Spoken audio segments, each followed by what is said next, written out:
Gunnar Smári hringir til London, ræðir við Guðmund Auðunsson hagfræðing bresk stjórnmál, einkum ensk og ekki síst hvaða fyrirbrigði að ræða í umbótaflokki Nigel Farage.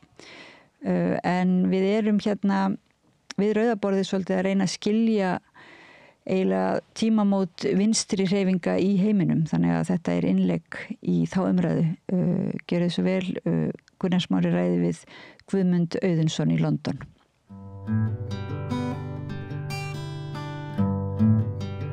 Já, við ætlum að ræða aðeins meira bresk stjórnmál. Við gerðum það hérna aðeins í síðustu viku en komust varla yfir meira heldur en að ræða hvaða fyrirbrigði verkamannaflokkur Keir Starmer væri eiginlega. Það sem að hann hefur fært flokkinn æði mikið til hægri, bæði í efnahagsmálum, afstöðu til innflytjenda, í öryggismálum. Hann með að knýja í gegn skerðingar á velferðarkerfinu og annað slíkt sem að eiginlega bara í anda Íhaldsflokksins. En það eiginlega ekki hægt að ræða bresk stjórnmál aðeins að ræða umbótaflokk Nigel Farage og Guðmundur Auðunsson sem fréttaritari okkar í London. Þá komið honum Guðmundur, hvaða fyrirbrigði þetta? Reform eiginlega popílskur hægri flokkur sem að í mörgu leyti svipaður og til dæmis sambarilegi flokkar í Evrópu og svona trumpistar í Bandaríkjunum. En reyndar á hann mestuleyti rætur sínar að rekja í hreyfinguna gegn veru Bretlands í Evrópusambandinu. Rætur flokksins liggja á 10. áratugnum þegar flokkur sem var kallað UKIP, United Kingdom Independent Party, var stofnað fyrir 30 árum og hafði það á markmiði að Bretland yfirgefi Evrópusambandið. Þessi flokkur náði nú ekki miklum áhrifum þó að hann væri styddur af milljarðamæringum, sérstaklega náungar sem heitir Goldstone, og þessi flokkur svona starfaði í bakgrunninum án þess að ná neinu svona breakthrough. En einn af þeim sem kom inn í þennan flokk var náungi sem heitir Nigel Farage og hann var fljótlega, þó hann hafði ekki verið stofnandi flokksins, þá var hann fljótlega svona helsta andlit flokksins út af við.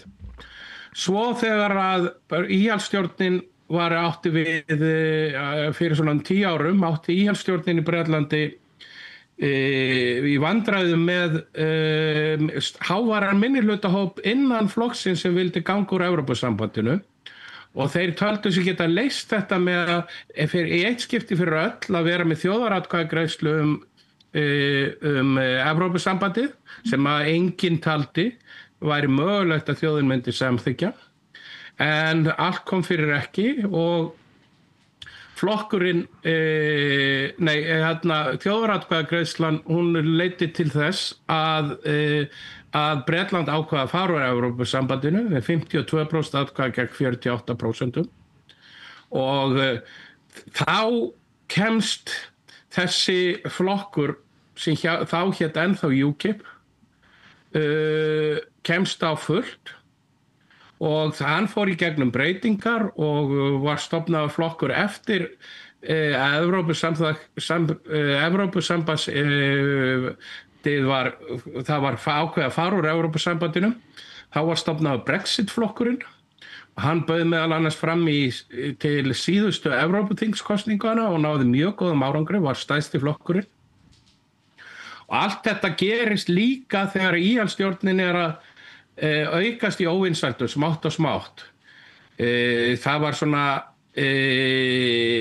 stoppað aðeins fyrir hrun Íhaldsflokksins eftir að þeir náðu tilbaka mikið af þessu fólki sem hafði yfirgefið flokkinn til Brexit-flokksins og með Boris Johnson sem var mikill Brexit-maður og var formaður flokksins og hann vinnur ágætan kosningasigur 2019.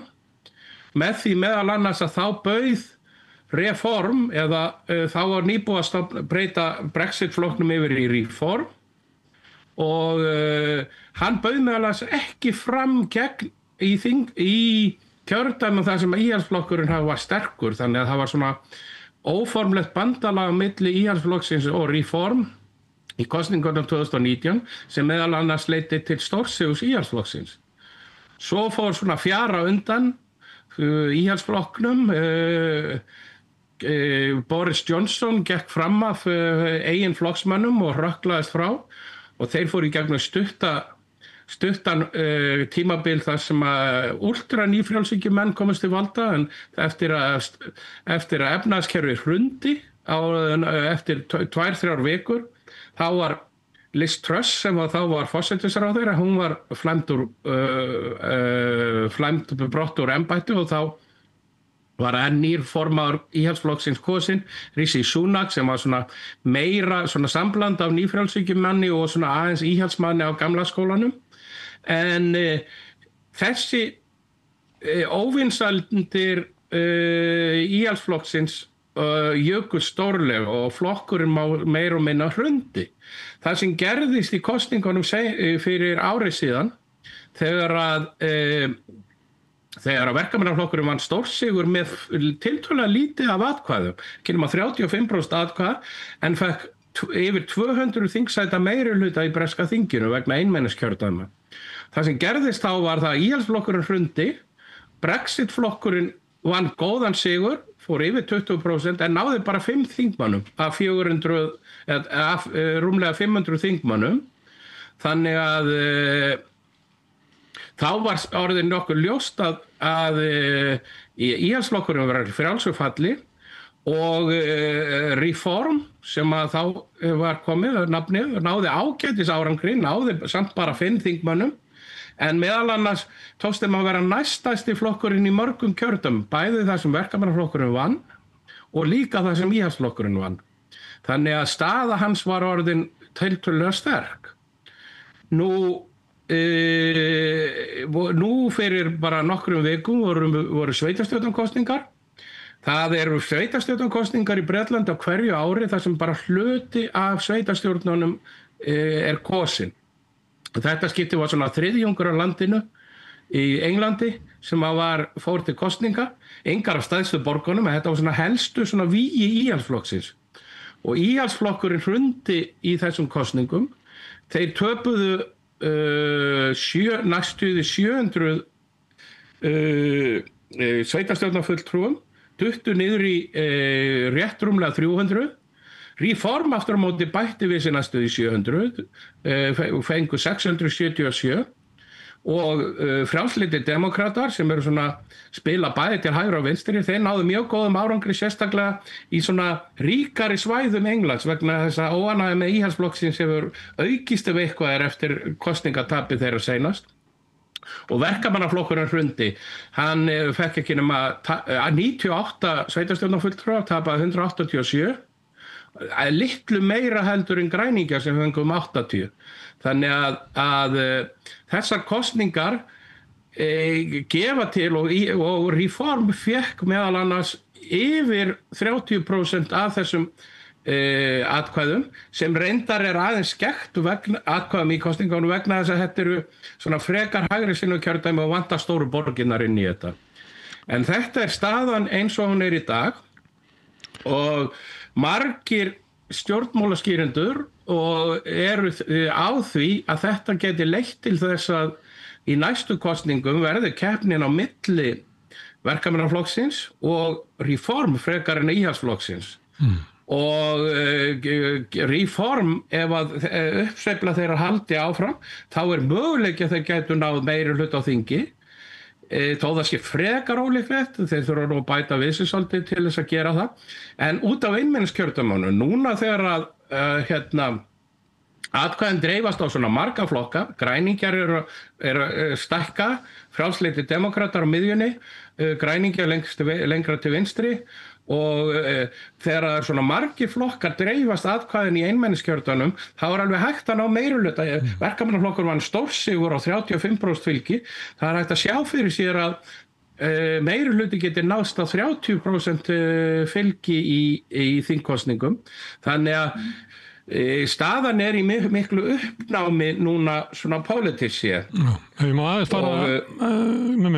fara aftur í söguna vegna þess að þetta er löng saga og löng þróun að svona í upphafi er það kannski hreyfing bara svipað á heimsýn sem að vill halda Íslandi sjálfstæðu frá Evrópusambandinu, eitthvað slíkt sem að þróast og er bara með rödd og kannski reiknar ekki með að ná neinum sérstökum árangur á pólitíska sviðinu en gerir það samt nógu mikið til þess að íhaldsflokkurinn honum finnst að hann þurfa að taka tillit til þess og þá skapa svona tækifæri fyrir þessa hreyfingu að þrýsta á að svona sitt fólk komist til áhrifa innan flokksins og sömuleyti var Nigel Farage mjög svona klókur í því, hann spilaði eiginlega þann leik og eins og þú varst að benda á að hann fór í framboð þar sem að það var hægt að splundra fylgi verkamannaflokksins til þess að tryggja framgang íhaldsflokksins, þannig að hann var mikilvægt svona hjálpartæki fyrir íhaldsflokkin til þess að ná árangri. Alveg rétt. Já, en svo gerist það að allt í einu að þá opnast eiginlega tækifæri fyrir því að þetta hjálpartæk verði eiginlega aðal drifkrafturinn. En til þess að geta gert það, að þá dugar kannski ekki það sem að hefði verið í lagi fyrir 10 árum eða 20 árum að vera raunverulega eins máls flokkur, að þá þarftu eiginlega að segja hvað það að gera í bara ólíklegustu málaflokkum. Og gætirðu þá útskýrt fyrir mér hvers konar stjórnmálaflokkur er umbótaflokkurinn, hvað vill hann gera í velferðarmálum eða öryggismálum eða í efnahagsmálum, er þetta nýfrjálshyggjuflokkur eða hvað svona fyrirbrigði er þetta? Þetta er nefnilega mjög góð spurning. Sko, pólitískt er þetta popúlískur hægri flokkur. Það er að segja, þeir spila inn á óánægju. Þeir segja voðalega lítið stefnumál almennt nema sko svona, þeir spila svolítið svona rasíska hundaflautupólitík, fordóma gagnvart útlendingum, þeir eru mjög sterkir á því og meðal annars rætt verkamannaflokksins til að fara í skelfilegar aðgerðir eins og við ræddum í seinustu viku.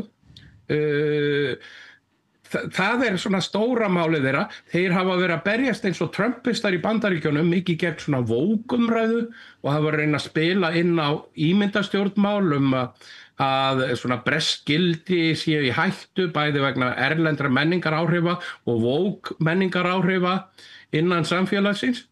Þannig að þetta er svona aðal pælingarnar. Varðandi bein stefnumál að þá segjast þeir sko vilja vernda velferðarkerfið en samt lækka skatta. Þetta er svona taktísk, svona klassísk popúlísk hægri stefna.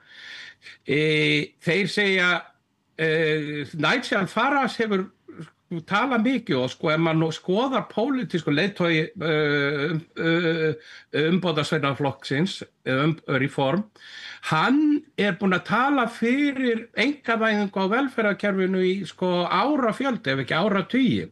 Meðal annars vill hann taka upp tryggingakerfi í heilbrigðiskerfinu í staðinn fyrir það sé fjármagnaða ríkinu sem er auðvitað gífurleg tilfærsla á fjármagni frá þeim fátækustu yfir til þeirra ríkustu og þeir vilja lækka skatta á fyrirtæki, lækka skatta, þeir segja almennings, þeir þýðir venjulega að þeir vilja lækka skatta á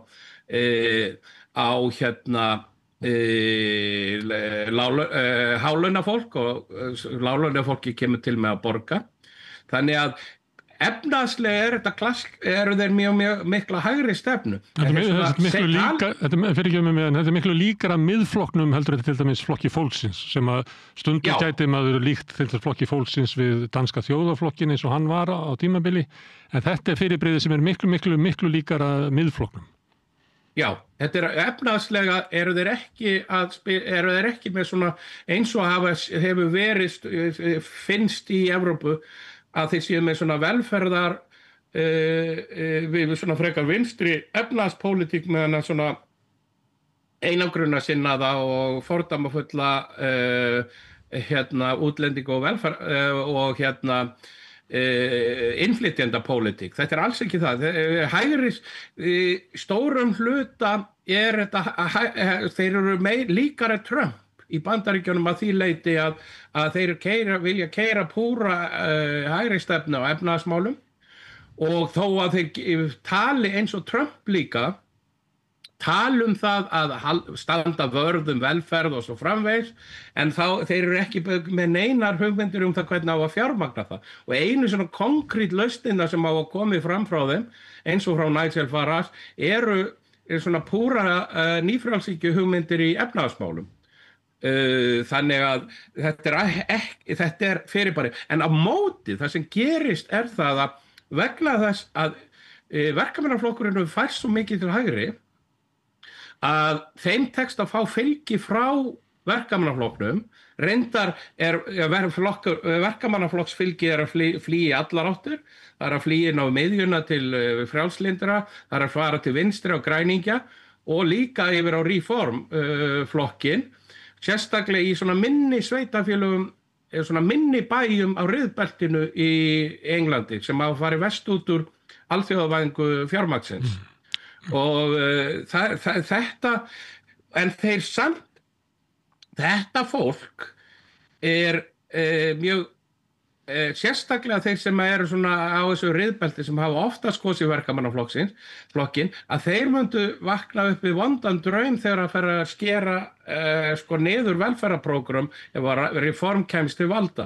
En vegna þessara gífurlega óánægju með tvo stærstu flokkana, verkamannaflokkin og íhaldsflokkin, að þá ná þeir að fá mikið til sín af óánægjufylgi sem að líka kannski falla fyrir því að vandamálin sem að breskt samfélag býr við, til dæmis gífurlegan húsnæðisskort, langa biðlista í heilbrigðiskerfinu, og þetta sé einhvern hátt útlendingum að kenna. Þannig að þetta það sem að flokkurinn spilar á, og þeir svona sérstaklega vegna þess að þetta einmenniskjördæmi, þá eru menn að keyra mismunandi baráttu í svona ríkum svæðum suðaustur Englands sem Reform hefur náð miklum árangri. Þar talaði skattalækkanir og en á riðbeltinu þar talaði allstaðar talaði innflytjendamál innflytjendur, en þeir eru að tala skattalækkanir og anti-woke svona á ríkari svæðunum, en tala svik við almenna borgara á svona riðbeltasvæðunum, að þetta bæði íhaldsflokkurinn og verkamannaflokkurinn hafi gersamlega brugðist þessum svæðum. Já, svipað má sjá hjá öðrum svona flokkum eins og til dæmis Trump, að hann eiginlega með kannski 3 efnahagsstefnur í gangi í eina sem svona miðuð að kjósendum sem að komu til hans frá úr riðbeltunum, annað fyrir hina ríku og auðugu, þannig hann að halda uppi bæði svona nýfrjálshyggju en líka vera með einhver aðgerðir sem eiga styrkja þessar byggðir sem að urðu halloka í alþjóðavæddum kapitalisma og þar undir götuna. Þannig stundum erfitt að átta sig á þessu, því það hluti af populismanum að þú getur haft eiginlega 2 gagnstæðar stefnur. Það má allt til þess að komast að völdum. En má ég aðeins spyrja einu, vegna þess að við fylgdum svolítið með þessu kannski fyrir svona ári síðan, þegar leit út fyrir að sambærileg breyting gæti átt sér stað í íslenskum stjórnmálum, að miðflokkurinn tæki einfaldlega fram úr Sjálfstæðisflokknum. Og þá fylgdist maður með þessu og sá að sameiginlegt fylgi þessara flokka var alltaf það sama. Þannig að miðflokkurinn tók eiginlega bara frá Sjálfstæðisflokknum. Þetta það ekki alveg þannig, en svona í heildina, einhverjir fóru annars staðar frá, en svona í heildina þá var þessi barátta þessara flokka ekki að stækka mengið. En það hefur augljóslega gerst í Bretlandi, að einhver leyti nær umbótaflokkur Farage út fyrir það sniðmengi eða það mengi sem að íhaldsflokkur hefði nokkuð tíma geta náð í, því að nú umbótaflokkurinn efstur í öllum skoðanakönnunum allan þennan mánuð, og en samanlagt fylgi þessara 2 flokka svona 45-50 plus, sem kannski ég veit ekki, kannski á svona góðum degi fyrir íhaldsflokkin á móti óvinsældri ríkisstjórn verkamannaflokksins hefði geta sést í skoðanakönnunum, en samt frekar ólíklegt. Þannig að það eins og að umbótaflokkurinn nái inn á okkur svæði sem að íhaldsflokkurinn nær ekki, nema kannski eins og þú varst að lýsa á þann, kannski íhaldsflokkur Ben Johnson hefði náð. Já, ég held að þetta sé Boris Johnson, ég ætla nú ekki að þeim saman. Ben Johnson var þekktur tungumálasérfræðingur Englendinga á 18. öld. Ég ekki að glæða saman. En það sem að gera, þetta rétt að hluta. Það rétt að samanlagt fylgi Reform og íhaldsflokksins að hækka, en þeir eru samt valla yfir 45% fylgi. Þannig að samanlagt fylgi Verkamannaflokksins, Frjálslyndaflokksins og græningja sem eru svona andreform eða andhægri stefnu, allavega formlega, ennþá vel yfir 50%. En það hefur verið það lengi. Meira að segja, sko, þegar að Boris Johnson vann sinn stórsigur 2019, þá náði hann rétt yfir 40% fylgi. Þannig að það er ekki endilega nýtt að Thatcher var aldrei með meir en svona 44-45% even á sínum mektardögum. Þannig að vegna þess einmenniskjördæma kerfis að þá fá stæðstu flokkarnir bónus. Eins og í seinustu kosningu þá fekk Verkamannaflokkurinn ekki nema 35% fylgi, en þeir voru með miklu meira fylgi en Íhaldsflokkurinn sem var í öðru sæti. Þannig að þannig náðu þeir inn. Þetta rétt. Ég held að ástæðan fyrir þessu það að Verkamannaflokkurinn er búin að tapa allum trúverðugleika, ólíkt því sem má segja hafi verið á Íslandi, að vinstrið var eða það sem að svona miðju vinstrið var með frekar sterkan trúverðugleika í seinustu kosningum, þannig að það var lítil hætta á því að það fylgi færi yfir til dæmis til Miðflokksins.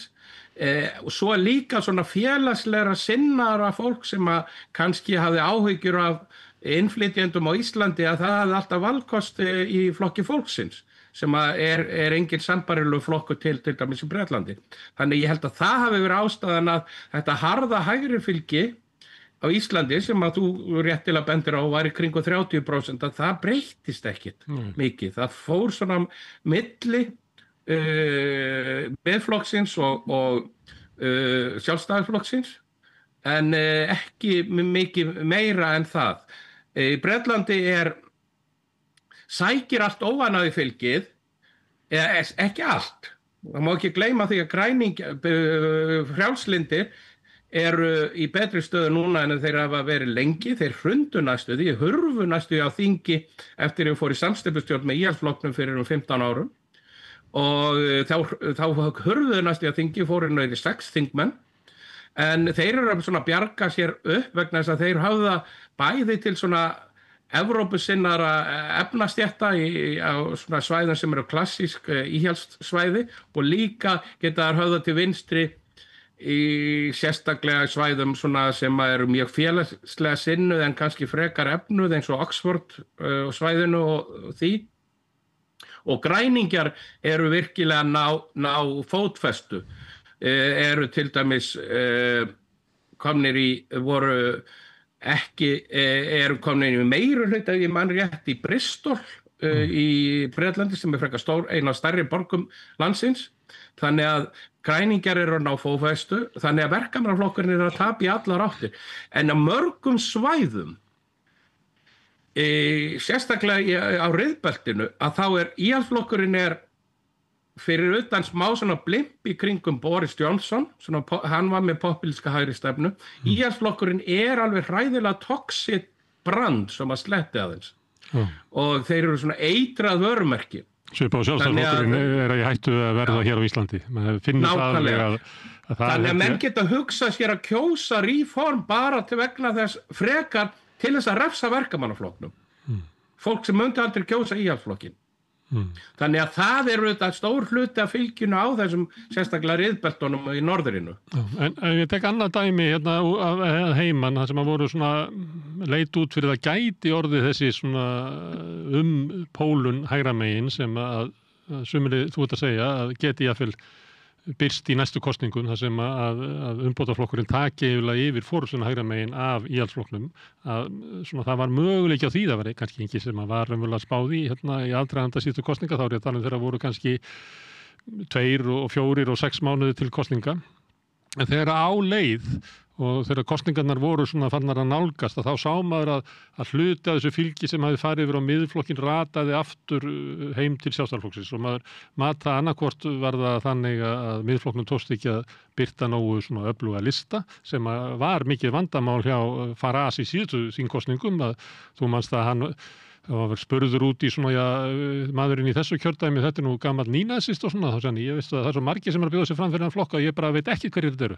sagði hann og bara neitaði alltaf að fara að verja eitthvað þessu sem voru í framboði og þar lendi fenguður kannski ekki sama árangur og hefðu byrt öfluga lista sem að einhver leiti þeim tókst í síðustu sveitarstjórnarkosningum að gera betur, en hérna heima þá velti maður fyrir sér að þeirra svona áreindi að þá væri Sigmundur Davíð einfaldlega ekki nógu sterkur stjórnmálamaður, þótt hann sé góður áskorandi og fleira og mönnum finnst gaman af honum þegar að atast í hinn og þessu, að þegar að fyrir að draga nær alvöru kosninga, að þá það ekki sko staðan sem að sogar að sér atkvæði. En það sem ég ástæðan fyrir að spyrja, leggja þetta svona upp, hvers konar fyrirbrigði Nigel Farage, því að sumuleyti þegar maður að fylgjast með honum núna, þá virðist hann vera forystumar í stjórnmálum sem að gæti sko fyllt flokknum sínum í mark, að hann ekki bara þessi áskorandi sem hann var kannski á Evrópuþinginu og annað slíkt, heldur hann orðin sko talsmaður óánægju Breta með stjórnarstefnuna undanfarna áratugi. Það er alveg rétt, hann minnir margt á Trump, hann fyrrverandi verðbréfabraskari sem að einhvern veginn tekist að selja sig sem mann fólksins. Það venjulega algengt að sjá hann í tweedjakkafötum með haldandi á bitterbjór í pubunum, þar sem hann að tala við fólkið. Þannig að hann hefur náð að byggja upp svona sæmilega persónu í kringum það. Það eru nokkur vandamál sem hann á að við að eiga. Sko. Eitt af því sem voru að segja það að sko, mannavalið innan flokksins hræðilega dapurt, sko. Það mjög ólíklegt að þeim takist að manna skítsæmilega frambjóðendur í öllum kjördæmum sem að höfði til kjósenda. Þetta gæti hugsanlega, það gæti þýtt að hægra fylgi gæti farið sérstaklega, það eru ákveðnir þingmenn innan margir þingmenn og sem meðal annars formaðurinn kemur í Badenoch, þau að spila á popúlíska hægri stefnu og anti-wokeisma, þannig að fólk sem svona svermir fyrir því að það geti alveg sætt sig við það að þótt að hafi verið órætt með ríkisstjórn, Íhaldsflokkurinn hafi verið að tapa öllu vegna að þá gæti það hugsað að segja ætla sér ekki bara best að kjósa Íhaldsflokkinn eins og ég og all fjölskyldan búin að gera í seinustu 300 ár. Þannig að það líklega það eina sem getur bjarga verkamannaflokknum í næstum kosningum, þess að hann geti hangið inni með því að hægra fylgið að í staðin fyrir að Reform færi yfir 30% og Íhaldsflokkurinn dytti niður í 15% eða 14-15%, að þá myndu báðir vera með rúmlega 20% og þá gæti verkamannaflokkurinn komist inn þó þeir myndu detta niður í 30%. Þannig að þetta vel mögulegt. Eitt af því sem að stort vandamál fyrir Farage og sérstaklega það sem hann var að byggja upp hann var að byggja upp svona, hann var í góður vinur Trump og tók þátt í anti-wokeisma baráttu í Bandaríkjunum og ætlaði að spila á þessari popúlísku uppsveiflu sem að Trump skapaði. Vandamáli fyrir hann núna að Trump orðinn algjörlega toxic eða eitraður í Bretlandi líka. Þannig að þeir hafa ekki búin að tala Trump bara allt þetta ár eftir hann komst til valda og þeir pössuðu sig á því að minnast ekki á Trump öllu þessu ári þegar þeir fóru inn í sveitarstjórnarkosningarnar. En þannig að þeir verða að skilja sig frá því vegna þess að það engin leið að breskir kjósendur fylki sér einhvern sem að þeir sjá fyrir sér sem íslensk sem breskan Trump vegna þess að þessi svona America First populismi virkar auðvitað ekki þegar að þú ert ekki í Ameríku heldur ert í Bretlandi.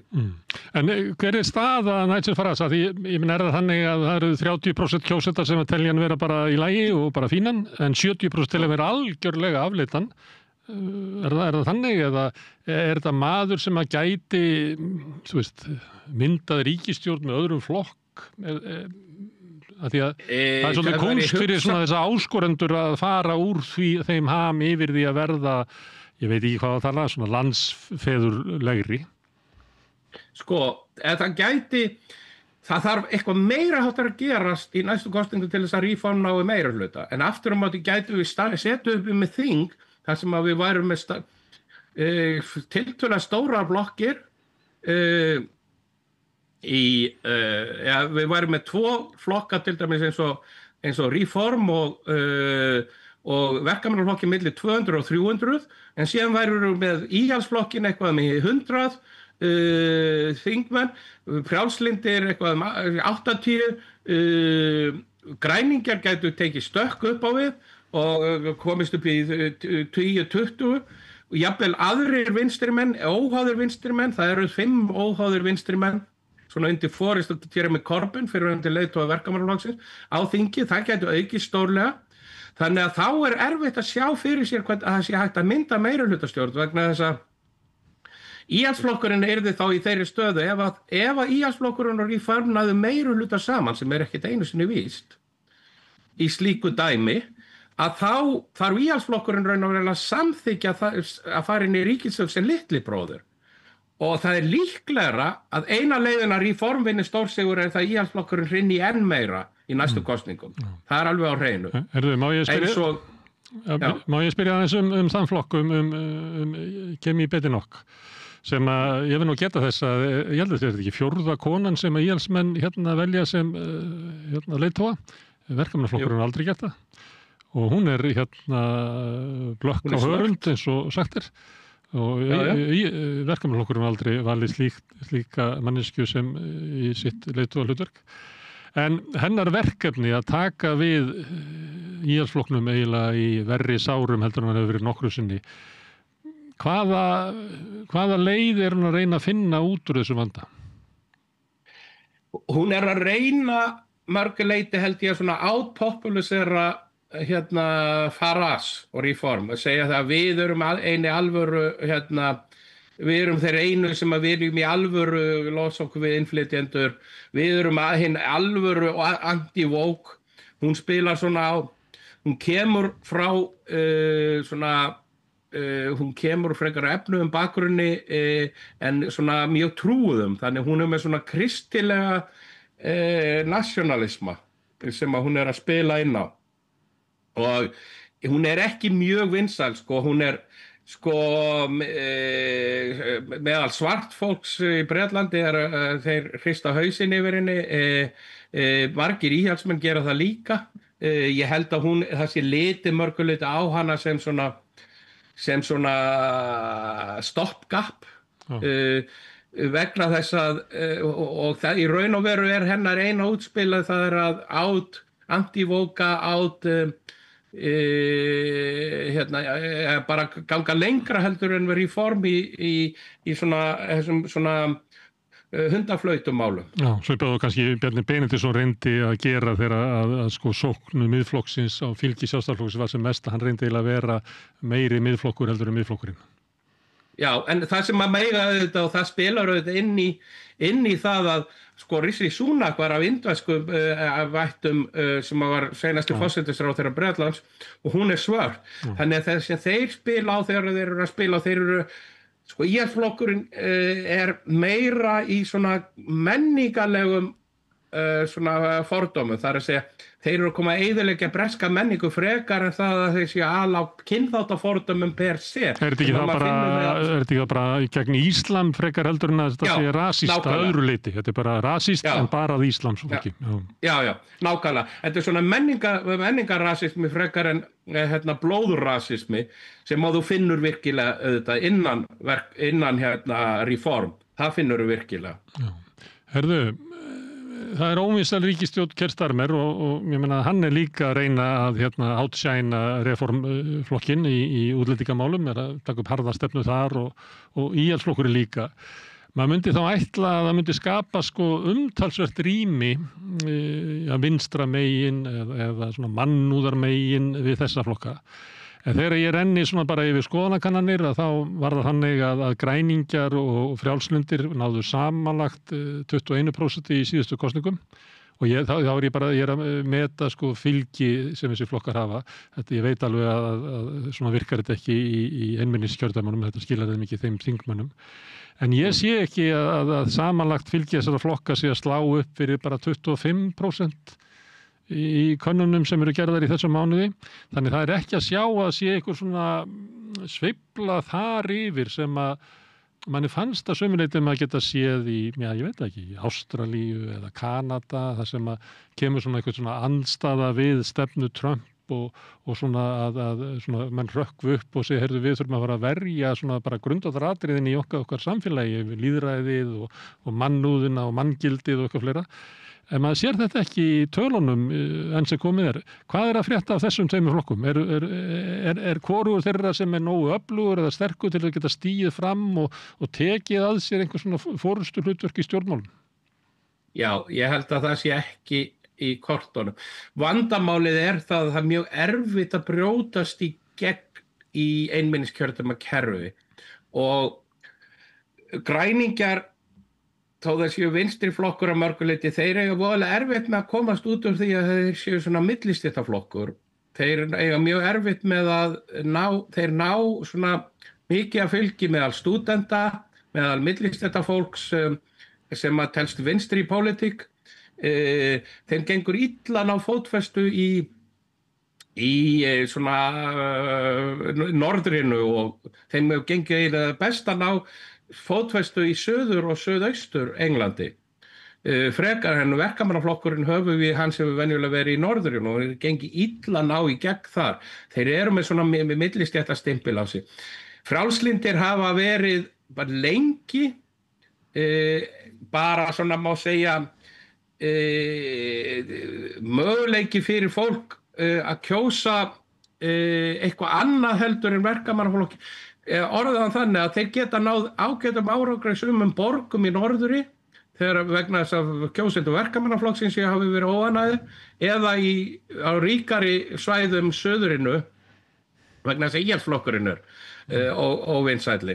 En ég sé ekki að þeir náðu að brjótast í gegn sem einhvers konar ríkisstjórnarvalkostur, hvorki græningjar nema þeir. Og þetta auðvitað gerir það að verkum að það er mjög erfitt þannig að þetta hjálpar auðvitað verkamannaflokkur á ákveðnu leyti, þar sem þeir eru alltaf að benda á þeir séu eini raunveruleg valkostur gegn hægri öflunum. En núna eru þau komnir það langt til hægri að möguleikin sem ég sé, helsti möguleikin, er það að græningjar fari í einhvers konar kosningabandalag með óánægðum þingmönnum verkamannaflokksins, sem eru kannski, það má kannski segja að séum 50 til 100 þingmenn, allavega 50 þingmenn sem eru mjög óánægðir með stöðuna eins og hún er í dag. Þannig að það væri hugsanlegt að sjá fyrir sér einhvers konar vinstra bandala sem gæti hugsanlega brotist í gegn, en það er eina leiðin sem ég sé fyrir mér í þeirri stöðu. Má ég spyrja eitt í viðbót að þú nefndir sko græningina þeir væri svona millistéttalegir og ættu ekki erindi inn í riðbeltin þarna fyrir norðan og maður þekki það líka bara frá kosningabaráttu Corbyn að svona unga kynslóðin hérna sem kom úr borgunum að það virðist verið þau ættu bara ekki erindi þarna norður að fólk þar leita á þetta sem fólk sem ætlaði að fara að segja sér að flokka á sorp og hafa vit fyrir sér og hafi bara engan skilninga og lífsbaráttunni sem að þar var. Og þetta er sambarlegt sem kannast við bara frá umræðunni í Bandaríkjunum hverju það voru sem að voru að kjósa Trump og svona almenn trú á því að það hafi verið sko verkalýðsstéttin sem að færði sig til hægri frá vinstri. En þegar þetta er skoðað í Bandaríkjunum þá er þetta ekki alveg rétt. Það á við tiltekið svæði sem höfðu verið skilin eftir, eru fórnarlömb svona alþjóðavæðingarinnar, höfðu mist störf frá sér. En þetta á ekkert við sko verkalýðsstéttina í borgunum, þar sem að hefur verið einhver uppgangur og það sem er meira frjálslyndi bara í afstöðu til ýmis og hluta, að þar er verkalýðsstéttin sko ekki íhaldssöm í einkamálum, ekki á móti þungunarrofi eða giftingum samkynhneigðra eða er ekkert sérlega anti-woke. Er þetta ekki sama við Bretlandi, í Bretlandi að til dæmis verkalýðsstéttin í Liverpool eða í London og fleira, að hún gæti alveg á góðu degi kosið sko græningja eða svona fólk með slíkt viðhorf, þó svo að sá málflutningur myndi aldrei ná neinum árangri í riðbeltunum. Nei, þetta er barkulítið rétt. Sko, þegar þú lítur á borgirnar, þá, þegar ég tala riðbeltina, þá er mjög auðvelt að, sko, þegar ég er að tala riðbelti, þá er það fyrst og fremst minni bæir á svona það sem voru iðnaðarsvæði í norðurinu, gamlir kolabæir, gamlar verksmiðjur sem hafa verið lokað. Og þetta en í borgunum eins og Manchester, Liverpool, sko tökum sem dæmi Manchester og Liverpool, það er engin leið að hvorki Reform né íhaldsflokkur fá nokkra þingmenn á þessum svæðum. Aftur á móti er mögulegt fyrir eins og þetta segja græningja eða sérstaklega einhvers konar bandala græningja við einhverju heimafólk, óanægt heimafólk, gætu náð að taka fylgi af verkamannaflokknum á þessum svæðum. Það er alveg rétt og líka það að þessi antivókismi og svona fordóma gagnvart innflytjendum, sérstaklega fordóma gagnvart innflytjendum, eru ekki miklir hjá verkalýðsstéttunum í borgunum. Þetta fólk er vant í að vinna við hliðina á fólki af öðrum menningarheimum og sér ekkert að því. Og London er annað gott dæmi vegna þess að Reform hefur ekki náð að brjótast í gegn þar heldur. Þannig að svona antivókismi og anti-innflytjendastefna sérstaklega á ekkert upp á pallborðið hjá verkalýðsstéttinni í svona stærri borgunum, þar sem að er allavega eitthvað efnahagslíf til að tala ólíkt því sem er að gerast í borgum. Og líka það að það eru í raun og veru 2 hópar þar sem er svona útlendingafordómar og útlendingarandúð mest. Það er annars vegar á þessum riðbeltum og hins vegar það á ríku svæðum í suðaustur, svona millistéttarfólki, svona snúti millistéttarfólki í Bretlandi sem hefur alltaf kosið íhaldsflokkinn og mikið að kjósa Reform núna, að þar hefur alltaf verið mjög sterk útlendinga- og kynþáttafordómar, kynþáttafordómar og jafnvel klár rasismi. En það finnur ekki eins mikið í borgunum, það er alveg rétt hjá. Það er vel mögulegt að einhver valkostu gegn verkamannaflokknum frá vinstri gæti náð árangur á þessum svæðum, en Reform og íhaldsflokkur ná ekki til gegn það. Má ég taka eina spurningu, það er að því ég var að tala við Ragnar Hjálmarsson sem er svona fréttarittur okkar í Berlín þýsk stjórnmál og það kom fram að sko það skiptir máli í þýsku stjórnmálum að kanslarinn hafi forystu hlutverk í Evrópu. Og maður sér að Keir Starmer er náttúrulega í mjög slæmum málum, hann er með lítið fylgi og flokkurinn hans er í frjálsu falli í skoðanakönnum þótt að segja með hennan sterka meirihluta á þingi og maður sér það bara hvernig hann er að breyta stefnu þar sem hann er hálfu örvæntingafullur. Og það byrtist meðal annars fram í svona löngun hans til þess að verða svona eitthvað svona statement á alþjóðlegum vettvangi. Er það þannig að í Bretlandi að fólk horfir til forsætisráðherra og vill að hann sé svona virkur þáttakandi í alþjóðastjórnmálunum, hann sé röddin í Evrópu, að hann tali jafnfætis við forseta Bandaríkjanna. Er það krafa breska almennings eða vill breskur almenningu bara að forsætisráðherrann drattist til þess að bæta sín lífskjör? Það er alveg rétt að ég held að það hefur verið mjög sterk skoðun innan Bretlands að Bretlari eigi að vera forysturíkja heimsbarðinni. Það er ekki, hefur aldrei, sko þó að Brexit er ekki, það mætti margir myndu reynda að túlka Brexit er það að menn vildu bara loka sig af á eyjunni sinni, en það er ekki alveg rétt. Það voru margar ástæður fyrir því að fólk kaus Brexit, en svona meðal annars andstæðu elítur og svoleiðis og elítu stjórnmál. En það sem að sko Bretar líta til forsætisráðherra sinn sem eigi að vera forystumaður og það er búin að vera allt brjála og ég held að það var komið að stað smá frumkvæði að fyrsta skipti bara frá upphafi þjóðarmorðana í Palestínu er verið að Bretar eitthvað verið aðeins bara að standa í lappirnar og það var nefnilega ein af stóðunum er það að það var orðið svo, fólk var orðið svo þreytt á því að þessa þjónkun í Ísrael að Bretar tóku sig saman við Frakka og og Kanadamenn og reyna eitthvað að mótmæla aðeins og jafnvel hóta Ísraelum ef að ekkert verði gert til að afstýra hungursneyð og þá munið hugsanlega vera slegið á hendina á þeim og sagt skam. Þannig að það er svona, þó þetta sé svona í mýflugumynd, að það er svona frumkvæði sem Bretar vilja sjá. Og þjóðarmorðin í Palestínu er alveg gífur óvinsæl hérna í Bretlandi, sérstaklega meðal yngri kynslóðana. Þannig að mér sýnist að verkamannafólk sé bara að uppgöta það að þeir sé að tapa heilli kynslóð burtu frá sér ef þeir gera ekki neitt í þessu. Og ég held að það hefur eina af aðalkötunum í því að allt í einu eitthvað aðeins farið að sjá einhverja smá anspyrtu gegn ógnarstjórninni í Ísrael. Já, þannig að utanríkismál skipta raunverulegu máli í bresku stjórnmálum. Já. Herðu, Guðmundur, takk fyrir að taka síman og fræða okkur aðeins stöðuna í bresku stjórnmálum sem eru spennandi og munu verða áfram, þannig að ég býst að ég fá að heyri í þeir fljótt aftur. Alltaf velkomið og alltaf gaman að vera á samstöðinu. Já, það þakkir. En við ætlum að halda hérna áfram við rauðaborðið að reyna að skilja þennan heim sem við lifum í. Næsti kapli er eftir augnablik. Kjartan að tala borgarfulltrúa. Borgarfulltrúar Sósíalistaflokksins eru með viðtalstíma alla mánudaga klukkan 13:30 til 14:30. Það þarf ekkert að bóka tíma, endilega kíkjum við í Bólholt 6, 105 Reykjavík. María Lilja er okkar fulltrúi í umræðinu hið hræðilega ástand á Gaza og hún fylgist vel með.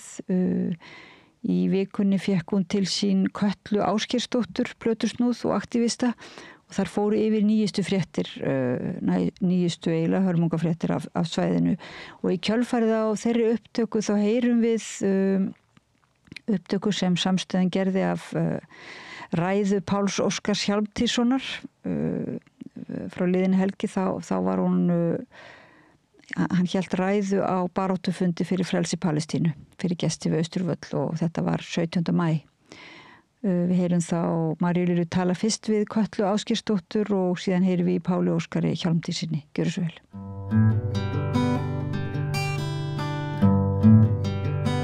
Komið sæl og velkomin að Rauðaborðinu. Ég heiti María Lilja og hérna er Katla Ásgeirsdóttir með mér til þess að ræða ástandið á Gaza sem hefur bara ekki verið alvarlegra. Við erum alltaf að finna nýjan botn í því viðbjörnum sem á sér stað á Gaza-svæðinu en nú hafa ísraelsk stjórnvöld gefið út þá tilskipun að rýma skuli Khan Yunis sem er önnur stærsta borg Gaza-svæðisins. Katla, þú verið að fylgjast með þessu núna svona í rauninni bara alveg allan þennan tíma en kannski svona hvað er svona helst að frétta stendur upp úr núna eftir helgina? Já, bara það sem stendur upp úr núna er náttúrulega bara að síðustu dagar hafa verið þeir blóðugustu í þessum átökum undanfarna mánuði og fleiri hundruð manns hafa verið drepin núna bara á örfáum dögum. Það má kannski til að setja í samhengi fyrir fólk þá á meðan að við erum að horfa á Eurovision heima einhver okkar þá eru allavega 100 manns drepin á Gaza bara á þessum stutta tíma og í síðan hvítþvottaþingunni þannig á sunnudeginum eru 150 manns drepin og þaraf er rúmlega helmingurinn börn og maður einhvern veginn maður er bara að setja svo oft við þetta borð og tala svo oft hvað þetta er viðbjörnslegt og þetta er hræðilegt og okkur gerist ekki neitt.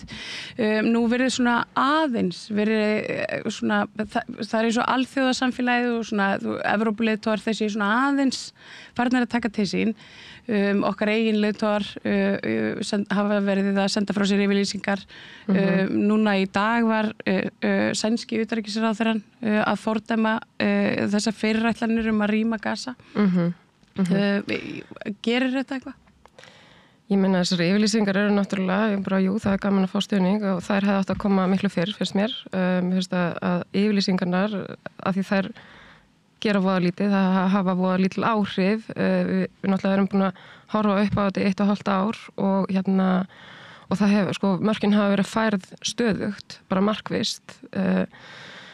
Þannig að nú myndi maður bara vilja sjá raunverulegar aðgerðir og maður vill sjá sagt, bara bæði Ísland og okkar nágrannaríki og vinaþjóðir bara raunverulega taka til hendinni og gera eitthvað konkrétt af því að yfirlýsingar hafa engin áhrif í þeirri stöðu sem við erum í dag og það deyja börn á hverjum einasta degi á Gaza.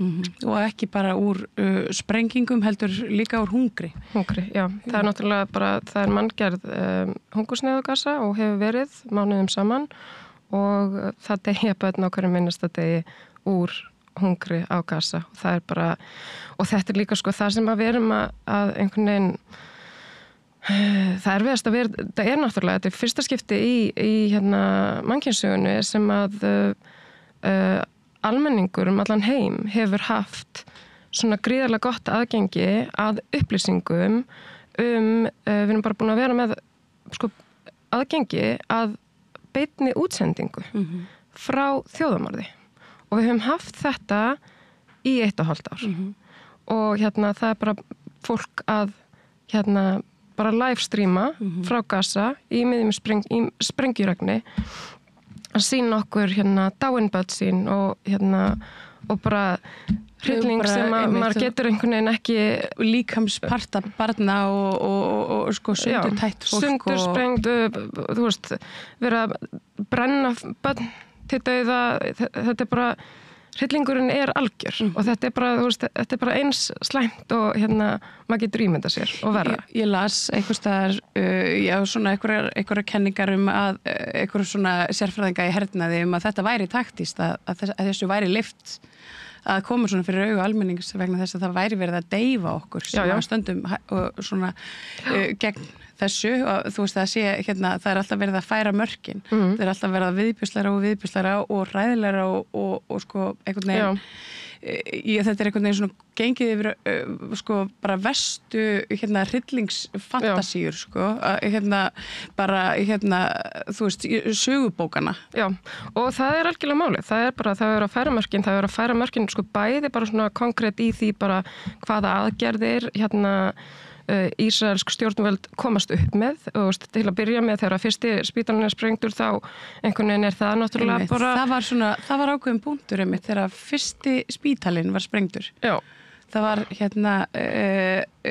Nasser spítalinn þegar að það var gerð loftárás á hann þeir reyndur að neita því svona í upphafi en svo auðvitað kom í ljós að þetta var ekkert slys Nei, og svo þetta átti að vera slys og þetta átti síðan að vera Hamas og þeir voru í kjallarunum í göngum og síðan náttúrulega bara þú veist, á mánuðum sem að fylgja þá er hver einasti spítala á Gaza sprengtur og fólk einhvern veginn þú veist, það er bara búið að deyfa fólk fyrir þessum aðgerðum og líka er verið að einhvern veginn búa til einhverju svona hugmyndum að því þú veist, það þolir það enginn að það megi bara fara svona með fólk þannig að það sem að gerist í hausnum á manni er náttúrulega bara þetta er langt í burtu þetta erum ekki við erum örugg þú veist, og fólk verður einhvern veginn þú veist, þetta er bara, þetta er svona ákveðin tegund af othering, þú veist, þú þarft einhvern veginn, mannskemnan þarf bara á því að halda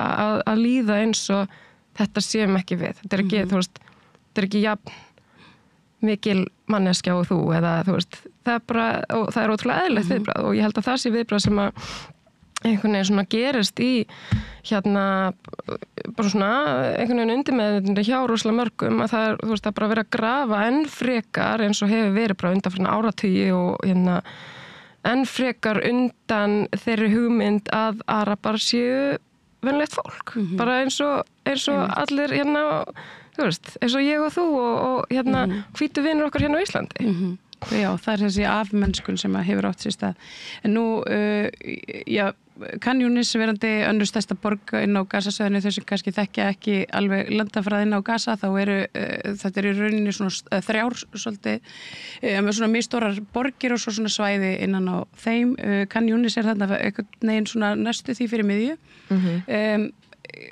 það talað 30 svona loft, hvað ég var að segja, bara eitthvað skonar sprengjuárásir á síðustu klukkustund, 100 að minnstu kosti látnir, þannig að fólkinu ekki einu svona gefin frestur til þess að koma sér í burtu.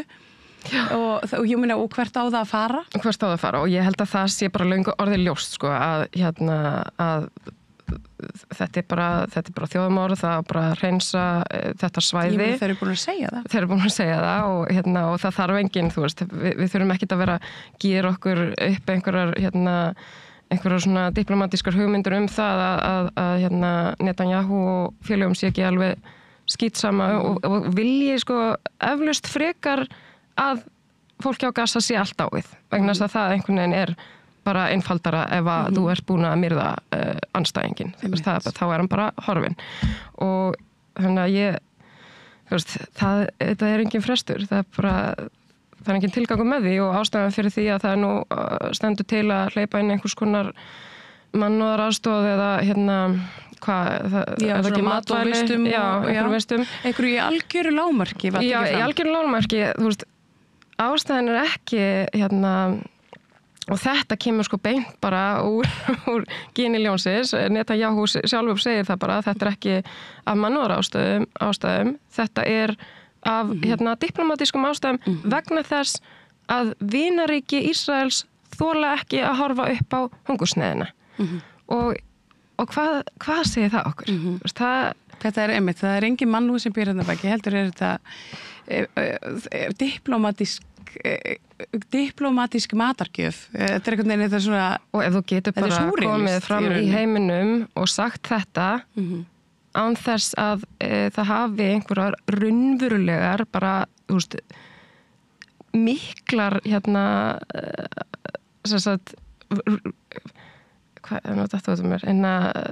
afleiðingar þá er náttúrulega eitthvað gríðarlega mikið. Þá ertu búin að, þú veist náttúrulega bara búin að færa mörkin eitthvað alveg, þú veist, við erum bara í einhvers konar ofbeldissambandi hérna. Já, þetta er einmitt þetta og sko, einmitt, fólki kannski farið að líða svolítið þannig líka gagnvart sínum eigin stjórnvöldum sem að hafa einhvern veginn svona hinga til, þangað til akkurat núna fyrir kannski örfáum viku síðan að þá bara ríkti algjör þögn þetta hér á Landi. En það eru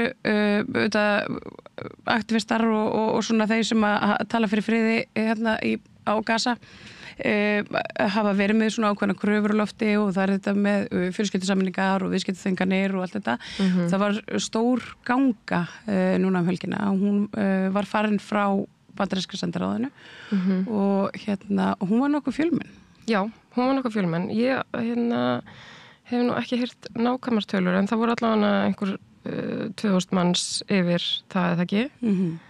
Þegar að staði, veistu? Já, nei, ég hef ekki tölunar heldur sjálf, en þetta er svona með þeim stærri sem að ég hef séð sjálf og þær hafa svona, þær eru misjafnar og hafa verið misstórar. Það fer ýmislegt eftir veðri og því svona hvað hefur gengið á bæði íslensku og svona kannski aðalega íslensku fjölmiðlum. Hversu duglegir íslenska fjölmiðlar eru að segja frá því sem er að eiga sér stað. Þannig að svona, almenningur bara eitthvað svona kveiki á perinu bara herðu og verðu misbúði. En hver er ástæðan fyrir hún farin frá bandaríska sendiráðinu? Hún er náttúrulega bara svo að bandaríkjamenn eru meðsekir og í rauninni, þú veist, má segja að við séum það ofboðslega margar þjóðir, kannski nema bara Jemen og einhverju svona einhverju svona algerir bara fólk Suður-Afríku. Já. Þannig að og bandaríkjamenn hafa náttúrulega verið að veita gríðarlegum fjármunum í þennan stríðsrekstur og gert þetta kleift. Þannig að þegar upp eru staðið þá bara efast ég ekki að það verði fullkominn áfellisdómur yfir þeim ríkisstjórnum Bandaríkjanna sem hafa setið þetta af sér.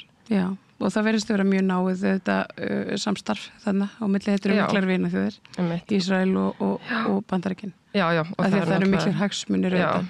og Trumpu. Það var sá svona fyrsti sem viðræði þessa hugmyndir opinberlega um að rýma Gaza gjörsamlega og gera þar, búa til luxus. Trump Gaza.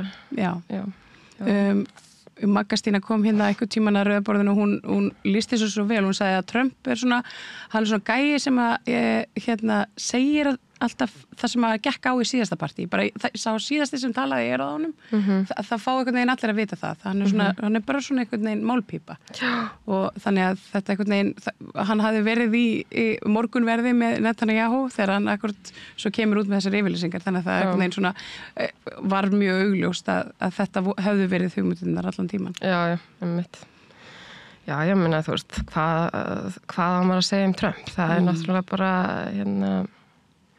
já, maður bara trúir því náttúrulega ekki að maðurinn hafi náð kjöri aftur og svo náttúrulega eru þessir kjósendur hans illa sviknir, langflestir, af því að maðurinn ætlaði sér aldrei að gera neitt gott fyrir bandarískt samfélag. Hann er bara viðskiptajöfur og hugsar einhvern veginn eftir því. Það er engin mannúð já, það er ekki mannúð í frumunum á þessum manni. Hann bara, hann hugsar í peningum og hann, já. Já, þetta er umlutt ástand og við ætlum héðan frá Rauðaborðinu að fylgjast mjög náið með Gaza í þessari viku. Við ætlum að vera hér með vikuleg stutt innslög. Ég ætla að bjóða upp á ræðu sem var haldin á mótmælunum helgina. Páll Óskar Hjálmtýsson, hann fór með mikla og áhrifamikla ræðu af sviðinu við Austurvöll í fallegu veðri og já, það má sjá, það er mikil fjölda samankomin og hlýða á Páll Óskar. En svo er eitt annað áhugavert sem að Noregur gerði. Það var að gefa út tilmæli til sinna þagna að forðast eiga í viðskiptum við fyrirtæki og stofnanir sem að hafa eða gætu talist vera að gera áframhaldandi hernám kleift. Og það er náttúrulega áhugavert í samhengi við það sem að Rapid sem að hefur verið mikið rættum undanfarna daga og undanfarið ár í rauninni eftir að fyrsti samningu var endurnýjaður.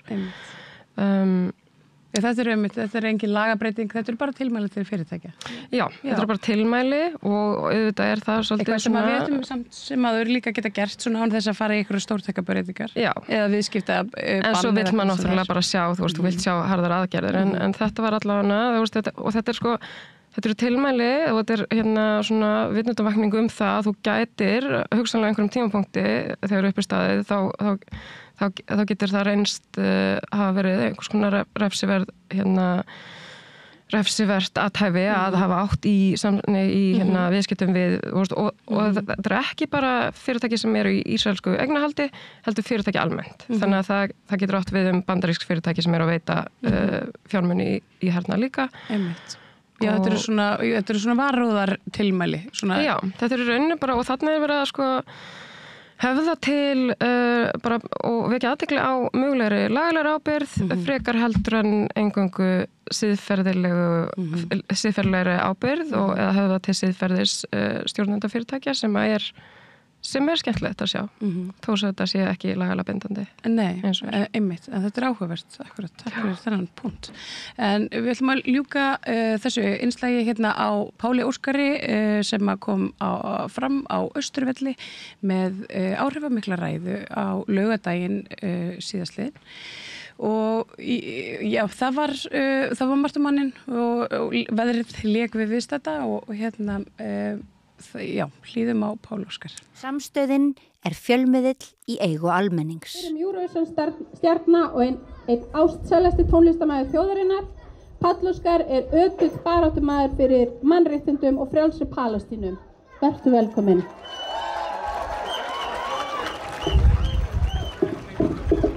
Góðan daginn. Ég er hingað kominn til að mótmæla stríðsrekstri Ísraelshers og þjóðarmorði Ísraels á palestínsku þjóðinni sem við höfum nú fylgst með í beinni útsendingu í rúmlega 1,5 ár og ég nenni ekki að hlusta á sama fyrirsláttinn og gaslýsinguna sem stöðugt grípið til með því að vísa stöðugt í einhvern 7. október og afsökunina þeir hafa rétt á því að verja sig. Svo ég vitni nú í frábæra grein Arnars Eggerts Thoroddsen á Vísi í gær að fólk vogi sér að saka einstaklinga sem hreyfa andmælum við þessum hryllingi gyðingaandúð. Skammist ykkar!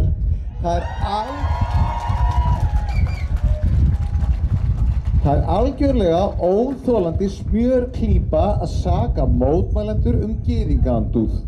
Hér er eitt ríki, öflugt og besti vinur aðal, að ráðast gegn öðru ríki sem getur ekki borið hönd yfir höfuð sér. Með öllum þeim stríðsklækjum sem þekkst hafa örófið alda.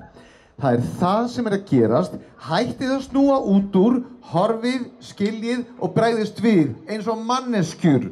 Tilvitnun lýkur, takk Arnar Eggert.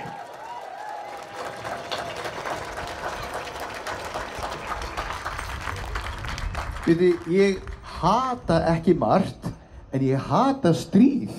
Alveg sama hver birtingamynd þess er, af því við verðum að muna að í öllum stríðum eru raunverulegu fórnarlömbin alltaf sakleysingjar, konur og börn.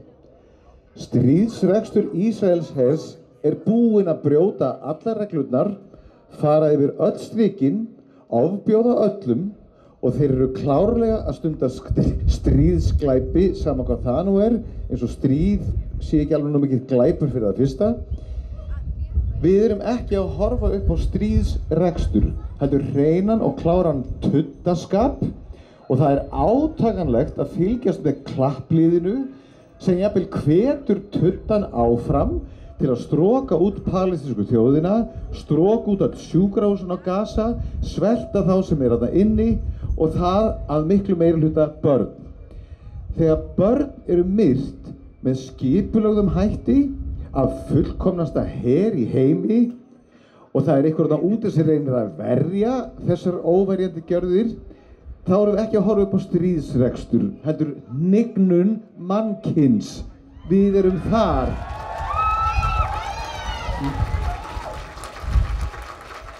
Ef einhver gerir minnstu tilraun til þess að verja barnamorð og réttlæta barnamorð, þá er það einhvers konar rof, siðrof eða brot á náttúrulögmálinu og hnignun.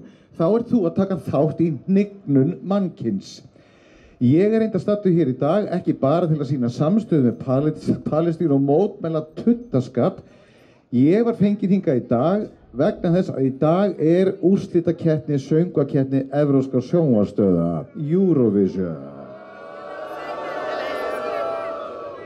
Eurovision hefur verið hluti af lífi mínu síðan 1975. Ég sá Holland vinna með Dingadong, ég var 5 ára drottning og það gerðist eitthvað brjálað inn í mér sko. Fyrst var ég aðdáandi, síðan einn af listamönnunum og síðan hélt ég risastórar árlegar Eurovision veislur í Reykjavík og bestu minningarnar sem ég upplýði gegnum þessa keppni voru Eurovision partíin sem ég hélt hérna inn á NASA og víðar frá árinu 2003 til 2018. Ég hélt þessi partí sleitulaust í 15 ár og það var alltaf tróðið hús. Já, ég elska þessa keppni og það gera fleiri. Ég elska þetta konsept. Ég hef gefið þessari keppni gríðarlegan tíma, fyrirhöfn og orku að lífi mínu. Þetta er eitthvað geggjuð og falleg hugmynd að fabulous sjónvarpsprógrami. Þeir sem yppa gogg yfir því að þessi keppni sé eitthvað ómerkilegu pappír mega ekki gleyma því að við keppendur og aðdáendum við erum brjáluð yfir því að þessi keppni sé notuð til hvítþvottar. Við erum brjáluð. Yes. Við erum brjáluð að hún sé notuð til hvítþvottar vegna þess að þessi keppni vekur svo sterkar tilfinningar innra með okkur. Við höfum öll öskrað á sjónvarpið yfir eitthvað sem gerist í Eurovision. Öll með tölu, þú líka. Þú öskraði líka í hvert einasta sinn sem Daði Freyr og Jóhanna Guðrún röðuðu inn 12 stigum. Við tengdum svo feitt og sprungum úr stolti og okkur er ekki sama. Ég hef ekki haldið Eurovision partí síðan 2018. Ég gersamlega geta ekki vegna þess að nú hvílir ákveðin skuggi yfir þessari fallegu keppni. Skugginn heitir Ísrael, já, en skugginn kemur til að vægast sagt tvöföldum skilabóðum EBU eða European Broadcast Union sem heldur keppnina og ber ábyrgð á þessu öllu saman. Margtugnustu tvöföldu skilabóðin sem senda frá sér að halda því stöðugt fram að Eurovision sé ópólitísk keppni, ópólitískur vettfangur. Þessi fullyrðing galin. Á hverju einasta ári þegar við horfum á atkvæðagreiðsluna í Eurovision þá öskrar hún pólitík. Þar sem tvær eða fleiri þjóðir koma saman til þess eins að segja hæfi hvor aðra, þar bullandi pólitík. Byrjum á því að viðurkenna það, ok? Fyrirverandi keppendur, þið með alveg klappa fyrir þessu. Guys, fyrrverandi keppendur í Eurovision og listamenn sem og aðdáendur keppninnar og þar á meðal ég mótmæla þátttöku Ísraels í keppninni. Við viljum að EBU hætti að misbjóða okkur sem elskum þetta konsept með sínum tvöföldu skilaboðum. EBU átti ekki neinum vandræðum með að vísa Rússlandi úr keppni daginn eftir að Rússar réðust inn í Úkraínu. Brottvísunin var rökstudd með því að rússneska ríkisstjórnin þótti brjóta lög EBU hvað varðar einhliða fréttaflutning. Meira að segja Stefán Eiríksson hjá RÚV var hjartanlega sammála. Þá. Á sama tíma höfum við hort á Ísraels her fremja stríðsglæpi og þjóðarmorð á palestínsku þjóðinni í beinni útsendingu í 1,5 ár og ég get lofað ykkur því að fréttaflutningur ísraelsku sjónvarpsstöðvarinnar Kan bara búin að vera einhliða. Samt sem áður þá virðist EBU ekki neinu vandræði með að halda Ísrael í keppninni, kannski vegna þess að stærsti styrktaraðili keppninnar hárvöru fyrirtæki með aðsetur í Ísrael, Morocco Oil. Margir spyrja af hverju Ísrael að taka þátt í þessu fyrir það fyrsta því landfræðilega þeir ekki í Evrópu. Svarið þeir eru búin að borga sig inn. Greiðslan felst ekki bara í því að borga sig inn í EBU. Með því að skófla peningum í keppnina þá eru þau komin svo langt inn í miðtaugakerfið á keppninni að það ekki lengur neitt rauður dregill í keppninni, heldur túrkíslitaður dregill, alveg eins og umbúðir Morocco Oil. Þeir hafa líka áhrif á hljóðrásina í útsendingunni sjálfri og þegar Ísrael steig á svið á fimmtudaginn var baulað svo hátt að það undirtók í salnum. En þetta baul var þaggað niður af tæknimönnum og svona fyrirfram upptekið plat, klapp og fagnaðarlæti sett í staðinn, bæði í hátalarakerfið í salnum og svo yfir útsendinguna sjálfa. Baulið reyndar yfirgnæfði platklappið og lag inn á míkrafónun hjá söngkonu Ísraels. Og það lítið mál að finna upptökur á samfélagsmiðlum úr símónum þeirra sem voru í salnum og tóku upp raunveruleg viðbrögð áhorfenda við Ísrael. Muniði þegar salurinn púaði á Silvíunótt árið 2006. Það skrúaði enginn niður í hljóðanum í salnum þá. Þannig að þegar þú stýrir því hvernig fagnaðarlæti heyrast í beinni útsendingu, þá þú komin djúpt inn í miðtaugakerfið á keppninni. Þar með sitja ekki allar þjóðirnar við sama borð. Leikurinn skekkist. Enn sem komið hafa aðeins 4 keppnislönd eða utanríkisráðherra þeirra mótmælt opinberlega þátttöku Ísraels í keppninni og þau eru frá Spáni, Slóveníu, Írlandi og Íslandi.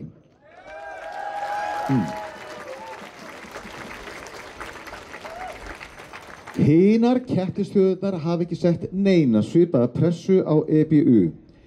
Aðeins örfáir listamenn og núverandi og fyrrverandi keppendur hafa þorað að lýsa skoðunum sínum á Ísrael í Eurovision aðeins til þess að verða fyrir persónulegum og alvarlegum árásum í kommentakerfum. Það eitt og sér varpar skugga á alla keppnina, tekur gleðina úr henni, gerir áhorfið erfiðara og skýrir líklega gríðarlega lækkun á áhorfi keppninar. Fimmtudaginn síðasta, sama dag og fulltrúi Ísrael söng ómþýtt lag á sviðinu í Sviss, drap Ísraelsher 115 manns í Palestínu. Sama dag og þau keppa á sviðinu og láta skrúfa niður í púin í salnum, drepa þau 115 manns í Palestínu. Nákvæmlega þetta heitir hvítþvottur og gaslýsing fyrir allan peninginn. Aðdáendum ekki bara misboðið, venjulegu fólki í almannarýminu líka misboðið.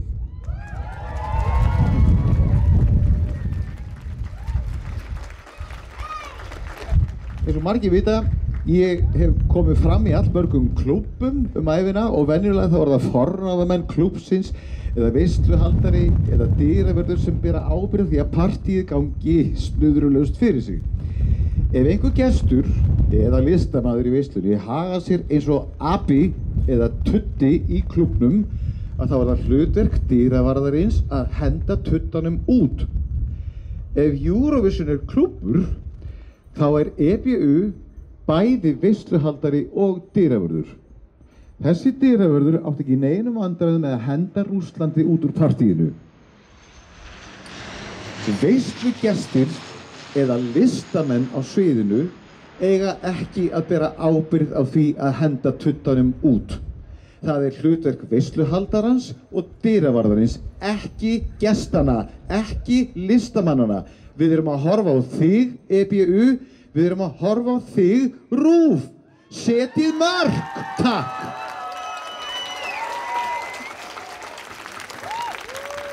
Ef enginn setur tuttanum mörk, ef enginn segir neitt og ef enginn gerir neitt, þá fær tuttinn frið til að klára ætlunarverkið sitt og það sem verra ef tuttinn fær samþykki og jafnvel hvatningu til að vera meiri tutti, þá veitir hann öðrum frekjudósum innblástur til að gera slíkt hið sama, út allan heim. Við erum að gefa frekjudósum leyfi til að vera tuttar. Þetta nóg af frekjudósum út allan heim sem horfa á með aðdáun á þetta þjóðamorð og eru alveg til í að gera það sama. Og ef að morðóðar frekjudósir fá að vaða uppi með yfirgang og tuttaskap, þá eru allar alþjóðasamþykktir ónýtt plögg. Við Íslendingar, þessi 400.000 manna þjóð, við höfum ekki efni á því að veita frekjudósum innblástur til eins eða neins.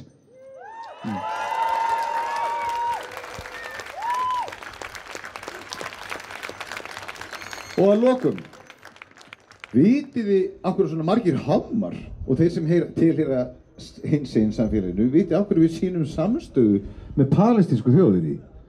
Það vegna þess að við flest öll höfum okkar eigin reynslu af samskiptum okkar við tutta og eineltisseggi. Við þekkjum þá, við vitum hvernig þeir vinna, við vitum hvaða aðferðir þeir nota.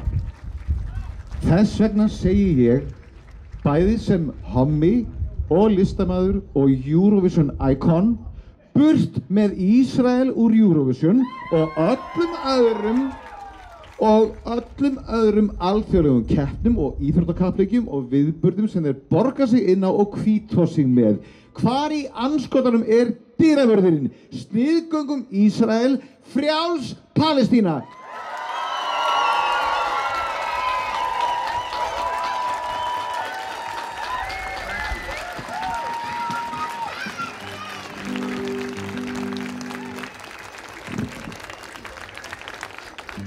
Ég veit ekki hvort þið vitið það, en ég meðlumur í kór sem svaka sætur. Þetta eru nokkrir listamenn. Við höfum hist reglulega fyrir framann. Við erum að reyna að syngja fyrir ráðherra þessara þjóðar. Við hittumst klukkan 8:30 eða 9 á morgnana í öllum þessum ráðuneytum, eitt af öðru, og það búið að vera svolítið magnað að fylgjast með því. Sumir hlusta, sumir alls ekki, sumir horfa ekki framan í mann, sumir labba framhjá og hafa allt í einu ógeðslega mikið að gera. En við höfum sungið alveg ofsalega falleg íslensk lög og lesið upp yfirlýsingar í kjölfarið. Þessi kór verður starfræktur áfram svo lengi sem við þurfum. Og það eitt lag sem við höfum haft til siðs að syngja. Þú veist í hjarta þér. Hjálmar gerði sína upptöku á þessu lagi árið 2007 með rétti pönt. Hvað eru margir sem kunna Þú veist í hjarta þér? Ef þið kunnið þetta þá megi alveg syngja með, og Ásgeirsson gítarleikari ætlar að hjálpa mér að leiða mig í gegnum þetta. Ok?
Takk fyrir frábæra mætingu. Frjáls Palestína!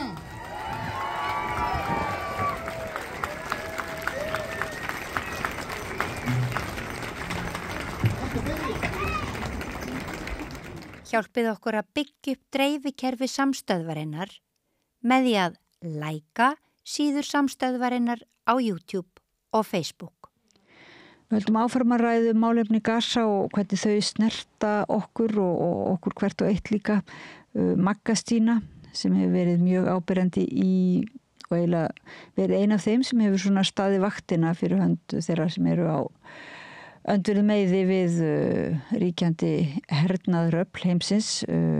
Hún kemur í spjall við Maríu Lilju og segir svona frá sínum eiginlega líka persónulegu raunum í þessari baráttu, frá ansi ræðilegum skilabóðum sem hún fékk, og eiginlega því og ræðir áreiti sem aktivistar verða fyrir. Gjörðu sölu heyrum í Möggu Stínu ræða við Maríu Lilju. Ertu á leið heim úr vinnu? Stilltu á FM 89,1.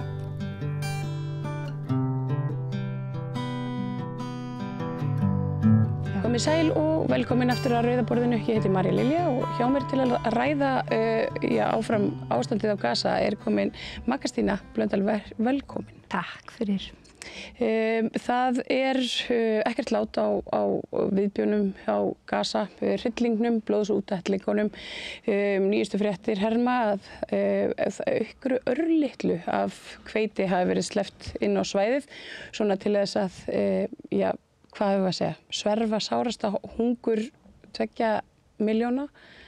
Þau voru send hvað? Já, hvað sagði, 90 kíló af hveiti. Fyrir 2,5 milljón. Já.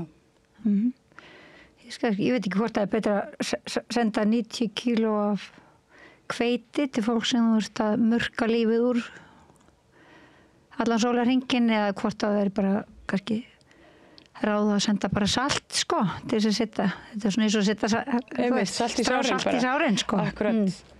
Þetta, já, það er eins og ég segi, þá hefur ekkert lát á svona hryllingsfréttum. Þannig það voru settlerar, þessi landtökufólk sem að riðist inn í Al-Aqsa moskunina núna í morgun, sem að er lítið mjög alvarlegum augum því að þetta er einn helgasti staður múslima.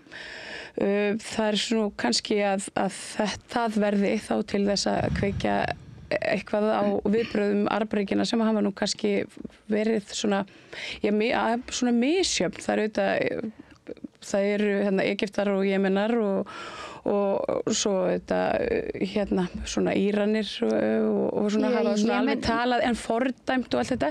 Jemenarnir hafa actually sýnt eitthvað svona í verki en svo það bara þessir hinir sem að kannski hafa Jemen eina ríki sem hefur svona látið einhvern veginn verkin tala svona út frá sér sko.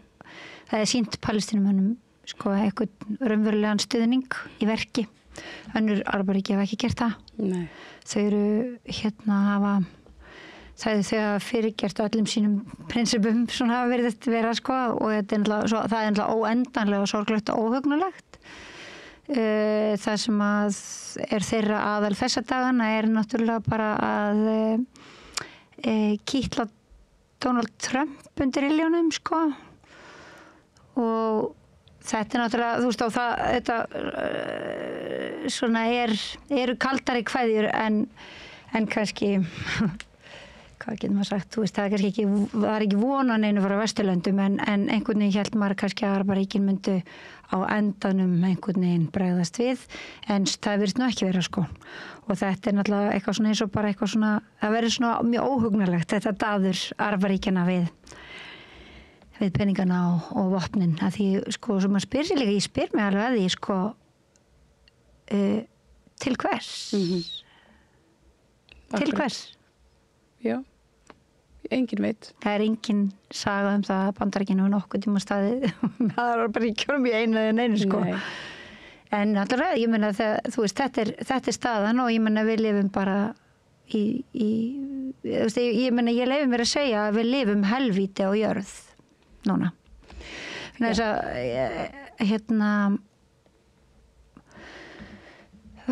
okkar heimur býður upp á það að við horfum upp á brutalitet stutt af öllum heiminum sko, öllum valda strúktúr heimsins. Já, og þetta kerfi sem að við höfum sem að við svona í svona hvítumegin í heiminum í Evrópu við svona við einhvern veginn byggum þetta kerfi til og það átti að vernda allan heiminn en við erum svolítið svona kannski að vakna upp við vondan drauma að við séum í rauninni vondikallinn og að kerfið átti aldrei að bjarga einmitt neinum nema okkur sjálfum sko. Já, ég meina þeim sem að sko þóknarlegir eru sko valdinu og ég meina ef maður bara svona ef maður hugsa, ég meina í raun og veru þetta þú veist í raun og veru ætti maður ekkert að hafa orðið svona hissa á sínum tíma þegar maður var hissa sko, það nú búið sko, þetta með hissa. En sérst, ég meina Sameinuðu þjóðirnar eru náttúrulega bara búin til þess að í raun og veru hjálpa heimsvaldastefnu Bandaríkjanna til dæmis sko. Sameinuðu þjóðirnar eru ekkert annað sko og þú veist þeim bara maður þarf ekki að lesa sér neitt mjög mikið til þess að sjá það bæði hvað, þú veist hvernig þau trýta öll Afríkuríki og bara í raun og veru eru bara í svona tæki, þau eru bara verkfæri í höndum heimsvaldastefnu Bandaríkjanna. Þannig að já, þetta mjög sorglegt og við lifum náttúrulega bara hrun í öllum skilningi, við lifum bara menningarlegt hrun, við lifum siðferðilegt hrun, það bara þú veist, og ég geng svo langt að segja, við lifum helvíti á jörð.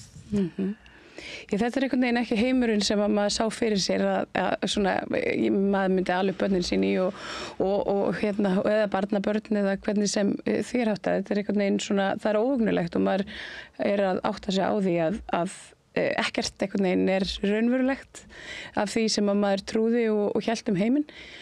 Allt byggt á lygi. Einmitt og það einhvern veginn svona, já, það allavega svona vofir þungt yfir manni, svo tilfinning að svona tilfinning vonleysis en það einmitt það sem að Palestínufólkið hefur líka kennt okkur allt og svo mörg þeirra að þetta með vonina sko að láta hana ekki deyja því að þá einhvern veginn þetta orðið tapað stríð. Já, akkurat og ég meina sko og það kannski, já það alveg rétt hjá þér að hérna svona þessi staðfesta sem að maður verður vitnað en hún nú óðum að fjara út núna með þessi í Palestínu sko vegna þess að það ég meina svo ólýsanlega kvöl sem allur almenningur til dæmis á Gaza lifir núna alltaf þegar við fáum okkur morgunmatinn, alltaf þegar við vökum, alltaf þegar við vinnum, alltaf þegar við förum heim að borða kvöldmatinn, alltaf þegar við sofum, þá einn ólýsanlega kvöl sem almenningur á Gaza lifir. Sko hún náttúrulega komin einhvern veginn á þann stað að í raun og veru þráir fólk ekkert annað heldur en að dauðinn taki við. Akkurat. Og þegar manneskja komin á þann stað, þegar börn þrá að deyja og við leyfum það, þá segi ég bara við hefum ekkert vennan heim að gera, ekki neitt. Ég meina þú veist, við erum á svo viðurstyggilegum stað sem heimur sko. Og þetta viðhald, þú veist að takast á alls konar öfl, það takast á fasísku öfl við frelsis þrána og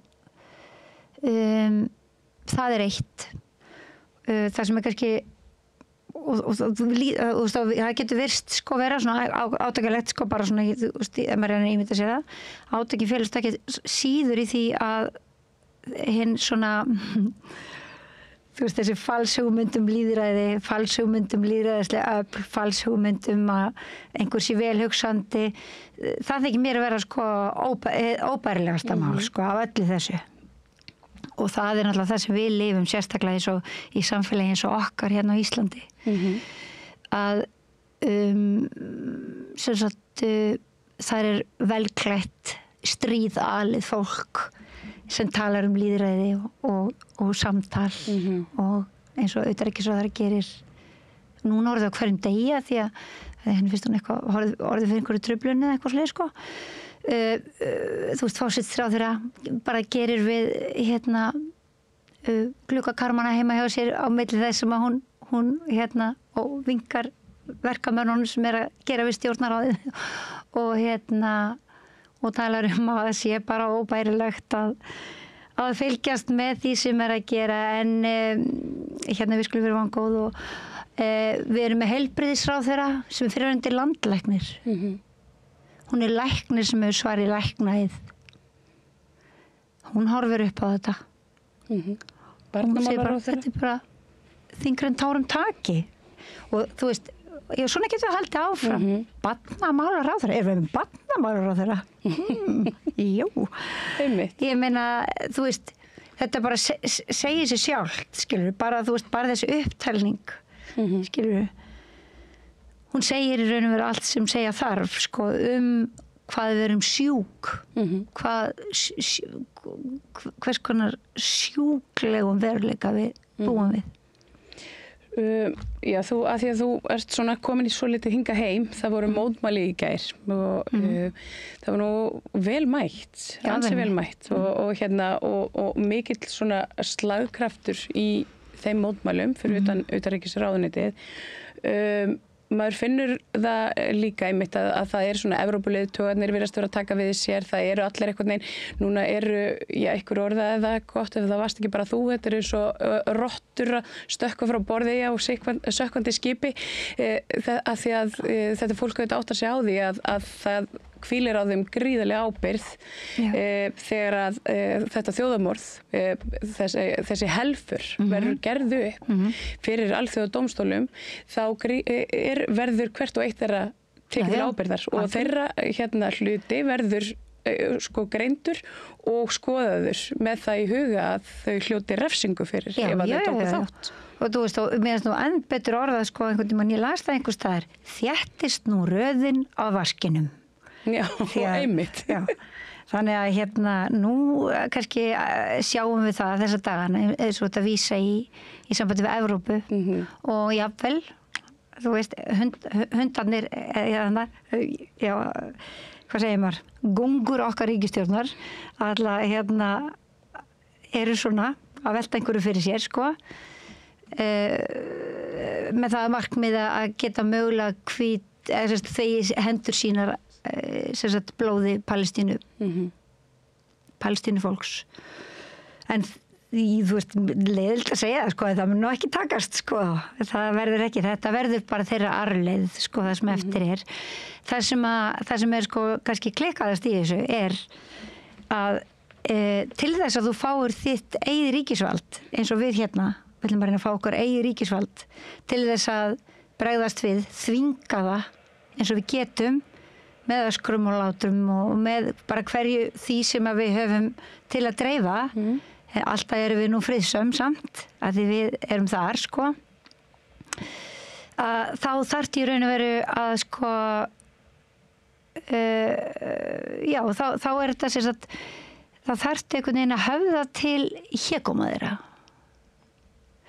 og það er náttúrulega það er svolítið segjandi líka okkar samtíma þú veist, þú þarft að höfða til egósins af því egó er það einskipti máli sko, fyrir stjórnmálamann þannig að þú veist, vindurinn sko blæs núna eins og ég sá bara gærdaginn og þetta var náttúrulega að því allur almenningur út allan heim meirihluti almenning stendur með Palestínu og er gjörsamlega að fara yfir af öllu því sem hann hefur séð öllu því sem hann hefur vitnað þú veist, fólk, ég held að þú deilir þeirri tilfinningu með mér að maður er, þú veist, maður mun aldrei nokkuð tíman ná sér eftir þetta aldrei nokkuð tíman allt breytt og þú veist og það fólk kannski sem að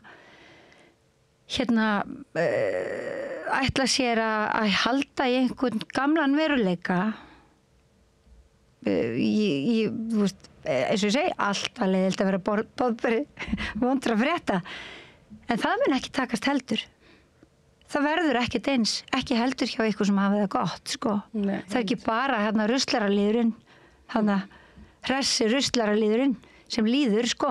Þú veist, þetta er bara allur almenningur ég veit ekki, þú veist, ég meina í gær það er bara fólk úr ekki öllum stéttum fyrir ekki en úr mörgum stéttum samfélagsins sem bara sko er bókstaflega bugað mörgusunum að því að horfa á lítil börn brenna lifandi horfa á fólk svelta í hel deyja úr sjúkdómum í beinni útsendingu pyntingar það er bara, ég veit ekki hversu þarft það er að telja upp allan þann hrylling sem að heimsveldastefna Bandaríkjanna með Ísrael sem verkfæri hefur boðið upp á og við eins og hundar pissum utan í Bandaríkjamenn og það er það sem að Kristrún Frostadóttir og Þorgerður Katrín Gunnarsdóttir gera á hverjum einasta degi. Það er pissa utan í Bandaríkin á hverjum einasta degi og það ofta dag en það er ekki að gera neitt og það er, og ég held að sé mjög þvart fyrir almenninga átt að segja það er ætla ekki að gera neitt. Hins vegar borgar það sig fyrir borgaran, hinn almenna borgara að leika það að hann biðli til þeirra eitthvað gott þannig að hann geti haldið einhvers konar von það að þær bregðist blíðlega við þetta er veruleiki sem við búum við þú veist, það er engin sannleikur neinstaðar þær ætla ekki að gera neitt ekki neitt ef þær hefðu ætlað að gera eitthvað þá var þær löngu búnar að því alveg á sama hátt og allir aðra Evrópuþjóðir ég meina, að maður kannski taka Spánverja þekki það skilur að því ég er bara ekkit innundir í spænsku stjórnmálum en það er svona einhvern veginn kannski blærin er svona daldinn eins og þeir hafi séð allt í einu það borgað sér slíta viðskiptasambandi við Ísrael skilur að þetta væri nú bara ekki hægt lengur sko. Svo það einmitt þessi krafa að slíta viðskiptasambandi. Ég átti samtal við alþingismann daginn sem að óskaði hreinlega eftir því við mig að við myndum bara gjöra svo vel að hætta með þessa kröfu eða stjórnmálasambandi, það öllu heldur, vegna þess að hún væri mjög mikilvæg til þess að koma neyðaraðstoð inn á Gaza og til þess að koma fólki út af Gaza. Sem að stjórnvöld náttúrulega eru allan daginn að gera, allt árið kring. Það alveg náttúrulega makalaust hvað þau komið mörgum út á Gaza og líka hvað þau gert með löggjöf, gert einstaklingum frá Palestínu sem hafa búið þjóðumorð og kannski mögulega komist hingað eða gætu komist hingað, alveg makalaust hvað þau hafi gert löggjöfina góða fyrir þetta fólk.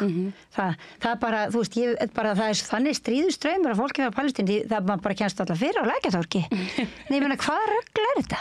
Já. Og á svo náðarsamlegast. Ég ætla bara að tala þessari röddu, skilurðu, og skil vel að aðrir tali öðrum röddum. Ég ætla bara að segja, þú veist, það sjá allir í gegnum þetta. Það sjá allir í gegnum þetta. Þú veist, þetta er ekki pólitík. Þetta er bara, hvernig hugsa þessi manneskja? Þú veist, hvað það að þýða? Ég meina, þú veist, þetta var bara og til dæmis samfylkinguna. Sem stígur í pontu, fullt af þingmönnum, ekki fullt, nei, fyrir ekki 3, ég bara glemdi, 3 þingmenn samfylkingarinnar sem hafa staðið í pontu og lýst bara því hvað þeim er misboðið. En það gleyma þið kannski að þau eru ríkisstjórn. Glemdu þið því? Þetta er ríkisstjórnarflokkur. Það er forsætisráðherra. Ég velti fyrir mér oft í þessu samhengi hvort að við, hinn almenni borgar á Íslandi, séum kannski bara einhvern veginn, við lifum í einhverju blekkingu að íslenska ríkisstjórn hafi eitthvað raunveruleg völd eða eitthvað sæti við eitthvað borð, af því að eftir því sem að þessu framvindur áttum að segja á því að það eins og þau tala þá er þú veist, eins og þetta sé bara algjörlega bitlaust batteri. Já, ég meina alltaf, mennur völd til þess að stöðva eitthvað, við höfum ekki vald til þess að stöðva neitt. Jú, en þau hafa rödd, þau geta beitt rödd sinni. Þú missir aldrei röddina. Ég missi reyndar, allt í góti. Þau hafa rödd, þau geta beitt henni. Við höfum mikla sérstöðu og við höfum mjög mikla ábyrgð.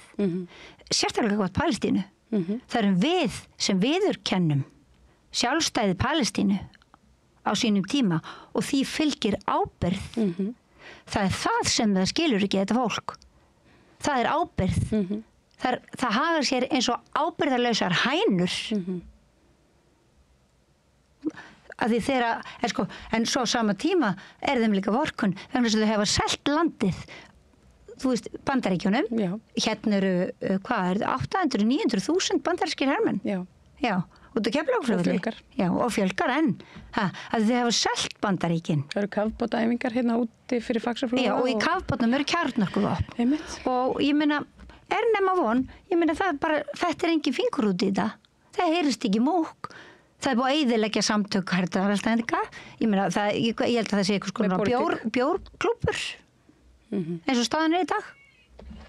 Ég meina, þetta er, þú veist, þetta er náttúrulega ekki kannski auðvelt að eiga við, en það er rödd almennings. Hún segir, stöðvið þjóðamorð, gerið allt sem í ykkar valdi stendur til þess að fara alþjóðalögum og þau gera það ekki. Bottom line. Margrétína, þú varst tekin tali af fjölmiðlum. Nú er það orðið svo að þú verist gripinn svona við hvert tækifæri í að þessara meginstraums fjölmiðla til þess að koma og vera eitthvað skonar andlit þessara baráttu hér á landi. Eitthvað sem að ég veit að þú telur svo sem ekkert eftir þér, en það er greiðlegt álag sem fylgir því að vera þessi típa, að vera í þessari framvarðsveit, vera endalaust slitin úr samhengi, klift til og smelt á forsíðu blaðana. Ég skoðaði, rendi nú svona yfir klippu af þér þar sem að þú ert nú hreinlega bara að garga á mótmælum lífi frjáls Palestína. það undir fólk hefur eitthvað svona bara allt í einu vakna upp hjá einhverju fólki sem að sér núna þig sem einhvers konar ógn við þeirra eiginu öryggi eða frelsi eða hvað það má nú kalla og það segir ljót orð og það hótar og það meiðir. Hefur þetta einhver áhrif á þig? Ég fyrst kannski segja það að það ekkit, þú veist, þetta heitir ekki álag. Og ég held að svona til að byrja með getur bara sagt að ástæðan fyrir því að fólk heldur að það geti fullyrt að ég sé eitthvað andlit einhverja baráttu eins og þessara baráttu það bara haldið miklu miðskilningi þess að það eru fjöldi manns sem vakið og sofið og þjáist hér á landi fyrir raunir og þetta viðbjóðslega þjóðarmorð. Þetta eins og þetta svona strategía. Þú veist, þú tekur eitthvað andlit sem þú þekkir, ég meina við erum náttúrulega 150.000 í borginni, við erum 300.000 á allir landinu, Það er ekki erfitt að vera frægur á Íslandi, Eða þú veist, hósta tvisvar og þá ertu bara orðin frú hósti, skilurðu, þú veist, bara og þetta er náttúrulega kannski grunnurinn að öllu illi í vestrænni menningu og í vestrænum samfélögum. Það er þessi persónudýrkun, það er egoísminn, það er og það er í raun og veru bara, þú veist, þá erum við bara strax komin að grunnunum að hinu illa kapitalismanum. Að það er hægt að þá sjá margir sem að kannski ekki eru sammála baráttunni, sé leik á borði að taka þekkta andlitið. Taka það svona, þetta er gott. Og það er ekki gert mér til nokkurs hrós eða hróður, heldur bara til þess að smætta baráttuna. Og þetta byrja fyrst, skilurðu, maður ekki hvernig Maggastína og var æðislega hress, skilurðu. En opaslega alltaf glaðilegum litum, maður ekki hvernig hún er. Alveg yndislega, hún er ofsalega reið núna, alveg að missa það. Þannig að þú dreifir umræðan og dreif með því að taka einhvern úr hópnum, skilur, og þú býrð til úr því einhvers konar, þú veist, svona persónlega, þú veist, þetta fjallar ekki um mig, bara, þú veist, þannig að það sé bara alveg sagt, það bara áður en við byrjum, þetta fjallar ekki um neitt nema Palestínu. Bara og það hafi ég lært eitthvað á því að búa í litlu samfélagi þar sem að fólk er mjög mismunandi skoðunum. Fólk sameinast þennan málstað, það er ekki allir á minnilínu, fæstir á minnilínu. Það er bara fólk sem vill fara diplómatíska leiðir, það er fólk sem vill fara samræðuleiðina, það er bara fólk sem trúir á alls konar aðra hluti heldur en ég, en við sameinumst þennan málstað og það er ekkert annað sem skiptir máli. Jú, sannlega, svo koma rasistarnir og þeir bara leipa að því þeir eru þetta heimskari heldur en allir aðrir, og þeir bara hoppa vagnin og þú veist, þeir bara hoppi þeir á vagnin. Bara hver sem betur getur, þeir bara skjótast fram á rúmunum og þeir gera ekkert að sjálfu sér. Þeir hafa fengið leyfi til þess frá yfirvöldum. Þú veist, og það er náttúrulega Bjarni Okkar Benediktsson, það var hann sem gaf út fyrsta opna skírteinið, skilur, komið fram undan rúmunum. Allir rasistar landsins samanist bara. Og þeir fóru svona skjótast, og svo náttúrulega með auknu lögregluofbeldi, þar hefur annað stórt samþykki fyrir því að þú meir níðast á friðarsinnum. Skilur, af því þetta er ekkert annað. Valdið níðist á friðsömu fólki. Þú veist, við hefum orðið vitna. Dómsvaldið dæmir ofbeldun í vil. Þú veist, ég meina við erum bara að horfa á okkur með einstu degi. Og þú veist, og ég veit svo sem ekki, þú veist, auðvitað væri gaman að vera bara á happy hour. Þú veist, ég meina, ég þrái ekkert heitar heldur bara eitthvað gott happy hour, Það væri alveg meira áttar, bara hýta stelpunar og eitthvað, skilur við, bara gera eitthvað, þú veist, gera eitthvað kósí, skilur við. Það væri æðislegt. Þú veist, bara eitthvað, og eitthvað. Ég meina, það er bara ekki tíminn til þess.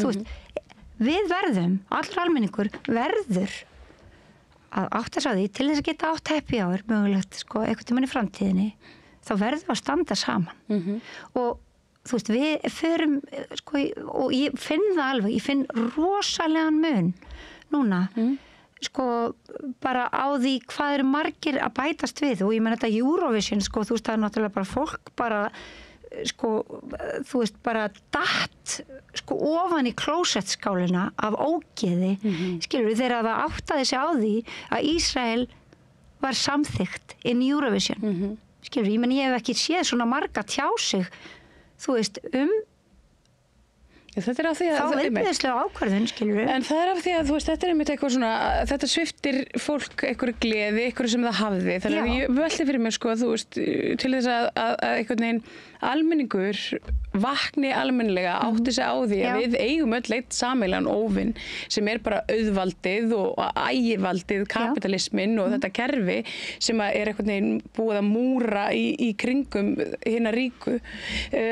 Sko, þá þurfa það allir að einhvern veginn svona upplifa þennan missi, persónulega missi. Og ég hugsa að þú veist hversu langt þarf þetta þá að ganga áður en að fólk einmitt hérna fer að missa partíunum og finna það á eigin skinni að hérna það er verið að svifta þau lífsgæðunum sem að þau heldur að þau gengur sér að vísum. Það allavega við erum komin þetta langt. Við erum komin það langt að 2,5 milljón skipta engum máli. Þú veist, mörg 100.000 manns, þú veist, lítil börn, brendlifandi, þú veist, ég sko, ég menna myndirnar sem að, sko, maður hefur fyrir hugskotssjónum, þær eru þannig að, þú veist, ég er svo oft sagt þetta, sko, hérna, var valla hérna að segja þetta aftur, skilur. Þetta er bara, þú veist, og þú veist, og það að þú hafir, sko, ég held að fólk sem að fer ennþá í vinnuna reynir að hugsa ekki þetta, bara getur ekki haft þetta meðferðis í vinnuna að því hver á að vinna verður einhver að vinna vinnuna. Ég segi bara nei. Þetta er ekki þannig. Hvað gerist ef þú hættir að vinna vinnuna þína? Hvað gerist? Þetta er, þú veist, þetta er okkar eina svar. Það er að hætta að næra þessi kapitalísku öfl og þessi ofbeldisöfl, vegna þess að kapitalísku öfl eru ofbeldisöfl. Það eru þau sem murka lífið úr litlum börnum, ekki bara í Palestínu, heldur bara viðsvegar heiminn, skilur. Og svift okkur Eurovision. Og þeir sem hafa orðið, það fólk sem hefur orðið, eru talsmenn þessa valds. Þú veist. Þú veist, ég hugsaði á tímabili þegar Hannes Hólmsteinn til dæmis segir að það er að senda þessi helvits mögstina því hann dettur ekki annað í hug.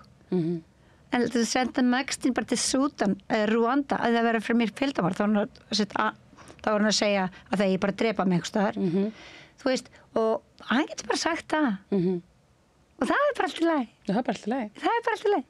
Segjum bara hvað annað næst. Ég meina, þú veist, þá erum við, sko, þetta er bara upplifum það að við höfum viðurkennt ófögnuðin og það er allt í lagi að segja og ég meina, við getum bæði ég og þú. Þú veist, ég get alveg sagt líka já, ég mætti alveg á mótmæli fyrir Palestínu, alltaf örgla svona 6 mánaða fresti, ég er alveg viss það. En vissi ég hvað var að gerast? Nei, ég vissi það ekki. Eða ég gerði mér ekki grein fyrir því. Eða þá, ég lokaði augunum fyrir því. Þú veist, við erum öll sek þetta. Já, 100%. Við erum öll sek þetta. Já, að humma hlutina fram á okkur einhvern veginn og neyð annara í heiminum einhvern veginn. Að því að við höfum það svo gott og við höfum það auðvitað gott á kostnað þessa fólks. Og er það málið? Það er ekki málið. Það er ekki hægt að líta fram hjá þeir lengur. Og það má hætta við. Það má hætta við. Það má hætta við að loka augum. Það má opna augun. Þú veist, það er enginn sem að dæmir mann. Skilur við? Við verðum að ganga saman þessa leið, sko. Nú sé ég hérna inn á Al Jazeera að ég er að berast fréttir hérna af 51 einstaklingi sem hefur verið drepinn sem vitað núna bara frá hádegi og hér fylgja myndir sem ég get nú því miður ekki varpað þeim hér upp akkurat núna en það eru langar raðir af grátandi börnum sem eru að bíða eftir matargjöfum og sko þessum hefðbundnu svona hjálparsamtökum þeim hefur verið settur svolítið stóllinn fyrir dyrnar og það eru komnir þannig inn bandarískir hermenn sem að eiga einhvern veginn að sjá matargjafir sumir segja að það sé taktískt þeir séu nú ekki komnir til þess að svona sáldra matargjöfum í svöngbönn heldur séu þeir bara í beinum landhernaði Þeir hafa náttúrulega verið það en nú eru þeir opinberlega þá í beinum landhernaði þannig að og það sást myndir daginn að hluti af þessu sem átt að vera matargjafir sem að þessi hermenn að fara inn með í einhvern veginn var það þannig að það voru 5 vagnar já, einmitt 3 af 5 innihéldu líkklæði einmitt, það voru líkklæði það segir kannski bara það er allt sem segir þar ég meina, svo kannski bara er þetta bara setning 3 af 5 innihéldu líkklæði einmitt. Þú veist þetta sko við búum við þetta er ekkit annað en helvíti María Lilja ekkert annað en helvíti það er það ekki og þú veist þetta er og þú veist og það bara til dæmis að RÚV eða hvaða svo sem fréttast og sko skuli í alvörunni éta upp eftir þessum satanjahú þessum satanista þessum verkamenni djöfulsins að skuli éta upp eftir honum það sem hann segir það er ekki bara óbærilegt heldur það er náttúrulega bara segir allt sitt markleysi allra fréttastofa sem svo gera Já, þú ert ekki hrifin á RÚV og hefur ekki vandað hvernig það hingað til Nei Hefurðu fengið svona óskýrðinur uppfylltar fund með útvarpsstjóra eða fréttastjóra segja? Ég hef hitt fréttastjóra á máli alveg svo þú sko og ég meina sá fundur náttúrulega sko í raun og veru þú veist hann skildi ekkert eftir annað en sko gríðarlega tómleika tilfinningu inn í minni sál sko að því ég hugsaði bara að illa upplýstari fréttastjóra ef ég átti að taka mark á orðinu hans skilur ef ég átti að trúa því hafi þau svör sem að hann gaf verið sönn þá er hann væntanlega illa gefnasti eða illa upplýst mest illa upplýsti fréttastjóri jarðsögunar sko það er bara í morgun og las ég til dæmis að hann Ingólfur Gíslason hefur verið að kanna það var einmitt hann slóði Ingólfur hefur einmitt verið að Gaza hann sló upp bara svona að gamni eða ekki gamni, ég veit ekki Nei, það er bara áhuga Já, áhuga á fréttavef RÚV hvort að stofnunin hefði á einhverjum tímapunkti fjallað Hind Rajab sem var litlu stúlkuna sem var, við heyrðum öll Ég meina það var auðvitað bara vera myrta Já, við heyrðum í beinni útsendingu hann að verða fyrir 300 66 skotum einmitt þegar að hún í marga klukkutíma sat inn í bíl með dreipinni fjölskyldu myrtum fjölskyldumeðlumum hún faldi sig og samtalið er hún að eiga við hjálparstarfsmann í einhverju neyðarlínu það nálgast á netinu og þetta er eitt svona svakalegst þetta er svona mál sem skók landsbyggðina þetta er einhvern veginn vakti marga til umhugsanum svona hvað er verið að gera hérna þetta var svo átakalegt að heyra röddin í þessari litlu stúlku ég meina það bara heimsbyggðinu þetta bara 6 ára já og þetta er svona allavega snerti við mörgum en snerti ekki við RÚV þannig að en já, einmitt, það er það sem ég ætlaði að segja umfjöllun þessa litlu stúlku sem að einhvern veginn er á allra vörum og hún átti afmæli daginn og fólk hélt upp á afmæli henni til heiðurs. Já, ég meina, sko Hinds Hall, eitt frægasta lag, sko poplag sem samið hefur verið þennan atburð. En það er ekkert RÚV? Nei, RÚV, veistu það? Ekkert Hind Rajab? Ekki orð. Og það var sama, sá ég að hún Helga Þóra Jónsdóttir sem nú hefur líka komið hingað og talað Gaza, hún hafði gert svona álíka könnun sjálf og þá var það Aron Bushnell sem ekkert hafði komið út úr þeirri leit. Aron Bushnell náttúrulega maðurinn sem kveikti í sér og kaus að fara bara kveðja þennan heim. Það var hermaður, bandarískur hermaður sem gat ekki látið bjóða sér lengur og hryllingin og viðbjóðin. Hann vildi ekki vera meðsökur og hann ákvað að vekja athygli á málstæðinu með þessum hætti. Það var ekkert RÚV. Ekki orð. Og það ég meina við skattgreiðendur kannski ættum kannski að velta því fyrir okkur sko fyrir hvað við erum að borga. Eitthvað skonar áróður virðist vera? Þetta er bara beinn áróður. Þetta heitir eitthvað svona, þessi áróður heitir, þetta er svona, þegar meðvitað er verið að halda upplýsingum frá almenningi, þú veist, eða leikstýra fréttaflutningi. Og það er það sem er gert á RÚV. Fréttaflutningi leikstýrt og ég meina eina vælið eða söngurinn sem maður fær sko þegar maður á þeim tíma sem maður sko hafði einhvern kraft til þess að spyrja RÚV út í þetta, þá er alltaf verið að tala einhverja tímaþröng og svona og bara við erum alltaf einhverja aðeinsleiri tímaþröng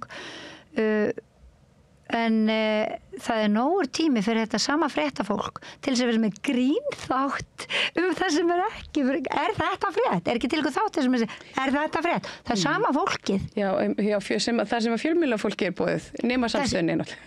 Já, það sem fjölmiðlafólki sömu fjölmiðlafólki boðið að grínast svolítið með eitthvað hvað frétt og hvað ekki frétt svona í gegnum tíðina, en það má ekkert vera að því að búa til að eru fréttir, það svo lítill peningur, veistu hvað lítill peningur? Það alltaf engin hugsjón, engin peningar og engin tími. Það eru nokkuð 100 miljardar held ég. Samt að borga allir skatt. Já, ég meina það eru gríðarlegu fjármunir sem fara í RÚV og maður ætlast til þess að þau gerir betur. Já, þetta er bara marklaus fréttastofa, þetta er ekki fréttastofa. Nei, þetta er orðið eitthvað svona. Já, þetta er eitthvað humbúk, skilur, eins og bara borgin, bara humbúk. Hún er ekki þjónusta borgarana. Þú veist. Þannig að, þú veist, ég veit ekki, ég meina, en þetta virðist einhvern veginn vera þannig að á meðan okkur líður öllum eins og við séum með leikaleikinn, þá er allt í lagi. Ef við höfum okkur áfram. Ég meina bara öll með Instagram-filterinn á, þá bara sér enginn gallana. Já, og það er einhvern veginn þannig og þannig ætlum við að láta okkur líða vel bara 10 mínútur viðbót. En sko, og kannski göngum við bara þessa sko leið helvítis til enda af því þú veist, þetta er ekki gangi þetta upp með þjóðarmorð í Palestínu þá verður, sko, gengur þetta bara eins og eldur í sinu alla heimsbyggðina. Þú veist, hvað heldur það verið lengi að ganga frá öllum grænlendingum? Þú veist, korter. Það kemur að okkur líka. Korter 20 mínútur. Eða Íslandingum 300.000 manns. Sópa okkur bara til sjós. Það er það sem mér þykir svolítið svona áhyggjuefni að því við sjáum með hvað hætti sko, bandaríski völd og ég meina þetta heimsveldi með hvað hætti þeir tala Grænland og Grænlendinga, þeir ætla að eiga það. Já, og þeir eiga okkur nú að svona langmestu, þeir þurfa voðalega lítið að gera og svo andspyrna sem þeir munu mæta þegar þar kemur og ég segi þegar þar kemur þegar hér eru við rík á auðlundum og heimurinn hann að brenna og það vantar vatn og það vantar orku, það vantar ýmislegt. Þegar það verður tekin ákvörðun að landið okkar verði nýtt með þessum hætti og þau örfáu okkar sem að þorum kannski að standa upp í hárinu á þeim og mótmæla, þeir verð ekki lengi að losa sig við okkur. Þannig ég velti fyrir mér sko, hvað þarf maður að gera til þess að fólk átti sig á því að þetta er ekki, þetta er alvöru lífið, veröldin okkar sem við búum í. Við höfum þetta ægivald, þessar ólögu vondukalla og restin af okkur, alveg sama hvort við reynum að leiða það hjá okkur, við munum öll finna fyrir því. Það er það sem er gert við börnin í Gaza verður á einhverjum tímapunkti gert við önnur börn og það endar svo með því að okkar eigin börn lenda í því og það er þetta sem að einhvern veginn, það gerir mig svo ofboðslega pirraða að fólk skuli ekki kveikja á þessu. Já, ég held að en mikli sökudólkur í þessu sé einmitt svona sé sér menntunarskortur og þú veist, það er auðvitað líka pólitískt vald sem stýrir menntun og ég meina, ég er 57 þú veist, ég vakna bara upp við það allt sem mér hefur allt kannski nema margföldunartaflan er lygi, skilur allar þær upplýsingar skilur, þú veist, Guðslof var mér kennt að lesa og ég þakka fyrir það þannig ég get þá bara numið sjálf og og ég raun og veru vinnur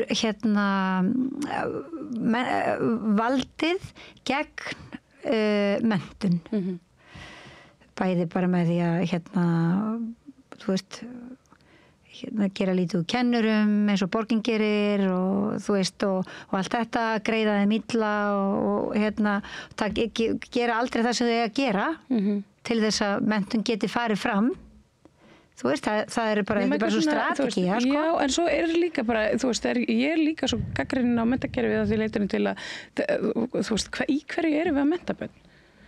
Einhverju, þú veist, endurskrifaðar í sögu einhverja, þú veist Ég er náttúrulega þessi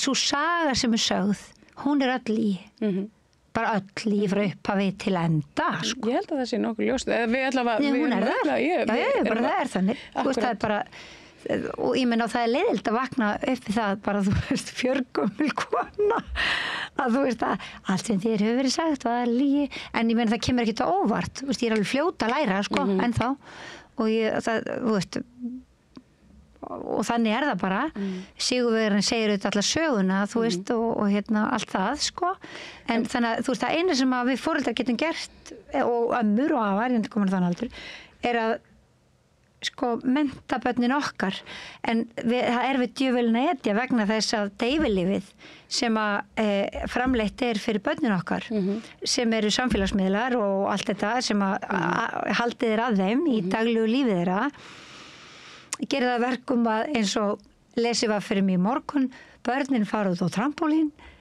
en fara svo undir trampólínið í símannu sína Já, þetta er áhugavert Magnúsína, ég þarf því miður að setja punkt í þetta góða samtal okkar hér takk hérlega fyrir að koma gefa tími í það, ég veit að það er nóg að gera hjá þér það er baráttan sefur ekki og hún sefur ekki og við erum í baráttunni saman öll saman Akkurat og tók ég við því að það er meira hér handan við hlið Þar stann að tala borgarfulltrúa Borgarfulltrúar Sósíalistaflokksins eru með viðtalstíma alla mánudaga klukkan 13:30 til 14:30 það þarf ekkert að bóka tíma endilega kikið við í Bólholt 6 105 Reykjavík Það er nú tenging þannig að milli hörmungar ástandsins og hernaðarins á Gaza og raunverulega vanlíðanar fólks sem að bara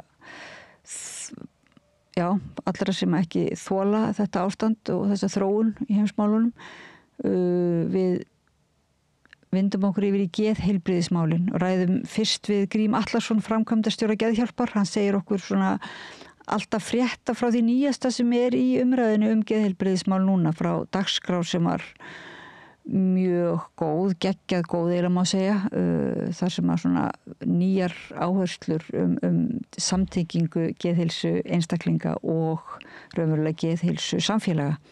Heyrum í Grími Atlasinni segja okkur fréttir, gjörðu svo vel. Allir þættir samstæðvarinnar eru fáanlegir á öllum helstu hlaðvarpsveitum.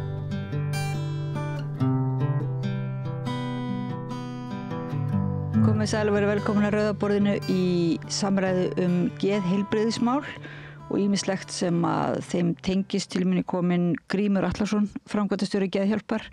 Takk fyrir að koma og mér langaði til að biðja að segja okkur frá svona merkilegri, var ekki ráðstefnu sem að hét þörf fyrir samfélagsbreytingar.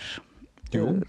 Var haldið núna bara fyrir nokkrum dögum og þar kom nú bara ýmislegt. Voru það að tengja saman raunverulega tilfinningasviðið og pólitíska eða samfélagssviðið svona? Já, þá má kannski segja það. Þetta er bara ágætis kannski greining á því hvað við erum að reyna að gera.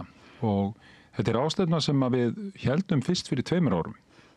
Í rauninni heitir það sama, það var útgáfan 2023 og þá erum við að fá fólk sem að er að tala fyrir nýjum leiðum, ekkert endilega einhver svona byltingakend, einhverju kristallar, skilur við, heldur líka bara, kristallar líka þannig séð, að bara hlutir sem að eru öðruvísi eða eru með annari, það er önnur nálgun, en virkar og hefur sýnt sig að virkar.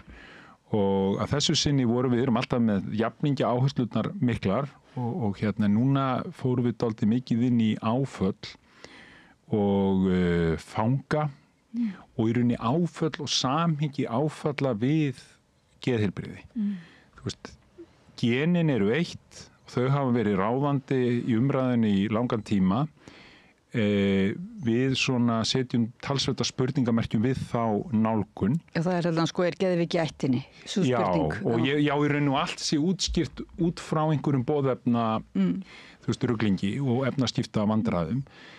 Ekkert að, þú veist, það getur vel verið að þú veist, en málið er að umhverfið samfélag, hvað er það sem að ýtir okkur, fátæktin eins og við talaðum hér áður og allt þetta.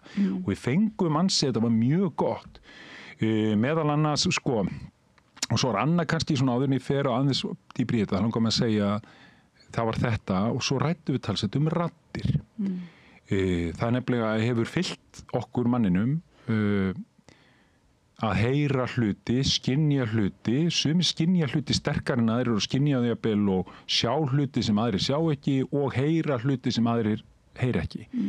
Þetta getur orðið erfitt, þetta getur orðið mjög erfitt og sérstaklega þegar er lítill skilningur á umhverfinu, eða umhverfisins á því hvað þetta er og lítill svona nálgun í þá veru kannski að lifa með hlutum og vinna með hluti og hlusta hvað er þetta að segja okkur. Og við fengum merkilegan mann og svo raddheyrara með honum. Trevor Iles heitir hann sem að fer fyrir Hearing Voices í Danmörku og er að í rauninni vinnur með raddheyrurum. Það er fólk, hann hefur lengi unnið í geðbransanum, bæði Bretlandi og Danmörku og með honum var raddheyrari og við heldum námskeið, heilstags námskeið fyrir bara ýmsa, voru starfsfólk Reykjavíkurborgar og það var líka notendur, fólk sem hefur upplifað og heyrt, að svona til að önnur nálgun heldur en sú sem er ríkjandi sem að snýst röddin er slæm, hún voru að fara.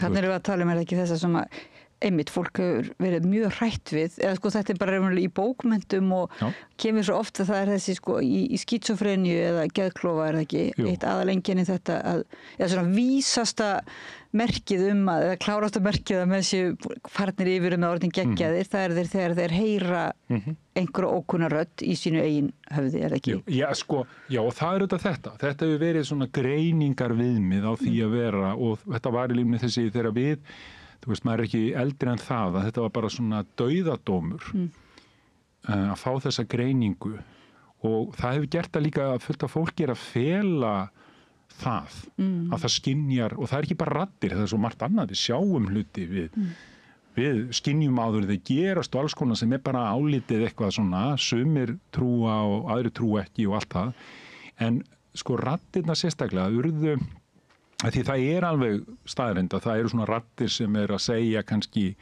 hluti sem eru ekki beinlínis fallegir, segja þeir að gera ykkur hluti og svo aðra raddir sem er að segja eitthvað annað, að við höfum svona tendensin hefur verið að loka á þetta og losna við þetta, en í staðis kannski hugsa hvað gerist áður, hvað búið að gerast í lífiðinu, hvað þetta sem er eitthvað sem við getum hlustað á.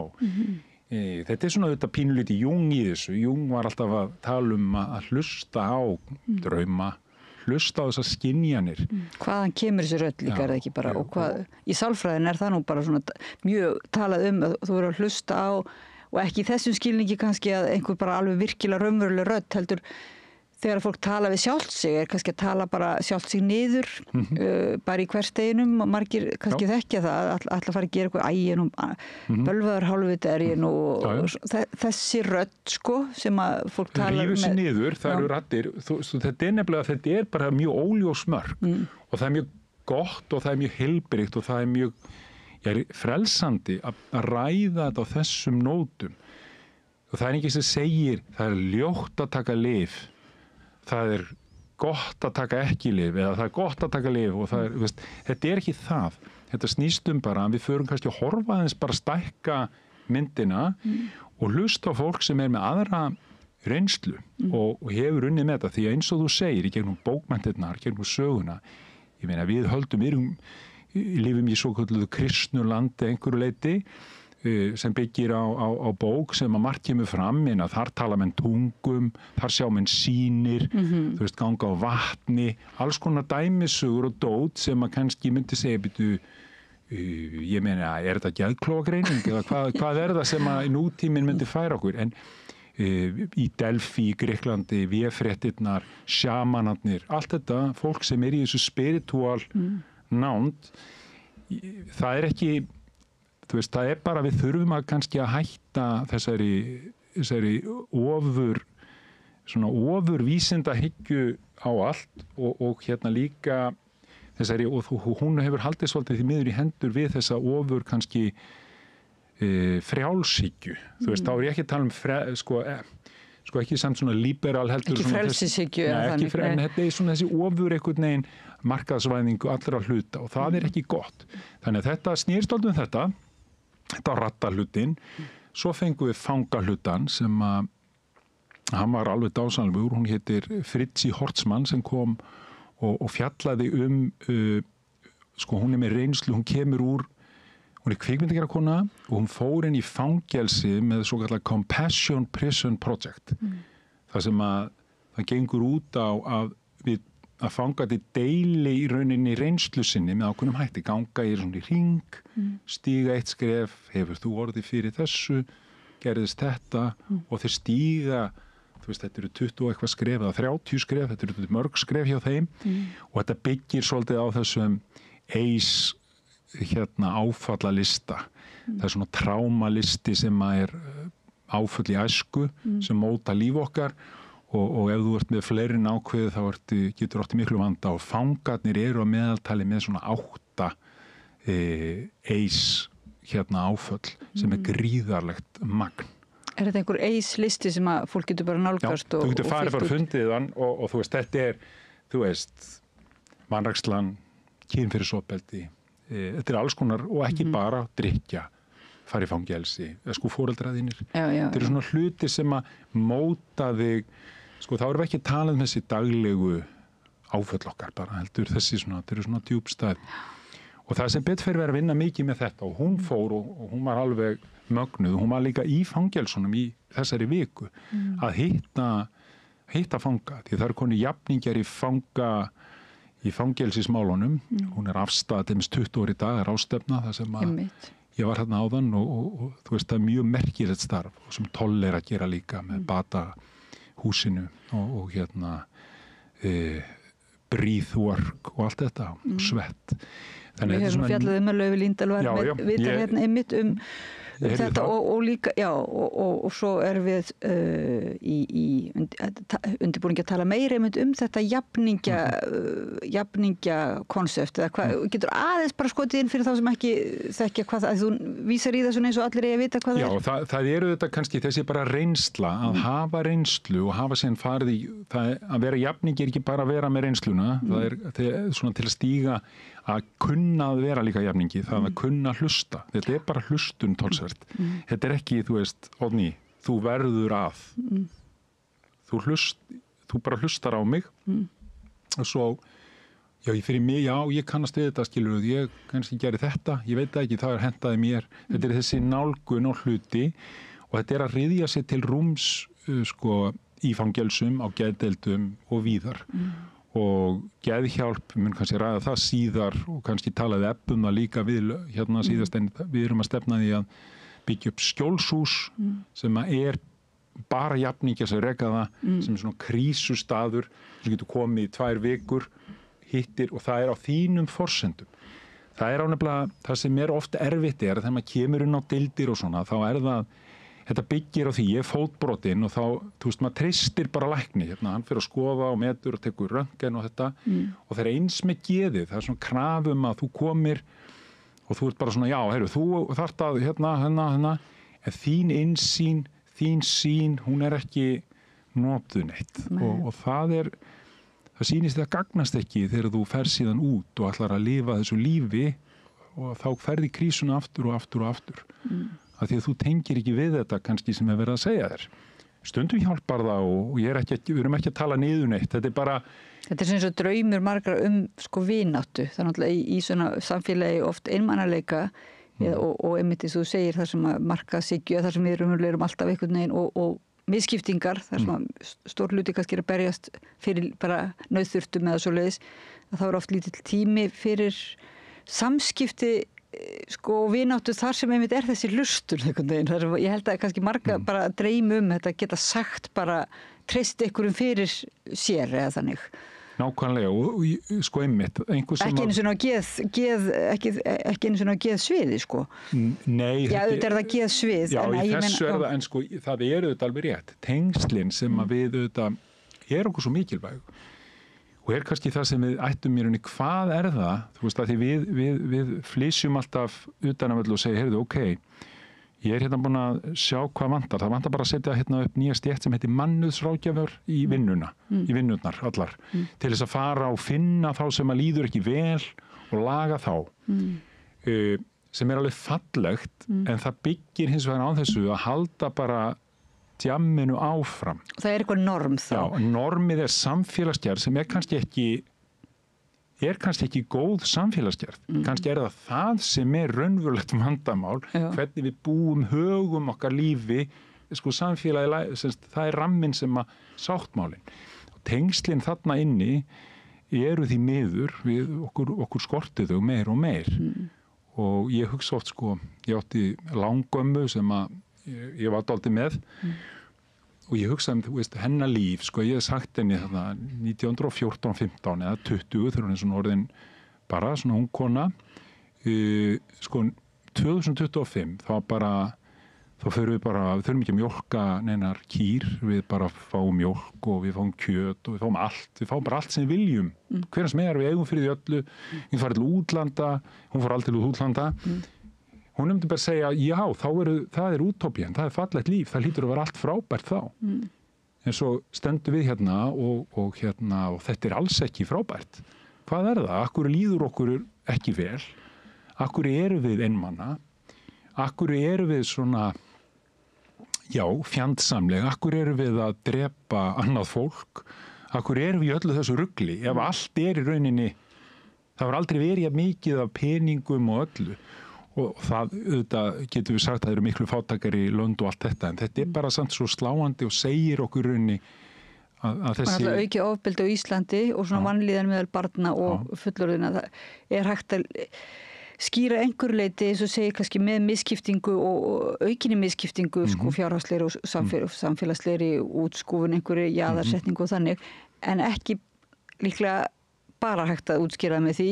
Það að segja, það ekki hægt að bara laga með því að sem flestir fái meiri lúksus eða þannig.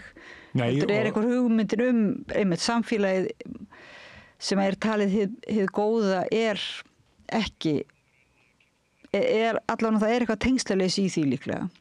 Já, ég held að það sé alveg og við eins og þegar við heimsóttum alla skólalandsins og hittum alla krakkana í öllum hverfum, öllum stöðum, allstaðar og í svona hverfum það sem var mikil, svona kannski það ekki þannig, það fullt af góðum heimilum á öllum stöðum. Það fullt af góðu fólki að gera góða hluti í Efra Breiðholti, í Garðabæ, Álftanesi, Fossvogi, allstaðar.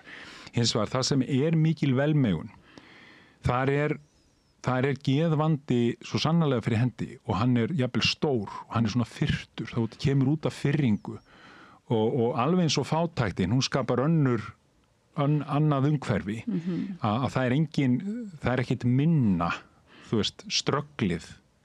Það fylgir því hamingjan ekki þarna, þetta nákvæmlega þessi næring. Og það var gerð rannsókn líka með sveitarfélög, þú borar gata þá og kemur með göng og þú getur keyrt þangað, þá allt gott. Það kemur ljós að það snýrist allt menningu.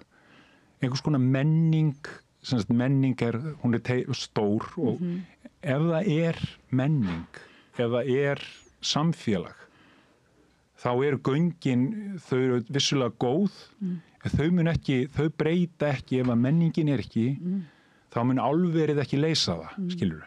En það vantar ofta ekki svona heildarsamhengi eða svona, það byrja með einhverja lausn eins og það er gott að hafa jarðgöng til þess kannski til að efla menninguna eða svo leiðis, auka flæðið inn og út, en svo kannski ekki alveg hlúðað áframhaldinu, þú veist, það þarf líka að vera uppbygging á menningunni eða íþróttastarf út á landi oft gott en maður velti fyrir sér svo eru tónlistarskólar en það vantar oft eitthvað til þess að verði svona bara einhver lífvænlegt samfélag. Þetta alveg rétt og þú veist, þetta fer oft í einhverju líka, byggir oft á samkeppni. Það byggir á því að það sé ef að liðið mitt vinnur þetta, þá allt gott. Og það sýndi sig líka alveg þegar þú veist eins og fyrir austan að ég var fyrir austan í smá stund 2002 því að veturinn þegar Norsk Hydro sögðu nei og það var Helga Vala var að vinna var að kenna í grunnskólanum og þá voru 2 íbúðir í þessu fjölbýlishúsi þarna á Reyðarfirði og pólskur að tékkneskur tónlistarskólastjóri einn og svo önnur íbúð sem Helga Vala hafði eitthvað stöður í hinum endanum. Og fyrir hlustendur á árum sem ekki vita þá var Helga Vala kona þín. Já, eiginkona mín fyrirgefiði og þetta var svo kósí en allavega að þarna þú veist það sem það leiði allir svo illa, þeir voru allir að bíða eftir þessari lausn. Síðan þetta var mjög erfiðu tími, svo bara nokkrum mánuðum síðar þá sagði, þú veist, Alcoa, já, við ætlum að gera þetta. Og þá var allt gott. Þetta ég ekki að gera lítið úr atvinninu því sem það skapar, en skiluru, þetta var svo þegar maður skoðar þetta í samfélagsgerðin fyrir mig mannfræðistúdíu, félagsfræðistúdíu núna, þá þetta ekki kannski það sem að samfélagið þurfti mest á að halda. Hins vegar þetta ekki trál fyrir hluti. Ekki, þú veist, ég lendi þessu líka þegar ég var í Bolungarvík að þá var meitt verið að ræða göng og þá var verið að skoða alls konar útfæslur. Þú varst bæjarstjóri í Bolungarvík. Og þá spurði ég spurninga bara í sakleysi mínu, þá var samgöngur á þeirra sem var að mæla fyrir einhverju lausn sem hún var ekki góð, var ekki farið í þá lausn á endanum, en ég spurði út í, þú veist, svona mannfræðistúdíu og svona félagsfræðilega rannsóknir og það var svo klassískt einhvern veginn að hann bara hlóað mér og gerði lítið úr því sem ég spurði, hann fannst þetta og þú veist, þessi mórall, þú veist, það bara þoskur einhvern veginn og það eru verðmæti. Skilningurinn, við verðum að ná inn í þann skilning að það samfélag miklu meira heldur en viðskiptaráð. Það bara angi. Það reiknar ákveðna hluti en svo allt hitt sem bara risastórt. En eitt útilokur ekki annað eins og þú ert að segja. Það þarf náttúrulega byggingum og það þarf allir minnst vera kvóta, þú veist, réttlátt skipting kvóta, það þarf atvinnu, en það þarf ekki bara það. Nei. En hvað þarf þá meira? Er það þá vináttan eða þú veist, hverjir voru svona helstu lausnirnar eins og þessari? Já, ég rættum það tengsl og skilningur og samkennd það sem að okkur í rauninni, það sem að við eigum að byggja samfélagið, þetta búið, þetta klísja. En það bara skortur. Tengsl, skilningur samkennd. Það í rauninni, og að byggja í rauninni meðferðir út frá því og horfa síðan á nú erum við alltaf að lendi því að við þurfum alltaf að vera að gefa þessum þetta og þetta og þetta og það þetta margir sem að plömma sig ekki og þeim líður ekki vel þú veist, við erum í þessu ástandi þú veist, við erum þetta kannski eitthvað annað sem betra betra að gera eitthvað annað, hvað getur það verið taka svona smá sáttmál það að því ég, þú sko á síðustu ráðstefnu fyrir 2 árum og þá talaði James Davies sem ég hef minnst á hér áður og hann talaði mikið samfélagsgerðina, hann talaði mikið nýfrjálshyggjuna og hann ekki, þetta snýst ekki að vera hérna, ég er kommunisti og þú veist, nýfrjálshyggjan hún bara setti allt á markað og það var allt einhvern veginn boðið út. Það var allt betra þannig því ríkið, þeir eru bara, þú veist, þetta er svona hugmynd sem gengur upp í einhverju svona hagfræðiformúlu en hún gengur samt ekki upp af því að það eru aðrir hlutir sem spila með. Þetta ýtti undir allan lyfjabransan, þetta ýtti undir alla, þú veist, við erum svo óheilbrigð, það er alltaf eitthvað sem við þurfum að laga. En það er auðvitað það sem er auðvelt að selja, það er heilbrigði, sko ef að nýfrjálshyggjan er... Þeir eru ekki selt neitt út heilbrigður. Nei, þannig að það er náttúrulega svakalega mikilvægt ef maður hugsaður svona kerfi sem djöfulegt, bara þau eru eiginlega bara að endurnýja sjálf sig, sko. Og sanna sjálf sig alltaf og þá kemur það að þetta verður vítahringur að þér líður illa í þessu kerfi en kerfið tekur það ekki á sig og enginn bendur á þessi kerfinu að kenna heldur að það er bara þú sem ert eitthvað, það er eitthvað í genunum hjá þér eða bara þú eitthvað nefnir mishefnaður og þá ert þú svo heppin að þú getur keypt lyf og keypt aðstoð. Og sama tíma þá erum við með og það er alveg rétt, báknið blæs út, félagsleg þjónusta, hún stækkar alltaf. Þörfin eftir félagslegri stuðningi og þjónustu stækkar alltaf. Þetta verður alltaf miklu stærra bákn og það er aldrei nóg, það verður alltaf lengri biðlistar, það er alltaf meiri þörf. Þetta er orðið svona, þetta er bara spíralast en við förum aldrei að spyrja stopp með þessu, er eitthvað? Getum við, ég er sannfærður að það sé, en við þurfum að, það er erfitt sko, það er mjög erfitt, ég meina, geðlyfjabransinn 104.000 milljarðar ári og þú veist að það er mjög erfitt að einhvern veginn, stoppum þetta, náum þessu niður. Þú veist að því það er, þetta er bara eins og með kvótan, það er mjög erfitt að deila honum út aftur, þau eru búin að fjárfesta svona mikið, búin að setja svo mikla pening í þetta, það, þú veist, þetta er svo, allt þetta, það gengur út og hann hækkar alltaf í verði, af því það þarf alltaf að veðsetja og ná að kaupa og fjárfesta og allt þetta, að vinda ofan að svona er mjög erfitt, en þetta getur ekki haldið alltaf bara áfram. Þetta er svona hugafarsbreyting sem er byrjuð og er hafin og þið eru inn í henni og kalla til landsins fólk sem er að fylgjast með í þessum breytingum og finna nýjar lausnir og smá saman kannski er hægt að breyta. Þetta er allan að tilraun til þess, eiga svona samtal og eiga það ekki endilega heldur líka ekki of dæmandi, að því við erum alltaf dæmandi á öll, þú ert auðmikið, þú ert einhvern veginn, það er alltaf allir.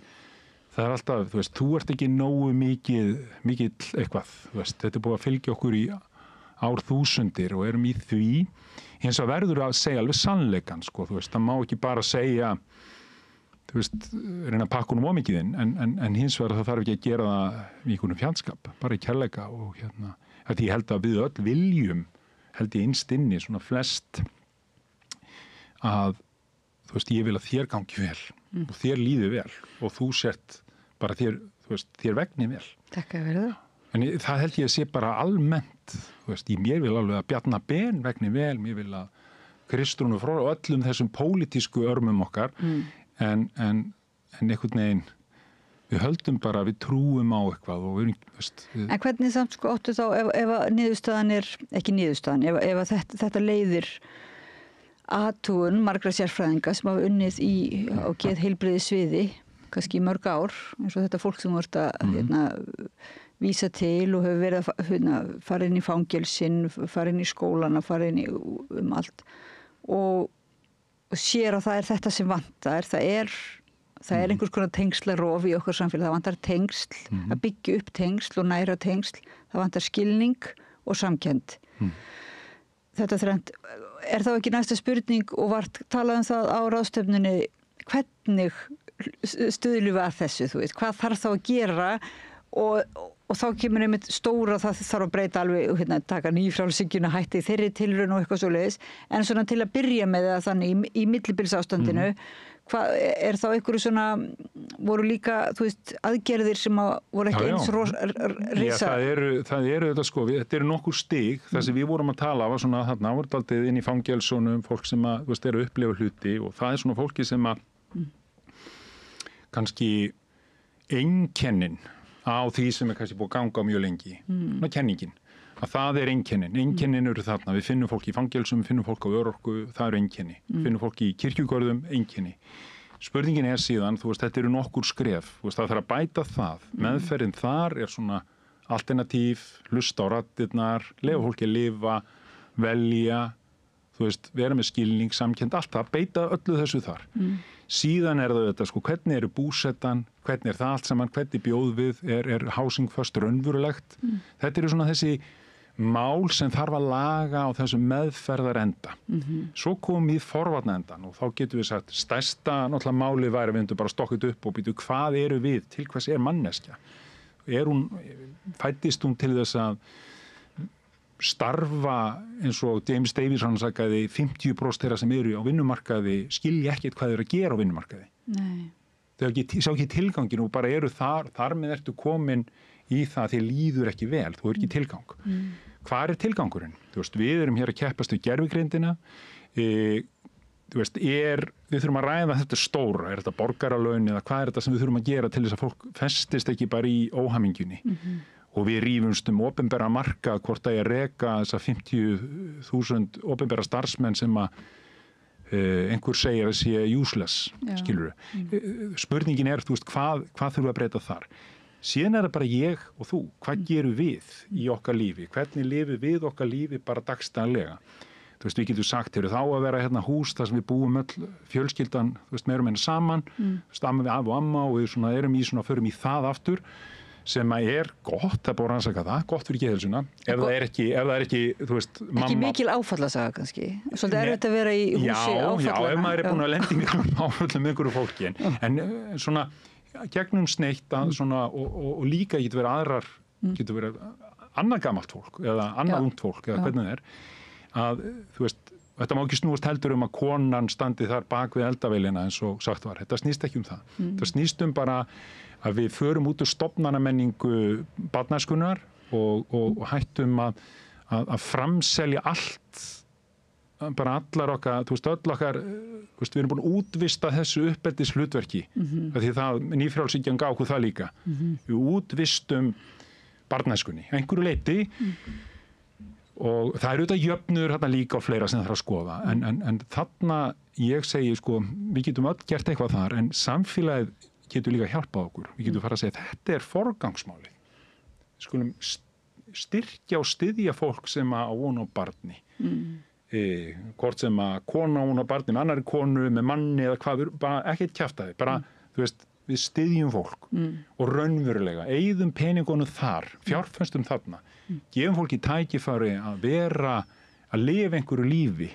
Að vera ekki, einstæð móðir með sprungið dekk, hlaupandi, og svo eitthvað lið að segja þér að þú megir ekki vera með barnið þitt í 9 tíma á leikskóla og svona, þú fær meira móral og allt þetta. Þetta er samfélag. Í staðins að gefa fólki tækifæri, þú þarft ekki að gera þetta og kannski það ekki gott, en þá getur þetta snýst efnahagsmál. Og þarna held ég held að þetta segi kannski líka því ég nú bara búin að stúdera sjálfa mig svo mikið, að ég veita bara sjálfur að ef þetta hefði verið í lagi, ég er ekki að segja að ég væri þá bara einhver annar og kannski vill ég ekki vera annar, en það því miður allt og margir sem að fengi ekki að verða gamlir og ég sem að voru þarna. Og það er ekki gott. Þannig að, en við getum líka gert hluti sjálf, við getum forgangsaða, fólk að forgangsaða alls konar, það forgangsaðar, játkallinum og Iron Man og hvað þetta heitir allt og fara og gera eitthvað svona verið. Hvað það aftur á játskallinu?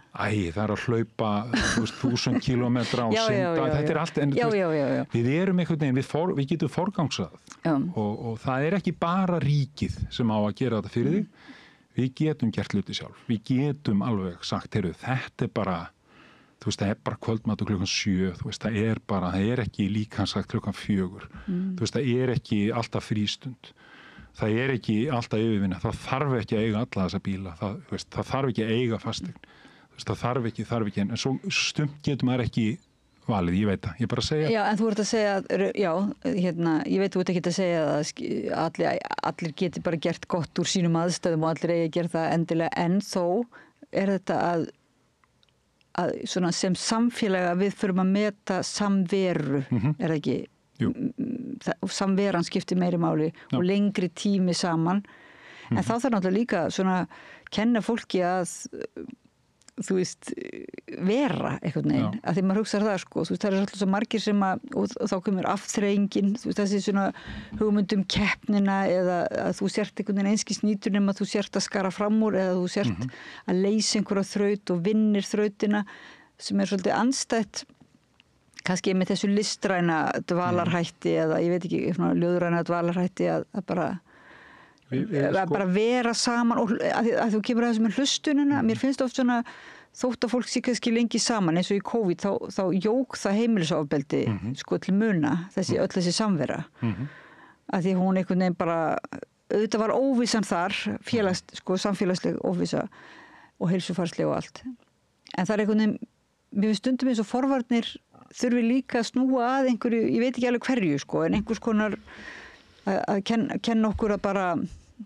sko þetta er bara þetta er nákvæmlega þetta verðmæta mat okkar það byggir þú veist við sjáum þetta svo fljótt sko þegar ég satt með ungmennum í gær ungmennaráð voru að tala geðheilsu barna ungmenna og það var mjög gaman að tala við krakkana þau sögðu þú voru alltaf að tala þú veist, álag í námi og allt þetta, en voru líka að tala að það væri einhvern veginn, þau þurftu að komast í einhverja skóla, þau þurftu að komast í einhverja framhaldsskóla.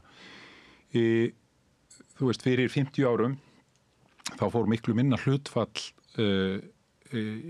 íslenskra ungmenna, eða bara þeim sem byggu hér í einhvers konar menntaskóla. Þau fóru í öðruvísi námi eða fóru beint á vinnumarkaðinn. Krafan var önnur.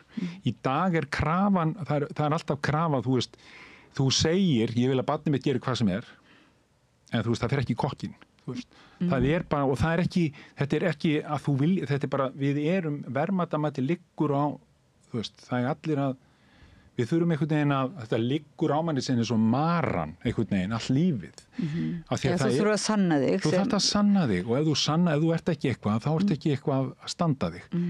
Og þetta er svona samkeppniselement sem er svo ruglað, því að það, þú veist, skóli var ekki búinn til fyrir þú veist, það var ekki þannig, þetta er ekki eitthvað sem fyllt okkur bara alla tíð, einhvers konar risastór skóli fyrir alla. Þetta kemur svo verður þetta, þú veist, drengir sem að voru nógu klárir í höfðinu eða voru ríkir, þeir fóru í skóla, svo þegar það var sleppt, þegar stelpur fengu að fara í skóla, þá kom í ljós að þetta kannski hentaði mörgum stúlkum betur en drengjum og þannig að þær fóru að standa sig mjög vel. En þetta er ekki hugmynd sem byggir á neinu náttúrulegu eitthvað. Við lifum við eins og sagt hérna í Reggi og Milja, við höfum 100 mál, en við tökum 99, börn hafa 100 mál, tökum 99 af þeim. Því við erum allt annað. Skólahugmyndin hefur ekki hjálpað okkur heldur, því hún er góð, en hún er líka svo mikið rugl. Þú myndist nú Þórberg Þórðarsson hérna fyrst ef við töluðum saman og það má einmitt minnast á hann líka sem bara var að gagnrýna skólakerfi þá fyrir, það er nú ansi mörg ár síðan. Laxness gerði það líka í rauninni og ég sá mynd daginn hann hérna Marteinn Sigursson hérna fornmálamaður og hérna gamall vinur minn bara, ég voru saman í Ísaksskóla í Kanada og menntaskóla en hann var mynd hans geðveiki og það var hann að tala nám. Hann var að tala þetta, þú veist, hvað er nám? Þessi páfagauka pæling og svo nám. Það var svolítið gott að fá þetta því þetta ýtir okkur svolítið. Við erum alltaf einhvern veginn, við erum ekki, hvað ert þú? Hvað ert að gera?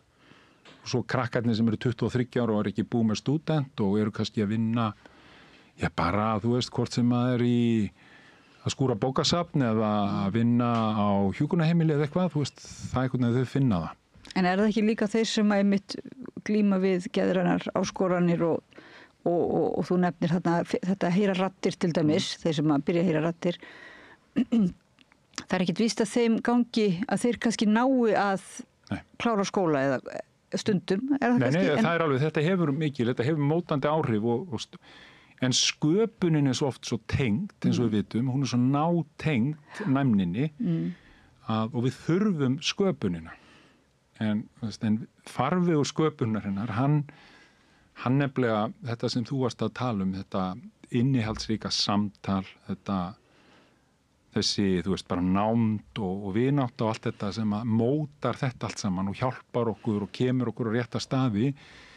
Þetta eigum að reyna að íta einhverstað, við erum að finna það, hvort við getum gert það, ég veit ekki hvort að við getum fundið það í skólanum, en einhvern veginn, þú veist, það tilraunir eins og núskóla pælingin í Hafnarfirði og svona, það voru svona jákvæðar pælingar. Ekki alls konar pælingar líka einmitt í skólakerfinu búin að vera í mörg ára að reyna til þess að koma móts við þá sem eru kannski á einhverjum rófum eða erfitt með og eru lesblindir og alls konar blindir og reyna, hvað það, innlima og veita öllum skóli án aðgreiningar og svoleiðis og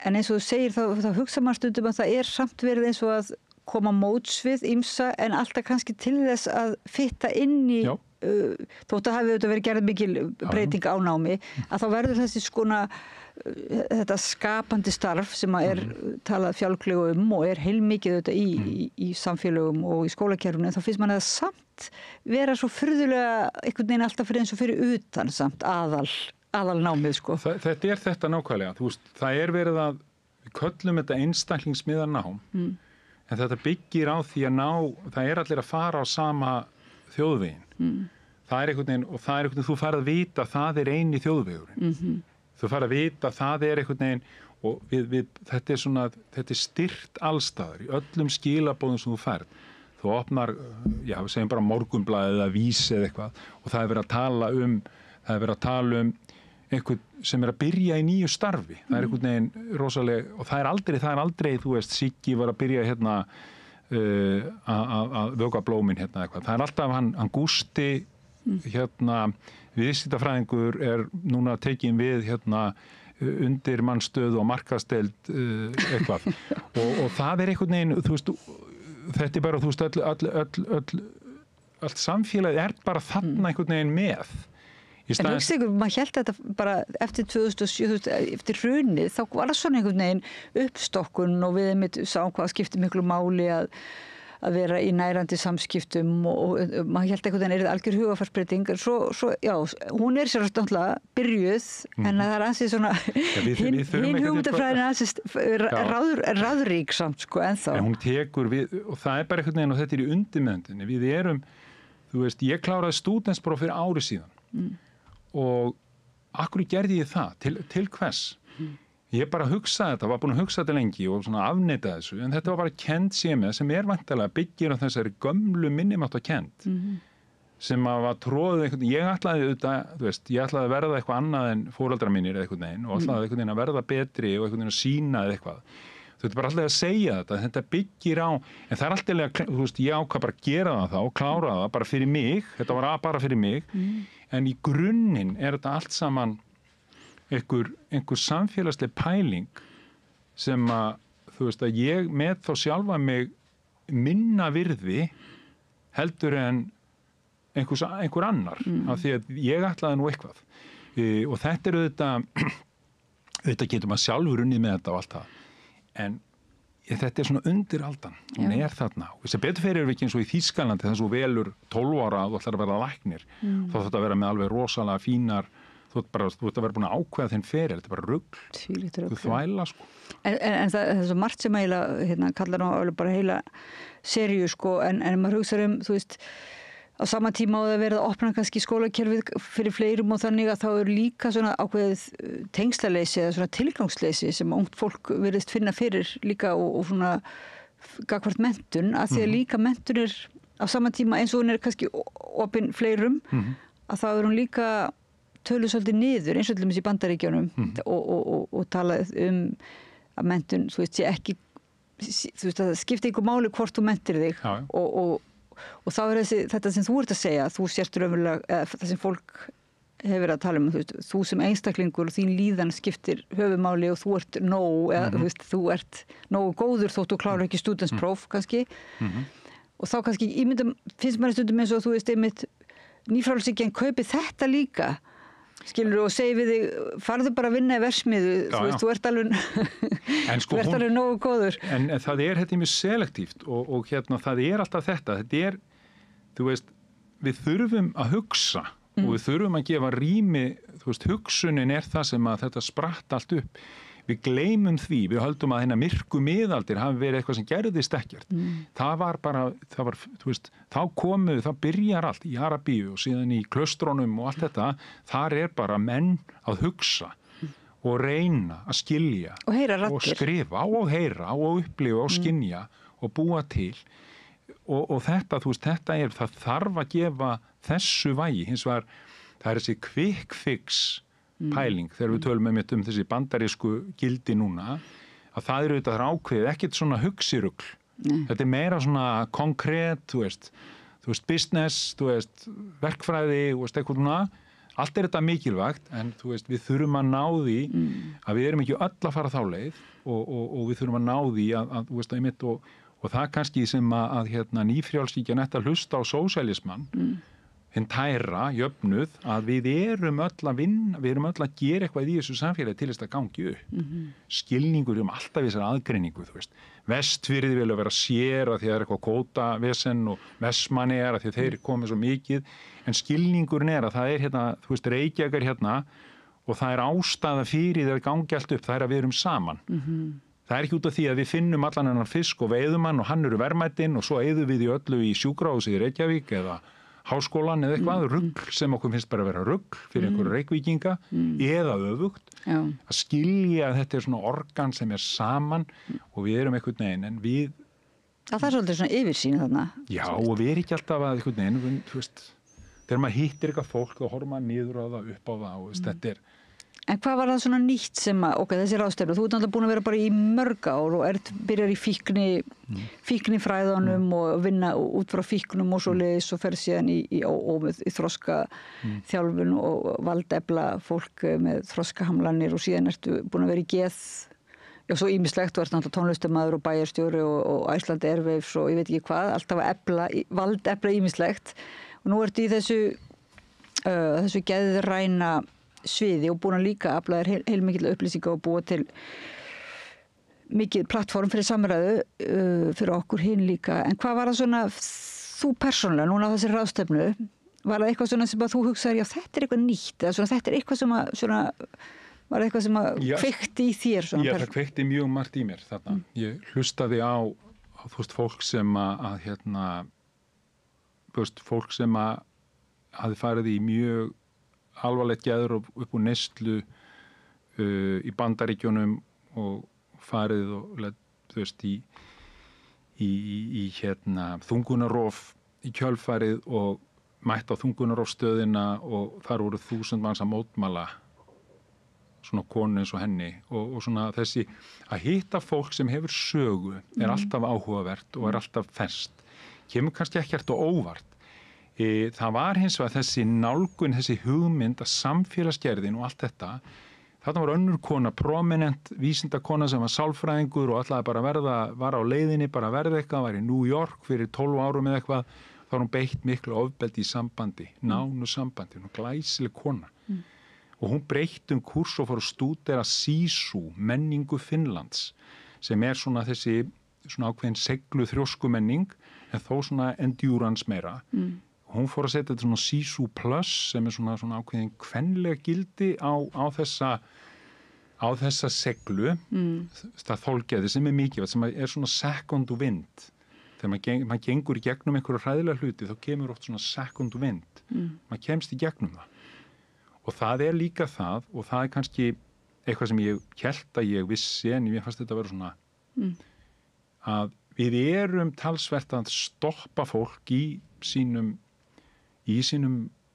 bara raunum eða þroska að grípa inn í og snemma áður en að fólk, við þurfum að hjálpa fólki að koma stundum í gegnum hluti og fólk þarf að fara í gegnum hluti, fá tíma til þess sem kannski eitthvað sem við erum alltaf að hafa vit fyrir einhverjum og erum alltaf að stoppa einhvern í einhverju sem að gera það verkum að viðkomandi kannski alltaf bara mun alltaf fara þá úr axlarliðinum aftur og aftur og aftur og aftur. Já. Í staðins að, og þetta var mjög falleg nálgun, kannski pínu Hollywoodleg að einhverju leiti, einhverjum fannst það, ég fannst það ekki, ég tengdi við þetta, ég tengdi líka mjög vel við Fritzi og hennar og við kannski sem að komum úr einhverjum svona, ég er ekki að tala um bara við sem kom úr einhverju skelfingu, að því ég er búin að átta mig á því ég kom úr skelfingu, ég bara tala aldrei um það á þann hátt sem ég átt að tala um það.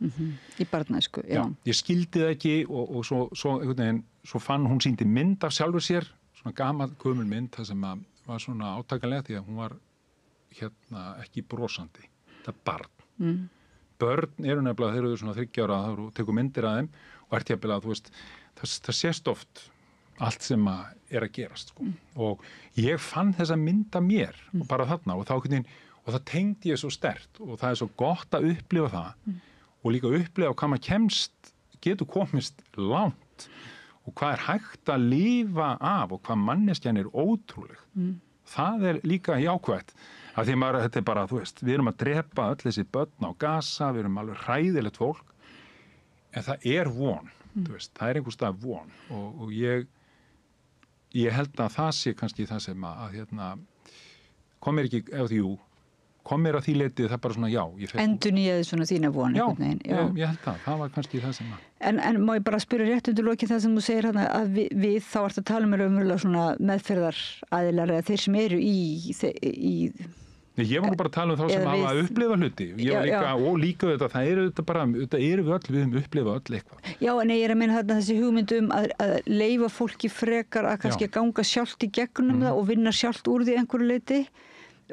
Sko í staðin fyrir að stoppa það og hindra framgang, þú veist, þessi ótti kannski ótti við er ekki bara svolítið af ótta. Við erum hrædd við rættina það bara að stoppa það. Þetta er bara margt, þetta er líka bara sem uppalandi, þetta er líka sem bara hvað við erum þessi ofvendun oft, þessi óttum að einhver ef þú gerir ekki eitthvað núna og missir að skipinu, sko. Já. Og við erum alltaf einhvern veginn í þessu hlutverki. Stundum er allt í lagi að grípa inn í, maður ekki að segja bara barnið manns eða vinum manns eða maki manns eða mamma manns eða hvað að þú veist, stundum er bara allt í lagi að segja hei, er þetta ekki bara eitthvað, erum við ekki einhverju rangri leið hérna? En stundum oft þetta kalla líka, þetta mýgri útgáfan af þessu er þessi bómullakrakkar sem við keyrum út allt og allt þetta, en þetta er miklu meira, þetta er líka bara þegar það er ströggl, þegar það er ástarsorg, þú veist, hvert fer maður til sálfræðings, þú veist, það getur alveg verið í lagi, sko, bara fínt, en er stundum bara fangu vatn, þú veist. En ég er nú samt að hugsa akkurat þegar þú segir þetta, þá fóðrar það ýmsa svona Íslendinga sem eru einmitt bara að láta þetta bara gott heita og þetta, eins og amma sagði að bilaði bíllinn, þá bara gott að láta það aðeins vera. Og svona, og sem er gott, en ég er eitthvað sem er eitthvað þarna, þú veist, hvernig þú leyfir einhverjum. Já, ég skilði alveg fullkomlega með þetta, því þetta má heldur ekki að vera. Ég er að meina sko að hjálpa, erum við að tala um einhverja hjálp, ekki að láta einhvern kannski afskiptalausan, heldur eins og að því þú byrjar líka á jafningja hjálpinni, sko, og þessi er svona byggða vináttu og hlustuninu og skilningurum. Þú veist, er það kannski pínlítið sem að er þriðja, eða þú veist, annar valkostur, ekki þetta bara láta einhvern alveg eiga sig eða vera ofverndandi, heldur, þú veist, að hjálpa á einhvern annan hátt. Þetta er nákvæmlega þetta. Þetta snýst nefnilega hjálpin er þannig að vera til staðar fyrir fólk. En það er ekki alltaf að grípa í taumana. Ég nákvæmlega. Þetta, því afskiptalaust og einhver svona þrjóskuhyggja sem að því að þú veist, það er þessi maskúlín, það er svo finnandi gerði í vetrastríðinu.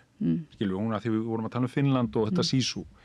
Það er þetta, þú veist, að lifa af, skilur, 30 gráðu frost og missa alla tærnar og einhvern veginn og svo bara, eða eins og Jón Valgeir langafi minn sem að stakk börnunum sinni með skafl. Þeir eru dóu sama veturinn að það var ekki hægt að taka gröf, svo þau bara bíða, svo tók hann gröf þegar var búið að þiðna nógu mikið og þá var börnin hans í skafli og svo grómaðu þau, skilur, og þetta verður ekki rætt, einhvern veginn. Nei. Þetta er svona klassísk svona, þetta er ekki það sem ég er að tala um. Þetta snýst að við þurfum að ganga í gegnum hluti en gera það einmitt með stuðningi. Eins, ef við tökum þetta að vera í einhvers konar geðrofi og annað, þú veist, kannski, og þá er ekki þetta að meta það með því að ég segja þegar alltaf vera þannig að þú færi gegnum geðrofið bara hérna, með mér hérna í einhverju herbyggi, heldur getur það verið kannski hendara þér.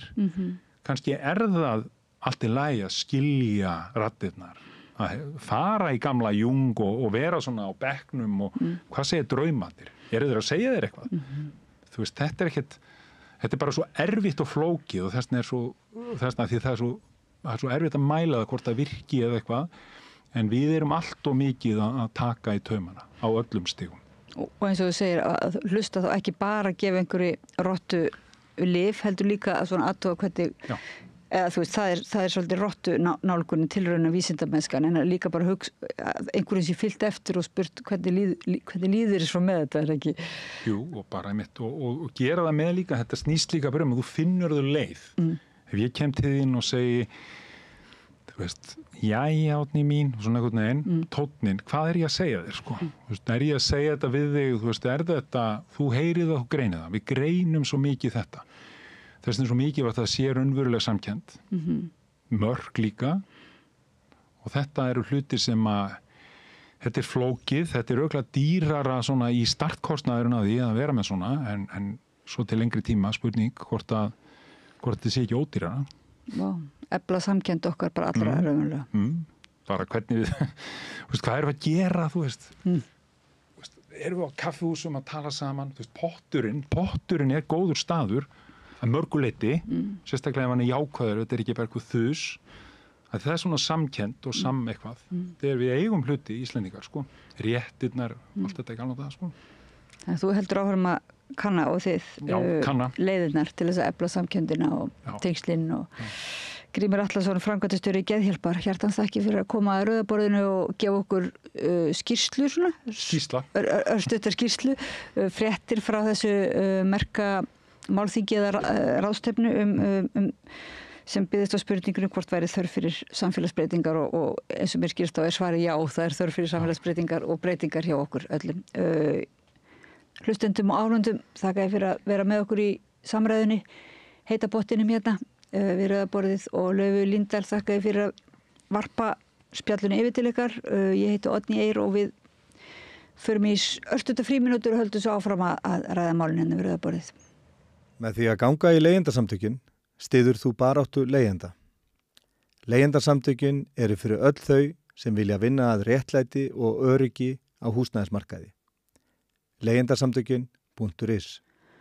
Og við höldum áfram að ræða geðheilbrigðismál. Elín Ebba Ásmundsdóttir, varaformaður Geðhjálpar, mætti hérna í spjall við Laufey Líndal Ólafsdóttur ásamt listamönnunum Ægi Mána Bjarnasinni og Karli Kristjáni Davíðsinni og Kolbrúnu Guðmundsdóttur, konu Karls Kristjáns. Þau ræddu svona nýja viðbót í geðheilbrigðisþjónustunni sem er jafningastuðningurinn, sem er mjög mikilvægt fyrirbæri og vert að gefa mikinn gaum núna, en þau fóru líka yfir fordóma og heimilisleysi og ýmsar áskoranir sem fólk með geðrænar áskoranir þarf ofta að glíma við vegna veikinda sína.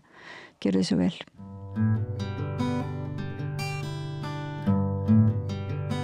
Já, komið sæl og verið velkomin aftur á rauðaborðinu. Ég heiti Laufey Líndal Ólafsdóttir og ég ætla að tala aðeins hérna við gott fólk geðheilbrigðismál.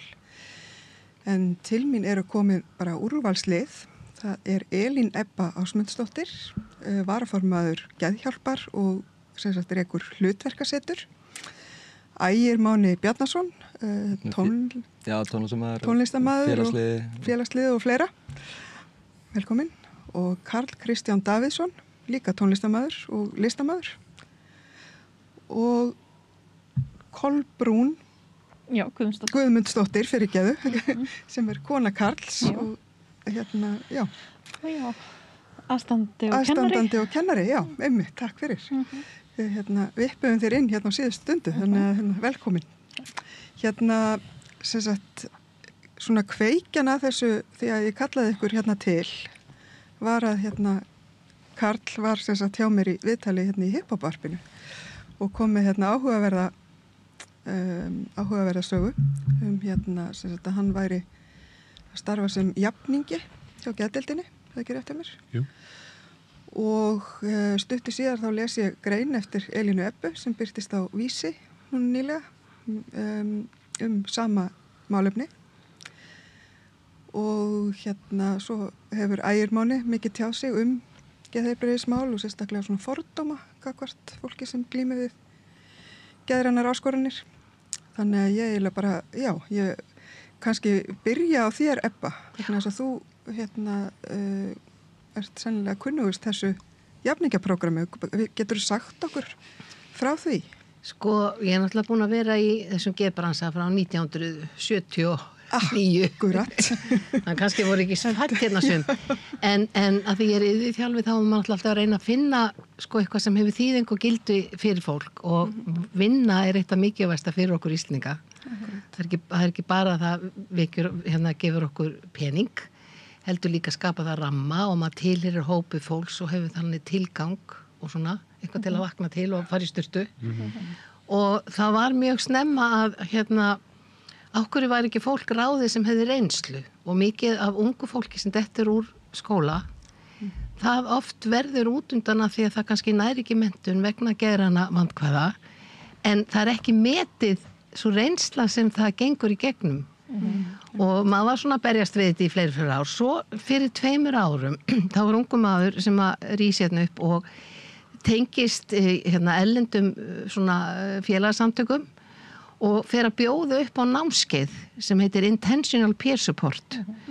Og þetta sprottuð upp frá manneski sem hefur sjálf reynslu og það víða í heiminum að spretta upp svona það er löngu, við erum bara alltaf aftarlega meira en hérna, en það er löngu byrjað, en það sem hefur breytt miklu hér heima að það eru námskeið sem eru viðurkennd alþjóðleg námskeið og það var komið kennarar erlendis frá og að þjálfa Íslendinga hvernig þú nýtur reynslu þína í starfi.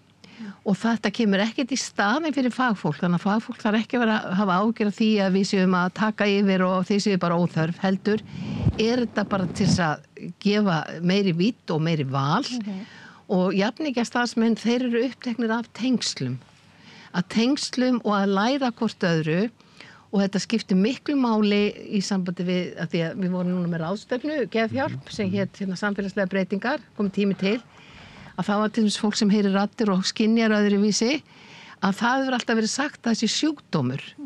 En ef að kemur jafningi sem hefur svipaði reynslu, þá þetta hluti af persónuleika viðkomandi. Þetta kannski raddir sem að vanda þig, en yfirleitt byrja þessar raddir að því það hefur eitthvað komið fyrir þig, áfall eða eitthvað svona. En hingað til hefum alltaf talið þetta sem eitthvað slæmt. En ef að fólk skilur hvaðan það sprettur og hvaða þýðingu og við hvaða aðstæður þetta kemur, þá þetta að vinna með þetta og þetta líka eflir svo fólk að í staðin fyrir þú að segja þú ert sjúklingur, þetta eitthvað sem slæmt, þetta eitthvað sem við ætlum að bæla niður. Nei, þetta eitthvað sem þú getur unni með og lært af og ef það kemur jafningi, þá nálgast hann þetta á annan hátt. Og að því ég held svo langar ræður að ég rek líka hlutverkasetur og það bara svona opin virknimiðstöð en það eru flestir núna sem í vinnu hjá mér jafningjar og það bara gefur staðnum svolítið allt annan, fagfólk líka gott, það ekki það, en að því ég bara með svona virknimiðstöð sem að fólk velur sig hvað það tekur þátt í að þá svona nálgunum önnur, þetta einhver svona annar skilningur og ég hef mikla trú á því að þetta eftir að betast og núna eins og Landspítalinn fann að ráða jafningja og geðheilsustöðuna líka mjög gott en við viljum líka hafa þjónustu sem bara rekin að jafningjum og hafa það sem val fyrir fólk sem ekki vill til dæmis leggjast inn á geðdeild og ræðu við það svo það svona baráttumál hjá okkur í geðhjálp það að koma á svona skjólshúsi eða jafningjahúsi svo það næst og það gott að þið séum búin að fá þjálfun á Landsánum Já, algjörlega. Þá verður, þá hafið þið fram yfir ef þið sækjuð með svona húsverði sett. Já, það er mjög mikilvægt. Við verðum núna að treysta bara heilbrigðis og félagsmálaráðuneytið að nú eru komna konur þar í fararbroddi að þær sýna þessu skilning og áhuga. Já. En þetta ekki gott innlegg? Þetta er mjög gott innlegg og við kannski fer þá næst yfir til þín Karl. Já. Að því að nú hefur þú starfað sem svona jafningi. Já.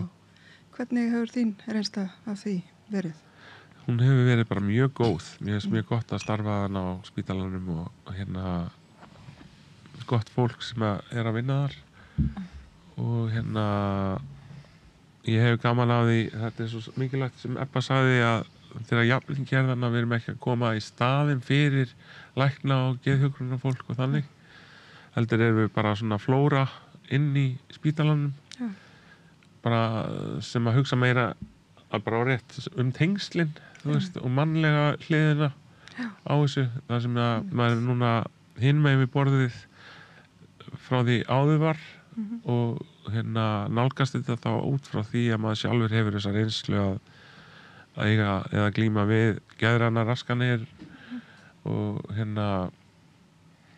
það er náttúrulega alveg bara mjög mikilvægt að geta sýnt stuðning og hjálpa til með þeim skjólstæðingur sem að er opnið fyrir því þú veist þannig að þetta hefur reynst mér allavega líka sjálfum vel að hafa þetta hlutverk og geta nýtt mína reynslu á jákvæðan hátt þannig að ég er náttúrulega þannig að þegar ég veikist þá náttúrulega get ég ekki lengur verið í námi og vinnu og svona og maður er í einhverju allt öðru lífi en flest allir aðrir og þá spyrir maður sér núna þú veist hvað get ég gert til þess að nýta þessa reynslu á jákvæðan hátt og uppbyggilegan út af því að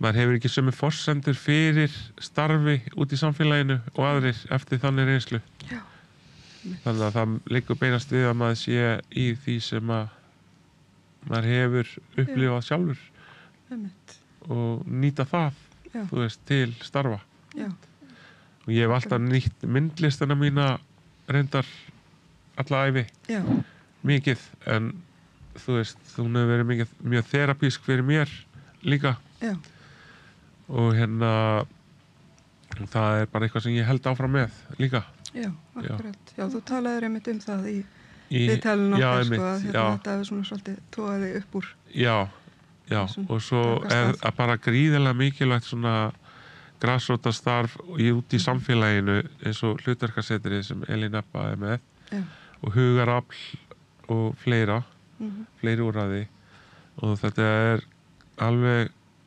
gríðarlega mikilvægt fyrir alveg fjölda fólks sem að glími við gerðana erfiðleika eða þetta er á einhvern nátt út úr svona venjulega rytmanum út af því að það er ekki allir heppnir kannski með bara aðstæður og tengsl og þannig og þá er svo mikilvægt að það sé fólk sem er tilbúið að grípa mann þú veist, og hjálpa mann og styðja mann fólk sem kannski skilur sem skilur þetta og þannig en það er af því það er engin töfralaust til þú veist, við öllum þessum vandamálum og öllu því sem maður getur lent í og þannig en það er ótrúlega mikilvægt samt að reyna að koma með það aðstoð sem hægt er til að lina þjáningar og hjálpa fólki að takast á við þú veist, lífið og þannig með þessum veruleikar sem við erum í þú veist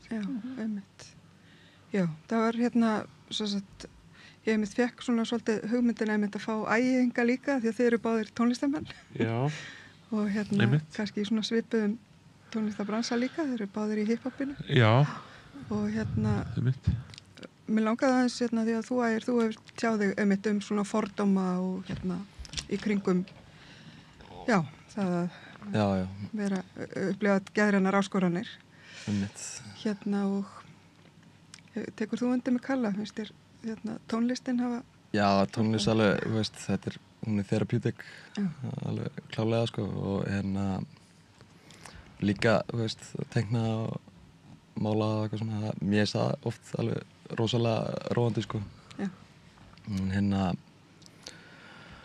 og ég búin að vera svona mikið einmitt að sækja í list og svona núna, út af að ég hef verið svolítið svona milli í kerfinu, ég var á endurhæfingu og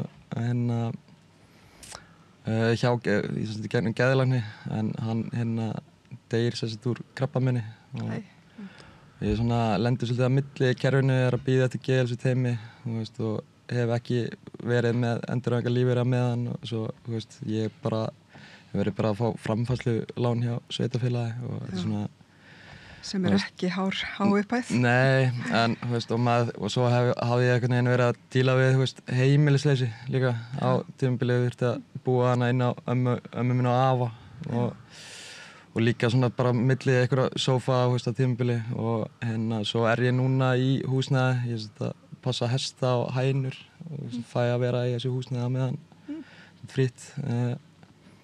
Það hljómar dásamlega. Já, það yndislegt sko. Og í rauninni svona á meðan maður bara einhvern veginn meðan maður, sérstaklega þegar maður hefur ekki einhverja endurhæfingu eða eitthvað prógram kringu sig þá verður maður bara að einhvern veginn að reyna að halda sér sein með að bara svolítið einmitt gera tónlist og teikna og lesa og eitthvað svona og svo ég að reyna keypti mér handlóð til að hreyfa mig Já, einmitt. Já, en það svona, já, og svo náttúrulega svo hef ég svona verið að tjá mig svolítið á netinu undanfarið einmitt með því að vitalega, ég hef alveg verið opinn með það að ég sem er bipolar 2 og það hefur alveg sést hjá mér stundum, að ég kannski ég hef alveg verið í mani og verið að tjá mig á netinu og svona, en ég tekið eftir því undanfarið að það farið svolítið svona bara ég kannski skrifa bara í bara almennum umræðum, kannski fyrir að rökræða pólitík eða eitthvað og ef einhver fílar ekki rökin mín og þá bara eitthvað svona kastað fram að mig bara eitthvað ertu í maníu eða þarf þú ekki að fara að taka lyfið þín og ég finnst þetta svolítið áhyggjuefni að samfélag sé einhvern veginn farið að verða svona svolítið fordómafyllra þetta ekki eitthvað með að við hafa svona ákveðin vitundarvakning í geðheilbrigðismálum ekkert fyrir svo löngu síðan og svo þegar maður farin að taka til þessu af manni finnst það svona smá bakslag í það allt tek alveg undir það og þegar ég sagði að hljómaði yndislega og meinti ég bara hænurnar og hestana ég veit það ömurlegt að vera heimilislaus en þetta einmitt ofta eitthvað sem helst svolítið oft í hendur einmitt þegar fólk að vinna sig upp úr svona veikindum og þá einmitt það oft heimilisleysi og það fjárhagsörðuleikar og ýmislegt sem að einhvern veginn tekur við því Það er svo mikilvægt að samfélagið sé umbunarlynt og að það sé ekki mikil fáfræði þessa hluti akkurat það þarf að raun og veru til að lýsa því það er mjög mikilvægt að fólk sýni skilning á mjög mörgum svona mörgum flötum bara hvað þetta varðar allt saman Þetta kannski svona leiður okkur aðeins yfir í aðstandendurna af því að nú er ég líka aðstandandi og það er rosalega flókið hlutverk og þess vegna finnst mér þessi samræða svo mikilvæg líka sérst bæði aðstandendur og sérst notendur þjónustu séu að tala saman og þú veist ég veit ekki alveg hvar ég á að byrja vegna þess að þetta er svo djúpu vandi líka að vera aðstandi, maður veit ekki alveg stundum hvenar maður á að grípa inn í stundum maður hrættur við að gera espa upp einhvern veginn vandamálið Já, ég held bara að það er ótrúlega mikilvægt, finnst mér allan og hefur þótt að við erum alltaf bara með heiðarleg og opin samskipti sé bara alltaf svona ákveðin díalógur alltaf í gangi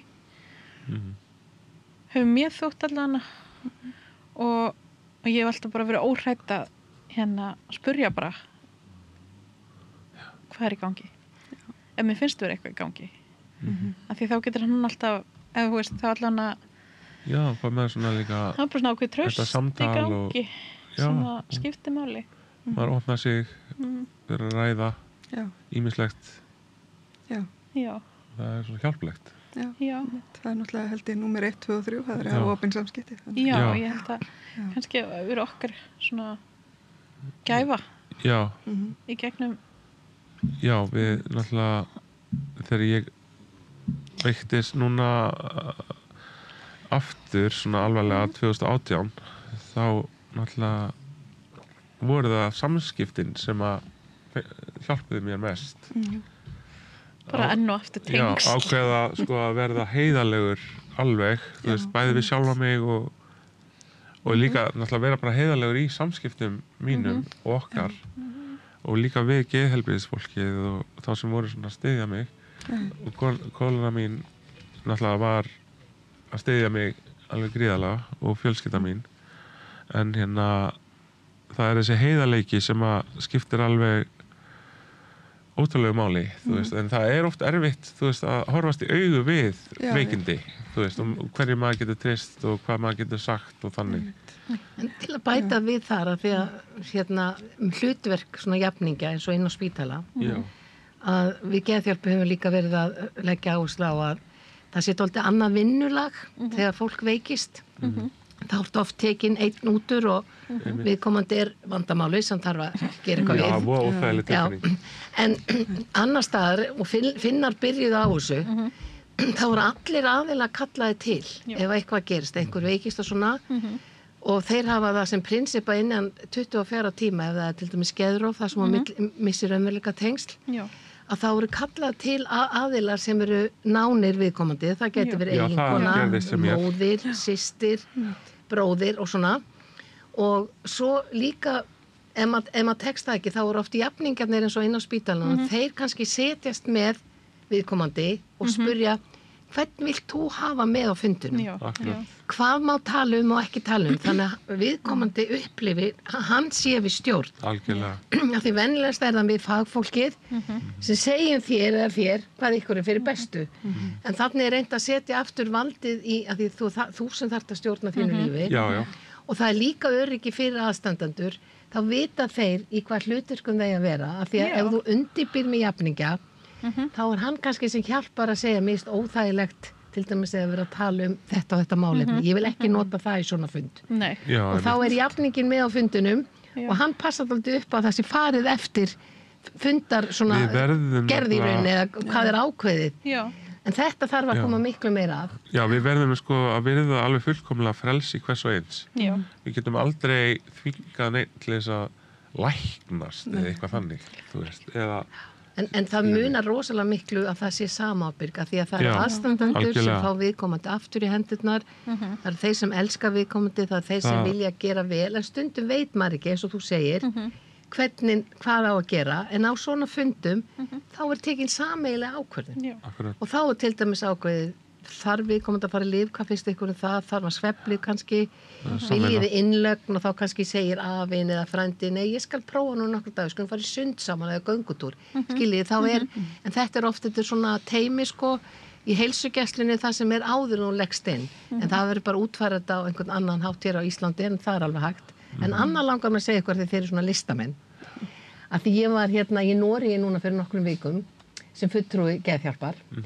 af því að þeir eru að koma af stað það sem þeir kalla listseðla þið vitið hreyfiseðlana það er svona eldra fólk og svona skrifar heimilislæknirinn að þú er að hreyfa þig 3 í viku og það farið kannski að fara einhverja heilsugæslustöð en núna er það búin að finna út heilsugæslulæknar í Noregi og Svíþjóð og Danmörku að þeirra nálganir eins og kannski að skrifa út kvíða eða þunglyndislyf eða skráði í hugræna atferlismeðferð eitthvað svona það bara er ekki nóg, það er þarna hópur sem að ekki getur nýtt sér þetta og ég veit ekki hver byrjaði á þessu en ég held að það hafi verið kona, heilsugæslulæknir í hérna einhverstaðar rétt á Gautaborg eða Malmö, ég hitta hann nú, eldri kona sem tók af skarið og vildi gera einhverja pröfu og ég vona við Ísland fáum að taka þátt í þessu þá ef þið farið til heimilislæknis þá skrifa hann út svona listseðla og í því er fólki að þú tekur þátt í einhverju listsköpun eftir áhugasviði en ert kannski 3 í viku 2 tíma í senn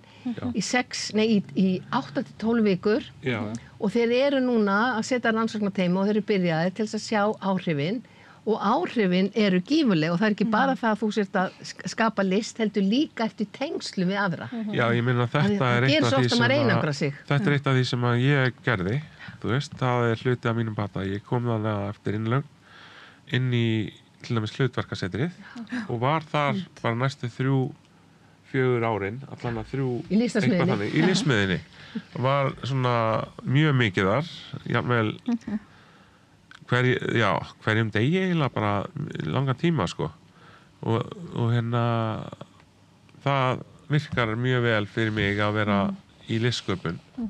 Og svo fórst í Listaháskóla. Já, svo fór ég í myndlistskóla Reykjavíkur. Já, og svo tókstu eitthvað styrk á Reykjavíkurborg og varst með fólki og var að mála veggi. Og málaði veggi með fólki og ég hef hennan áhuga að sjá sko listsköpun hérna hjálpa fleiri með sjálfur mér. Þannig að því að hún hefur hjálpað. Gríðarlega. En við þurfum að koma þess inn í heilsugæsluna en nú ég að fylgjast með hvað þið gera sko Danir, Normenn og Svíjar og hérna við viljum ekki vera eftirbátar hér að það sé hægt að skrifa út listseðla. Svo líka bara eins og þetta með skjólhús og þannig sem er mjög góð hugmynd það líka að hugsa sko umhverfi hérna staðarins að það sé fallegt og svona heimilslegt notalegt og svona og að list sé hluti af þessum stöðum á svona skjólshús eða á spítalum og mikið samvera mikið samvera og svona reynt að hafa hlutina bara eðlilega þú veist þegar maður hugsaður geðdeildir þá náttúrulega sér maður eiginlega bara hvíta veggi og svona ég man nefnilega eftir í sko þetta er náttúrulega kannski svona ranghugmynd hjá mér en þetta var samt þannig að þegar ég var yngri og var mikið veikur og svona það fannst mér oft ég vera þú veist það var eitthvað ég sem að mér fattaru mig og tók þessu allir rosa svona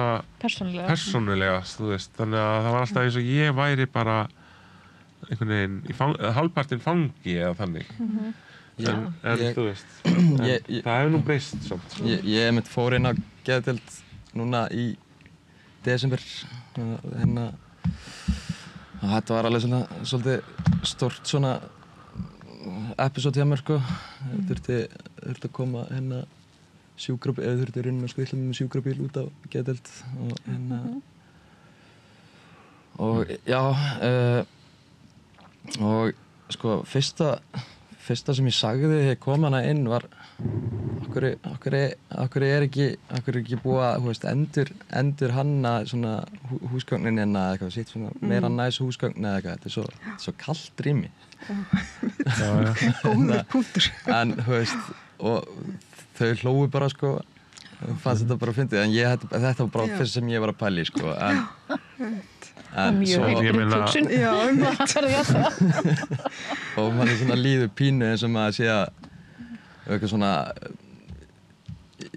mér fannst samt sko þú veist, út í að fyrir þetta seinast sem ég fór að geta fyrir þetta þá fannst mér sko starfsliðið vera orðið miklu meira svona pró eða þú veist sem mér fannst sko kannski aðeins skorta fyrst þegar fórin að geta ég er líka mjög þakkláttur fyrir allt starfsfólk Klepps og Landspítalans fyrir bata sem ég hef náð og einmitt hlutverkasetri líka á Hugarafl en að þess að þú veist fjölskylda og vinir maður heppinn að svo mörgu leyti en hérna það þarf alltaf að bara halda líka áfram að gera þessa hluti Við vorum með 4 myndbönd hérna á ráðstefninu núna fyrir helgi og það var allt fólk sem hafði reynslu inn á getum auðvitað er reynslan mismunandi en það sem var samnefnari hjá þeim var að þau upplýðu stundum svo ef þau þurftu að öðru fólki að halda þú veist, þau kannski gátt ekki svo að vera að biðja lyf og ef að lyfin virkuð ekki þá var eins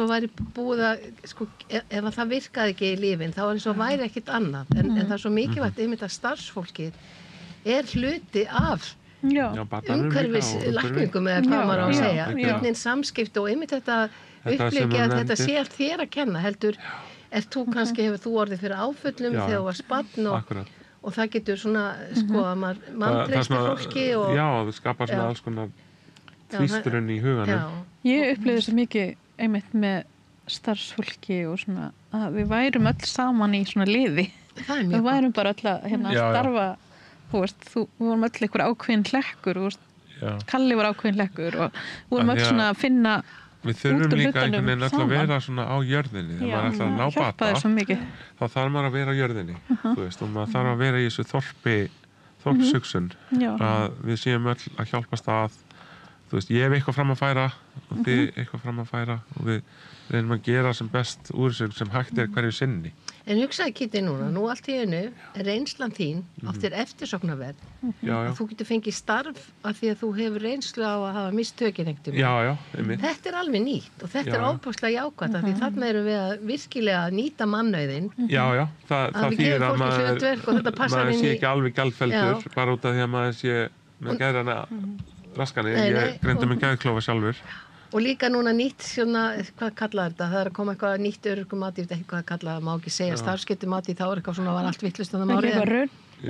Raunfærni mat. Ég veit ekki hvað þetta heitir, en það skiptir þessu máli. En það er að byrja núna að þá er lagt áherslu á það að maður getur unnið miðað við áhuga og getu hlutastarf. Já, það er mjög mikilvægt. En svo haldi utan með að maður missi ekki, að maður sé ekki metin hálfur öryrki eða heilt öryrki og svona. Það er hættulegt sko, þetta skref er stundum hættulegt því að þegar maður getur starfað eitthvað og svo kannski veikist maður aftur, það er svo erfitt, þú veist, að vita nákvæmlega, það þarf að vera svolítið svona langtíma reynsla hjá manni sjálfum, að maður geti, þú veist, maður hefur ekki sömu orku í starfi og sömu menntun og alls konar, en maður hefur þessa reynslu sem er gríðarlega mikilvægt. Þessi grein sem ég skrifaði, það er meistaragráða í lífsreynslu. Já, akkurat. Því að mér finnst það að vera að meta auðvitað þeir sem geta menta sig, þá vilja þeir segja. Og maður verður svo mikil heimspekingur að því að verða geðvíkur, sko. Og miklu næmar á fólk. Maður verður svo mikil heimspekingur og maður verður svona meira svona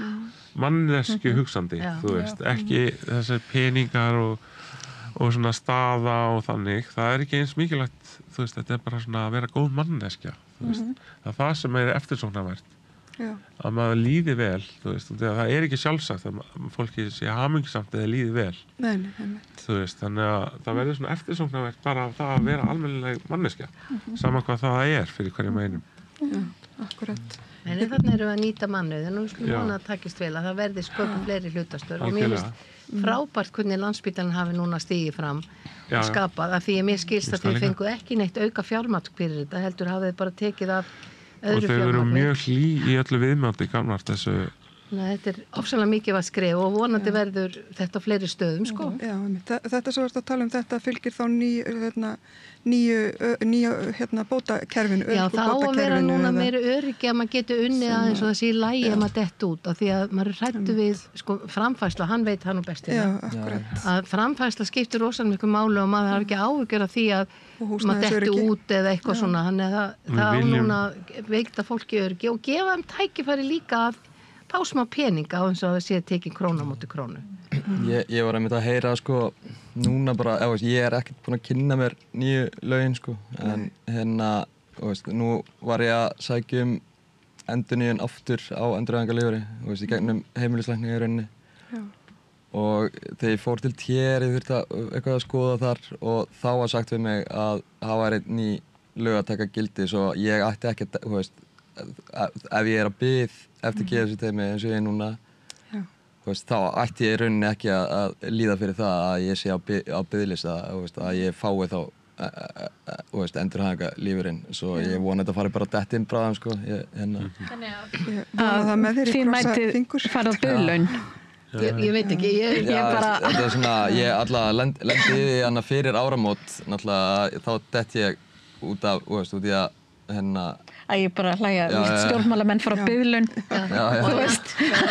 En, ég vil líka sjá svona samvinnu samfélag, þú veist, það sem að fólk þykir það sjálfsagt að hver og einn eigi að fá að lifa af í þessum heim sem fæðist inn í og sama hver getan okkar er hverju sinni. Eða hverjir eru í kringum okkur. Já, hverjir eru í kringum okkur, hverjir geta stutt mann og hverjir eru ekki þar, þú veist, þannig að... En kerfin þá að vera þannig að styður við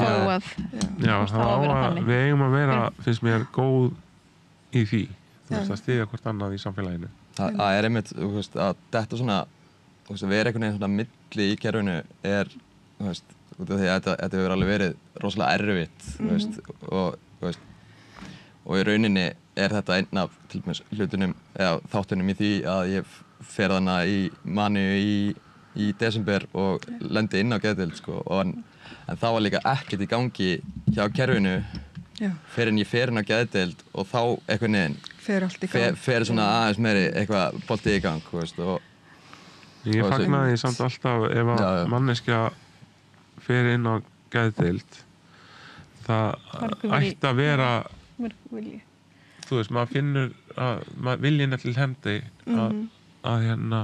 Já, þetta náttúrulega bara verið sjálfsagt, bara eins og að fara til heimilislæknis eða... Já, ég segi það, og ekki að vera eitthvað stigma. Neikvætt eða eitthvað þannig. Nei, ég náttúrulega, þú veist, ég gerði mér ekkert grein fyrir þig að, þú veist, hversu hátt ég var uppi, þú veist, Oft þetta hvíld sem að þarf líka? Já, ég var ekki búinn að sofa til dæmis mikið og, þú veist, það var allir með áhyggjur í kringum, ég ætla að býna og afa hana. Og svo þú veist, maður systir minnar, hann komin á ég að skutla þér að geðdeild? Ég alveg bara, nei, ég er alveg góður. Og er samt að tala um að löggan sé örugglega að hlera mig og svo, ég er bara með alls konar samsæriskenningar í gangi, sko.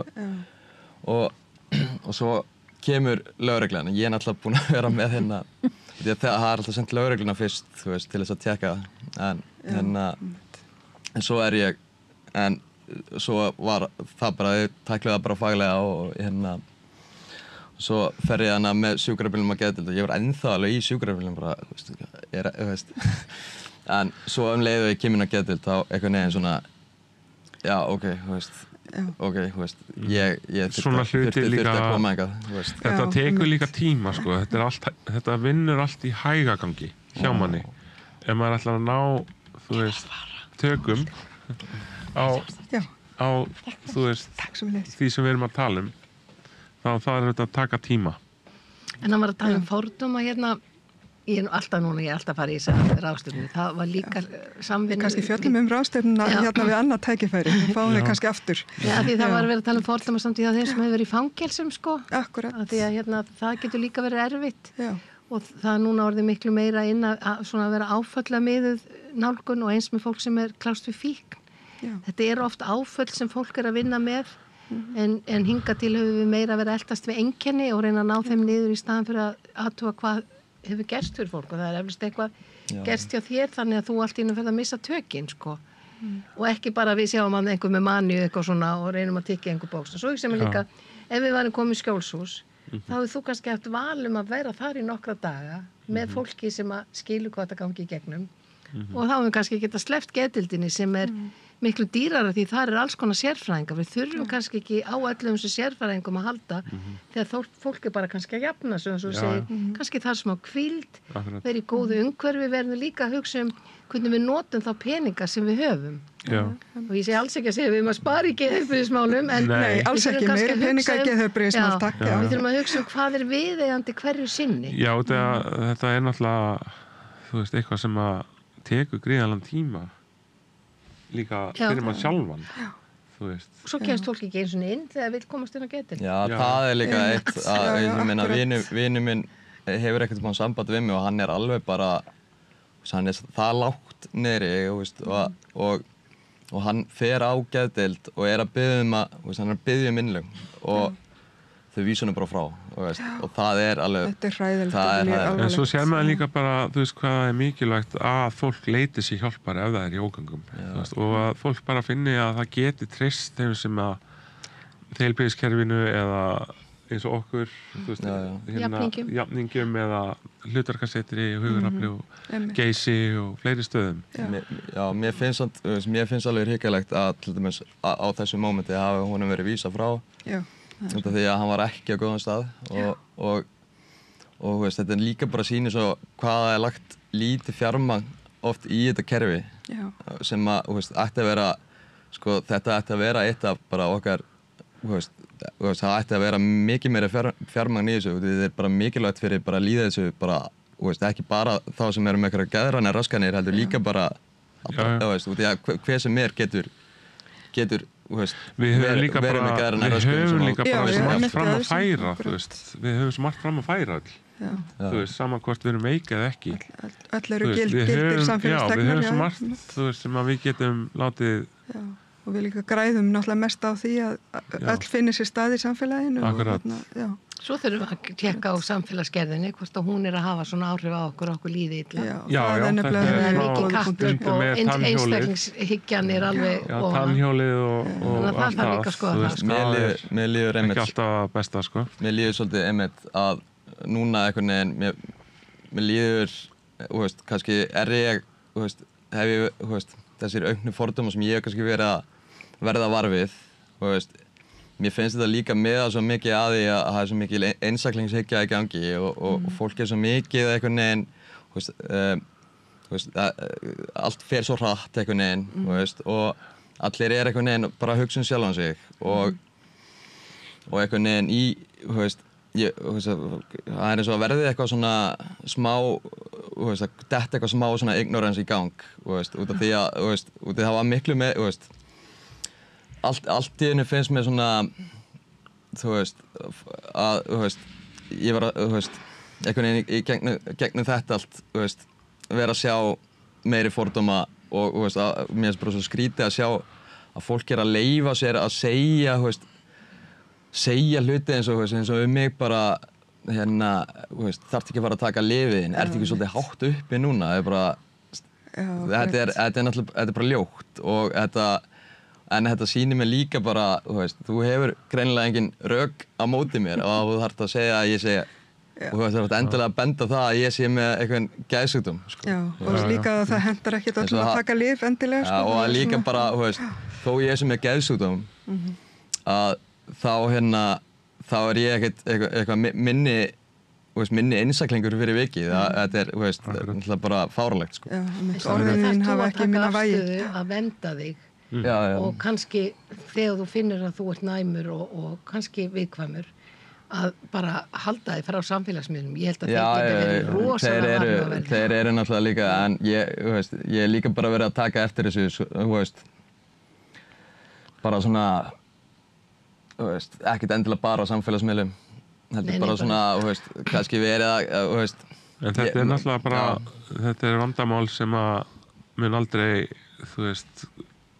koma botna á þannig. Fólk er náttúrulega frjálst að tjá sig. En það er mjög óvægið oft á meðlum og segir hluti sem maður myndi ekki segja svona maður við mann, sko. En ég held líka að, og maður er útlent í því sjálfur, sko. Ég held líka að út af því að kerfið er svona fjársvelt, að þá er bara minni upplýsingar einhvern veginn geðsjúkdóma. En ég verð að segja, því ég er alveg saman að fyrir meiri pening, en mér er sko alls ekki sama hvað við munum nota fjármagni í. Því ég er svo upptekinn að við þurfum að breyta hugmyndafræðilegri nálgun og læknisfræðilega mótilið er allt í lagi til sínsbrúks, en það var ekki að gína yfir öllu og ráða allstæðaferð. Þess vegna þegar við erum að tala jafningja, það verður að vera val það sem er notað jafningar áherslur og þær eru bara allt aðrar heldur en læknisfræði. Ég er einmitt að heyra þetta svolítið í fyrsta skipti núna og mér finnst þetta rosa sniðugt, sko. Og ekki til að hafa það gegn hvort öðru heldur þetta sé til að auka val. Þetta á að vera svona samvinna heilsueflandi, styrkjandi, minnka þjáningu, fólk getur valið, við verðum að virða frelsi allra, en það er samt verið að stuðla að því að við getum lifað saman og verið í okkar lífi, fattur mig, á þess að þurfa að vera að afsaka okkur fyrir einhverju fólki, akkur hlutir eru svona eða svona. Þess vegna er ekki vandamálið einstaklingsbundið, heldur er þetta samfélagsmál. Þetta er samfélagið og þetta hefur ekkert með þig eða mig eða aðra að gera, sko. Það er rétt því að þér, Ebba. Og svo, þegar ég tala meira fjármagn, þá er ég náttúrulega líka að tala svona hluti, sko. Ég bara segja þetta að koma mínu að, sko. Þetta er í rauninni, maður verður sko að passa sig að taka ekki öllu svona persónulega, út af því að Ég sko alveg saman. Heimurinn á það til að vera svolítið harður og maður verður að passa sig þegar maður glímir við geðraskanir eða geðvanda og svona, að taka ekki öllu persónulega. Og taka ekki heiminn inn svo maður fara að vera harður við sjálfa sig. Maður fara ekki að tala við sjálfa sig eins og heimurinn. Heldur setja alltaf góður við sjálfa sig. Já, ég segja það, og vera ekki að dæma sig eða eitthvað þannig. Heldur maður þarf að hafa svona uppbyggjandi og kærleiksríkt hugafar. Samtal við sjálfa sig. Já, nákvæmlega. Já, mér finnst þetta bara gríðarlega spennandi verkefni og bara ég er hlakka til að fylgjast með framhaldinu, því að núna náttúrulega erum við líka að missa úrræði, það er til dæmis að loka Janus endurhæfing er að loka til dæmis. Já, einmitt. Já, og fleira sem hefur verið að styðja sérstaklega fólk með sem að Ég var einmitt í Janus og það hafði mjög gott fyrir mig að vera þar á sínum Þannig að það eru svona, við þurfum að vera á Varbergi. Já. En hlutverkasetur er ennþá Já, það lifir í fullum gangi. Við skulum vona að lifa aðeins lengur. Akkurat. Já, við verðum að vera við skulum kasta einhverju svona jákvæðin í framtíðina. Akkurat. Þetta er svo gríðarlega erfitt hérna, þú veist, ef maður leyfir sér ekki að bara treysta líka. Þú veist, treysta að það sem maður er að gera og segja, hugsa, það er rétt. Þú veist, maður hefur allt með sér að þetta muni ganga vel. Það sem við erum að fást við. Já, einmitt. Og hérna, maður má ekki horfa ofan í svona botnlausan hyldýpi og segja, já, ok. Nema, þú veist, ok, maður er ekki að fara þangað. Og við erum ekki að fara þangað. Við ætlum að vera hérna á uppleið og halda áfram að láta blóm okkar lýsa. Ég mælu með því. Já, þetta er bara mjög góð skilaboð til Já, það er bara mjög mikilvægt að bara leyfa sér að láta ljósið í sjálfum sér. Lýsa leiðina fyrir alla þá sem þurfa á því að halda. Já.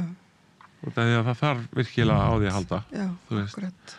Bæði hefur maður sjálfur þurft á því að halda að fá þannig frá öðrum og nú er maður í þeirri stöð að gera það fyrir aðra líka. Þetta er keðjuverkandi. Þetta er alveg dásamlega jákvætt. En hérna, já, við fyrir nú að renna út á tíma en hérna er eitthvað sem að þið viljið bæta við að lokum. Ég kannski kalli ykkur aftur við tækifæri. Þetta er svo stórt. Þetta er gríðarlega stórt umfjöllunarefni. Þetta er líka náttúrulega, þú veist, nú hefur náttúrulega hérna verið vaxandi fréttir af hérna ungum kallmönnum líður illa og svo leiðis. Já. Ég segi bara að allir ætti að fara meira inn í þessa línu sem við erum að tala um að þjappa sér inn í þessi grasrótarsamstök, styrkja þau, hlúa þeim, hlúa að ungu fólki, þú veist.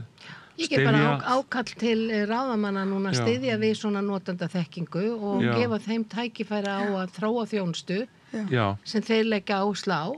Sem er einmitt verið að starfa í. Gera tilraunaverkefni og hérna leyfa landsbyggðunum að blómstra en líka öðrum blómum. Akkurat. Fleiri blómum að fleiri komast blóm í flórunni. Sé ekki bara eitt fífill hann í tónum. Já, ein rós. Það er meira. Það er margt meira. Já. Heyrðu, bara að þakka ykkur innilega fyrir hérna Elín Ebba Ásmundsdóttir, Ægir Máni Bjarnason og Karl Kristján Davíðsson. Hún, hérna, konan þín Kolbrún Guðmundsdóttir þurfti frá að hverfa. En ég bara þakka ykkur innilega fyrir. Já, takk sömuleiðis. Og við verðum hérna aftur handan við hlé. Þarftan að tala borgarfulltrúa. Borgarfulltrúar Sósíalistaflokksins eru með viðtalstíma alla mánudaga klukkan 13:30 til 14:30. Það þarf ekkert að bóka tíma, endilega kikið við í Bólholt 6, 105 Reykjavík. Ég fekk til mín Kristínu Tævo Reynisdóttur, stjórnmálafræðinema í Háskóla Íslands og meðlim og stofnanda antirasistana og Örnu Magneu Dangs, mannréttindaaktivista og leikonu, áhættuleikstjóra og kennara sem hefur komið hérna reglulega að rauðaborðinu sem svona mannréttinda og trans talskona og fréttaritari okkar.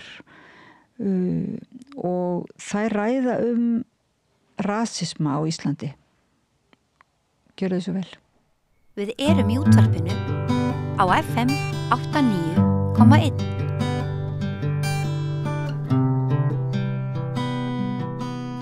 Komið sæl og verið velkomin í spjall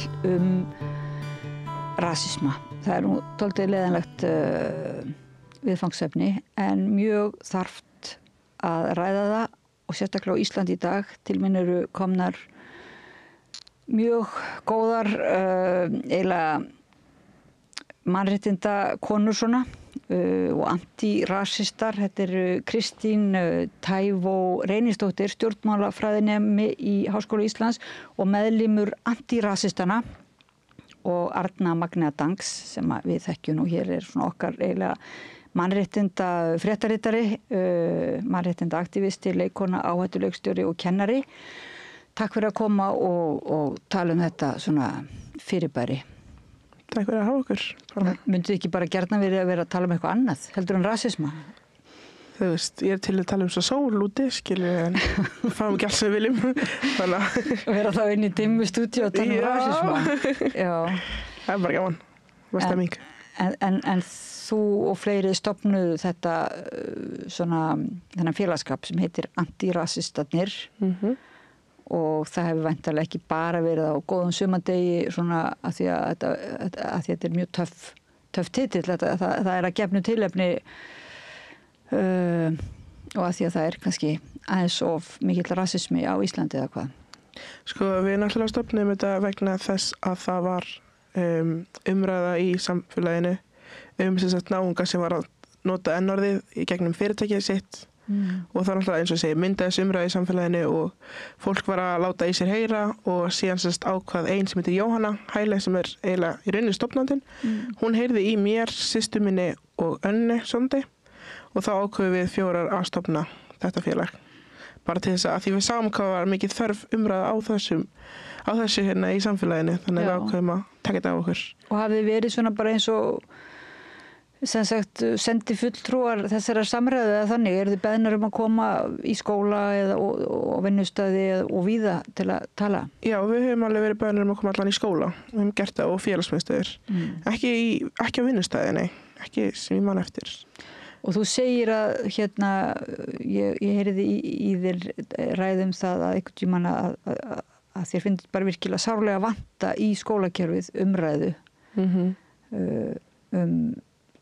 rasisma og bara raunverulega svona ofbeldi.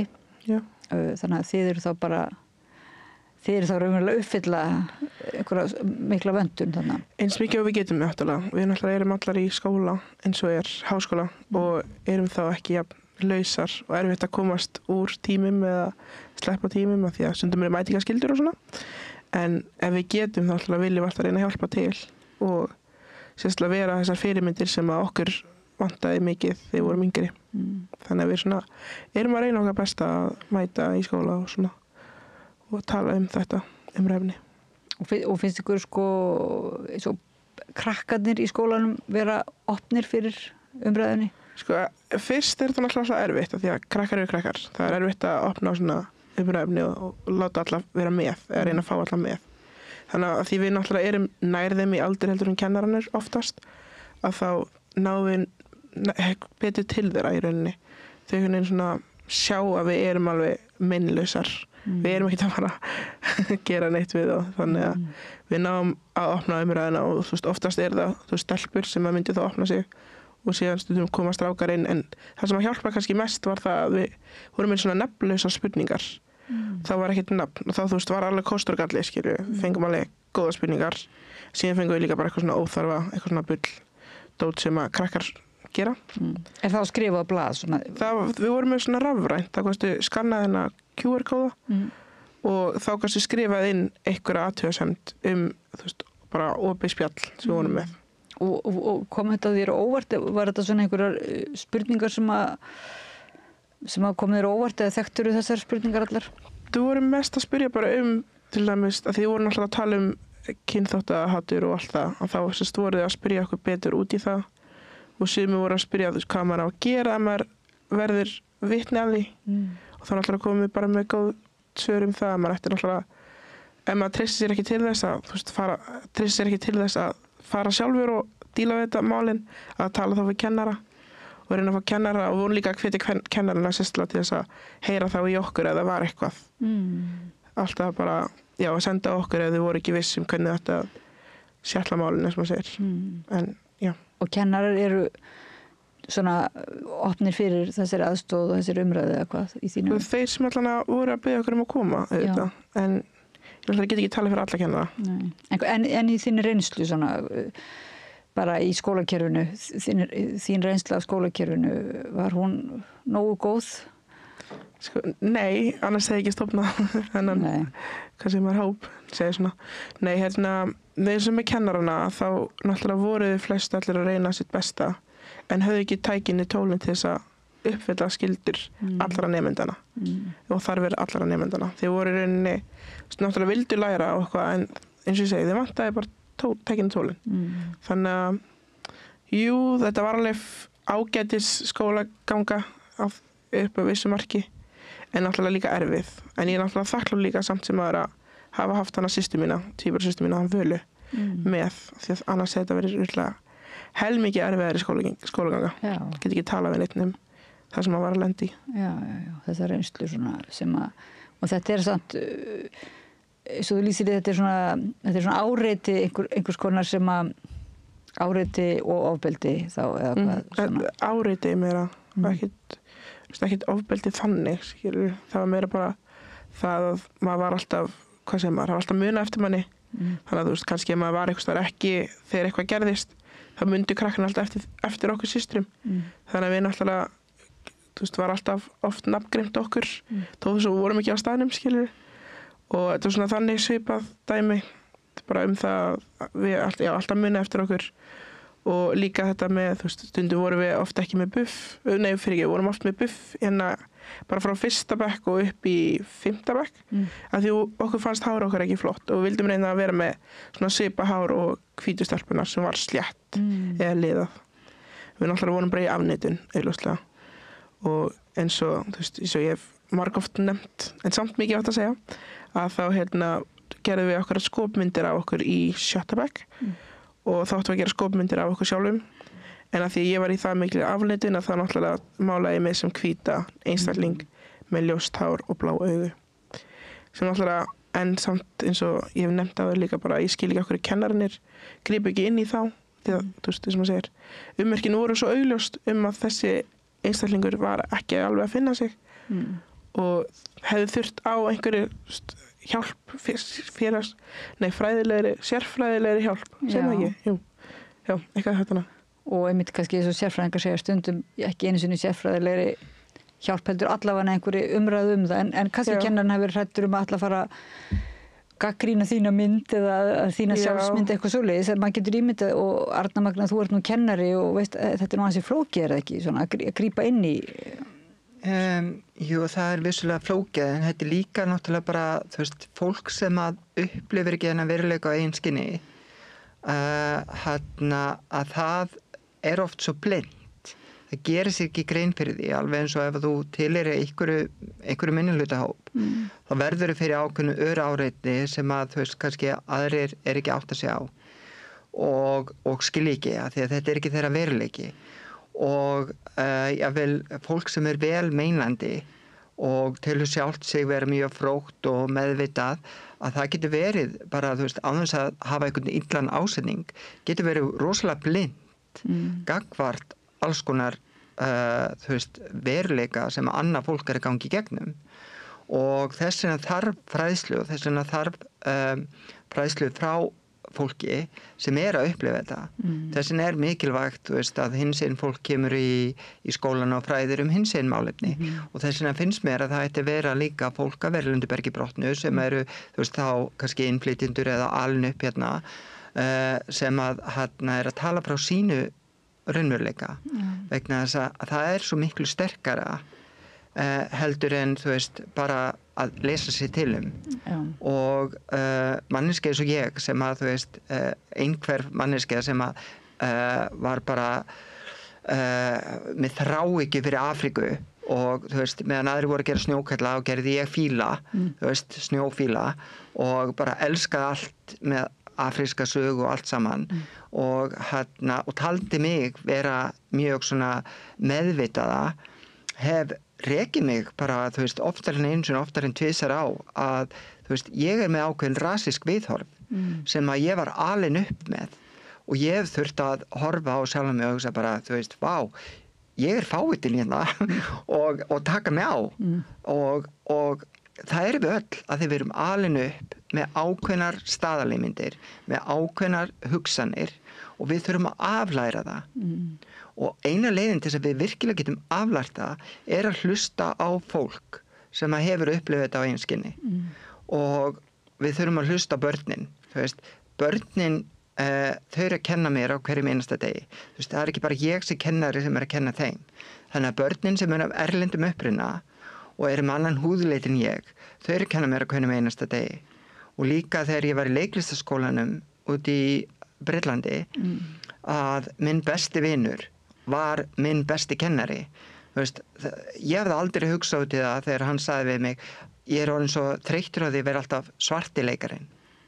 Hann fekk aldrei pröfu bara sem leikari, hann fekk alltaf pröfu sem svarti leikarinn og þú veist, æðislegu leikari, frábær manneskja, en hann var typekastaður og þú veist, og ég finn það núna, þú veist, eftir ég kom út úr skápnum að þú veist, maður verður typekastaður, þú veist, ég fæ ekkit endilega hlutverk sem hvaða kona sem þó ég geti leikið hvaða kona sem heldur fólk að já, hún er trans, þannig að þú veist, þá geti ég ekki notað hana því hún er trans, þú veist, þannig að fólk sem er ekki að upplifa, þú veist, einhvern ákveðin veruleika á eigin skinni, þó að það sé vel meinandi, gerir sér ekki alltaf grein fyrir fordómanum sem eru í gangi kringu sig og fara síðan að afsaka það og segja nei, þetta er nú ekki svona og þetta er nú ekki svona alvarlegt og þetta er nú ekki bara dramatískt og svo framvegis og þessin er svo mikilvægt að við bæði setjum meira fjármagn í þetta og fáum fólk, þú veist,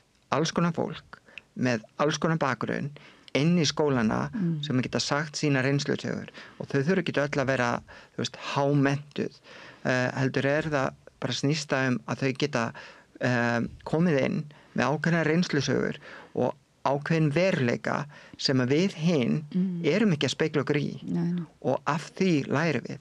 En þú náttúrulega hefur lýsti hérna einmitt í spjalli okkar að þú ert mikið í því að tala réttindi og bara veruleika transfólks og hérna við börn og vegna barna líka sko og ég spurði einhvern mann hvort það var ekki þreytt á því, þú veist, það er að segja að þetta er einhver hugsjón auðvitað, að miðla þessari reynslu og þið í antirasistum farið í skólan og svoleiðis sem er náttúrulega bara stórkostlegt en manni finnst sko ætti ekki líka að mynda vera eitthvað, þú segir, setja eitthvað fjármagn í að það sé að þið þurfi ekki gera þetta í ykkar sjálfboðavinnu bara og vera með samviskubit ef að þið eru að gera eitthvað annað að þá sé bara engin uppfræðsla eða engin umræða, þú veist. Já. Þetta er svolítið svona stutt á veg komið, þú veist, ef það er ekkert pláss fyrir þessa samræðu inn í skólakerfinu eða svona markvisst eða hvað, svona nema ef þið bankið auðvitað. Alls ekki nóg, bara alls ekki nóg og ekki á neinu skólastigi.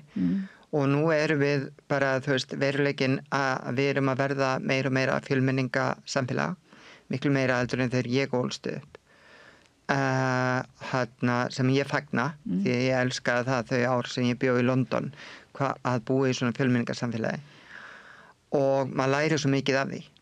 Maður lærir alveg ótrúlega mikið af því, þú veist, að bara, þú veist, að svona setja sig í spor annara og hlusta á sögur annara. Og það er bara, þú veist, það er ekki síðra heldur en bara, þú veist, að lesa einhverja fræðibækur að bara fá reynslusögur annars fólks. Þegar ég var í leiklistanáminu út í Bretlandi, sagði eitt leiklistakennarinn, okkar besta bókasafn er annað fólk.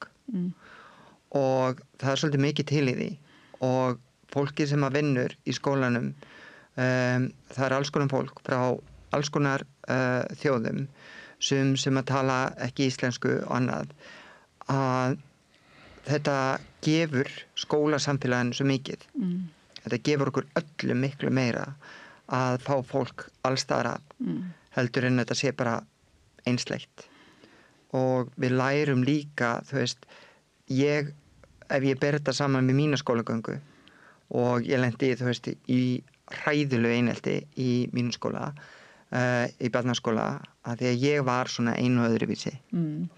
Núna er mikið meir það að krakkarnir geta verið alls konar og öðruvísi því að í grunninn þá er engar tvær manneskjur eins, ekki einu sinni tvíburar og þess vegna erum við öll einu og öðruvísi.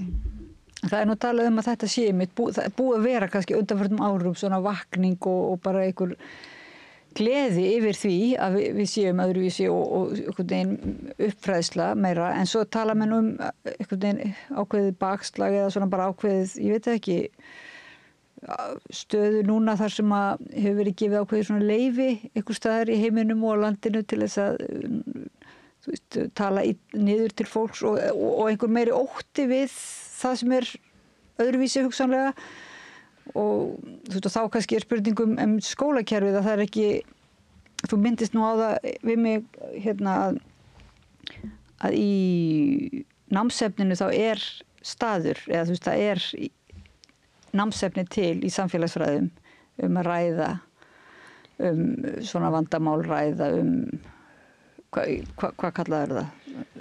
Fjölmenningu og fjölbreytt mannlíf, já. En það væri bara svona, það væri eiginlega bara svona ég veit ekki, það væri ekkert endilega víst að það innist tími til þess að fara í þar kafla eða kennarinn einhvern veginn treysti sér til að ræða það því það væri svo margt að ræða í þeim í samfélagsfræðum. Já, við náttúrulega búum ennþá við skólakerfið sem var hannað í kringum iðnbyltingu 1870. Það sem var verið að búa til fólk sem þurfti fyrst og fremst að geta tjáð sig og reiknað. Og þess vegna meirinn helmingurinn af öllu námi bara starffræði og íslenska í grunninn. Og vissulega þetta góður grunnur og nauðsynlegur grunnur, en það hægt að læra íslensku í gegnum mörgunum fög og það hægt að læra starffræði í gegnum mörgunum fög. Við þurfum ekki að leggja svona ofur áherslu á fögin sem bara, þú veist, ein og sér.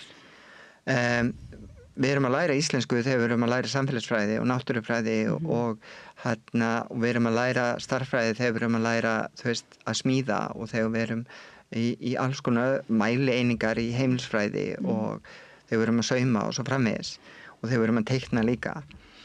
Þannig að við þurfum að leggja meiri áherslu á að byggja upp samkennd og samhug og fræða fólk bara, þú veist, svona staðreyndir, sögulega staðreyndir og samfélagsfræðilega staðreyndir sem að gera, að mínu mati, svona gera fordóma í raun og veru hjákátlega og bara fárlega.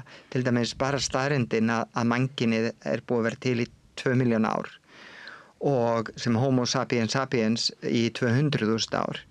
Og þú veist, blá augu var stökkbreyði sem var fyrst til fyrir cirka 6.000 árum, 7-6.000 árum, var bara svona úrkynjun í raun og veru, ef þú pæli í því. Þannig að þú veist, við erum öll tengd og fyrir 10.000 árum að þá var mannkynið nærri því útdautt. Þú veist, það var rétt 8.000 manns, þú veist, á allri jörðinni. Þannig að við öll sem erum hérna erum afkomendur 8.000 einstaklinga sem voru uppi fyrir 10.000 árum sem að nota bene voru öll með brún augu og öll með dökkan húðlit og öll með dökkt hár.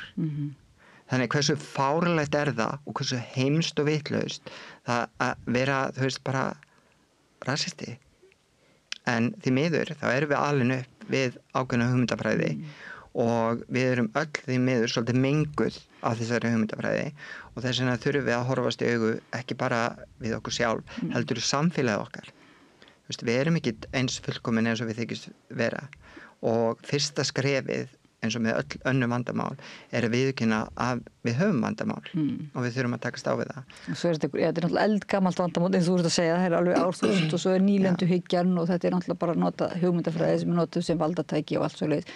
En í millitíðinni, svo bara dagurinn í dag og börnin, þú ert náttúrulega komin úr barnaskóla, ert komin í háskóla, ekki ástandið svona, ekki miklu betra fyrir þig að vera í háskóla en í barnaskóla? Þú finnur ekki fyrir rasisma þar eða hvað? Ég finn alveg fyrir rasisma í háskóla, jú, en mér finnst alveg vera miklu meira því að hvað sem það náttúrulega eru skiptinemar í háskólanum og þá náttúrulega er ég að sjá miklu meira af lituðu fólki sem að miklu meira lituðu fólki sem ég sé, þú veist, alla mína skólagöngu á Íslandi, skilur. Svo ég var við vorum 3 svartar í grunnskóla og síðan náttúrulega var ég í MH, menntaskólanum Hamarahlíð. Þannig þar var EB-brautin, International, brautin, ég man ekki hvað EB þýðir eða stendur fyrir.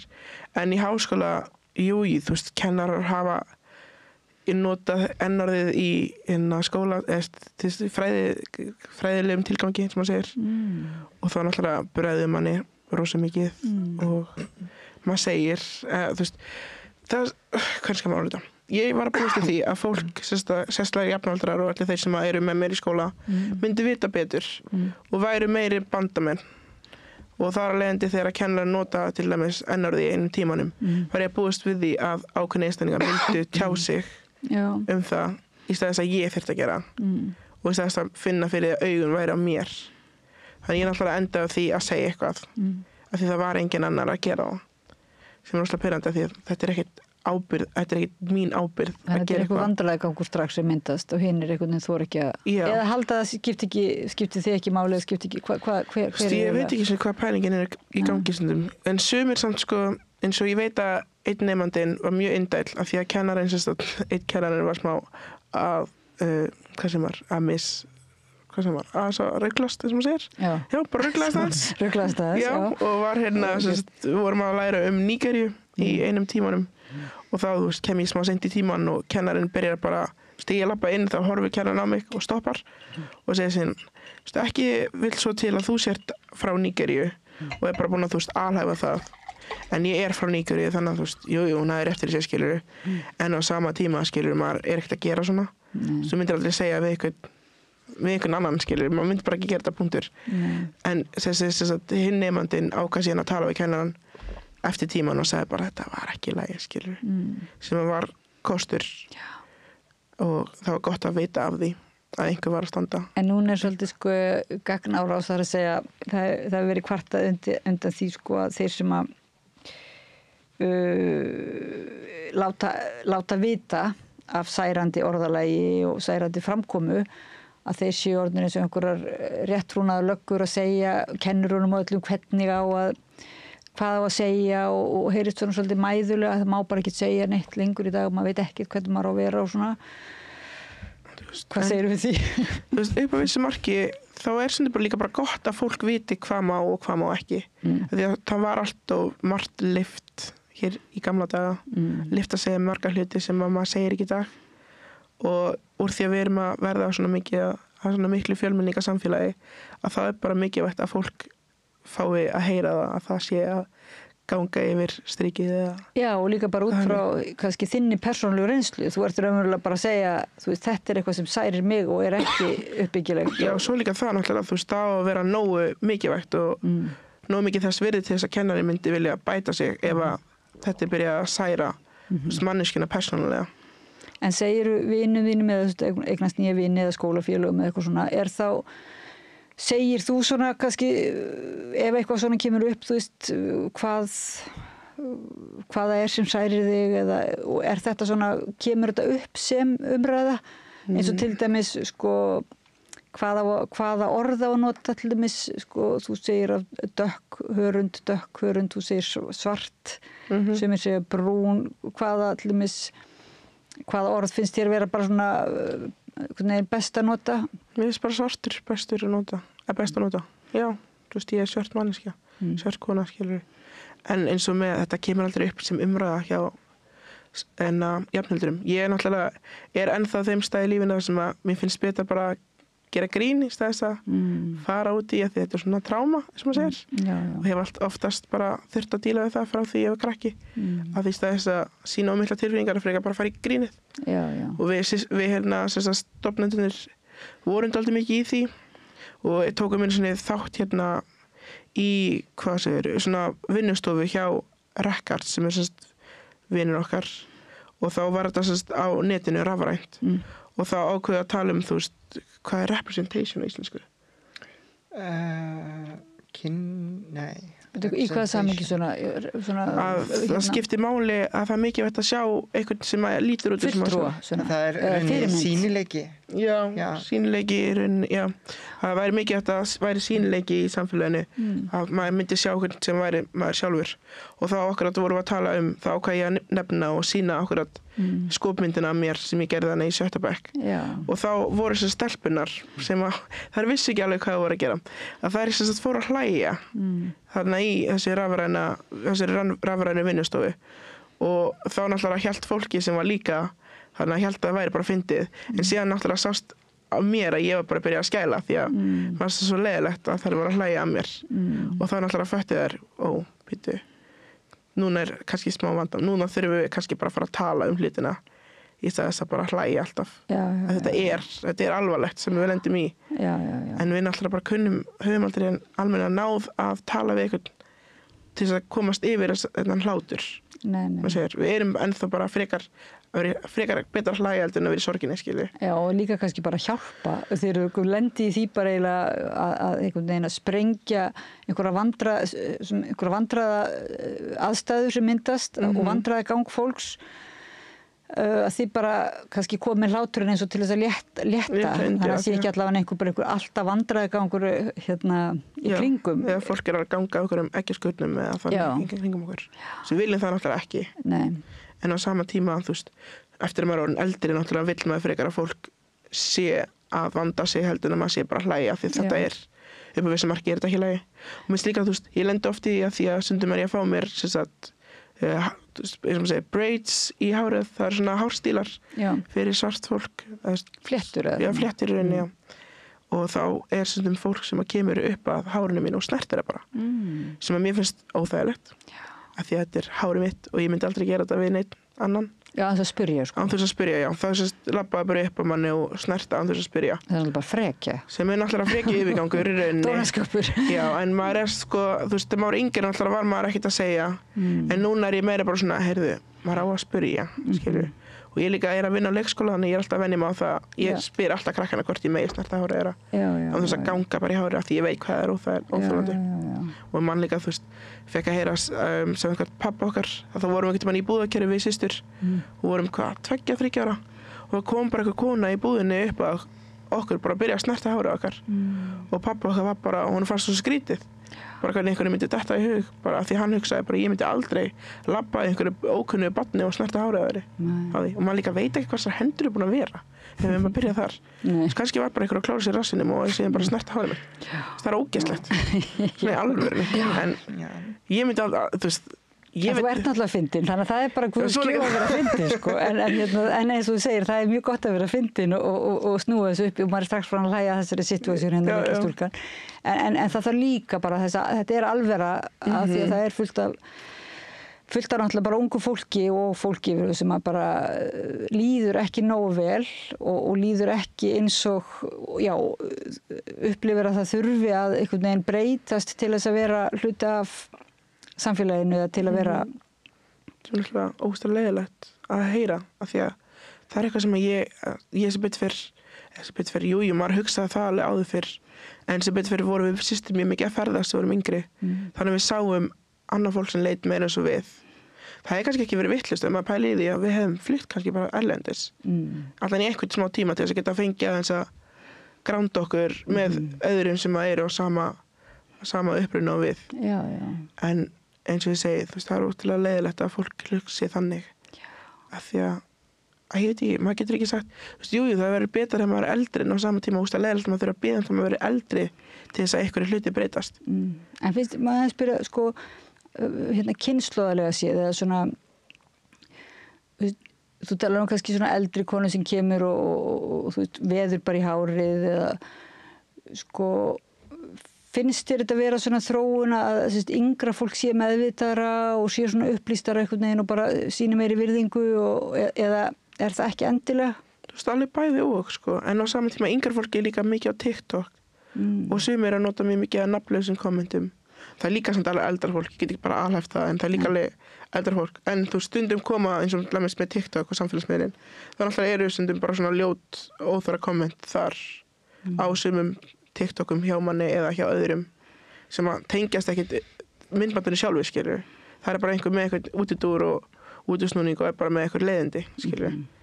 En ég náttúrulega var að vinna í heimaþjónustu og þá var ég að fara heim til eldra fólks og þrífa hjá þeim og þau voru flest öll bara mjög næs. Þeim brá oftast að ég tala íslensku. Þeim byggust ekki við því að flestir sem vera að vinna í sér starfi eru erlendu bergibroti og tala ekki lítalausa íslensku eða tala ekki íslensku punktur. Þannig að þeim brá oft þegar ég byrjaði að tala og vildi helst eiginlega bara ég myndi sleppa að þrífa og myndi bara tala þau. Það er eitthvað sem þeim vantaði líka. En eftir það þá hugsa ég öðruvísi eldra fólk af því ég var eiginlega bara það fólk sem hafði verið með leiðindi við mig var oftast eldra fólki sem var bara með þessi komment eða fáfræðina eða eitthvað þannig en síðan eftir að hafa unnið í þessari vinnu þá hugsaði ég bara, eldra fólki ekkert það slæmt sko. Það alveg einhver framtíðina því þau voru oft bara svona skemmtilegir og áhugaverðir einstaklingar sem höfðu mjög margt og skemmtilegt að segja og voru ekkert eitthvað þannig séð, þú veist, náttúrulega spurðu alveg, þú veist, maður var alveg að svara á hverjum degi í rauninni hvað maður var og upprunnan og allt það sem að þú sem fylgdi bara starfinu sem maður segir en síðan fórum við út frá eftir að sú umræða var búin að það byrja að spjalla eitthvað annað skemmtilegt sem að Þarna ertu náttúrulega í samskiptum einmitt en eins og lýsir samskiptin svokölluð á samfélagsmiðlum og TikTok og þessu alltaf svo furðuleg, þú veist, það svo mikil tengslaleysi einhvern veginn að þar þrífst þetta svona hatur og bara fyrring einhvern veginn, ég meina þú hefur nú byrt, Arna Magna, þú nú byrt nokkur svona skjáskot eða af hræðilegum skilabóðum sem þú hefur fengið og maður svona getur ekki ímyndað sér einhver myndi segja svona bara auglitir eða hvað myndir þú eitthvað tekið undir þetta eða kannski ekkert áhugaverð spurning þetta með þú veist hvort að við þróumst eitthvað skilur eða hvort þetta bara sveiflukennt þú veist hversu svona hversu vel við komum fram hvert annað Ég allavega trúi alltaf á börnin ég meina þú veist ég trúi alltaf að næsta kynslóð veri betri en síðasta kynslóð og það bara að maður verður að halda í vonina að manginni sé að færast áfram og upp á við en sé ekki þú veist bara sífellt að búti nýja þú veist rasshausa sem að eru bara fastir í einhverjum fordómum og fáfræði og vitleysu þannig að maður verður að trúa því þú veist og börnin sem ég að kenna mér finnst þau vera miklu svona að heildina leitið þroskaðri heldur en börnum voru sem ég ólst upp með á sín tíma og ég sé fullt af jákvæðri þróun en ég sé líka að það ákveðið svona afturför og þessi afturför náttúrulega gerast út allan heim og hún að gerast vegna þess að það ákveðin ótti það er gífurlegur ótti sem að byrjar raunni bara aðeins fyrir COVID það byrjar með þú veist að jörðin sé að fara bara þú veist út af hnattlínun og annað að það sé bara engin framtíð fyrir næstu kynslóðir og við séum bara brenn út á tíma og síðan kemur COVID og það pláa og þá bætist við í óttan og sagt að þetta sé bara fyrsta pláan af mörgum. Svo nú hryðjuverka ógnin var nú svolítið mikil. Já, síðan bara alið upp á meiri ótta og þá allt innu, eins og ég hef svo oft sagt áður, að svona ákveðin öfl í þjóðfélaginu nýta sér þennan ótta, sjálfum sér til framdráttar og í staðin fyrir að takast á við, þú veist, raunverulega vandamál, þá bara finna þau eitthvað blóraböggul og þú veist og blóraböggullin verður þú veist hryðjuverka og múslima þú veist eða og þá allt einu eru allir múslimar settin undir sama hatt sem náttúrulega bara fáránlegt og það líka þú veist læknavísindin þróuðist fyrst og fremst í Norður Afríku bara svo við förum í sögun aftur og það voru múslimar sem að þú veist komu með þú veist og þróuðu alls konar tækni sem eru menn að nota daginn í dag í sambandi við þú veist læknavísindi márar þú veist sem að fluttu sig yfir til Spánar þannig að sko því meira sem við þekkjum söguna og því meira sem við fræðumst því fáránlegra verður allur þessi ótti og það sama gildir náttúrulega alla jaðarsetta hópa. Því meira svo þekkir þessa jaðarsetta hópa að þá verður allir svona, þú veist, allir svona fordómar, ótti og fáfræði bara vitleysa. En við erum ekki þar. Við erum á þeim stað í samfélaginu að við erum að ala á fáfræði gegnum samfélagsmiðla. Við erum að ala á alls konar, þú veist, bara upplýsinga óreiðu ranghugmyndum upplýsingum sem að eiga sig enga stoð í raunveruleikanum og þannig að við erum að búa til rauninni meiri fáfræði heldur en minni og út úr þessu umhverfi erum við að búa til ákveðna ósonabrjálæði og hatur og hatur gegn þá öllum jaðarsettum hópum og við erum stöðugt að búa til svona umhverfi þar sem að eru við á móti hinum og þannig að sem að gera verkum að við erum að búa til svona andrúmsloft ofbeldis þar sem að ofbeldi leiðir að sem meira ofbeldi og það er hættan að að við sjáum ekki hvað við rauninni erum heimsk vegna þess að ofbeldi að mæta ofbeldi með ofbeldi það leiðir að sem bara meira ofbeldi alveg bara eins og Martin Luther King sem að sagði fyrir 60 árum rúmum 80 árum núna 1964 hvað er það, 50, 60 árum svo ég reyni að fara með þetta rétt að hann sagði að eina leiðin til þess að sigra hatrið sem mætir okkur það er með kærleika og með ást maður þarf ekki að kunna vel við þessa einstaklingar sem maður er að skrifa eins og ég hat ekki þessa einstaklingar sem er að skrifa þessa ógíslegu hluti mig en ég óttast þá ég óttast að þeir fari lengra og ég vorkenni þeim að því að þeir eru ekki á góðum stað sjálfir en ég hata þá ekki vegna þess leið og ég leyfi mér að hata einhvern þá er ég ekkert skárri en þessir einstaklingar og það er það sem ég er að segja með söguna og með rasisma og með fordóma gagnvart hinsegin fólki og fólki sem er einhvert því að nú er það að bætast við eins og í Bandaríkjunum að þetta bara leiðir að sér raunni að það verður bara næsti hópur og næsti hópur og næsti hópur þannig til að öll veröldin brennur og núna höfum við tækifæri til þess að bara segja afneita heimskunni afneita fáfræðinni og segja hingað ekki lengra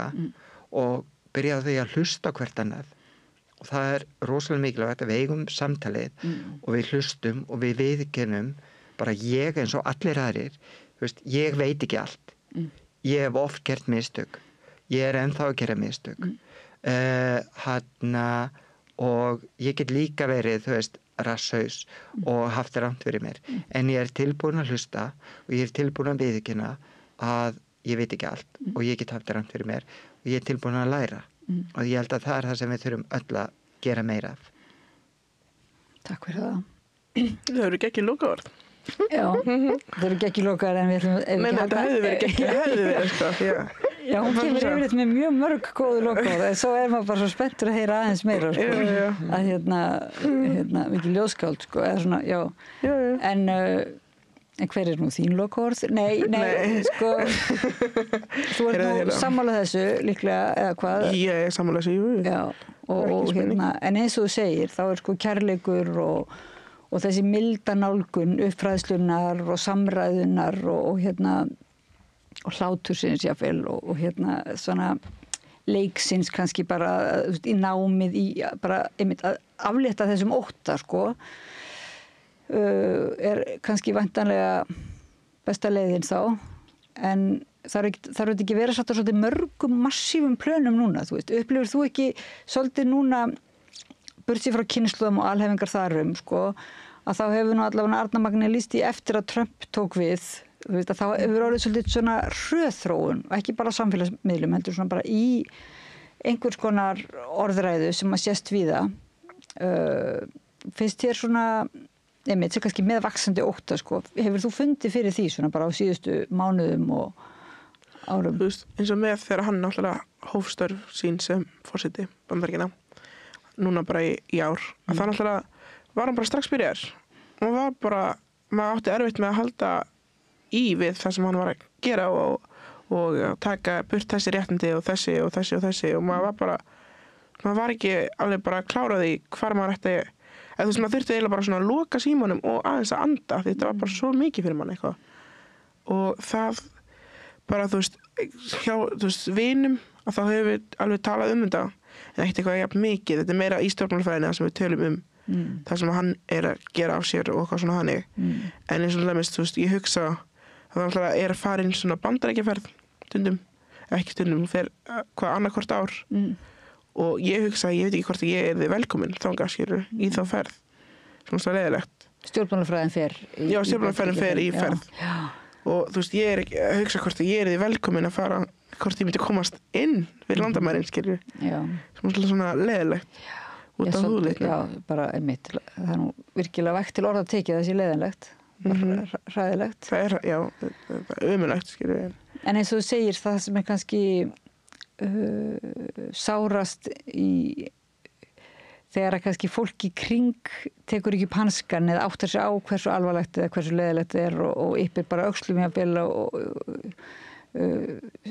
finnur ekki einhvern veginn snertinguna við óréttlætið og þannig að það kannski það sem að nær okkur, þú veist. Það bara svona samfélagið í kring sem að sko, mann alltaf þarf ofta ég veit ekki, ég hef oft þurft að hvað sem var, svona testa vini mína eða þannig mann náttúrulega getur haft alls konar vini en maður veit aldrei hvort að vininir skilur munu standa baki á manni þegar eitthvað bjátar á eða ekki og sérstaklega þegar kemur að rasismannum að því hann mjög stórt viðfangsefni í mínu lífi að það náttúrulega þarf ég að hafa fólk sem að getur tekið upp hanskan fyrir mig og líka hlusta á hvað ég hef að segja mína upplifanir þannig ég er mjög heppin náttúrulega að vera mjög góð vinkona þú veist þeirra úr antirastunum því það náttúrulega var strax rosa gott net sem að gætt tala við og við áttum þetta sameiginlegt að vera allar svartar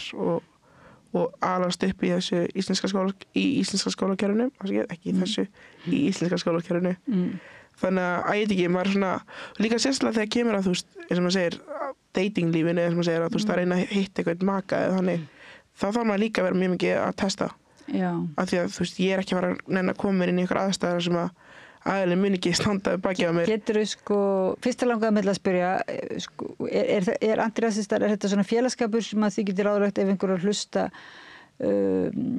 stúlkur sem að myndi vilja koma og ræða við ykkur og já, bara að gera ekki bara stúlkur, allir kannski nei, bara allir sem vilja, bara velkomin að koma og líka foreldrar eða þau eiga lítið börn og hafa einhverjar spurningar eitthvað og veit ekki hvernig þau leita til þá við bara alltaf til í spjall. Já, frábært. Við líka fengum Yrsa náttúrulega, Yrsa Sigurðardóttir sem að skrifa bækur.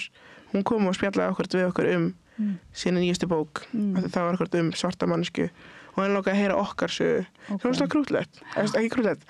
Vel þegið. Ekki krútlegt. Mjög vel þegið. En ef þú segir ef þú ert að testa viniðina og getur þú svona sagt okkur hvernig þessi test eru svona til að hlustundur getur svona átt að segja á því hvort náð prófinu eða svona eða er það bara á eitthvað er það alls konar þetta eiginlega valla fyndið þetta stundum svona ekki, maður svona kemur svona ákveðin djók inn í eins og dæmis ef einhver kannski gerir eitthvað og þá kannski kemur þetta er ógeðslega slæmt ég er ekki svona slæm með vini mína, ég lofa en þegar það stundum kemur svona þú veist, kemur eitthvað upp og maður bara svona, ertu að gera þetta því að ég er svört, skilur, eitthvað svona þannig og þá, þú veist, er maður svona að testa hvernig viðbröðin eru og hvað þannig því ef þau eru ekki góð, þá náttúrulega hefur maður ekkert það, vil maður ekkert vera með aðlanum en þú veist, góðu viðbröðin væri náttúrulega bara, þú veist, nei, náttúrulega ekki eitthvað þannig, en þú veist, byrjar að afsaka þig ekki mikið og svona fara í vörn þá bara svona, hvað okkur þú svona ræddur, skilur ég er ekkert að ásaka neitt. En gætir þú svona sett, þú veist, finnst þér rasismi birtast eftir einhverjum svona, ég veit ekki, klísjulegum leiðum eða svona getur þú sagt hvernig hann birtist mest, svona eða? Já, mér náttúrulega það bara örárunnin, bara það að ganga út frá því að ég sé ekki Íslendingur vegna húðlits og tala við mann á ensku. Mér finnst líka allt ógeðslega stressandi af því ég er mjög mikið að ferðast og ferðast mjög oft ein til útlanda, sérstaklega Danmerkur að hitta vini mína að þá finnst mér ógeðslega stressandi að fara á völl og þurfa að vera viðbúin því að þurfa að svara á ensku eða eitthvað þannig og ég man líka einhvern tímann þegar ég var að koma úr flugi frá Danmörku og fljúga heim og ég var bara svo spennt að heyra íslenskuna og bara fólk myndi tala íslensku og ég myndi skilja að þá voru flugfreyjurnar bara að byrja því að tala við með ensku og sumar, einu þeirra gerði það aftur svona leiðilegt að því maður svona ég var svo spennt að heyra íslenskuna loks komin heim en samt verið að hamra á því að ég sé ekki þetta sé ekki mitt heimileg skilur sem var svona leiðilegt já, sem mjög leiðilegt, já og líka, ég endur ekki lent í því ég veit að Vala, systir mín hefur lent í því að hún var einhvern tímann eld í búð í apótekinu einhvern tímann þá var verið að elda hana af því það var eitthvað að vera svona hrættum og verið að fara að stela en hún var bara býð eftir lyfjum sko hún var bara, ég er að reyna bara að gera það sem að svo venjuleg manneski eða önnur hvít mannski hefði gert bara skoða í búðinni eða sest niður eða eitthvað svona já. En svona þetta er mitt að snerta hári eða bara einhvern hátt svona finnur fyrir bara svona virðingarleysi stundum svona bara eða oft já, bara svona okkur bara hvernig er hortaði eða tala við eða tala til þín eða eitthvað svo leiðis svona eitthvað sem er erfitt kannski að festa hönd á ég veit ekki þetta er svona flókin spurning einhvern veginn, ég veit ekki virðingarleysi ég veit ekki eitthvað, finnst við miklu virðingarleysi en ég meina, ég náttúrulega lent í því líka ekkert tímann þegar við systur vorum 7 ára eða svo að þá vorum við í sundi og vorum bara að leika okkur eins og allir, eins og bara krakkar gera og þá kemur bara einhver kona upp að okkur og segir heyrðu, þið verðið að hafa hljóðstelpur þið verðið að hafa ykkur betur en aðrir því það tekið betur eftir ykkur og sagði síðan að við þurftum að hafa ykkur svo prinsessur sem var stóra leiðilegt af því að síðan voru kannski ykkur strákar bara hliðina okkur sem voru bara með miklu meiri læti en við en samt þurftum við að hafa okkur vel og það er svona gott ráð sem er fyrir eitthvað vont en hún hefur sjálf trúað því að þetta væri gott ráð já, hún trúði að hún var að gera rétt af því að við þurfum að passa okkur en á sama tíma við vorum börn, skilur krakkar eru háværir ef þú veist það ekki og sætti ekki við það og ekki vera eignast börn að vera umkring börnum, skilur það er ekki flóknar það nei, ég segi svona en þarna taldi hún sig hafa haft rétt fyrir sér og svona leiðilegt þetta svona hafði áhrif og mótaði mann alveg sem manneski að maður mætti ekki hafa of hátt því þá náttúrulega væri allir öll auga á manni sjálfum og maður ætti minni möguleika svona já þannig fekk mann til þess að hugsa sem 7 ára krakki sem er ömurlegt já og líka bara það að vera skilur litaður eða svartur bara í samfélaginu það þú veist, móta mann þannig að maður þroskast miklu fyrir heldur en allir aðrir maður bara þarf að þroskast miklu fyrir heldur en allir aðrir þú veist, ég þurfti náttúrulega að læra rasisma og undan öllum hinu krakkanum og náttúrulega, þú veist, svört börn fara á kynþroskan og undan hinu krakkanum undan, þú veist ég og systir mín fórum að kynþroskana undan henni krakkanum og þar að leiðandi þurftum við náttúrulega að díla við óþara komment frá þú veist jafnöldurum já, bara jafnöldurum punktur þannig að það er ógst að þú veist maður fekk ekki vera barn lengur eða lengi já, styttra heldur en henni krakkanu sem að kannski voru bara að læra rasisma þeir voru 14-15 ára og við náttúrulega búin að díla við alla okkar ævi þannig að það var það og hvað er svona nú er þú í stjórnmálafræði en hvað myndir þú segja að væri hvað þetta að gera strax bara til þess einhvern veginn að bæta kannski líðan og stöðu bara eins og Arna er búin að nefna að tala þetta bara fyrst í grunnskólum eða því bara byrja í leikskóla skilur byrja bara að tala fjölmenningu og allt það í leikskóla og síðan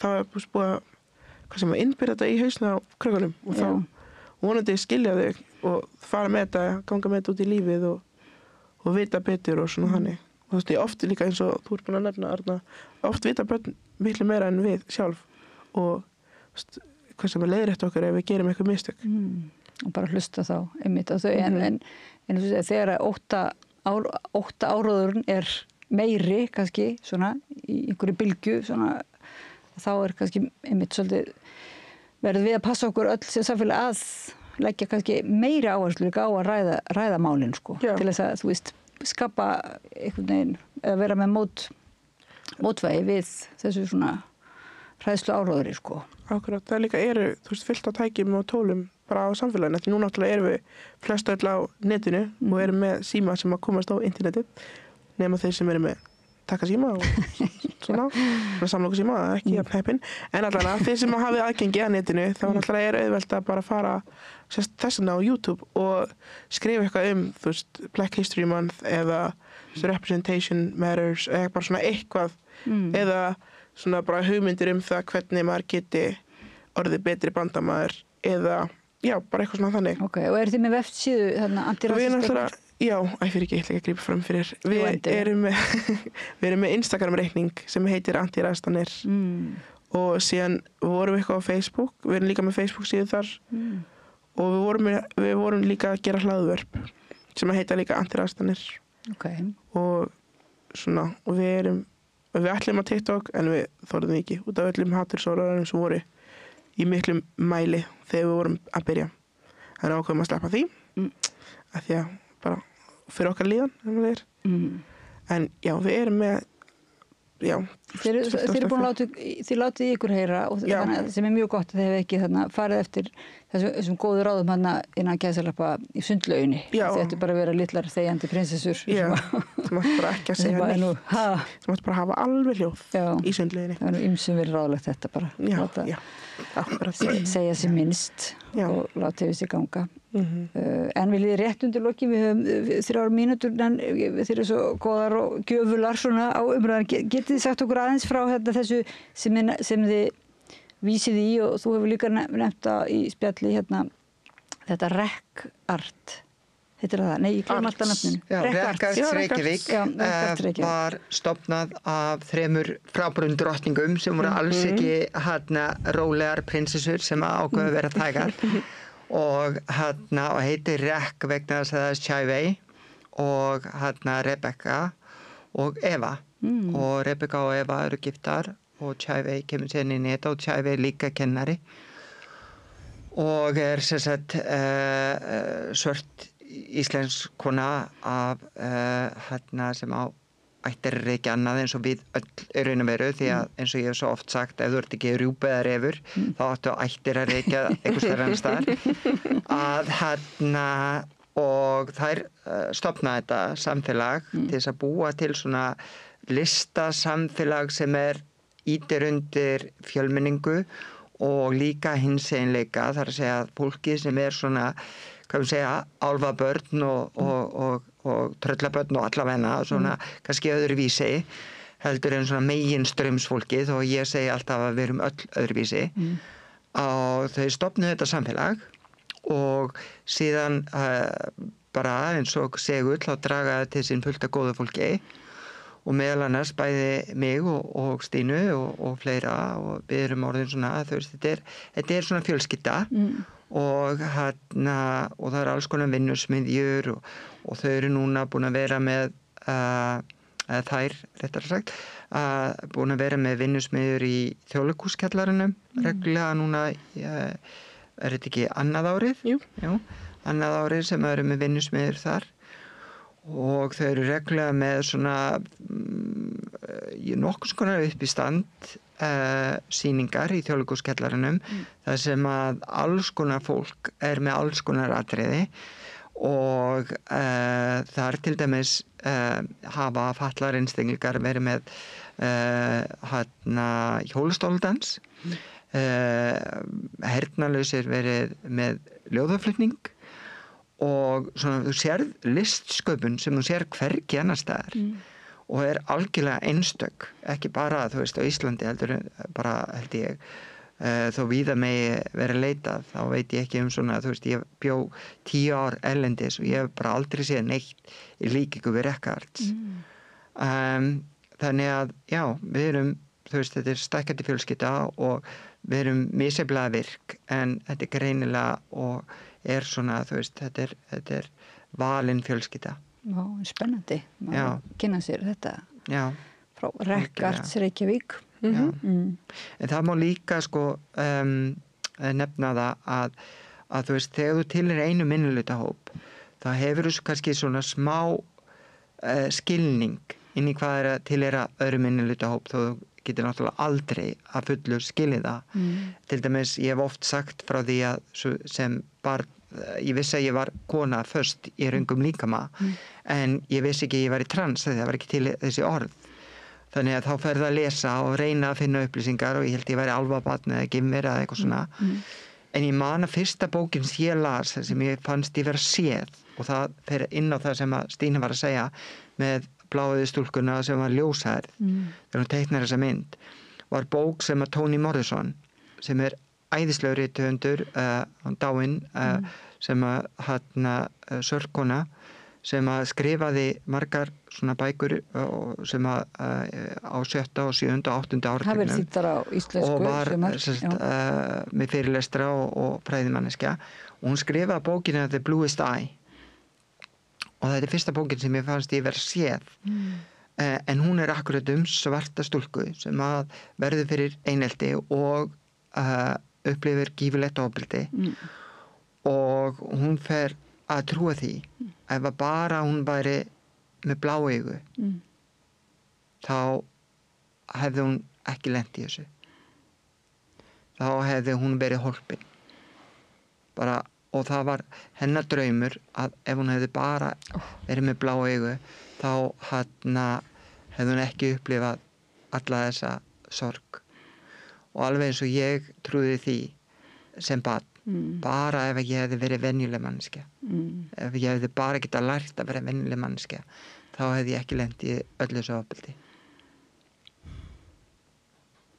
Þannig ég hvet alla til þess að lesa þessa bók vegna þess að þú veist, hún er spegill og hún er spegill fyrir sko miklu meira heldur en bara það að til einu minnihlutahóp og þú veist, og við getum lært af þessu og þú þarft ekki að vera með háskólagráður, þú þarft ekki að vera, þú veist, eitthvað sprenglærður til þess að vera menntaður. Að vera menntaður er að vera mennskur og að vera mennskur er að fræða sig annað fólk og við getum öll lesið og við þurfum engar háskólagráð til þess. Og einmitt þetta, tala hræðslu áráðurinn sko, að vera óhrættuð líka einmitt bara ef við höldum að við séum ekki með rétt orðin eða rétta pælingar eða að spyrja og ræða. Er það ekki bara líka einhvern veginn það? Vera bara óhrættur við að kalla til. Við gerum öll mistök, hvert og eitt einast okkar. Já, við náttúrulega sem þjóðverðum svolítið að bara mennta okkur saman hérna. Við erum svolítið að taka okkur taki. Við viljum ekki að fara að láta verða einhver amerísk nýlenda í einhverju verða bara fórnum með einhverju ömular hræðslu áráðurs og verða bara einhver haturs orðræðu þjóð. Trúi því nú ekki alveg? Nei, ég vil ekki trúi það mér. Annars fer ég. Já, annars ferum við bara. Það mátt ekki fara, við þurfum að vera að halda. Já. Engi pressa. Bara smá pressa. Kristín Tæf og Reynisdóttir, stjórnmálafræðinemi í Háskóla Íslands og meðlimur antirasistana og Arna Magnea Danks, mannréttindaaktivisti og leikona og áhættuleikstjóri og kennari. Transfréttarittari Rauða borðsins. Þakka ykkur alveg hjartanlega fyrir að koma að Rauða borðinu og ræða rasisma sem ég held að við ættum að gera bara þurftum að gera bara reglulega. Takk fyrir og ég þakka líka Laufey Líndal fyrir að varpa samræðinu yfir til ykkar og ykkur hlustendum og áhorfendum þakka ég fyrir að fylgja okkur eftir og auðvitað hvet ykkur til þess að segja öðrum frá þessu spjalli og líka bara góðum tilvísunum sem að þær hafa bent okkur á. Hérna nú getur maður bara að fara heima svona leita sem áhugaverðum síðum og pælingum. Ég heiti Oddný Eir og þakka ykkur fyrir í kvöld. Þar stann að tala borgarfulltrúa. Borgarfulltrúar Sósíalistaflokksins eru með viðtalstíma alla mánudaga klukkan 13:30 til 14:30. Það þarf ekkert að bóka tíma, endilega kíkjum við í Bólholt 6, 105 Reykjavík. Þá förum við yfir í aðra sálma en þó kannski tengda mörgu á óvæntan máta. Þetta er spjall við svona Tjörfi Einarsson fuglakvísl og Tjörfi var ekki einn á ferð því að með honum var páfagaukur, ansi stór og myndarlegur grár páfagaukur og sem heitir Adóra. Og Tjörfi og Adóra ræddu við Maríu Lilju svo kallað fuglakvísl. Gjörðu þessu vel. Gerist áskrifundur á samstöðinni og taki þátt í að byggja upp öfluga og róttæka samfélagsumræðu.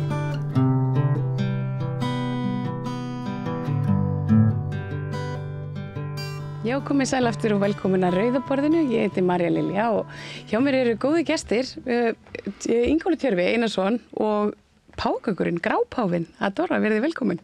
Takk. Þetta nú svona óvenjulegur gestur að hafa hér í myndurinu. Við höfum reyndar einu sinni fengið maura en það fór nú kannski ekki alveg jafn mikið fyrir þeim. En þú, Ingólfur Tjörfi, þú hefur nú, ert nú svona svolítið þekktur í ákveðnum kreðsum og það svona á meðal fugla áhuga fólks, hefur verið í þessu lengi. Hefur eitthvað breyst svona síðan að þú svona hófst þennan feril? Mikið gæludýr, já. Þetta var vinsælla. Já. Því að fólk fekk góða fræðslu líka. Hvernig þetta hugsa dýrin. Kannski hins mikið það áður fyrr. Að reyna að fræða fólk svo geta hugsað fiskana sína, geta hugsað fuglana sína og haft meira ánægja af og það vel meira hefnað hjá fólki. Því það stundum verið afföll þegar fólk fekk ekki fræðslu. Einmitt. Er það ástæðan fyrir því að þú svona leiddist út í þetta? Þetta var í áhugamál hjá mér því ég var unglingur á Akureyri. Ég vann þá í gæludýraverslun þar í fríum. En svo var þetta svona af og til þegar maður byrjar á fiskidellunni þá fer hún aldrei frá manni. Hún poppar upp aftur og aftur og hún gerði það og svo þurfti ég að skipta vinnu fyrir malda fjórðung síðan og þá varð áhugamálið að verslun eða fyrirtæki. Já, og það litla verslunin í Kópavoginum? Já, hún byrjaði í Bleikagróf í Reykjavík en varð það að einhverju mjög vinsælu. Mikið gæludýraspjall á þeim tíma. En svo ógst þetta bara. Og við haldið þessu við allan þennan tíman í aldarfjórðung. Nú eru svona, er ég að svara ákveðnu kalli, það áhorfundur hafa sett sér í samband og beðið okkur að fjalla aðeins meira dýrin og svona spjalla aðeins meira, sérstaklega þessi gæludýr og svona heimilistýr. Og hvað, til dæmis, ég meina, nú hún Adora, hún jafnaldra mín, varst að segja mér hérna áðan. Já, hér bil, já. Hér bil, einmitt, þannig að á fertugsaldri.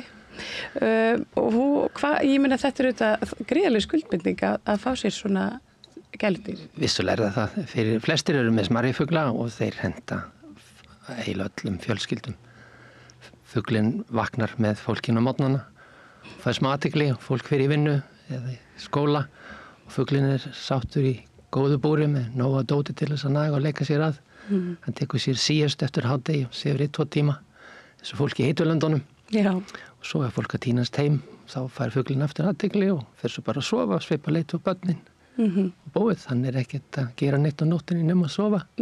Þarf ekki að vágjur að því hann sé að fara á eitthvað hjól, hlaupa í ringi og hafa hátt eins og nættínin. Akkurat. Svo hendar afskaplega vel. En þessi stóru, ég meina það hlýtur að vera, það þarf að þjálfa svona dýr auðvitað í... Já, þau eru aðeins, kannski þarf aðeins meiri lækni við stærri fugla. Þeir eiga það til að hænast að ákveðnu kyni, svo til að mynda grápáfinn hérna. Oft eru þeir hrifnir af karlmönnum að því þeir eru hérna hávaxnari með dýpri rödd og virka valdsmannlegri. Já. Og þeir hænast gjarnan að þeim sem hærri uppi því að sá sem hæstur ræður í augum fuglsins, í hugsun fuglsins. Yfirleitt þegar maður að halda á fugli þá heldur maður ánum fyrir neðan augnæð. Þannig augur okkar eru ofar augum fuglsins. Hann fær í mestalagi að fara á öxlina. En þá hann gjarnan svona neðan við augun, allavega flesti fuglar. Já.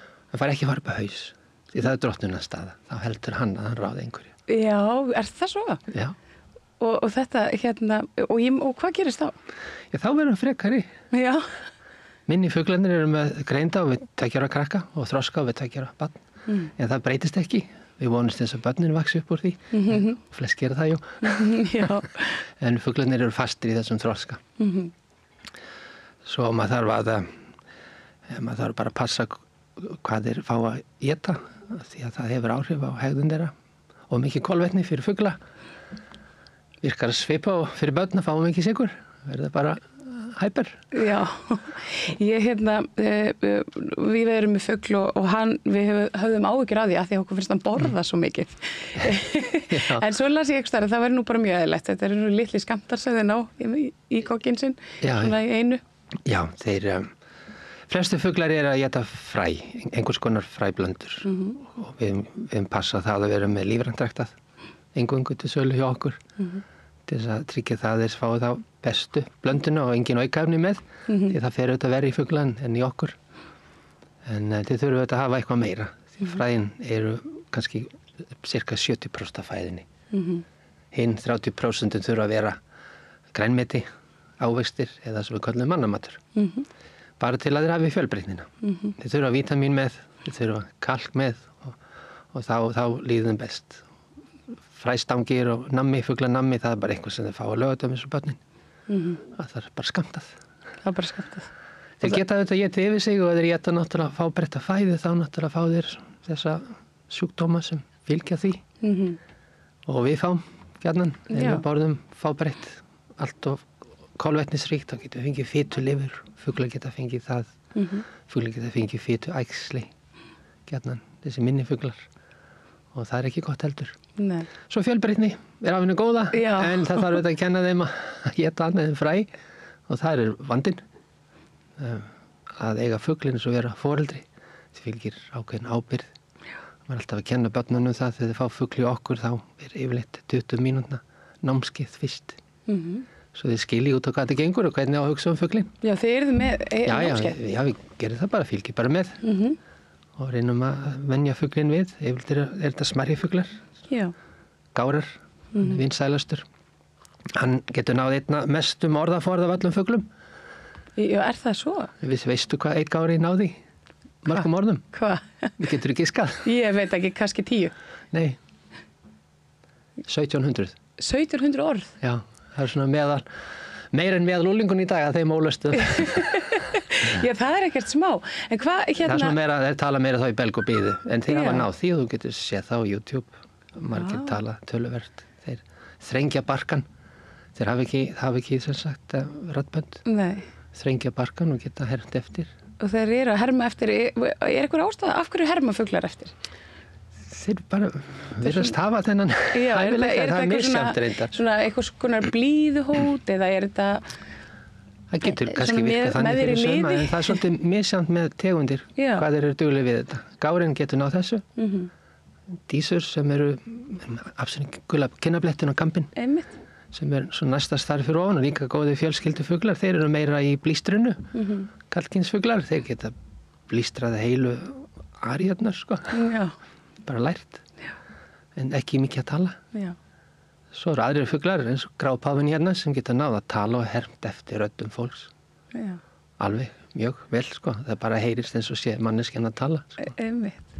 Það var eitt grápáfi sem við vorum með sem ber nú nafnið Tiffany Taylor, hún hétt Tjörfi fyrst, þannig til að komast að þetta var kvenfugl.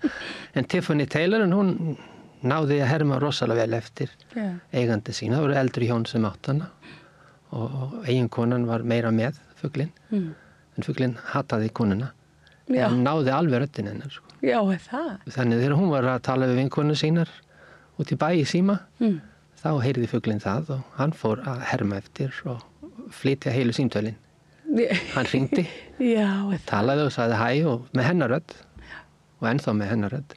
Þó hún sé látin. Og hann sagði eitthvað og bla bla bla og svo sagði hann bye bye og dudd. Þetta eru skemmtilegt, hérna, þú ólst upp í sveit en það voru ekki mikið svona tropical fugla í lífasveitinni? Nei, ég ólst upp þar meðal annars en ég fættur í Skotlandi og ég þar fyrst og svo í Mývatnssveitinni seinna. En það var engi fuglar, þetta var bara endur. Já. Út af vatninu og nóg af þeim. Það tala ekki mikið? Nei. En hvaðan kemur þá hérna, fyrstu fiskarnir mínu voru veittur upp á Mývatni, það var bara hortsíli sem ég veitti og var með í fötu. Já. Og þá ég bara 4, 5, 6 ára gamall geymdi hortsílin í fötunni. Já. Bróðir minn jarðaði hortsílin. Það var nokkrum árum yngri í sandi og ég grófi upp og til líkaði. En þarna byrjaði áhugin á fiskum, en áhugin á dýrum hefur verið til staðu frá því ég var mann eftir mér. Já. En þú lærðir ekki á dýrum, þú fórst í bara sjálflært í rauninni. Já, við lærðum við tókum einhver námskeið hjá bandarísku fuglafélagi, AFA. En hvernig er fólk eitthvað að leita til þín svona með vandamál? Já, reyndar oft. Við erum náttúrulega ekki með neinn lyf, en við getum veitt ráð og þarf ekki alltaf lyf og dýralæknar senda oft fugla til okkar. Já. Því það er engin fugla dýralæknir beint, en ef það þarf að gefa fuglalyf þá vísum við á dýralæknana, en oft þarf ekki að gera það bara skoða mataræði. En svona eins og með óþekka fugla sem láta illa stjórn. Það tengist oft hegðun, sko. Það þarf að þjálfa eigendan aðeins fyrst. Já, það er bara svo. Þetta er eins og uppeldi bars. Já. Og það er þetta heilmikil tími sem fyrir að þjálfa einn svona fugl í mynda í mér. Með minni fugla þá tekur ekki langan tíma. Yfirleitt þegar við erum að selja þá erum við búinir að putta venjan bara meðan við erum að tala við eigendan eins og 20 mínútur. Og láta hann að vendi og kennum svo eigandanum hvernig hann á að halda áfram að þjálfa fuglin. Já. Og hver eru þessi svona ráð sem að þau eru ekki að taka þá og Jú, það er alveg að halda á þeim og yfirleitt held ég á þeim, en ég er að tala við eigandan og þeir liggja í lónum á mér á bakinu. Já. Svona eftir samtalið.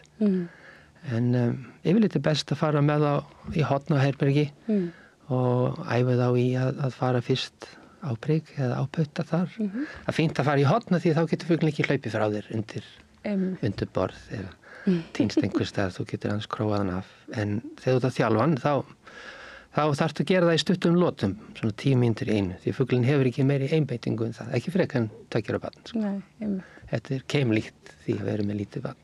Að það er þolinmæði, svo meiri þolinmæði og aftur þolinmæði. Og fuglinn lærir fljótt grunnskipanir eins og bara upp, stíga upp. Þú ítur undir bringun á honum með fingrunum og lætir hann stíga upp. Því fuglar stíga aldrei niður, bara upp. Þú heldur alltaf á honum fyrir neðan augneið, lætir hann stíga upp og rósar, tala við hann rosalega íkt. Já, svona, þessu dugleg, ef duglegur er fuglinn. Og hann lærir það og hann heyrir það og hann líkar að fá rós. Öllum líkar það. Já. Þeir skilja það? Þeir skilja það á raddbrigðum þínum. Tala vinalega við á rósin samt eins og þú ráðir. Og svo bara endur tekur það og læra hann það og orðið upp síður að fara á fingurinn. Svo getur næst sett hann á öxlina og segir bara orðið öxl. Þegar það fara á öxl og rósar svo á fingurinn og öxl og fingurinn og öxl. Þá læra það, búin á því. Fljótt að grípa og yfirleitt rósin á. Það þarf ekki að múta með einhverju nammi. Nei. Það er hægt að gera það síðar. En þá þurfa verðlun að vera eitthvað sem fuglunum þykir gott að fá. Eitthvað sem veit hvað þýðir. Svo þarf að venjast því. Þykir það gott fyrst, svo fyrir að nota það eingöngu við kannski í þjálfun. Og fuglategundir eru mjög stuglar við að læra. Afrikan greið og ferði eitthvað á YouTube og sérðu fjölmargir þeirra sem geta hermt eftir allskyns hljóðum eftir skipun. Haldið upp í heilu samræðunum. Svona, sem sagt, þetta eru vitræn samtöl, sko. Þetta var ekkert smá. Það getur þú vant eða læra að herma eftir reykskynjum. Já, þetta var hljómaði eins og reykskynjum. Þetta var virkilega flott. Þessi hermur reyndi bara eftir, hann er voðalega mikið fyrir að herma eftir. Má hún koma út? Hún getur komið út, hún getur kannski reyndi að býta í einhverja snúru. Já, við sjáum bara, er það ekki? Fáum að sjá hana virkilega spennandi. Þetta er hún Adora sem þeir sem hafa voruð að svona, koma hingað að skjánum. Hér er hún mætt, hún Adora, og hún er að stíga út úr búrinu sínu. Ég reyndar mér brá aðeins að hana því að hún mjálmaði úr búrinu. En hún er virkilega sætt, hún er svona aðeins vör sig. Þessi tegunda fugli er svolítið svona inn í sér, introvert. Já. Hlétarægar en aðrir, en getur verið mjög ákveðin. Við erum með fugla sem hafa verið hrifnari af karlmönnum, en konum langar að eiga svona fugla. Sko. Já, hæ. Það voru að passa, hún er ekki eins hrifin af konum og karlmönnum. Já, ætlar að býta mig kannski. Það verður kannski ekki svo gott í beinni. Nei, og hvernig er, ég meina býta þeir fast, hæ? Þeir eru með bitkraft, 800 kíló bitkraft. Já. 800, já, vá, það er ekkert smá. Hei, ætlar að segja hei við mig. Mikið er hún sætt, en hún er mjög forvitin um mig. Já. Þetta eru mikla risaðilur. Það er svona... Já. Við fáum stundum fólk til okkar sem er með haldið fuglafælni. Já. Þeir senda frá kvíðameðferðarstöðinu og koma með skjólstæðingar stundum. Já, koma til ykkar. Oft ungar konur sem eru með fuglafælni. Já, og hvernig vinnum við með fugl? Við erum að hjálpa þeim að yfirstíga það. Hei. Þeir eru kannski hræddir við gogginn eða hræddir við hrædda við klærnar á þeim. Já, þetta nú smá klær. Þessir fuglar lifa í frumskógum Kongó í Afríku, aðalega. Þetta Kongó-grápáfi, hann er stærri heldur en annar sem örlítið grárri með dekkri gogg og svarrautt stjel. En þar, þeir éta fyrst og fremst pálmahnettur sem vaksa þar, vilt á trjám. Nú eru pálmahnettur ræktaðir í Indonési og víðar. En nú erum við að dansa hérna saman. En þeir eru með mjög beittar klær og fljúga lítið og klifra aðalega. Bara eittir hann bara beint upp stofnin. Einmitt og bara á góðum pálmahnetturnar og éta þær með góðri list. Hún er fallegt stjel. Já, það er eldur eitt stjel hérna á Kongó-grápáfanum. Þeir geta náð 70 ára aldri. 70 ár? Já. Það er nú bara meðalæfi. Fuglar eru lífslíkur, fuglar eru svona öfugt við það sem er með hunda. Já. Fuglinn lifir lengur eftir því sem hann er stærri. Já, en akkurat. Hundar öfugt. Akkurat, mikið rétt hæg. Stóri Dan, hann kannski nær 7 árum. Já, einmitt. Meðan að litlir kjöldurrakka geta lifað hátt í 20. Já. Nú er hann að horfa á mig. Nú, líst ekki alveg á hana, en það er kannski alveg óþarfi. Er ég þá haldin fuglafælni? Nei, við skulum vonandi verður ekkit svoleiðis hérna eftir samtala okkar. Nei, ég er alltaf að verða læknu hérna í beinni bara.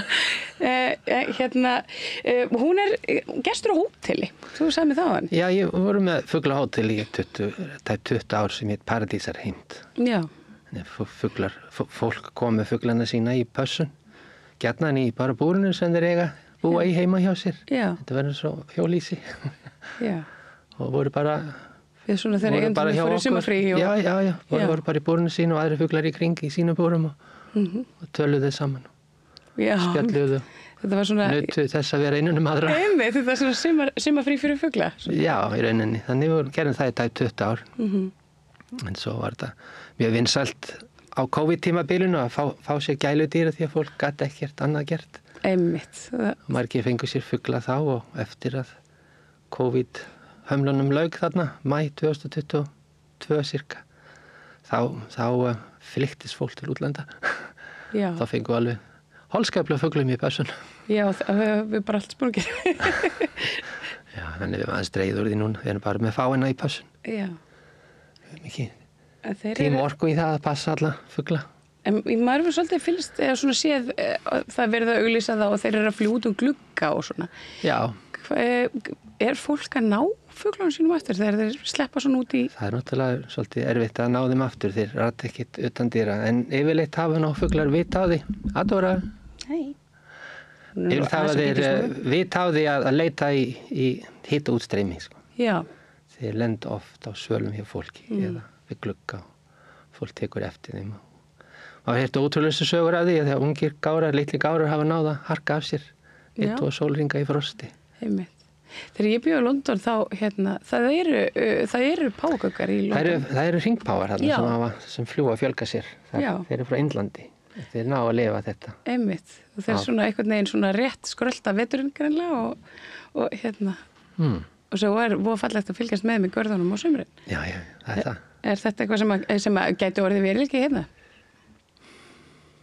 Það er aldrei að vita, það er nú hlýnandi. Já, það er alltaf eins og staðan í dag, það var þetta mjög hlýtt og gott. Ég veist að gárin gæti það, en hringpáfinn gæti það hugsanlega, hann er harðari af sér. Já. Þeir eru nú ekki svo fjölmennir hér, kannski að verði veruleiki. Nei, það eru kannski. Hrafnarnir eru fljótur að koma auga á það. Já, auðvitað, það er auðvitað. Og líka þarna svartbakkurinn og akkurat. Eins sem hann var. En hvernig er svoleiðisfuglar? Á fólk, hægt að þjálfa svona íslenska vildafugla? Þeir hafa gert það. Já, það eru nokkrir hrafnaveirir þjálfaðir þarna. Hann Jóhann, hann er á Suðurlandi, hann tók nokkra hrafna sem voru að verpa þarna við og hann var skilt í húsasmiðunir á Selfossi og var með þá. Þeir eru einmitt skemmtilegir hrafnarnir. Þeir eru skemmtilegir, þeir eru svona samt aðeins víðsjáverðari. Já. Þeir eru svona eins og starrar og hrafnar, þeir eru elska allt sem glitrar. Það getur verið augun þín. Já, einmitt. Það situr á axlinn á þér. En þeir eru mjög klárir hrafnarnir. En það er ekki leyfilegt samt að eiga þá sem gæludýr. Nei. Það hefur verið undantekning kannski á einhverju svona ferðumannastað. Eins og ég honum að hafa það. Já. En hún Dora, og nú veit ég ekki alveg, hún horfir á mig íbyggin. Hún skilji eiginlega ekkert í því hvað hún að gera hérna. Nei. Þannig að langi, hún kannski segir ekkert neitt svona eftir pöntun. Nei, það ekki alltaf sem hún gerir það. En hún talar tölvört þegar hún kemst upp á lag með það eða er spennt. Já. Hæ, Dora. Heldur þú getur sagt nokkur orð í mikrofónin? Hei. Halló. Nei, hún vil hún ekkert tala við mig. En það ég nú bara eitthvað ókunnu kona. Já, hún þekkir mig aðeins betur. Hún komið til mér í mörg ár og ég hef snirt neglurnar hennar og gogginn hennar. Já, þannig að það er mitt og þekkja fuglarnir okkur svona í sundur. Þeir þekkja mjög vel. Já, þeir eru með fílsminni. Þeir kemur af fólki. Þannig að þeir velja sér auðvitað, já, maður hefur svona heyrt að því að þeir velja sér svona einn á heimilinu sem að verður svo allu uppaldi. Já. En aðra tegundir eru félagslindari og eru meiri svona heimilisfuglar og taka alla í sátt, taka alla fjölskylduna í sátt. En kannski ekki endilega gesti þá. Nei. Það er allir gangur á því. Við tölum smáfugla eins og gára, dísur og ástargauka sem eru svona ágætir fjölskyldufuglar. Svo erum við miðstæðafuglum og í þeim hópi eru hringpáfar, dvergarar og konjur, haugpáfar eins og það eru kallaðir konjurar. En það er bara ekki svo mikið af fuglum til. Það er flókið að flytja þá inn. Já, einmitt. Ég ætla að spyrja þig. Og reyndar orðað mjög flókið að flytja lifandi dýr milli landa almennt eftir að Íslandi hætti núna áramótin öllum lífríkja flutningum. Já, hvernig er með einmitt sko að því að nú er bannað hreinlega bara að halda svona ýmis framandi dýr svona eins og eðlur og snáka og annað. Það sé nú bara vegna sýkingarhættu eða salmonellu eða annað. Það komu 78, komu upp Taugaveiki bróður hér í Reykjavík hérna, í vildri vatnaskjaldböku og stúlkan var lasin, dálítið lasin. Ég vann á Akureyri þá á jólum í Gældirabúð þar og var með mína fiska að rækta þá heima og það þurfti á þessum stað, hann seldi vatnaskjaldböku líka. Þeir eru með raut hérna við auga þegar það er gult. Já. Turtles á ensku, það er vatnaskjaldbaka. En hann þurfti að sóthreinsa alla verslunina og farga öllum fiskum í öllum búrum. Ég var bara einn glaðasti því hann keypti það á mér mína fiska og hann ekkert annað til þess. En hvernig er með svona... Þetta hefur verið bannað síðan. Já. Öll skriðdýr. Já, öll skriðdýrin. Vegna salmonellu hættu. Því þeir eru salmonellunar bakteríur sem er hluta meldingu þeirra. Já. Og getur skilst út í vatn. Og það er ólíkt kannski með fuglana. Og eldra fólk eru viðkvæmari fyrir slíku. En frostdýr eru leið. Já. Og það er með talin froskar, körtur, salamöndrur og vatnasalamöndrur. Já. Það er í lagi að hafa það.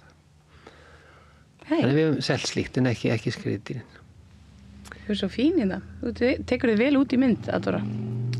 En það er leift að eiga skriðdýr á Norðurlöndunum en stundum hefur verið bannað. Já. Svona fram og tilbaka held í Svíþjóð. En það er leift í Danmörku. En þú talar að það sé enginn að sinna þessum dýraflutningum eftir að Íslandi hætti. Já, það eru flóknar að finna flugfélag sem getur annast fraktflutninga. Já. Það þurfa að vera með hitað fraktrými. Einmitt. Íslandi er að skipta út sínum flugvélum og fá Airbus og er ekki með upphitaða frakt. Og hvað verður þá svona... Það verður alltaf erfitt að fá fiska og önnur dýr þá leiðina. Fólk er að lenda í vandræðum sem vil flytja hundana sína út og kettina sína út eða flytja þá hingað heim þegar flyttur heim frá útlöndum. Svo það þarf þá vantilega að fara sjóleiðina. Já, sem að tekur svolítið langa tíma. Svo þurfa þeir að fara í einangrun og annað og... Já, hundar og ketti, það er ákveðnar einangrunastöðvar fyrir fugla, þá þurfa verslanir að koma sér upp samþykta einangrun og það er svolítið fyrirtæki. Já.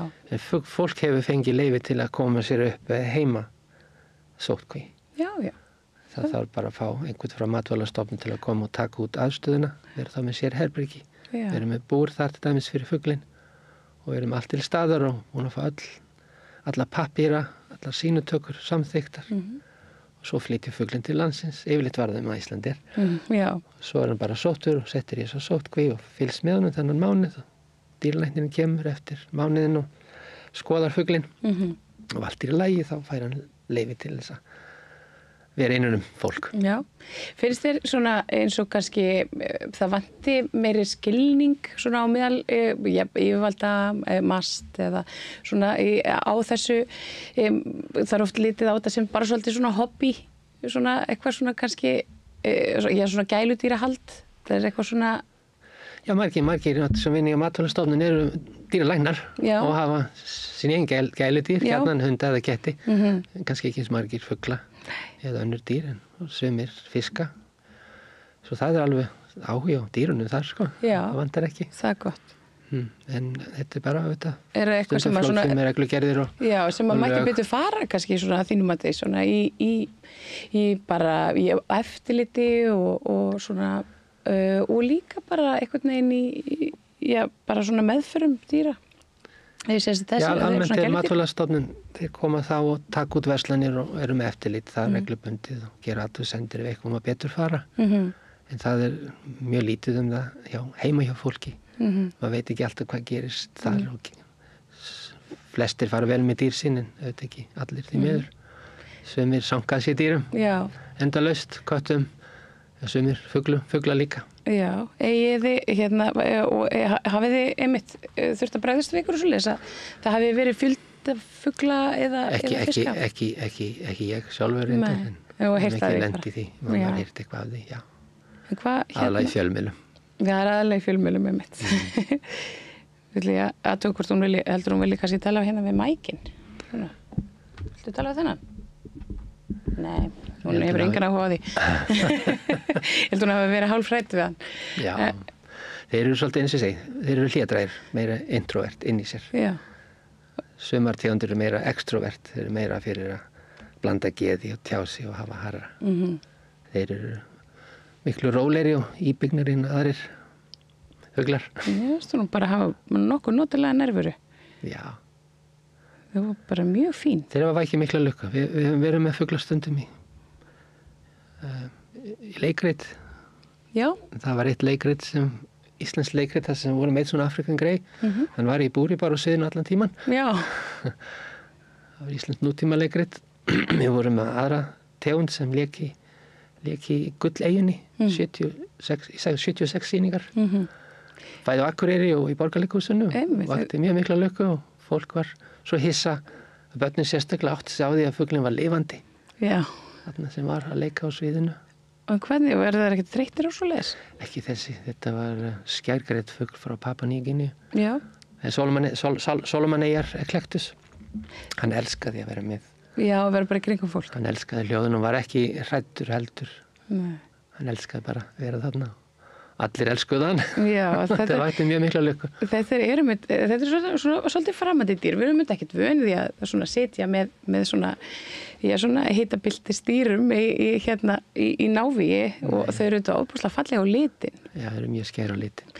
Áttu þér svona eftirlætisfugl eða hérna? Já, ég hef hrifin af örum þessum stæðstu. Já. Við hefum átt þá, við hefum ræktað þá. Og Eclectus-fuglarnir eru líka mjög skemmtilegir. Amazon fuglar eru jafn stórir og African Grey en eru frá annarri heimsálfu, eru frá Suður-Ameríku og Mið-Ameríku og það eru tæplega yfir 30 tegundir af þeim, allir grænir með einhverjum litum. Já. Sumir tala mikið, sem eru gulir á höfði, aðrir minna en hafa svipað geðslag. Eru mannelskir yfirleitt og elska fjör.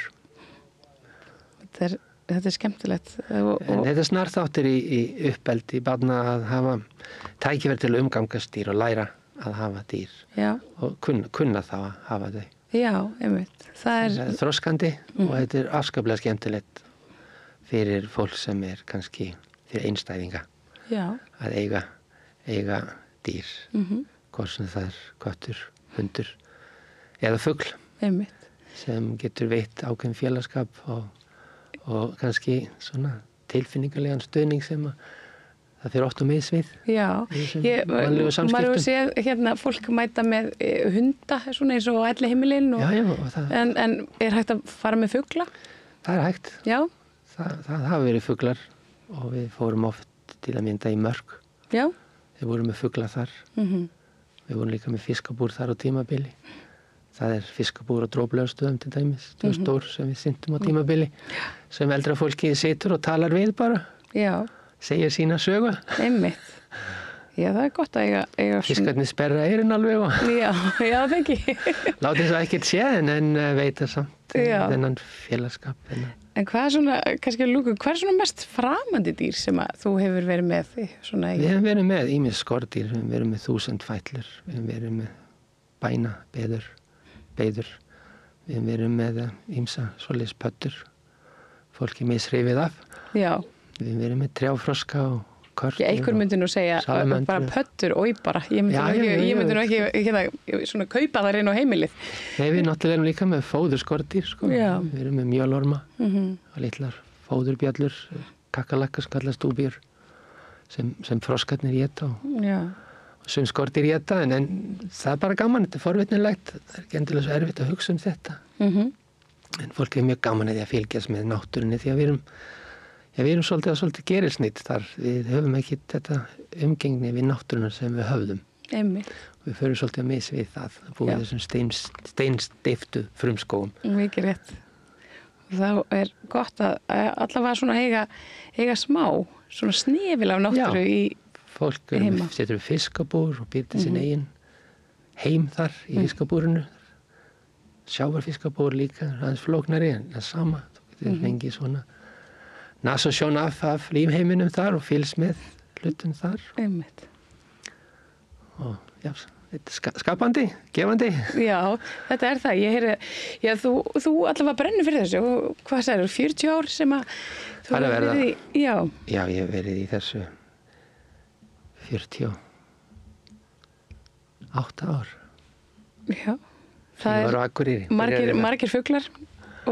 Fuglarnir síðustu 25 en fiskarnir fyrir þann tíma. En hver er svona mest framandi fiskurinn sem að þú hefur verið með? Við hefum verið með kolkrabba. Við hefum verið með svona... Eru þeir svona, maður hefur séð það svona, við lesið að þeir séu mjög félagslindir. Þeir eru það, en þeir eru náttúrulega mjög klókir að koma sér út úr búrum. Þeir eru alveg sérbúrum, vel lokuð. Við hefum verið með háfa. Það er svona tegund af hákarli sem getur legið á botninum. Við verðum með háfa egg sem hafa klakist út úr í. Venjulega þurfa hákarlar að vera á ferð, annars kapna þeir.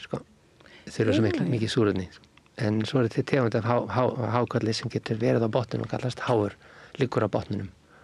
Og þarf ekki að vera stanslausir í ferð. Þú er svo fín, Adora. Þú ert alveg stórskemmtileg.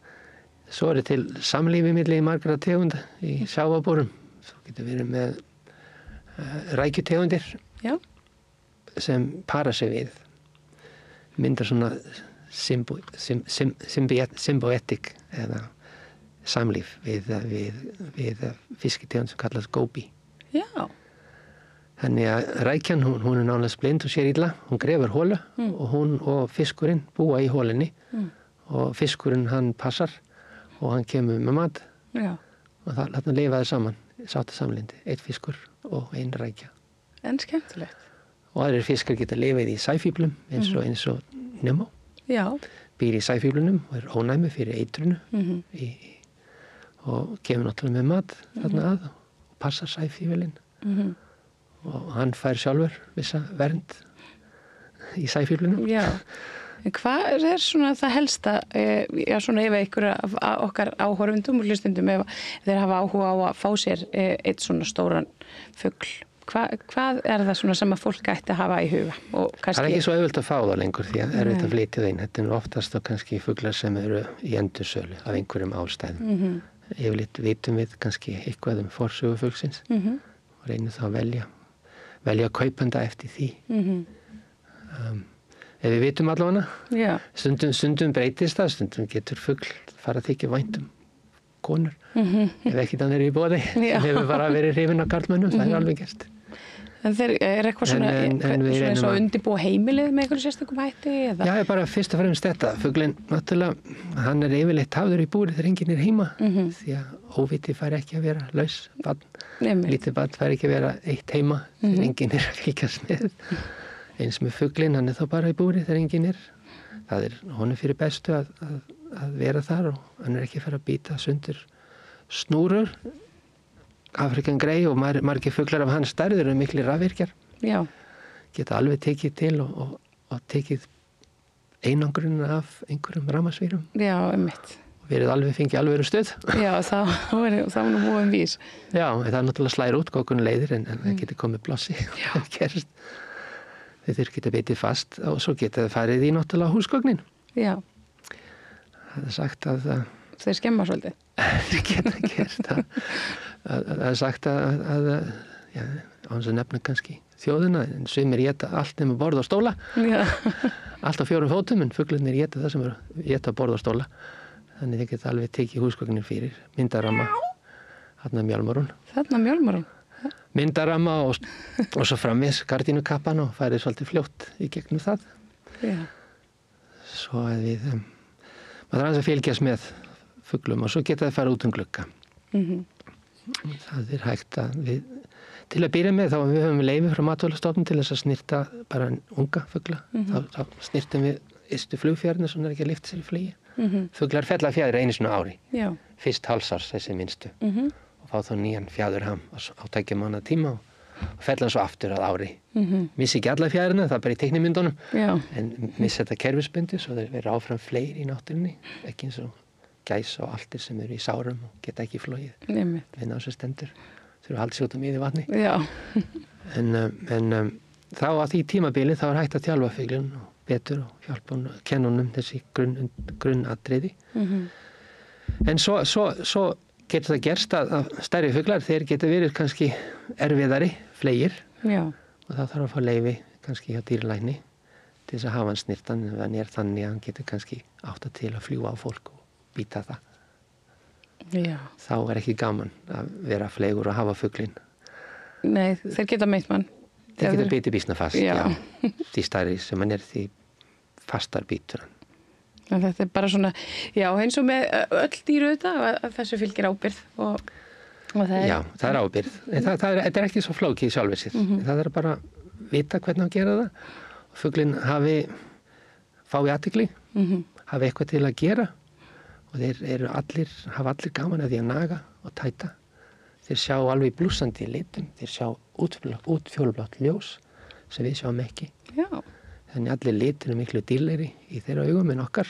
En skemmtilegt. Já, þeir sjá verri í rökkri en við sjáum betur þá. En þeir þurfa að hafa eitthvað fyrir stafni, annars verður þetta bara gaukur á stöng. Já, einmitt. Það veit það enginn. Akkurat. Þeir þurfa að hafa eitthvað að gera. Þannig að við hvetjum fólk til þess að eiga eitthvað af leikdóti sem fuglinn getur tætt og naga þegar hann í búrinu sínu. Já. Meðan fólk að heiman. Já. Ekki spegla fyrir minnstu fuglana.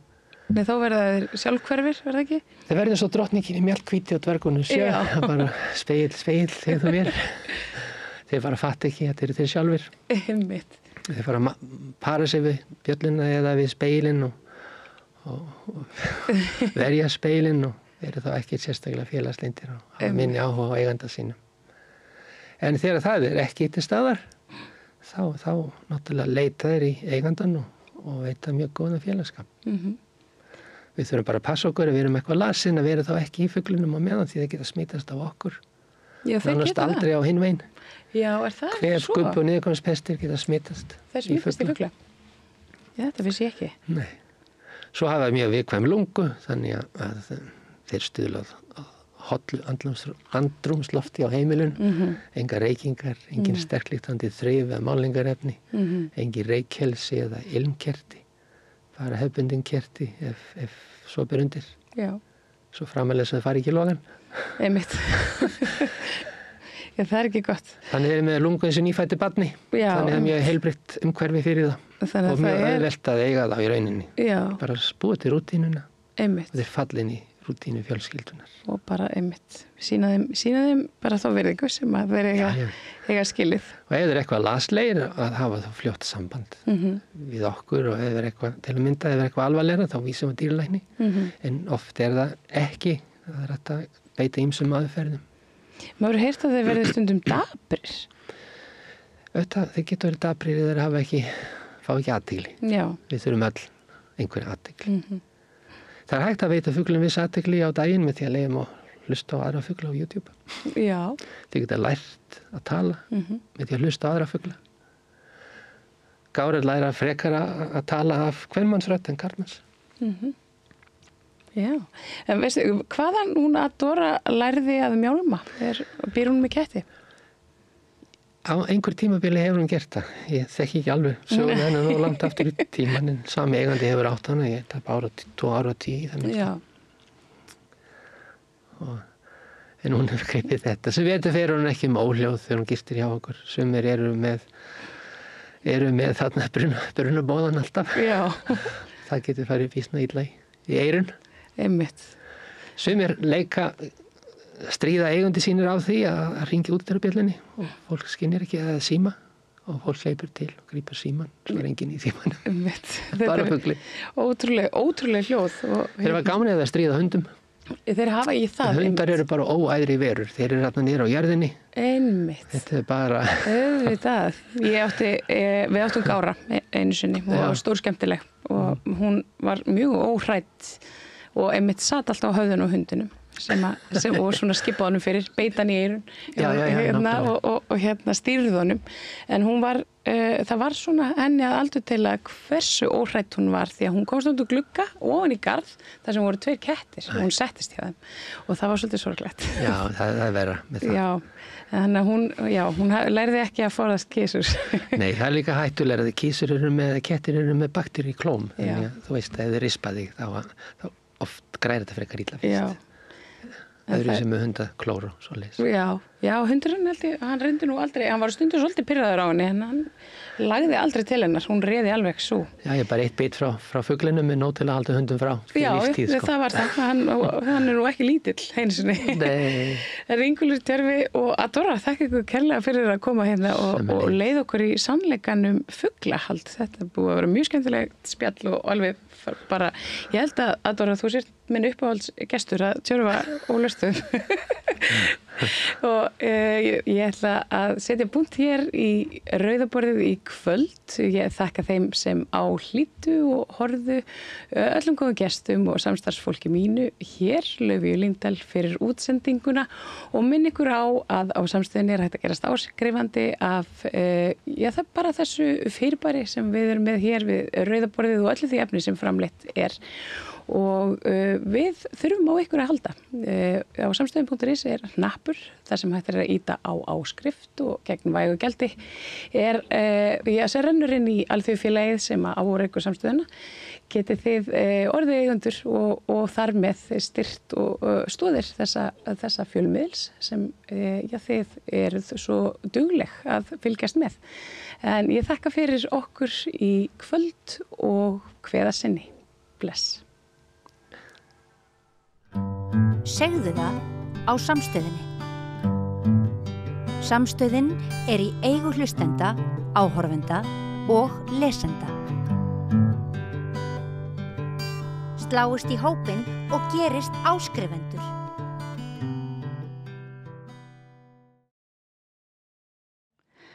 Björn Þorláks hefur verið að ræða við nýja þingmenn á Alþingi og hann kallar þann lið óþekkti þingmaðurinn og þessa vikuna ræðir hann við þingmann sem er nú ekki mjög óþekktur, hann frekar svona þekktur en fær engu að síður að koma í spjall til Björns enda er Björn að ræða frekar svona þá hlið þingmanna sem að snýr ekki að þingheimi heldur svona meira á persónulegu nótunum. Hann ræði hérna við Snorra Másson sem að má segja að sé frekar umdeildur og Björn spyr hann mannin á bakvið pólitíkina. Heyrum spjall þeirra Snorra Mássonar og Björns Þorlákssonar. Gjörðu þessu vel.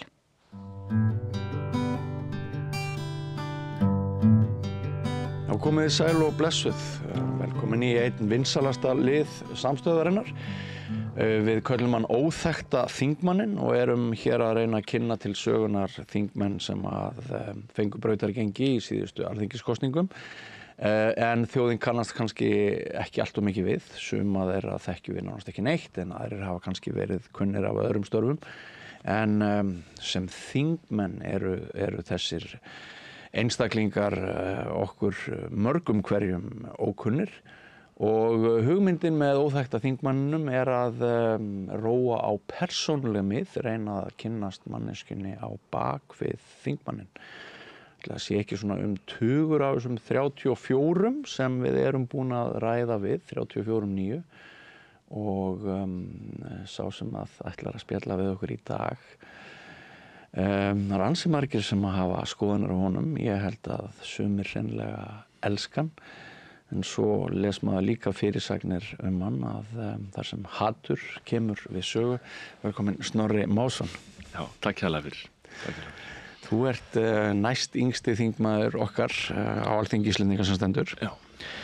Og þú hefur staðið í stórræðum núna undanfarið. Ég ætla að byrja á því að óska til hamingju með strák sem er nýr í fjölskyldunni.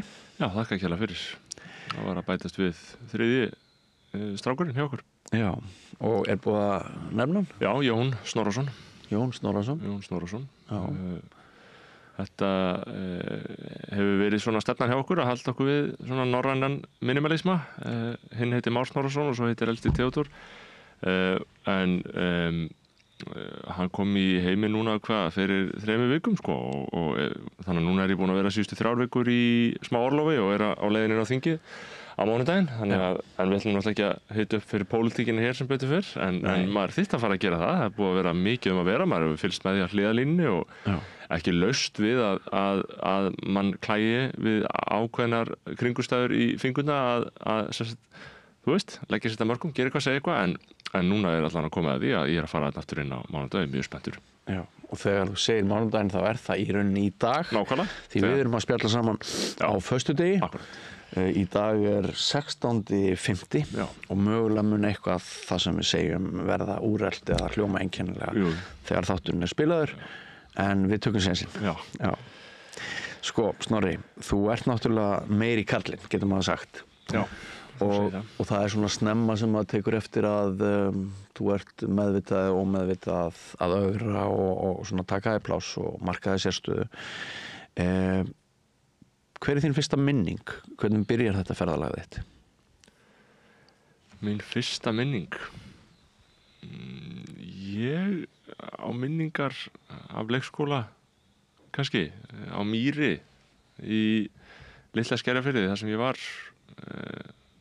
En síðan var ég líka kannski heldur minningar, minningar að því að hlaupa í kringum íbúðina, í íbúð sem við byggum í Sevilla þegar ég var 5 ára. Já. Þar voru foreldrar mínir í rannsóknarleyfi á síðasta ári mínu í leikskóla. Þá fór ég í 0. bekk í spænskum nunnuskóla í Sevilla. Og þar hlupum við kringum íbúðina og ég myndi halda að þetta væri svona allavega skýrminning sem ég man. Ekki svona miklu fyrir, sumir bróður minn segist muna dót frá 2-3 ára aldri og ég neita að trúa því. En það var góð dvöl á Spáni á sín tíma þegar maður hugsaður út í það, þegar maður svona, því maður er ekkert vaniði kannski að fara á dýftina sína persónulegu æsku svona í viðtölum sko. Nú er tækifærið. Þannig að ég myndi segja að þetta væri kannski fyrsta minningin, en auðvitað að mörg að taka einhver síður, svo byrja lífið og ég á mjög ágæta minningar á æskunni sko. Já. Það er spátsnemma. Hverjir eru foreldrar þínir?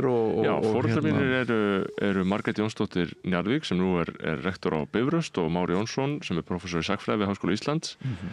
Þau fóru, þetta er nú bara kannski rúmlega hálfsás rannsóknarleyfi, en þau voru að öðru leyti sem sé í akademíu og faðir minn hefur alltaf haldist þar.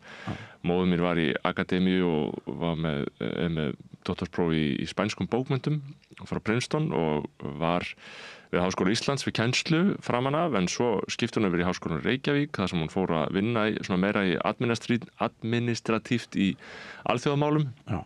En faðir minn var áfram í akademíu og í rannsóknum, bara sagnfræði rannsóknum og skrifum, og hann er einhver afkastamesti maður sem ég veit í því að skrifa sagnfræði. Og þannig ég elst upp í svona kennara umhverfi að því marki, en kannski ekki samt svona hefðbundið, sko, þegar fólk á kannski, ég hef ekki alveg upplifað með sem kennarabarn, alveg, þó að margir sem eru kennarabörn eru svona, mér finnst kennarastarfið, mér finnst það virðingarvert erfiðis starf, að ég svona veigra mér við að fallast alveg á að leyfa prófessorum við háskólana að vera sko alveg kennarar í þeim skilningi sko. Þeir erfiða ekki alveg jafn mikið á þessum vígvelli kennsluna sjálfrar, en í akademísku störfum og rannsóknum þá enda er það hlutverk prófessoruna sko, að rannsaka og fara aðeins á dýptina í efnið sko. Þannig að því markið þá elst ég upp í svona umhverfi það sem er lögð áhersla eða óhjákvæmilega bara, þetta er það sem fólk gerir sko. Og það er eiginlega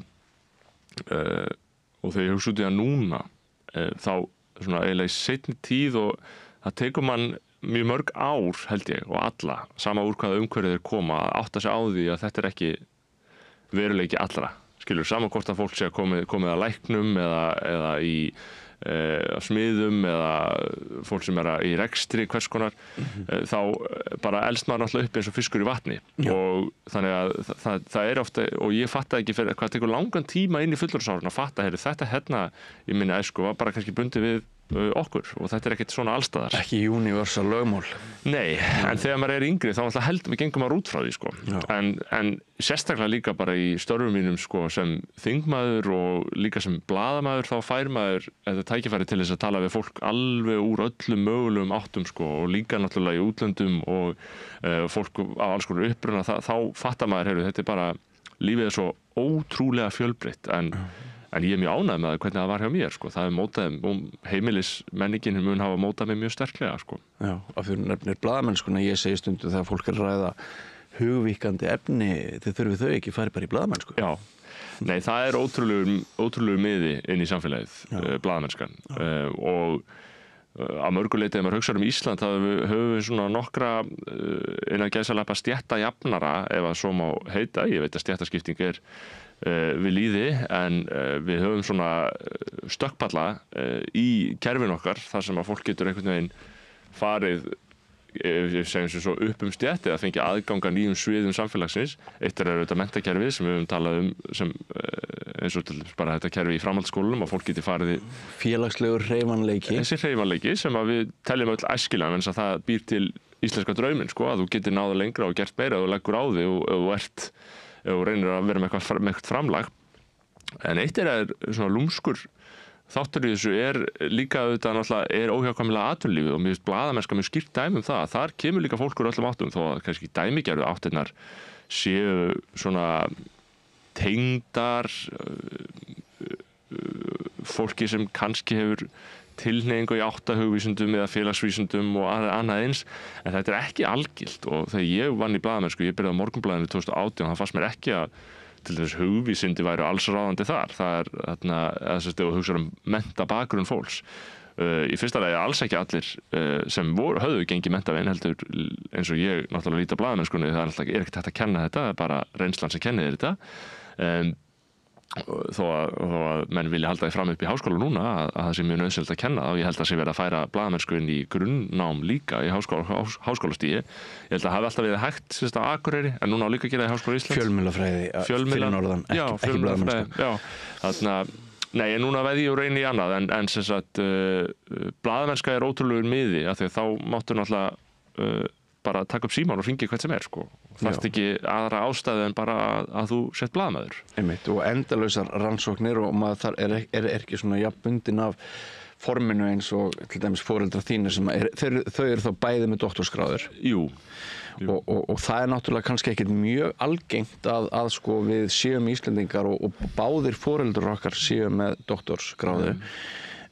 Nú hefði kannski, dettur mann í hug að fyrir þér hefði geta legið að bætast í hóp mikilla menntamanna, en þú hefur ekki farið þá leið. Ertu ekki bara með eitthvað pungapróf í einhverja BA-gráðu? Jú, ég er bara með pungapróf. Ég er með BA-gráðu í íslensku fræðum. Já. Og náttúrulega, ég meina ef úti það er farið þá er náttúrulega, ég hef ekki sko útilokað að fara þá til frekara náms á einhverjum tímapunkti, en ég held að ég lifi í aðeins breyttum heimi og ólíkum heimi en þeim sem kannski til dæmis foreldrar mínir ólust upp í. Þetta gildi hinnar formlegu gráðu, ég hugsa að það hafi allt aðra merkingu í hugum til dæmis mín en Já, forfeðra minna, ég meina, og ef út í það farið þá var amma í bókmenntum líka og starfaði sem prófessor, amma Helga Kress og pabbi hennar var líka prófessor í íslenskri málfræði, þannig að það væri ekkert óðurlegt að ég yrði prófessor í íslenskri málfræði. Ertu að segja að það veri meiri hvati fyrir þau að Já, ég myndi, eða sko, ég held bara að þessi formlega leið og inn í akademíu hafi verið mjög farsæll farvegur á þeirra æviskeiðum og í þeirra lífum til þess að fara inn í þessa rannsóknar samfélaginu sem þetta náttúrulega bara er á endanum, þetta er bara rannsóknar aðferð. En ég tel mig að mörgu leyti þótt að ég sé kannski í pólitík sem maður aðgerða líka, þá er þetta líka rannsóknar vinna í raun og veru. Ég vinn við að athuga samfélagið og auðvitað gerist það alltaf með hliðsjón af bókmenntum og sögu og öðru eins. Þannig að mér finnst þetta ekkert eðlis ólíkt því til dæmis bara einmitt að vera í málfræði, að vinna við það, sko. Þó, jú, þetta er auðvitað eðlis ólíkt, en mér líður ekki eins og ég sé svona langt frá þessu, það er kannski mín merking. Og svo finnst mér háskólarnir, ég hugsa að ég með mínar pólitísku hugsjónir myndi ekkert rekast endilega nógu vel inn í háskóla samfélaginu. Það er fullt af frábæri fólki þar með alls konar mjög góða vinnu í gangi, mjög mikilvæga vinnu, en heildar stemningin, og ég held að ef þú ætlar að feta upp meðdórastigan þar, þá heldur sér ekkert að selja hendur þetta að vera miðflokksmaður, sko. Alls ekki, sko. Þannig að ég er svona mörguleiti utangarðspólitískt út frá akademíinu, sko, og ég hef stundum fundið fyrir því, sko, því að við nefndum hérna í inngangi að þetta er ekkert alltaf óumdeilt allt sem ég segi, að stundum kemur oft mjög mikil heift og mesta heiftin frá kannski svona fólki sem hefur svona tengingar við akademíu eða þannig, sko, eða akademískum bakgrunni, sko, og það er kannski vegna þess að ég er í grunninn auðvitað í eðli mínu á einhvern nátt einn af þeim, sko, og er liðhlaupi eða stéttasvikari að því marki að ég er ekki frjálslyndur vinstrimaður, sko. Og kommunisti og marxisti og feministi, það er línan, skilurðu, að einhver leiti í svona megin. Þar eru menn líka einhver leiti, sko, að vísa til þeirra væntingar sem spretta af ömmuðinni, Helgu Kress. Já, og ég meina, amma mín er náttúrulega mikill brautryðjandi í íslensku samfélagi og í bókmenntarannsóknum og í bókmenntaumræðu. Og ég hef líka í mínu námi þá ég þekki þau verk mjög vel, sko. Þannig að ég dáist að þeim, sko. En ég bendi á að í dag er það ég sem er rebellið, sko. Ég meina, þetta var rebell þá, hitt er núna pönkið, skilur. Þú ert mjög gagnrýninn á bara kynjafræði kennslu og feminisma, þetta? Já, sko, ég er gagnrýninn á ýmsa þræði í kannski feminisma eins og hann birtist okkur í nútímanum.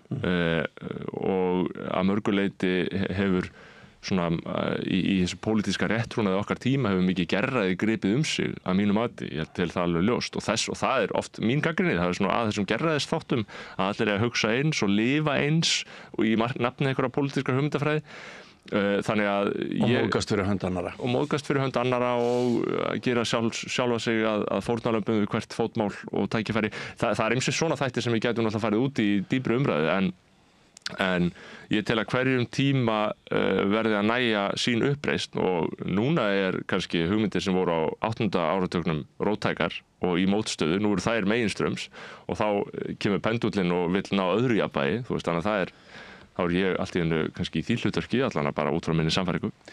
En áður en við höldum áfram með bernskuna hjá þér, hvaðan sækir þér helst hugmyndir og fyrirmyndir þar sem að þú hefur augljóslega sumpart ekki gengið þá götu sem að hafa verið innan fjölskyldunar? Já, ég meina það er, sko, í fyrsta lagi er maður alltaf fyrst og fremst upplifi ég mig sem ég segi ekki rithöfund eða blaðamanna, því núna er maður alltaf þingmaður, en að skrifa hefur verið mín útrás. Og hvaðan hefur náðir í innblástur? Það byrjaði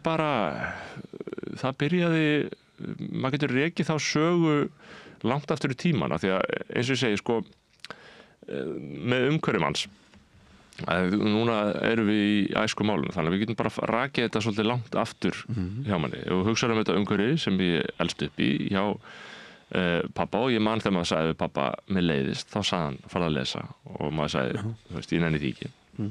og það auðvitað óhjákvæmilegt að maður verði ákveðin uppreisn alltaf gegn sko, aðstæðum sínum og svo yfirleitt enda þær á að sigra þig og þú endar á að verða eins og allir voru alltaf að reyna að láta þig verða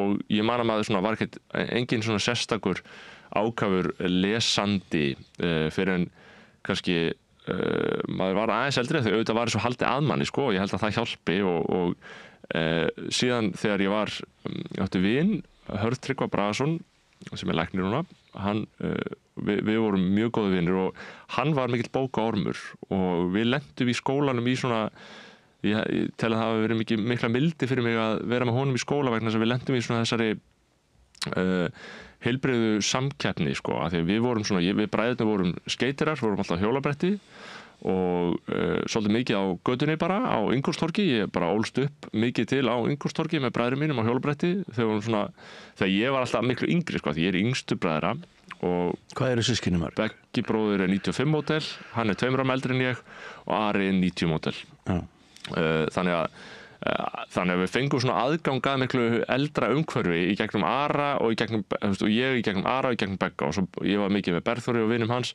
af því að þegar maður kannski 5 eða 6 ára þá maður ekki byrjaður að hanga jafn aktíft með vinum og meðan 2 árum eldri alltaf með vinum þannig að ég var alltaf með vinum bara frá upphafi af því ég fekk bara að vera hérna með sem svona lítil róta og við vorum mikið svona á götunni og mjög frjálsir, þetta var rosalega frjáls æska ef þú hugsar út í það og yfirgengilega frjáls þegar maður hugsaður sko, hvernig maður reynir að hátta málum með sín eigin börn núna sko. Okkar elsti 7 ára og það ekki hún ekki veitt sama frelsi á mér alls ekki og það var eitthvað sakleysi við þetta við bjöggum á Hringbraut í Vesturbænum og vorum alveg svona ekki sjálfa alls ekki, við vorum auðvitað alltaf með foreldrum okkar sko, það var alltaf matur klukkan 7 en mikil útivera mikil hjólabretti og vorum að gera myndir á hjólabretti það er ennþá til á YouTube, minn partur ég var mjög góður á hjólabretti og ef ég hefði haldið áfram það hefði annarkvort orðið heimsmeistari eða hálsbrotnað það var svona tvær leiðir en þannig að ég kom ekkert inn í grunnskóla eitthvað svona, ég ætla að vera á duglegri námi ekki frekar skilur börn leiða eitthvað mikinn huga að því en ég lendi í svona heilbrigðri samkeppni svo maður segja við þennan vinn minn sko og bara hvor geti lesið meira? Já, bara hvor væri duglegur að klára starffræðibókina og svo framvegis sko þannig að hann augljóslega áhrifavaldur já, ég vil segja það, já, sannarlega og en svo svona einhverjir sko heimspekingar skáld eða listamenn já, við förum áfram og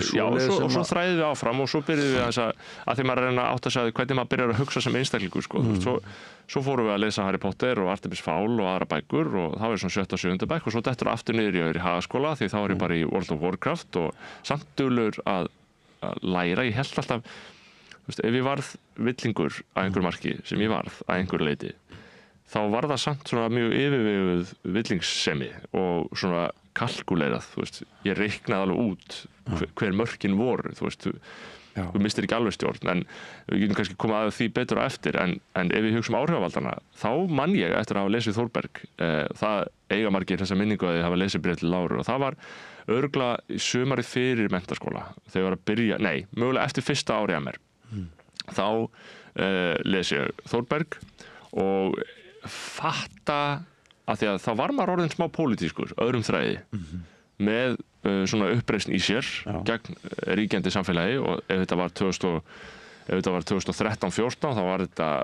Sigmundarstjórnin sem var hérna og svona tiltölulega íhaldssöm og venjubundin stjórn og þá svona ungmennið sem hugsar það eitthvað ég þarf að berjast gegn þessu og hann hefur náð til þín þá? Nei, í raun og veru ekki sko. ég á ekki minningar að ég hafa hugsað mikið þá Bjarna og Sigmund en ég veit samt alveg að ég gerði það ég veit að í svona 9. og 10. bekk þá fór maður að verða svona aðeins pólitískari eða bara með svona skoðanir og maður apar það alltaf líka upp af umhverfi sínu þetta ekki beint hægri sinna umhverfi sem ég kem úr síst af öllu þetta meira kommunist ef eitthvað þó móður mín sé miklu meiri miðjukona en pabbi gamall kommunisti og þannig að maður fær kannski þann referenspunkt pólitískt óhjákvæmilega og svo man ég eftir því að hafa verið að lesa Þórberg og fatta hennan samruna tungumáls rithöfundarskapar og bókmennta og samfélagsmála að þetta það verður einhver svona, þá myndast hjá manni einhver skilningur allt í einu að þetta alltaf sama, sko, þetta sama verkefni, sko, að hafa áhuga á bókmenntum, að hafa áhuga á pólitík, að hafa áhuga á sögu, að hafa áhuga á samfélagi, að þetta ekki eitthvað svona í einhverjum afmörkuðum svona hólum, heldur þetta bara lífið sjálft, sko, bókmenntirnar. Þannig að já, hvaðan áhrifin koma? Ég man að það var mjög áhrifaríkt að lesa Þórberg, þó að mér finnst hann núna í dag, þá líti ég á hann allt öðrum augum, þó að hann sé frábær stílist og hann eins, þá eru, sko, hugmyndafræðin, mér finnst hún ekkert sérlega fáuð í raun og veru þegar maður hugsar út í það, sko, þó maður vilja ekki vera mennina góðgá hérna í útvarpinu, en sögurnar hans, persónulegu sögurnar hans var það sem mótaði mann og líka ofvitinn og þegar hann var... Hvernig hann snýr upp á tungumálið og... Já, og þessi, sko, broddur, sko, hann er svo mikill broddur í þessu og hann er alltaf með einhverja skarpa krítík og gengur svolítið langt í yfirlýsingunum og svo það Laxness líka, sem ég er mikill áhrifavaldur í mínu lífi. Mér finnst hann alveg ótrúlegur, þó að hann sé stundum með svolítið svona fyndni sem ekki alveg beint, kannski það sem maður hlæri yfir núna. Þetta er svona, hann er alltaf með svolítið svona tongue in cheek, hann er svolítið að smjatta á því sem hann segir, sko, en stílinn, þú veist, og tungumáli, og ég vil að lesa greina núna eftir hann þegar hann var bara 25 eða 6 ára, að geta skrifa svona, þú veist, hann var einstakt undrabarn í íslensku samfélagi, sko. En sko, gerist það þá frekar snemma á þinni ævi að þegar þú ert svona að skrolla yfir það í huganum, er þessi áhugaverð skástrík eða ekki, ferðu snemma að leggja þig eftir því þegar kemur að því sem að þér finnst persónulegir eiginleikar í fari fólks, hvernig fólk notar eigin tungu, hve vel máli það er farið, hvernig það tjáir sig og hvað það er að hugsa? Já, ég myndi segja að þessi þættir bara hvernig fólk talar, því að ég tel ólíkt því sem kannski tíðkast núna í svona þessari almennu félagsmarxísku umræðu menntamál og tungumálið og notkun tungumálsins, að það sé einhvern veginn þetta aðgreina hversu fært fólk að koma orðum á hugsunum sínum versus hversu fært það að hugsa. Það er að ég er ekki alveg sammálaði að þetta séu aðskilin hvel, hugsanirnar og svo mynd sem þær taka á sig í máli. Og ég veit ekki alveg hvort ég útskýri það. Ég held að ef þú talar skýrt og nærða að koma hugsuninum á framfæri, þá sé það margsum skýra hugsun á endanum. Þannig að aðgreina, sko, eitt er að vera auðvitað fullt af fólki sem er, sko, brjálæðislega hæfileikaríkt í mörgu og svo misvel máli farið og svo framvegis. En ég held að allir sé í grunninn vel máli farnir á einhvern skrítin hátt. Svo bara spurningu á hvaða hátt það þjálfar tungumáli sitt. Ég á fullt af vinum sem eru ekki kannski fullt af vinum, en ég á vini sem eru til dæmis rosalega sleipir í ensku slettum og gera þeir mjög vel, þannig að það er mjög fyndið og gaman að tala við þá, en þeir hafa ekki gert það með sama hætti og ég sem er bara að reyna að fæja mál mitt samkvæmt hefðbundnu ritmáli. Þannig að, sko, hvort að maður meti þetta í fari fólks, já, sannarlega, ég gerist sekur það líka bara þegar ég er ofta að lesa almennt og reyna að fylgjast með ykkur og reyna að finna mér eitthvað að hlusta á, að það er oft sem ég er uppteknari að forminu frekar en innihaldinu, sko. Ég vil frekar að hlutinni séu sagðir skemmtilega og með eitthvað svona blæbrigðaríkum aðferðum frekar en að það sé endilega merkingin, sko. Og þetta háum mig stundum að því ég horfi of á, já, þetta inntæki skiptir mikið svona miklu máli, sko. Þarna formið, eins og Bergur Ebbi sagði eitthvað, gull er gull að því marki að það glóir, sko. Það er ekkert annað við gullið, það bara glóir, sko. Og þetta hangir einhver litið saman við aga í þínum huga? Já, ég, sko, ef maður hugsar áfram lífsferðalagið, sko, því ég náttúrulega, sannarlega var, ef ég hugsa út í mína æsku, þú veist, Hagaskóla og svo menntaskóla, að þá var ég, eins og ég var að lýsa, sko, ég lifði alltaf til að frjálst og var ekki mikið að fylgja reglum, þannig séð, og ég vildi snemma verða fullorðinn og var rosalega stundum held ég svolítið leiðilegur við kennarana í Hagaskóla, eða svona hrókafullur. Þú ert nú ennsakaður það stundum. Jú, það er örugglega hættið því.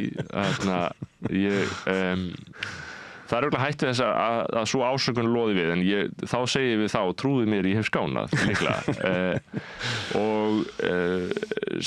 En ég meina, hroki náttúrulega birtingamynd þess að þú sért einhvern veginn að velta hlutum fyrir. Þú hafir einhverja skoðun á því hvernig þeir eru gerðir, og auðvitað óhjákvæmilega eru grunnur hrokans að þú hafi trú á því að þessi samfæring þín, að hún sé einhvers virði.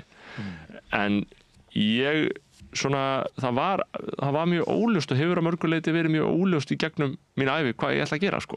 Að mörgu leyti, sko, vegna þess að manni eru auðvitað sköpuð einhver örlög, ég er svolítið forlaga að trúa, ég held að það sé eitthvað plan, en svona hvernig maður hefur ratað inn á þessar brautir hefur verið mjög skrítið, sko, og ég pæla ekkert mikið í því, sko, en svona þegar maður er svona persónulega viðtalið, þá er mjög skrítið hvernig ég fór úr þessu einu í annað og yfir í að verða einhvers konar hægri sinnaður stjórnmálamaður, sko. Sko, ef við reynum, það er svolítið mér að kenna, að ég hef svolítið núna leyft þér að tala skoðanir þínar, en mér langar að reyna að kynnast tilfinningunum þínum og svona þínum einsta hérna. Varstu sko, tölum að þessum trú til dæmis, ertu trúaður? Já, ég myndi segja að vera trúaður. Kviknaði það snemma? Ég fór í Vatnaskó 2007, 2008, 2009 og 2010. Þann æðislega stað. Og það var ekkert af trúalegum ástæðum sem foreldrar mínir sendu mig þangað. Það eru, allan að pabbi kemur alltaf inn í kirkju, en mamma er svona, hún er gjarnari á yfirskilvillega, ef við getum sagt sér svo, opnari fyrir því. En hún er ekki heldur kristin í hefðbundum skilningi, þó að ég sé skýrður í kristna kirkju. Að vísu síðan enda ég að ferma mig borgarlega. Já, borgarlega. Vegna þess að þar er þessi uppreisn í talum sem kemur svona aðeins meira úlingsárunum. Þar er hún aðeins dottin inn, en fyrir það, þegar ég var barn, 2007 þá er ég 10 ára, og fer í Vatnaskó. Og þar, sko, ég segi ekki tók trú, en það er alltaf gert grínað í fjölskyldunum minni, hvernig ég kom heim eftir Vatnaskó. Og ég kom mjög trúaður heim. Vegna þess að þetta er rosalega áhrifaríkt umhverfi og áhrifaríkur staður, áhrifarík náttúrulega trú sem að kynnist. Kvöldvökur, þar sem við erum að syngja upprisin er hann, húra, húra, þú veist. Og drottinn minn hirðir mér mun ekkert bresta. Og ég fann svölun í þessu, raunverulega. Bara þó ég hafi verið barn, ég fann bara, þegar maður var í kojunni, að fara að sofa, að biðja bæn, með leiðsögn, eitthvað svona trausts, svona umsjónar aðila sem maður fann að var líka mjúkur og heill í sinni trú á drottinn. Rak þetta burt einhvern kvíða eða ótta sem að hafi verið? Ég veit ekki, er ekki allir hrættir frá því að fæðast. Ég meina, við erum hrættar manneskjur og óttinn getur komið yfir okkur. Og ég fann alltaf þarna, ég man bara eftir, þó að það hafi síðan fjarað út og það er eins og, það er þannig með trúna, það eru aðstæður og það er fjarað út og svo breytast þær, en á hverju sumri og á einhverjum ástæðum vildi ég fara 4 sinnum í Vatnaskó, sko. Það er þarna sem er mikið, sko. Menn eru tvisasinnum þykir gott, sko. Þetta er alveg nokkra vikna dvöl, kannski 10 daga dvöl eða eitthvað svoleiðis, með vinum, alltaf góðum vinum, og við vorum auðvitað að gera margt annað, við vorum alltaf bara að sigla og smíða og í fótbolta og reyndar ekki fótbolta, ég gat það aldrei, en sem sagt, það var, já, ég myndi segja það, og að mörguleiti, sko, má örugglega segja að lengi búa fyrstu gerði í einhverju skilningi, eitthvað svona sitja eftir í þótt þú síðan vaðir villur vegar, en þú ert lamb drottins og hann er hirðirinn og hann finnur þig að lokum, held ég, á einhvern hátt. Ég er samt ekkert þannig trúaður að ég segi svona orð svona án ákveðinar kaldhæðina fjarlægar, skilurðu. Ég fatta að einhvern veginn, það er líka til í mér þessi kaldhæðina fjarlægð á hérna kristnu orðræðu og henni trúarlegu orðræðu, og ég veit að þessi kaldhæðina fjarlægð er ekki æskileg trúarlega séð, þú vilt gefa þig drottna vald, en ég held samt að þú getur líka grínast með orðalæði, sko. En til dæmis þegar Jón litli fæddist fyrir 3 vikum, leggstu þá bæn og biður það allt gangi vel, eða gerir einhver samning við þinn drottinn og segist allir gera þetta ef þetta gangi vel, eða? Ég hef þegar mikið liggur við, og þá er maður líka aftur, þá er maður svolítið ekki nógu guðhræddur, skilur, að þessu marki, maður fellst á það, en alltaf þegar mikið liggur við, þá svona leitar hugurinn aðeins þangað, en hitt er það að ég hef alveg átt í mjög miklum viðræðum við sjálf mig í gegnum tíðina og á síðustu árum, þá er ég alltaf að reyna að fatta, sko, hver er tenging manns við Guð, skilur við, og hvað er Guð? Ég meina, hvað eru Guð forlögin? Eru Guð... Og hver er tilgangur jarðlífsins? Já, hver er tilgangur jarðlífsins? Og ég og konum mér ræðum þetta ofta, ég hef það sem við getum kallað einhverju leiti jafnaðargeð, en ég segi að, þú veist, ég minnst að frekar bara að vera á mörgu leiti oft þegar eitthvað kemur upp á eða að trufla okkur eða vesen, að mér finnst ég hafa þjálfast á síðustu árum í svona sátt við einhvern svona skapara að einhverju leiti, af því að síðan getum við sett þetta inn í hólf kristinna kirkju og ég gerir það að mörgu leiti, en ekkert að öllu leiti, að mörgu leiti er þetta líka bara einhver heiðindómur örugglega í manni, þú veist, bara eins og maður sér bara í Íslendingasögunum eða eitthvað svoleiðis, að þú veist, eigi má sköpum renna, það er búið að einhvern veginn ákveða eitthvað, þú getur ekki flúið örlögin, þau eru einhver og það hjálpar mér svo rosalega mikið að hugsa bara ekkert gerist sem á ekki að gerast. Ég hugsa þetta bara allt, það er alltaf þegar það er allt á rú og stúi og eitthvað svona virkilega kallar á þig að þú þurfur einhvern veginn að bregðast við og taka á svona stóraðinum, þá finnst mér það bara að þetta er að gerast af ástæði, það verður einhvern veginn og ég veit ekki hver er að ákveða þetta, skilur, en það er eitthvað. Þá maður kannski fljótar að ná sér eftir áfall eða tap eða það er bara stóra svindlið í þessu, það er bara, ég er bara svindla, þetta er bara, það er alveg sama hvað gerist, ég treysti á að það sé eitthvað, einhver ástæða, þó að það getur þetta verið hræðilegt og ég hef sem betur fyrir ekki lent í þannig stórum áföllum í lífinu að maður geti kannski alveg sett sig í spór þeirra sem virkilega gera það, en allir lenda í áföllum og skakkaföllum og flóknum aðstæðum, erfiðar ákvarðanir, ég meina erfiðar ákvarðanir geta verið áfall, þannig að að þessu marki þá nálgast maður lífið á vissum trúalegum forsendum, held ég, að það séu forlög, maður er forlaga sinni. Varstu viðkvæmt barn?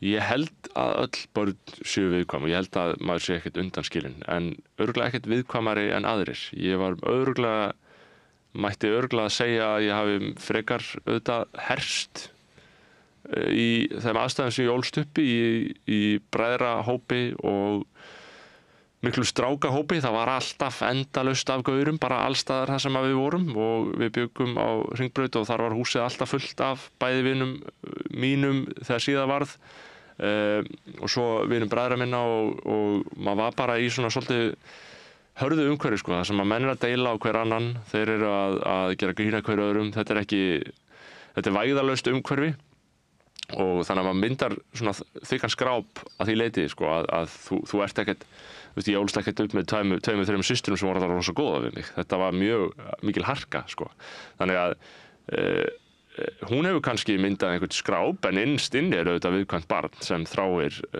ást, þráir samþykki, þráir stuðning og mér finnst ég hafa fengið hann. Mér finnst foreldrar mínir hafa verið alveg ótrúlega svona, gefið mannir ótrúlega gott veganesti, og sjálfsstyrkjandi veganesti, höfða til sjálfsábyrgðar, ekki mikil vorkunn, gerðu þetta bara, kláraðu þetta bara, og oftar en einu sinni sem maður var kannski einhvern mann innan gæsalappa við að gefast upp í einhverjum aðstæðum, til dæmis með mömmu, þá væri uppgjöf aldrei valkostur, þú bara klárar það sem þið ætla að gera, og sem er svo einstakur lærdómur sem að mamma hélt alltaf á lofti við mig, allan frá svona úlingsaldri sem ég minnist, af því hún er mikið í svona sjálfshjálp eða þannig, eða svona sjálfshjálp er náttúrulega svolítið niðurrifs orð á okkar tímum, en ég til hana mjög gagnlega samt, að það er venja sem er eina venjurum 7 samkvæmt einhverju ákveðinni bók, Highly Effective People eða eitthvað svona, sem ég man bara varð einhvern veginn til, varð að einhverju svona konsepti og maður gerði grína mömmu fyrir að vera alltaf að pæla í svona hlutum, en eftir að hyggja að vera próaktífur, þar að segja að bara sama hvað þú gerir, þá ert það þú sem berð ábyrgðina. Það er ekki neinum öðrum að kenna hvernig komið þið fyrir þér. Ef þér gengur ekki nóg vel hérna, þá verður þú að taka ábyrgð á því, hættu að kenna öðrum sem megin regla. Þá finnst mér þetta eitthvað að gaglaðast sem að geta tilengja sér í lífinu. Að bara að sama hversu freistandi það er og sama hversu rétt það kann að vera í raun og veru að kenna einhverjum öðrum þín skakkaföll, þá ert það samt bara þú sem ber ábyrgð á þínum viðbrögðum, sko. Að tileinka sér þetta, það hefur verið bráðin hausynlegt. Maður getur ekki gert neitt, held ég, án þess að vera búin að tileinka sér þetta, annars festist maður í þessum hjólförum að kenna alltaf einhverjum öðrum Þannig að hugmyndafræði, ég held að skipti máli hvernig maður elur börnin sínu upp. Og það skilurðu, hvaða nálgun þú berð að borð. Ég held að það bara skipti sköpum það hvernig, og maður hugsaður þetta svo mikið að því að maður byrjar að pæla alltaf mest í þessu þegar maður byrjar að ala upp börn sjálfur og þessi eldstur og 7 ára, þá byrjar maður bara, já, nú er bara komið að því að við þurfum að fara að fatta hluti, skilur, einhverja hluti. Það er að fara að fatta ákveðna reglur í lífinu, skilur. Þú verður að vera kurteis, þú verður að biðja það sem þú þarft, þú verður að bjarga sjálfu þér. Og mér finnst ég hafa notið mjög góðrar leiðsagnar frá foreldrum mínum og bræðrum og öllu nærumhverfi. Kennurum, maður átti frábæra kennara sem já, þannig að viðkvæmur, já, maður er viðkvæmur. Ég er sannarlega auðvitað maður viðkvæmur og yngsta barn, ég meina það er alveg hægt að fara í freudiskar útleggingar á því hvaða áhrif það hefur á mann. Kannski maður þurfi einhver sagði að maður þurfi að þegar maður hefur ekki formleg völd og yfirráð eins og hinir, þá þurfi maður að ná langt á sjarmanum. En þessir óvinni mínir sem þú nefndir hérna, þeir eru kannski ekki sammálaðið að sjarminn sé að virka nógu vel, en kannski frekar að vera svona einhver svona að reyna að tala sig í gegnum hlutina, sko. Þú hefur ekki formlegt vald en þú hefur orðið og þú getur nota mátt orðsins til þess að reyna að koma þér í gegnum aðstæður og tala þig inn í ákveðnar aðstæður sem þú kannski átt ekki rétt á að vera í, sko. Þegar þú ert 6 ára þá átt ekki rétt á að vera að leika þig með 8 ára börnum og eldri bróðum, þannig að þú þarft að mæta kröfunum og þess vegna er bara að hugsa þetta núna, sko. En viðkvæmur, já, maður er viðkvæmur. Ég hef alltaf verið á einhvern hátt viðkvæm sál. Alltaf með einhverja brynju utan á þér eins og við öll náttúrulega? Já, ég meina viðkvæmur bara, eða sko, að því að þó að maður sé kannski innan gæsalappa tilfinninga kaldur að þessu marki að ég get oft veðrað flóknar aðstæður af yfirvegun, bara eftir mikla þjálfun og líka þessa trú sem ég er að tala um, að það sé eitthvað gott sem kemur á öllu illu. En á sama hátt þá kemst ég mjög við, sko. Ég er mjög tilfinninganæmur, finnst mér. Þetta er ég að reyna að útskýra fyrir konu minni. Grætur yfir bíómyndum? Já, en kannski einhver með bíómyndum. Kannski að kirtlarnir séu eitthvað stíplaðir á öðrum sviðum. En já, myndböndum og svona áhrifaríkum atriðum, þá ger ég það, sko.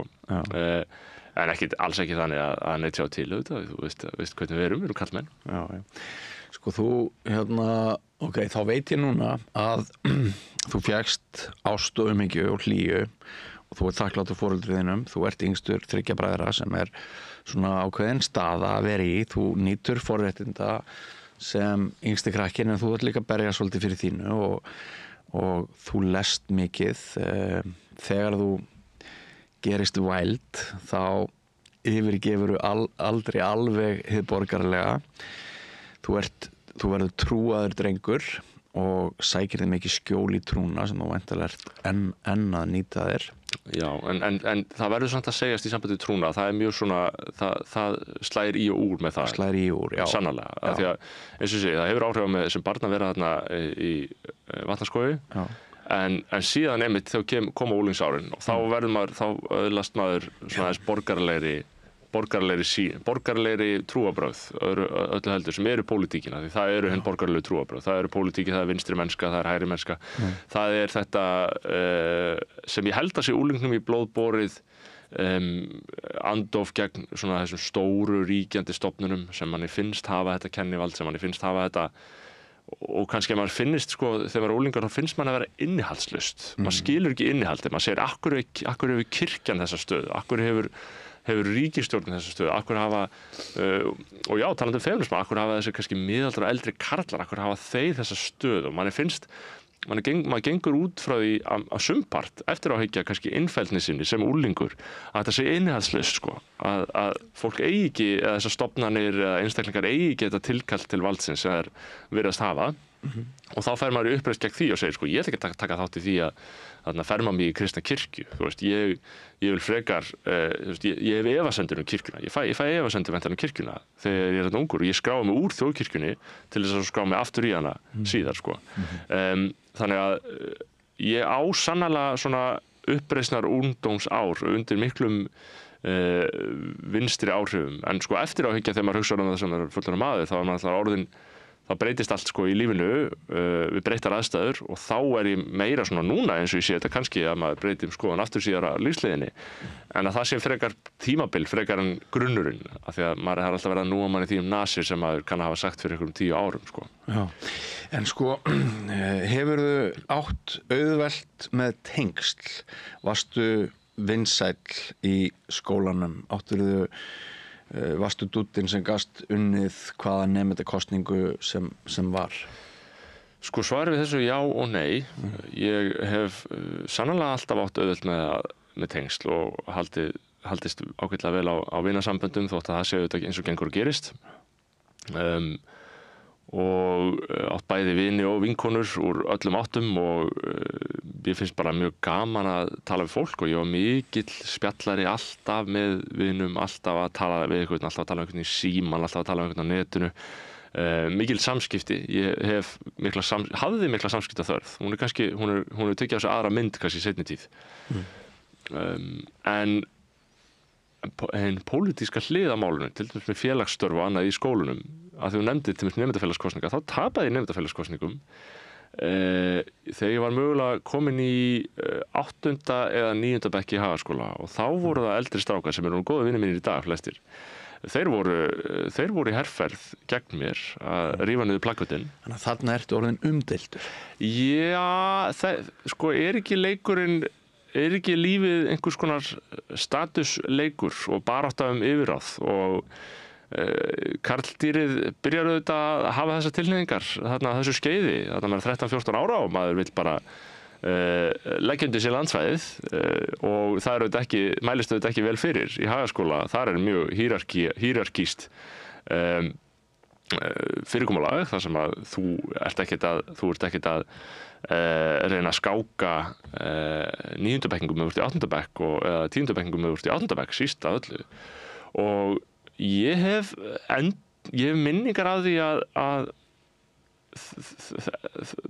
þá voru stelpur og strákar og maður verið að tala um alls konar fólk og svo eru gaurahóparnir og það eru gaurahópar og svo eru stelpuhópar og svo eru strákar að reyna við stelpur og stelpur að reyna við stráka og þetta er mikrokosmos náttúrulega og mjög svona frumstæðu mikrokosmos af því sem síðar verður svona barátta nemendur á því Hagaskóla sem ég er bara fegin að ekki komist inn í ég hefði ekki nefnt þess á þessum tíma og þetta var ekki mikið áfall fyrir því hugsa úti en kannski er ég búin að bæla henni í minninguna en það er auðvitað ekki gaman að tapa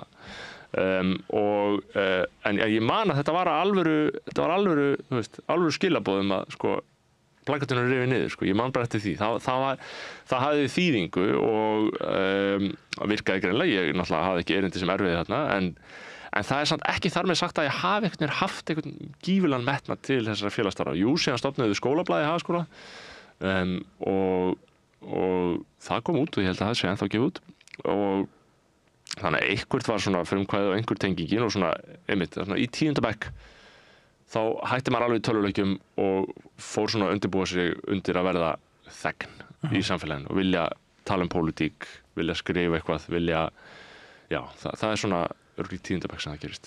Ég held að dáist að hugur ekki þínu sko að þegar þú talar um karldýrin í Hagaskóla þá augljóslega gerur þú greinamun á karldýrunum og kvendýrunum eða ég skil orðin þannig. Já. Þú ert eðlishyggjumæður eða hvað? Nei, ég er engin einstrengingslegur eðlishyggjumæður.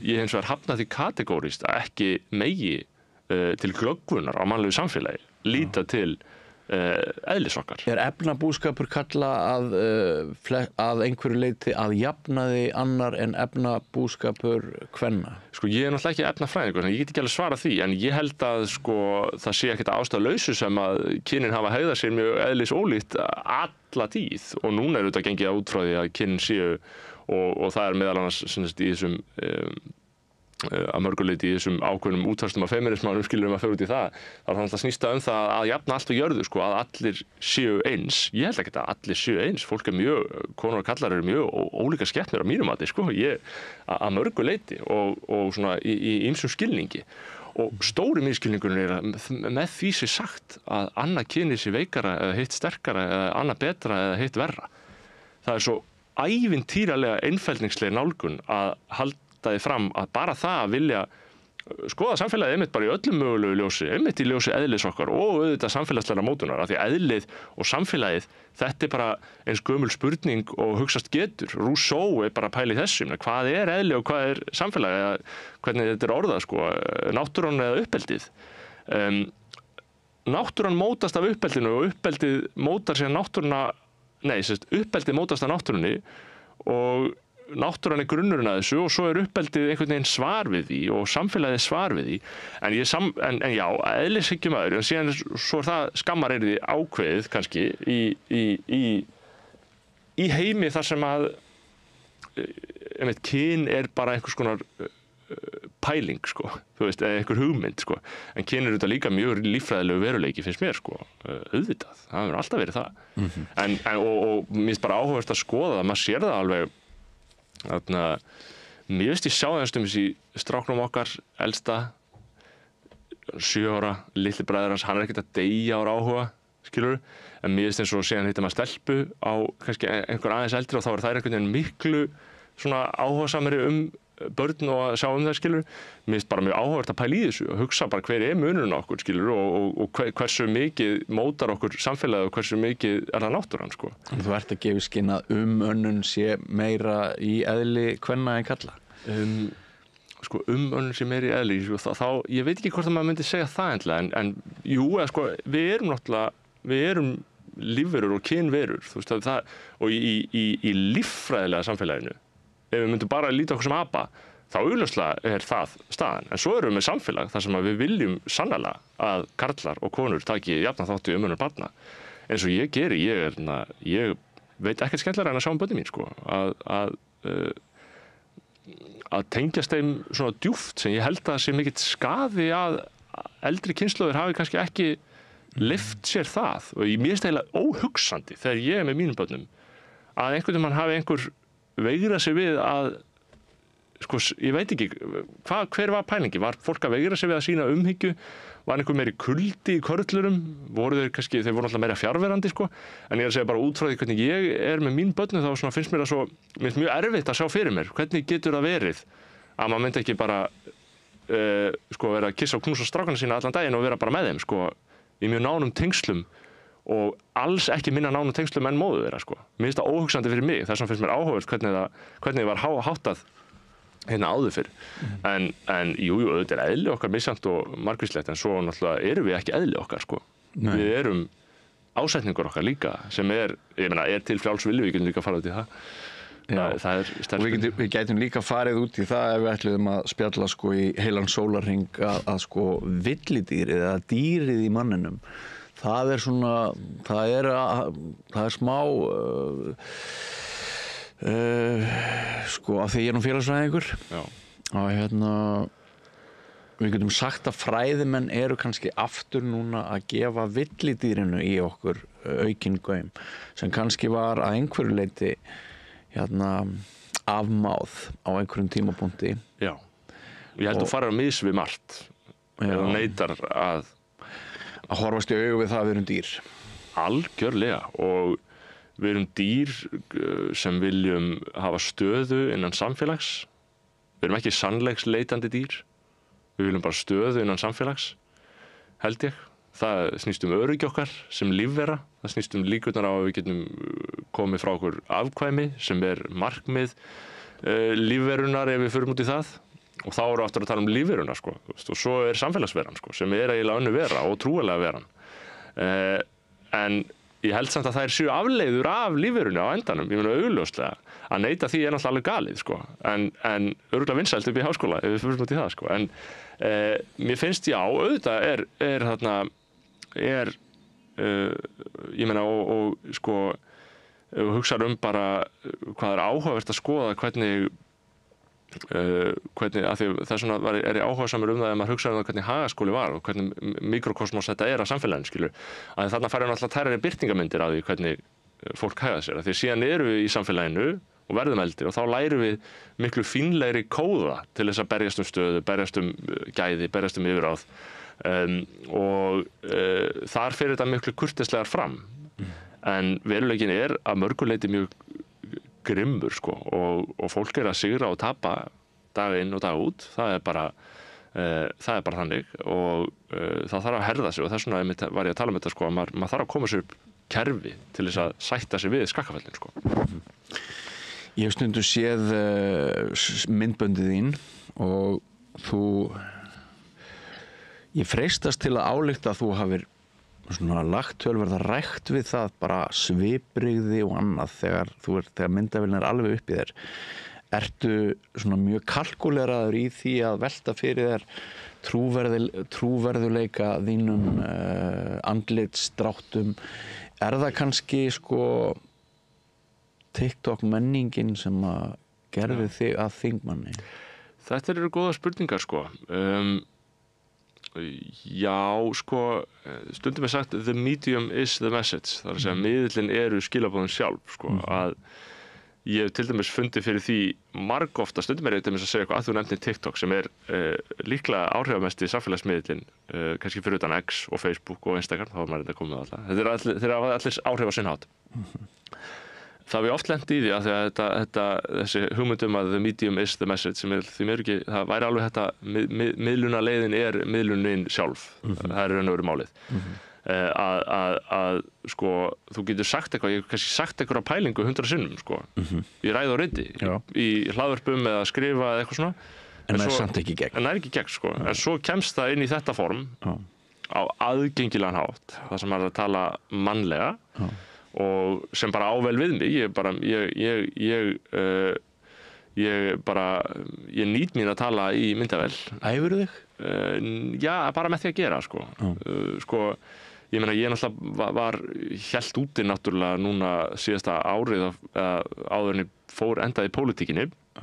Þá hélt ég úti alveg vikulegum þætti mjög lengi þar sem að ég var bara að tala í myndavél í kannski klukkustund í senn næstu í hverju viku sko. Þannig að já, auðvitað, það bara felst mikil æfing í því en ég held að sko að mörgu leyti, við erum náttúrulega ekki að tala um stjórnmálina sko, en svona samskipta aðferðir í stjórnmálum það er að breytast mjög hratt og ég er mjög þakklátur fyrir að hafa þessa leið inn í þetta og það getur vel verið að þetta sé grunnur að því að mann takist að gera eitthvað að viti sko, að þetta er hægt sko, en sér er rosalega áhugavert að við erum að tala um að vera hérna óþekkti þingmaður en að vera nýrinn á Alþingi, þá er náttúrulega mjög áhugavert að þingstörfin sjálf eru síðan bara allt önnur skepna og að vera í ræðustól þingsins, þar skipulögð fundarhöld og þingsköp og allt eftir kúnstæna reglum og miklar hefðir og reynslu mikið fólk sem þarna inni sem í tengingu við sko allar fyrir kynslóðu þingmanna því marki að sko þú skiptir aldrei þingheimi alveg út þannig að það er samfella þarna við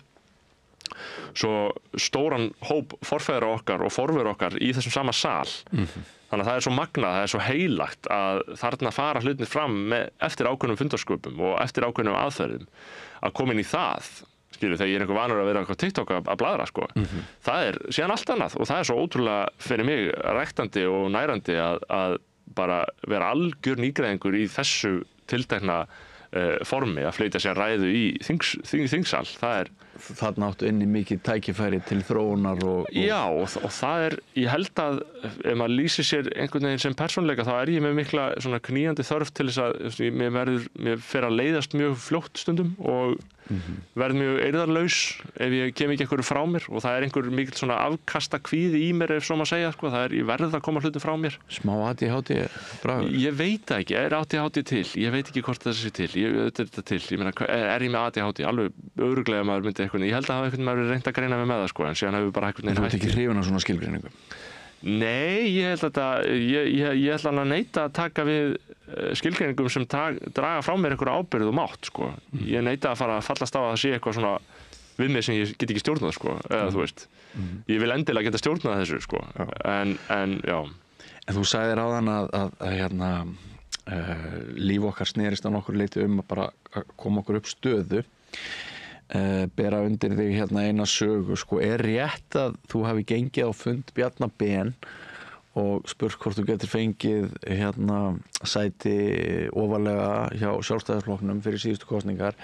Hann hafi neitað því og þú hafir þess vegna setið uppi með Sigmund Davíð og Miðflokkinn, þeir hafi fagnað þér. Já, nei, þetta er góð saga sko, og ég dáist að því hvernig sögurnar verða til í raun og veru.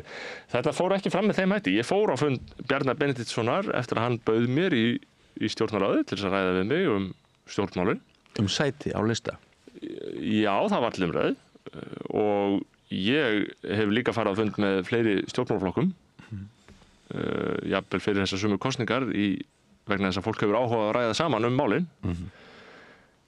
Ég vissi alltaf í hjarta mínu held ég að ég væri ekki að fara fyrir neitt annan flokk en Miðflokkinn sko. En það var fyrsti kostur sko. Það var þess vegna sem ég fór í Miðflokkinn sko. Og ég segi það alveg falslaust sko. Og ég skil alveg að það er alltaf góðu samkvæmisleikur að velta því fyrir sér sko, hvort að mönnum hafi mistekist að komast þarna að og fólk má alveg fabúlur það sko. Það er ekki rétt. Miðflokkurinn er miklu meira hugmyndafræðilega á mínum slóðum en Sjálfstæðisflokkurinn. Ég er ekki svona vægðarlaus. Ég er sannlega hlynntur frjálsum mörkuðum en ekki á kostnað hvers sem er. En þarna eru konur í mikla pólitík. En nei, ég meina, ég hef rætt við fólk í gegnum tíðina og fyrir á ævinni þáttöku í stjórnmálum, en það var, mér fannst alltaf skrifað í skýin að þetta það sæti sem ég síðan tók í Reykjavík Suður fyrir Miðflokkinn, sko. Þegar þú sko sást Sigmund Davíð á sínum tíma í Windfriðsmálinu, hvarflaði ekkert að þér að þarna væri hann að grafa sér ákveðna gröf og það væri svona trúnaðarbrestur á milli samfélagsins og hans, eins og sást nú á Austurvelli svolítið daginn eftir, og hefur það svona aldrei verið neitt erfitt fyrir það að kyngja því að þú fylgir manni með þá fortíð? Það er ekki erfitt fyrir mig. Mér finnst hann hafa gert mjög góða grín fyrir sínum hlut í því máli öllu. Það var mjög óeðlileg aðferðafræði sem þar var beitt, sem hafði ákveðin tilgang að fella mannin, og það hafðist í það skiptið. Þannig er þetta að vega blaðamennskunni sem að... Nei, ég er ekkert að vega blaðamennskunni, en ég veit alveg að blaðamennska getur verið iðkuð í ýmsum tilgangi og það getur ýmislegt vakið fyrir mönnum. Ég ætla ekkert að snúa blindu auga við þeirri staðreynd. Ertu að segja að það hafi verið eitthvað agenda í blaðamennskunni? Þannig? Nei, en þetta er ákveðin aðferðafræði, þetta er ákveðin bellibrögð. Það má alveg segja það. En þetta er viðurkennt aðferð að rannsóknarblaðamennska? Það er ýmislegt viðurkennt sem er ekkert endilega frábærlega fallegt, sko. Ég meina, sko... Samt stærri orð fyrir þig að ræða þetta á þessum nótum af því að þú hefur lengst að verið blaðamaður heldur en margan annan. Já, jú, en ég er nú ekkert svona, ég hef ekki í brjósti þennan sama heilagleika sem sumir blaðamenn vilja sveipa þessa grein, sko. Að þetta séu eintómir riddarar frelsis og friðar í heiminum og fegurðar og heilugustu kýra alheimsins. Já, ég hef ónæmar fyrir öllum þrýstingi Já, og alltaf, það vakir alltaf gott eitt fyrir þeim. Ég var blaðamaður og hef verið blaðamaður og ég upplifði mig að mörgur leyti sem blaðamann einhver leyti í svona innsta eðli, og aðferðir blaðamennskunar eru mína ær og kýr. En svona sjálfsmynd í blaðamennsku í nútímanum eru þetta mjög flókið fyrirbæri, hver staða blaðamennskunar er. Við getum nú haldið 20 klukkustunda þátt það, sko. En nei, auðvitað, sko, stjórnmálaflokkar hafa allir sína fortíð, sko. Stjórnmál eru rosalega átök. Ég sé það líka bara á þingi. Það eru mikil átök sannarlega smátt og stórt. Og nú er þessi átök þitt lífs viðurværi. Já, og það er mikill skóli að venjast þessum heimi. Hann er rosalega harður. Og ég fann það líka kannski bara fyrst, það kom mér að mörgu leyti á óvart þegar ég fór síðan inn í kosningabaráttu, því ég hef alveg verið, sko, í fjölmiðlum og maður hefur verið að segja eitthvað og kannski myndast eitthvað smá drama út eitthvað sem maður segir. En það er ekki, sko, ef maður fer í framboð í svona kosningum, þá ertu til þess að keppa við hverja Miðflokkurinn að keppa um kjósendur. Ég meina, kannski Framsókn, kannski Sjálfstæðisflokkinn, kannski á einhverjum stigum, jafnvel Flokk fólksins, minna við Samfylkinguna líklega, minna við Viðreisn. En það er svo sem bara stjórnmálafræðileg greining, en þú ert alltaf að keppa við allt þetta fólk og alla þessa flokka og allt þetta fólk sem hefur hagsmuni af því að þér gangi illa. og þá fann ég alveg fyrir nýri tegund af svona hita sem myndast utanum eða svona gegn manni sko, þegar fólk hefur raunverulega hagsmunaði að grafa undan manni sko. Þannig að það var nýr skóli sko, það er aukinn þungi í átökunum sko, það er svo auðvitað að vera svona ábyrgðarlaus blaðamaður, það er ekki, stendur ekki svona mikil eða sko, öðrum stendur ekki alveg sami stuggur af þér nema kannski ef þeir eru hugmyndafræðilega ósammála, en í kosningabaráttu það fullt af fólki sem er alveg sammálaðir, en það er bara í keppni við þig stöðu sko, eða atkvæði og þá færðu miklu stærri hóp á móti þér sem er bara ég held að sé bara með holt, þetta herðir mann, þetta er eldskírn, þetta er skírn í eldi og baráttan, lífið er að mörgu leyti barátta, við getum nálgast það þannig. En eins og með Bergþór og ummæli hans sem féllu á Klausturbarnum, ertu aldrei með óbreiði munni vegna þessara fortíðar? Nei, þetta eru bara mál sem menn eru búin að gera upp. Ég er bara ekki að dveljast í fortíðinni og auðvitað er allt notað í pólitísku tilgangi, haldið á lofti, haldið á lífi, ásökunum sem er haldið svona á fólki. Það er bara, ég lít bara á það sem pólitík upp úr þessu þegar menn hafa bara gert sitt upp og haldið áfram með lífi sko, þá er það bara pólitík að halda það á lífi og það er bara sjálfsagt réttur fólk sko. Mér líður ekki sem fólk sé að gera það af móralskum heilindum, af raunverulegri hneykslan, skilurðu? Þú lítur það ekki þannig á sem að vammleysi sé sérstaklega eftirsóknarvert þegar umræðir fulltrúa sem velja sem þingmenn þjóðarinnar? Ég held að það sé umræða sem við erum að taka. Mér finnst að sko vammlausa fólki er eiginlega ekkert alltaf kannski þarna fólki sem hefur allir brunns að bera sem mér finnst þurfa sko. Ég er ekki mjög móralskur í mínu eðli eða fordómafullur. Ég er mjög svona frjálslyndur í huga sko. Ég á mjög auðvelt með að skilja fólk. Eða þú veist, ég bara skil fólk að einhverju leyti, reyna að skilja það bara hvað, ég meina, er ástæða fyrir mig til að sitja hérna á háum hesti og segja hérna dæma lifendur og dauða eftir einhverju móralskum mælikvörðum mínum. Mér finnst það ekki áhugaverður leikur að segja að fólk ger eitthvað af illum hvötum eða góðum hvötum, að fólk sé gott eða illt. Ég hugsa ekki á þeim nótum að mörgu leyti. Það þýðir ekkert að maður sé kaldur að þeir maður ekki sjá ekki þessa þætti. Ég veit að það er til illska, það er til góðmennska, það er til mennska, það er til góð tenging og aðstoð og fórnfýsi. Þetta er til og þetta er æðislegt og þetta er manneskjan sjálf, skilurðu. En ég tel ekki að við getum tekið allar gjörðir fólks eða hvernig það talar eða hvað hefur gert í gegnum tíðina og sagt þetta er góð manneskja eða þetta er slæm manneskja. Þetta er flóknar en svo. Og sannarlega breytist fólk í gegnum tíðina. Þú ert ekki svo sami núna og þú varst fyrir 5 árum eða 10 árum. Þannig að mörguleiti að því að við tala til dæmis að því maður talar kristnina sko, þá er það raunverulega líka ákveðið trúarlegt fyrirbæri sem mér finnst mjög verðugt að það er svona innileg fyrirgefning að segja bara, og ég er ekki að tala bara eitthvað gagvart fólki sem hefur gert eitthvað að sér eitthvað svona, líka bara, þú veist, að þegar við tölum þú veist, að fólk þarna tala kannski stundu illa mann í stjórnmálunum og bróður minn var að lýsa þessu svo vel fyrir mér að þegar við talum bara nálgast þetta trúarlega líka að bjóða hérna kynina, að segja bara veist, ég fyrirgef þér, og ég er raunverulega, þú veist, fólk stundum eitthvað byrju, hvernig getur þú hugsað þér að fallast á að vera, skilur, hvort sem það er vinur einhvers áfram eða þekki einhvern áfram eftir að hann hefur látið þetta fallið þig eða tekið þátt í þessu eða þessu gegn þér eitthvað, en ég er raunverulega reyni bara, þú veist, mér bara annað svindl, bara annað trikk í bókinni, það bara, ég bara fyrirgef þér, ég reyni ég er ekki langrækin, ég veit að við erum alls konar, aðstæður eru margvíslegar, hvatarnir okkar í lífinu eru alls konar, við erum oft í ákveðnum hópum og það dregur okkur inn í ákveðna atburðarás. Ég held að þetta snúist ekki allt gott eða illt, þetta er bara aðstæður, þetta er bara manneskjan og ég held að fyrirgefningin sé algjört leyni trikk líka, að segja bara, þú veist, ég fyrirgef þér og ég elska þig og Guð elskar þig. Og ég hljóma alltaf þessu rosalega trúar þegar ég segi þetta, en kannski er maður á öðrum þræði, en þetta er bara svo hreinsandi.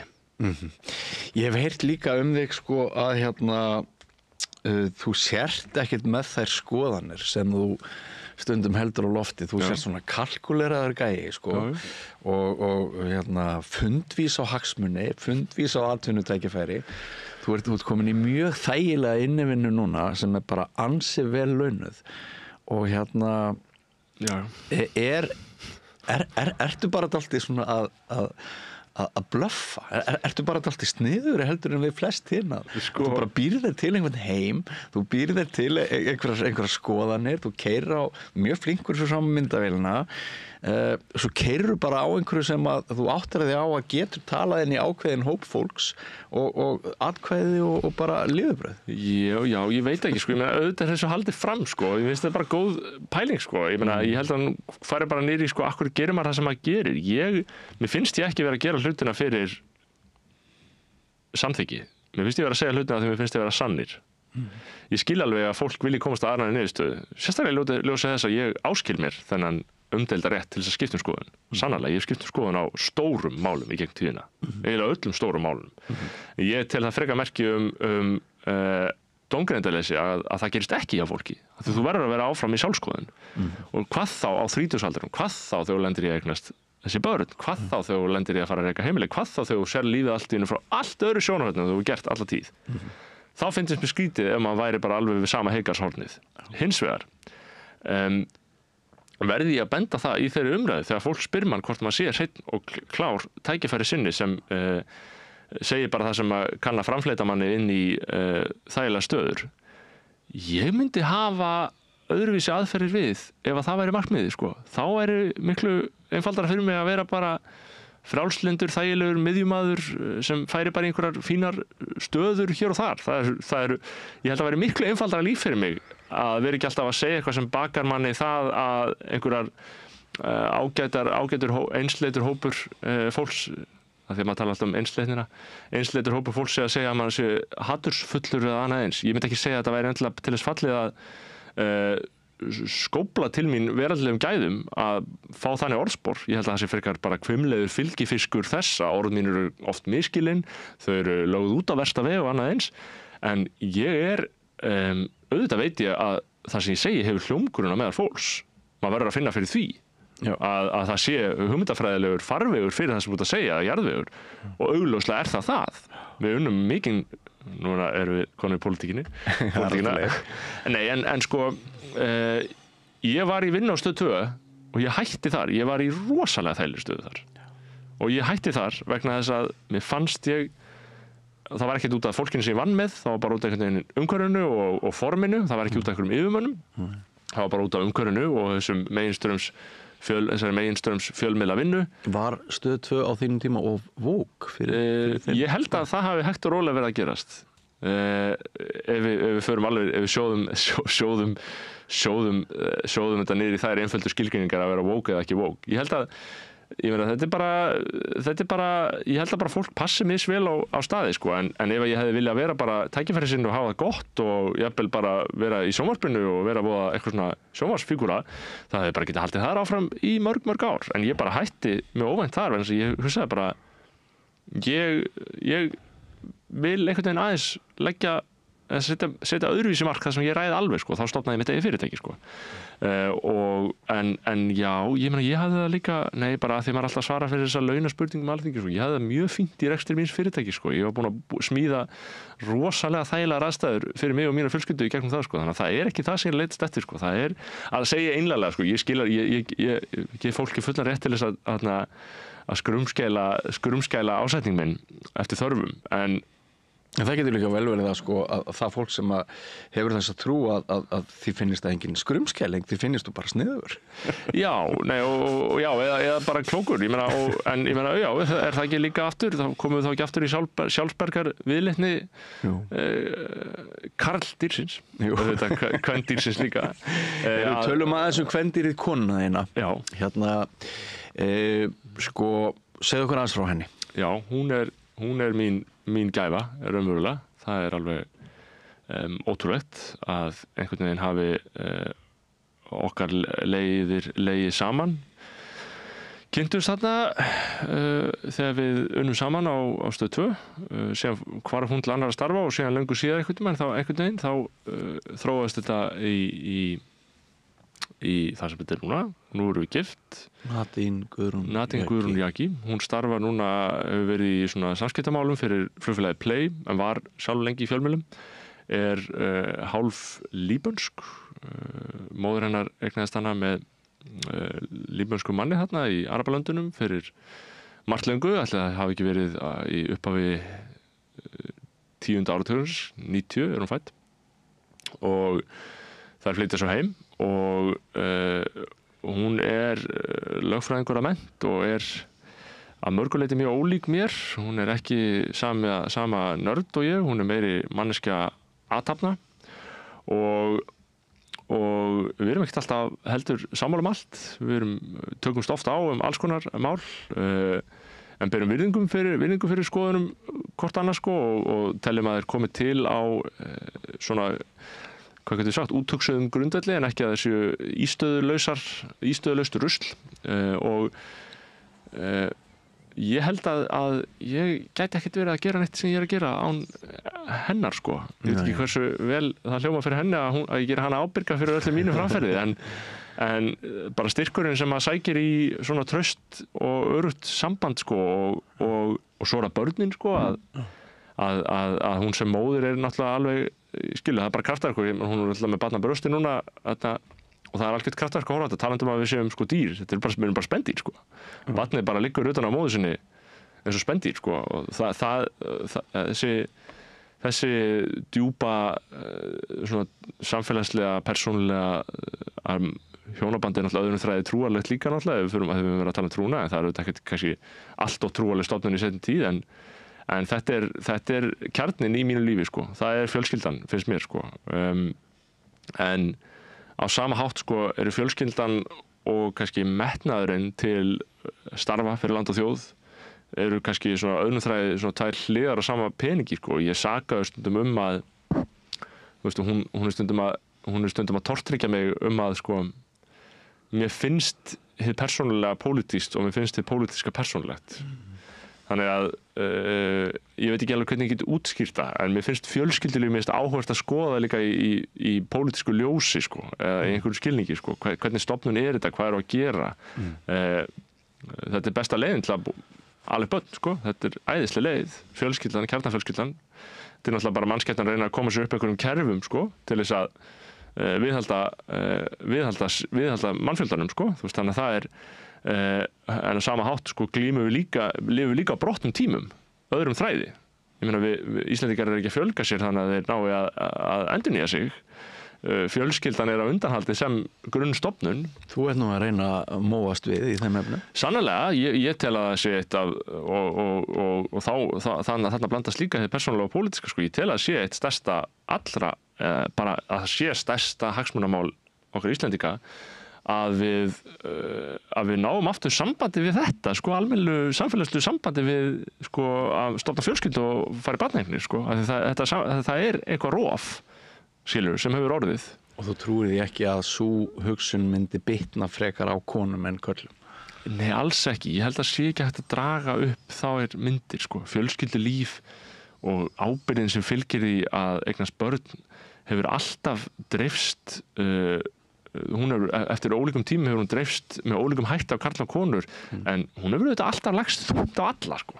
Það er þannig sko. En gefur konan þín þér ráðgjöf, segir hún stundum við þig að kvöldi dags Snorri, þú nú meiri fábjörn af hverju gast ekki slefti að segja þetta þegar þú bla bla bla. Endurum á eins og þá getum við rætt sko endurum á eins, það ekkert laust við að maður fái svona mjög kurteislega stjórnarandstöðu heima fyrir en samt svona góðkynja það bara kritísk umræða og mér finnst það miklu frekar koma þá af þeim stað að hún hafi áhuga á því hvernig þessar hugmyndir getur orðið skýrari eða hvernig það frekar en að hún sé sko að hún hafi efasemdir eða hún sé að láta eitthvað álit annar að trufla sig eða eitthvað svoleið sko, því að álit annara, ég meina sko í þessu stjórnmálum maður alveg upplifið það að þetta mikill, maður svolítið að lenda á vegg með það að bara, heyrðu, nú ég í þessari stöðu og það bara mjög margt sagt það sem maður að gera og fólk hefur á því mjög sterka skoðun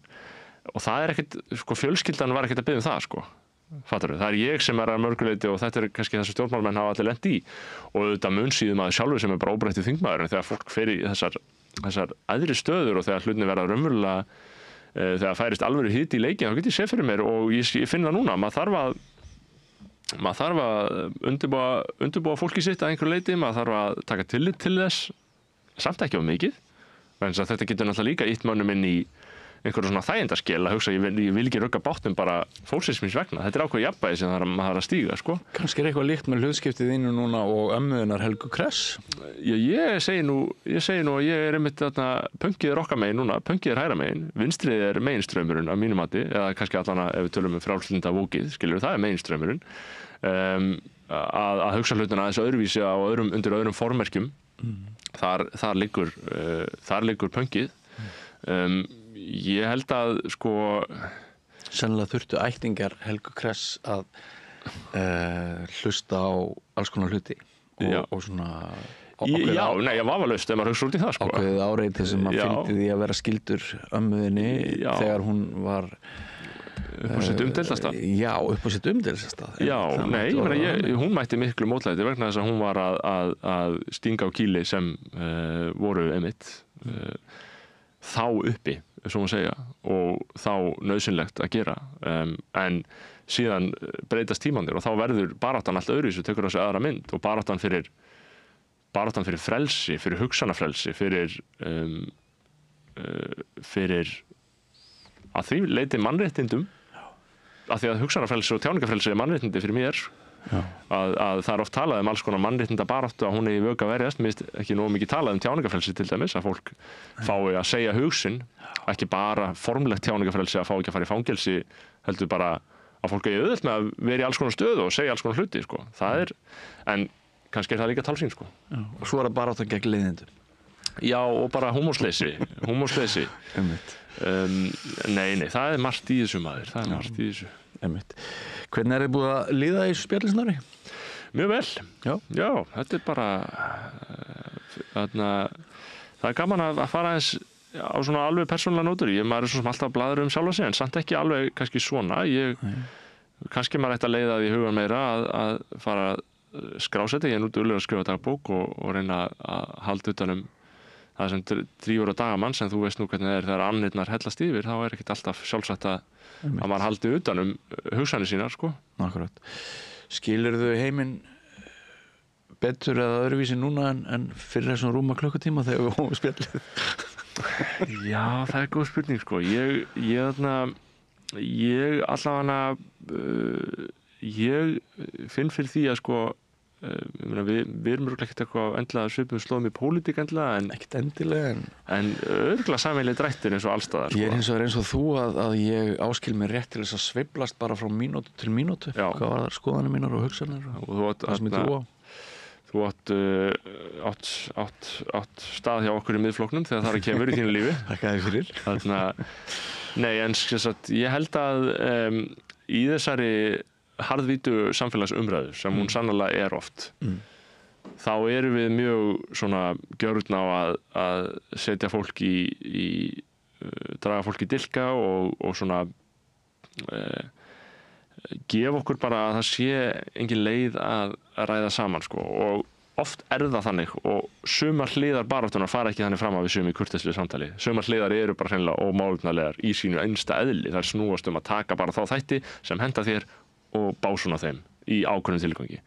En hin hliðin síðan bara svona sem mér finnst svo gott við íslenskt samfélag, bara mennsk hliðin að gæsalappa, að því markið sem hitt ekki mennst, það er pólitískt, að við erum náttúrulega bara öll í sama báti, sko. Við erum bara hérna á Íslandi, þessari sérkennilegu eyju, við erum örfá, við náum ekki máli að leiti, sko, að mörgu leiti. Þú veist, við náum alltaf máli að mörgu leiti, þú veist, við erum það fá. En við erum svo merkileg, finnst mér. Mér finnst við bara svo djúplega merkileg, bara allt sem íslenskt er. Talandi sko, þú veist, maður, ég þoli ekki RÚV, það er alveg sæðilegt. Ég er ekki sammála vælinu hérna í samstöðun alltaf. En bara það að við séum að tala íslensku, sko, það heldur mér áhugasum, það heldur mér fullum á ást gagnvart þessu, vegna þess að þetta er mitt fólk, þetta er það sem mér er kærast. Og þessi djúpa tenging bara raunverulega kjarninn í mínu lífi, bara allt sem okkur, allt sem við okkur og allt sem við erum, allt sem við höfum verið, allir forfeðurnir, allar framtíðarkynslóðir.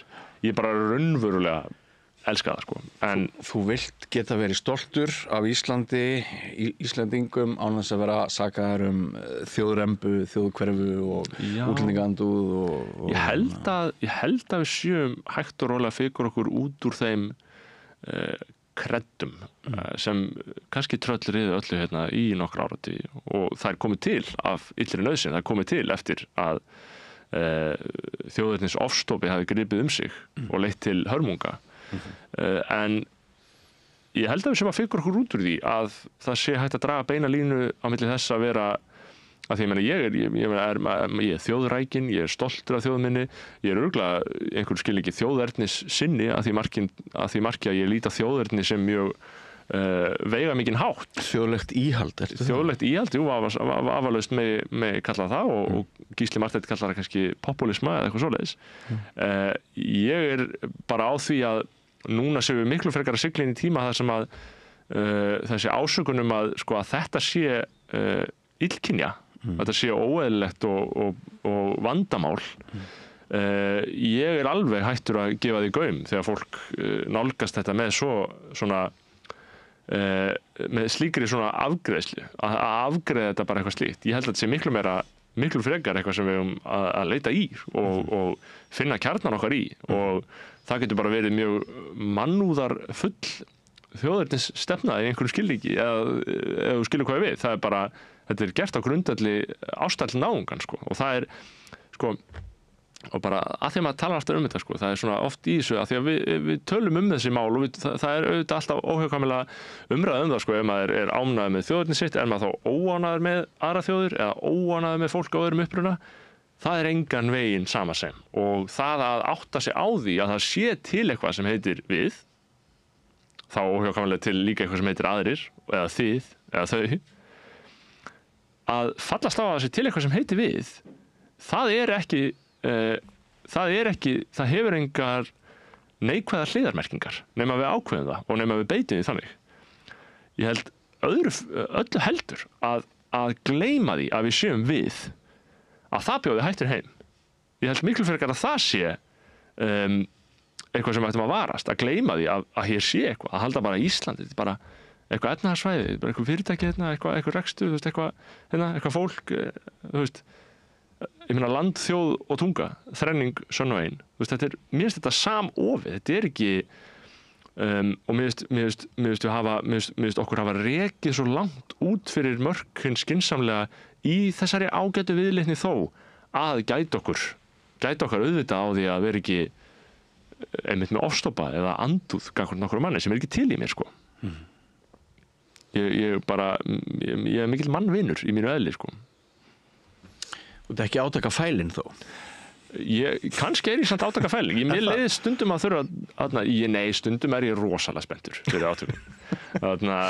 Stundum í það í skyninu en sum af þeim átökum eru mér ekkert endilega að skapi og þá hugsa ég frekar að ég þurfi bara að vera að taka einhverja byrðar á mig og sinna einhverju sem að ég vil ekkert gera stundum svona ekkert alveg að fúsum og frálsum vilja heldur meira bara af skyldurækning gagnvart málstaðnum Snorri, það búið að vera gaman að spjalla við þig. Já, sömuleiðis. Og þakka þér kærlega fyrir að koma. Ég veit heilmargt, eða mér finnst ég veit heilmargt þig núna. Já. Og eitthvað þinn innri mann sem ég vissi ekki áður og ég vona það að hlustendum og áhörendum líði eins. Það er rétt sem þú segir, sumpart eru við ólíkir, en það er líka sitt hvað sem við eigum sameiginlegt og þannig er það nú með flest okkar. Já. Að í stað þess að vera að einblína á það sem aðgreinir okkur þá getum við nú stundum líka bara velti fyrir okkur hvort þess ekki fleira sem saminar okkur. Já, mér þetta skrýtna klan hérna norður í Raskati á eyjunni, við sitjum uppi hvert með annað og þurfum einhvern veginn að finna út úr þessu.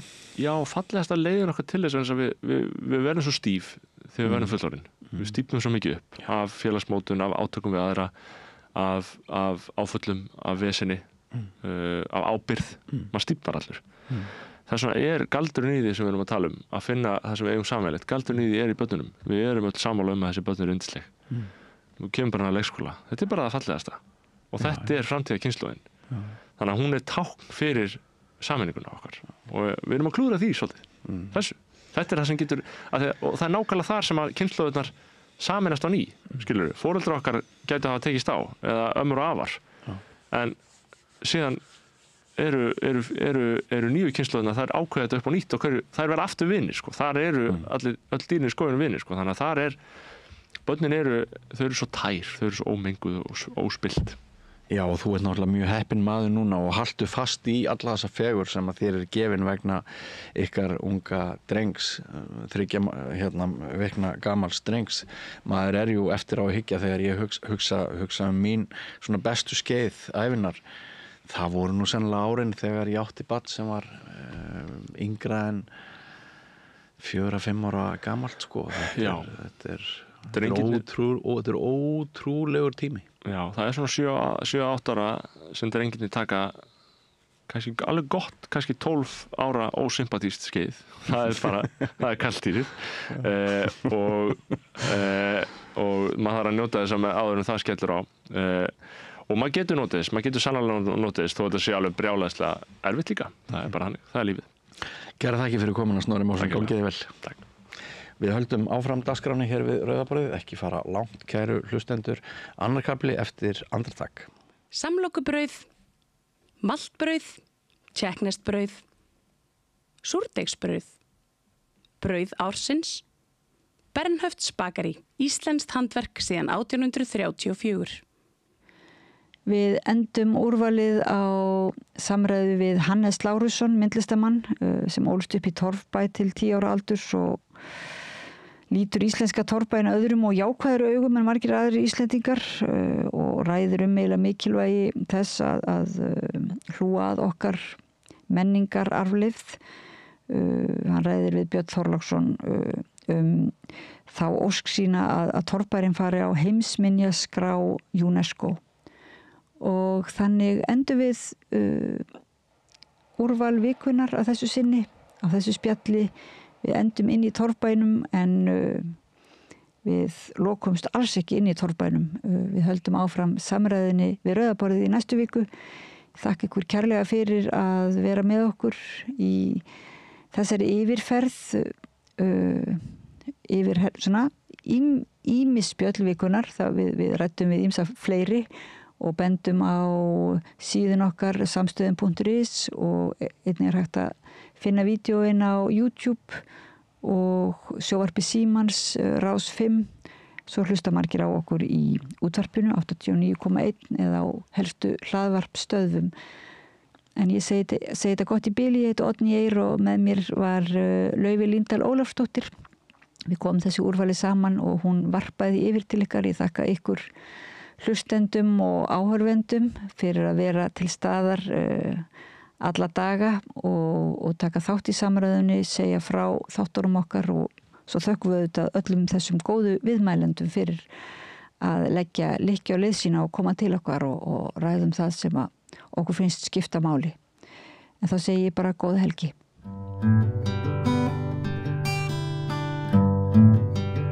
Já, ég ræddi við Sigurjón B. Hafsteinsson fyrir nokkrum vikum örlög íslenska torfbæjarins. Það nú ekki margir íslenski torfbæjar sem standa eftir og hann var að ræða og það var í skaði hver hratt við gengum fram í því að jafna þennan menningararf við jörðu á öldinni sem leið.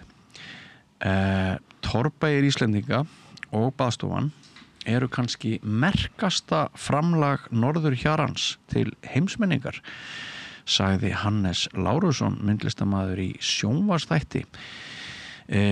Og Hannes hingað kominn sumpart til þess að fylgja umræðunni eftir sem við áttum hér við Rauðaborðið daginn við Sigurjón B. Hafsteinsson en sumpart sjálfstætt. Vertu velkominn, Hannes. Þakka þér fyrir. Það sem merkilegt við þig að þú ert eitt fárra núlifandi Íslendinga sem ólst upp sjálfur í Torfbæ til 10 ára aldurs, ekki satt? Jú. Hvar var það? Það var þannig að ég er alveg fyrstu 10 ára ævinnar í Torfbænum Austurmeðalholtum í Flóa. Já. Kom þar bara bent af fæðingardeildinni og var þar svo í góðu yfirlæti fram á 10. árið. Já, sko í huga margra ungra Íslendinga bara fer þarna ekki saman hljóð og mynd. að koma af dauðhreinsaðri fæðingadeild inn í einhverja mold? Já, það alls konar miskilningur í gangi hvað varðar lífstíl í íslenska torfbænum og ég held og hef nú stundum sagt það að vel beygður og nýbeygður torfbær sennilega heilsusamlegustu og fallegustu húsakynni sem að völ væri á. Já. Þannig að þessar hugmyndur óhreinindi og fúa og leka og mold eru margan hátt alrangar. Moldin og rakin bara það sem hann á að vera á heimavelli út í húsum en í baðstofunni þá var ekkert slíkt og hreinlæti í fyrirrúmi Hreinlæti var í fyrirrúmi? Já. Og var ekkert erfitt að halda húsinu hreinu, torfbænu hreinu? Jú, það þannig í þessum bæjum að það verður alltaf að vera á sínum stað, menn taka alltaf til og setja alltaf á sinn stað og síðan gólfin sópuð og skúruð og teppi og brekkan viðruð og það mjög mikið hreinlæti haft hönd þannig að það var engin vandamál í því sambandi. Hvernig var loftið í bænum? Loftið mjög gott og ekki að því og allt viður væri þarna samkvæmt mínu minni allt eins og best varð og síðan þetta ná við ég var alveg uppi með aðmenn og ömmu og móður minni og frænku og svo voru þarna fólk sem kom á sumrin oft, auka fólk og mikið gestagangur líka en þarna voru 3 kynslóðir saman og bróður minn náttúrulega líka ég svæf ímest hjá honum eða móður minni þar til ég var bara 10 ára eða ekkur möðrum þannig ég svæf ekki einn í rúmi fyrir ég var komin á 11. árið og og þannig þetta ná við bæði húsið og fólkið ég held að það hafi verið afskaplega jákvætt og það ekki manni eftir því að við noktum verið kalt eða alls ekki svangur þarna var alltaf matur að bestu gerð alltaf á borðum og mikið af honum heima náttúrulega tilbúin. Já, við erum að tala tíma 1955 til 1965 cirka. Já, 65 cirka, þá fluttur Reykjavíkur. Já, pabbi ólst upp í Torfbæ, hann og dáinn fyrir nokkru og þeir voru einmitt held ég 4 bræðurnir saman í rúmi eða fleiti. Já. Og þannig að það var nú náttúrulega ansi þétt pakkað oft inn í þessi hús. En sko, mér langar að spyrja þig félagsstaða þín. Var hún önnur en félagsstaða annara barna? Var skömm sem fylgdi því? Nei, alls ekki og það var bæði afi minn og móður mín að þau voru alla tíð mjög stolt af því að hafa verið í Torfbænum og síðan hafði móður mín frænguði því og við saman fjölskyldan að bjarga bænum og endurbyggja þannig að hún var alltaf mjög stolt af öllu sem tengdist Torfbænum og náttúrulega afi minn hann náttúrulega það hvarflaði ekki að honum að nein skömm yfir því hafi verið Torfbæ þvert á móti. En viðhorf nágranna ykkar vegna þess að það sem kom fram í spjalli mínu við Sigurjón var að það hefði myndast einhver svona bylgja þar sem að bara Íslendingar bara gengu af þessum híbýlum dauðum og ruddu þeim bara til hliðar með stóru vinnavélum og hvernig var stemningin utan ykkar fjölskyldu? Ég held að það nú alltaf verið litið á þetta var fólk sem var mjög félagslega svona sinnað og tók það til miklu félagsstarfi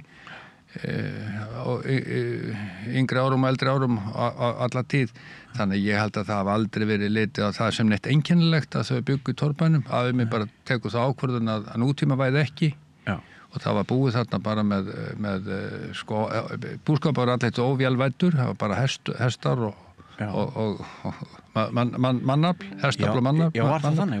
Já, þannig að það var aldrei nútímavætt og það var ákvörðu sem hann bara tók að það var orðinlega kannski á gamall í það 1950 að fara nútímavætt eitthvað að ráði og hélt svo við gamla lagi þetta var hægt að búa 65.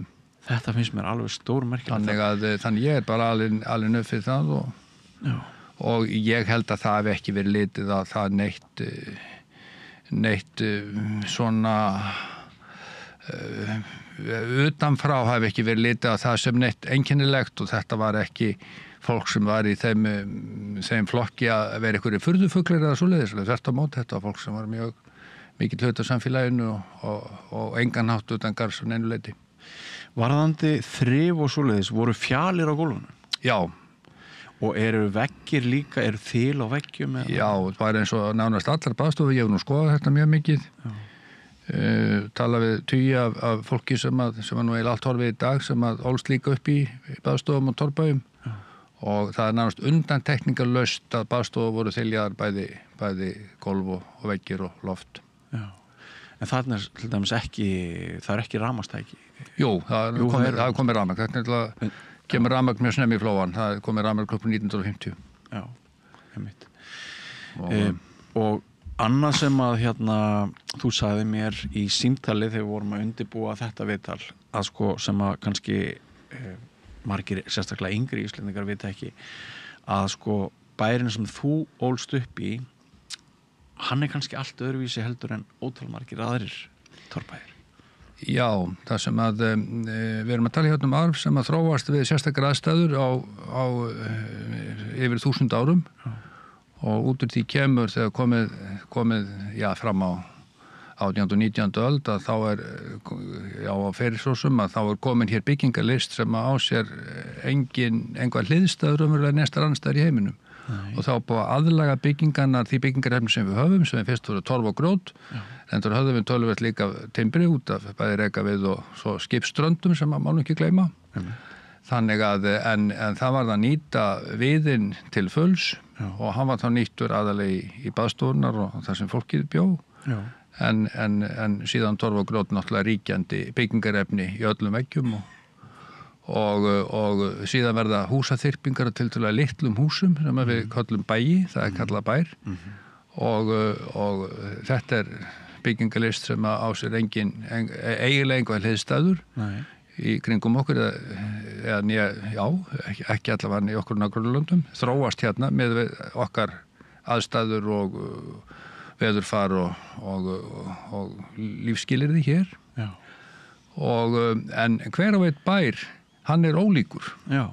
Það engin bær sem líkur öðrum bæ og það gengur það langt meira að segja að það ekkert hús innan bæjana sem líkt öðru húsi. Þannig að það hvert einasta hús innan bæjarins getur verið upp í 30 hús í bæjarþyrpingum að það ekkert hús sem líkt húsinu við hliðina. Þannig að þau öll ólík. Þannig að það óreglan og þessi asymmetría sem ríkjandi þáttur í íslenskum torfbæjum og tekur þetta einhverju leiti þá mið af landslæginu á hverjum stað? Já, tekur mið af landslæginu og tekur mið af möguleikum af byggingarefni og svo framvegis og tekur líka náttúrulega mið af þá lífskjörum hvort að ræða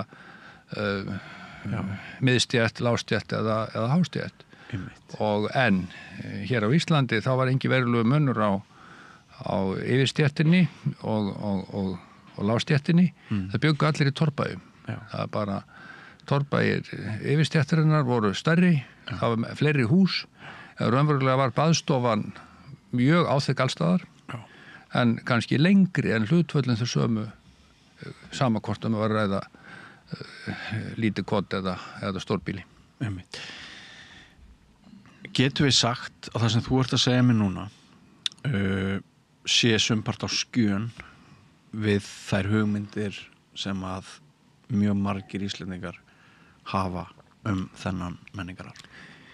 Já, ég held að við höfum þurft að búa við það að það miklar ranghugmyndir sem hafa verið þennan arf í seinni tíð og eins og Sigurjón benti náttúrulega réttilega á að þá mikill áróður hluta sjálfstæðisbaráttunni sem verður gegn þessum húsakynnum og menn glepjast mjög af nútíman og nútímavæðingunni og vélvæðingunni þannig að svo má ekki gleyma því að fræðimenninni sem þarna eru margir hverjir að þeir þó að þeir hafi margir verið kannski haft einhver kynni af torfbæjum á sínum yngri árum að þá hverfa þeir frá þeim lífstíl og eru svona komnir bara á inniskólna á unga aldri og þeir ekki góð heimild raunverulega lífstíl, byggingarefni, byggingarlag eða handverk þessar bæja.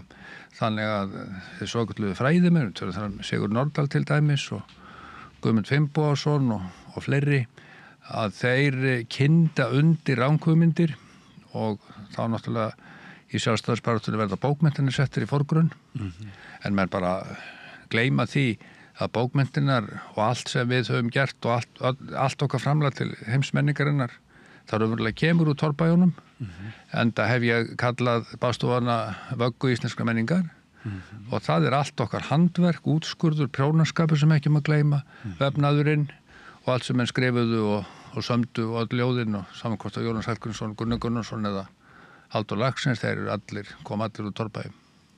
Og ég held þú hafi sagt það í einhverju viðtali að sem sagt íslenski torfbærin sé ekkert minna menningar afrek en sagnaarfurinn, Íslendingasögurnar. Já, ég alveg á því ef þetta væri tekið réttum tökum og þá þarf að greina þetta ekki síst fagurfræði þessara bæja, það þarf þá að skoða til dæmis baðstofuna sem einstakt listaverk og rými sem að hefur náð fáun og fullkomnun eftir, ég getum sagt 20-30 kynslóðir, það tekur langan tíma að fá að hluti og ná tökum á því og þá þarna komið rými sem einstakt síðan handverki sem þarna að ræða sérstaklega torfskurðarþátturinn og torfvegginir að það líka einstakt handverk. Kann einhver að skera torf í dag? Ekki margir, það nokkur sem kunna það og ég tel mig kunna dálítið mikið í því en því miður og þá það fjarar mjög hratt undan því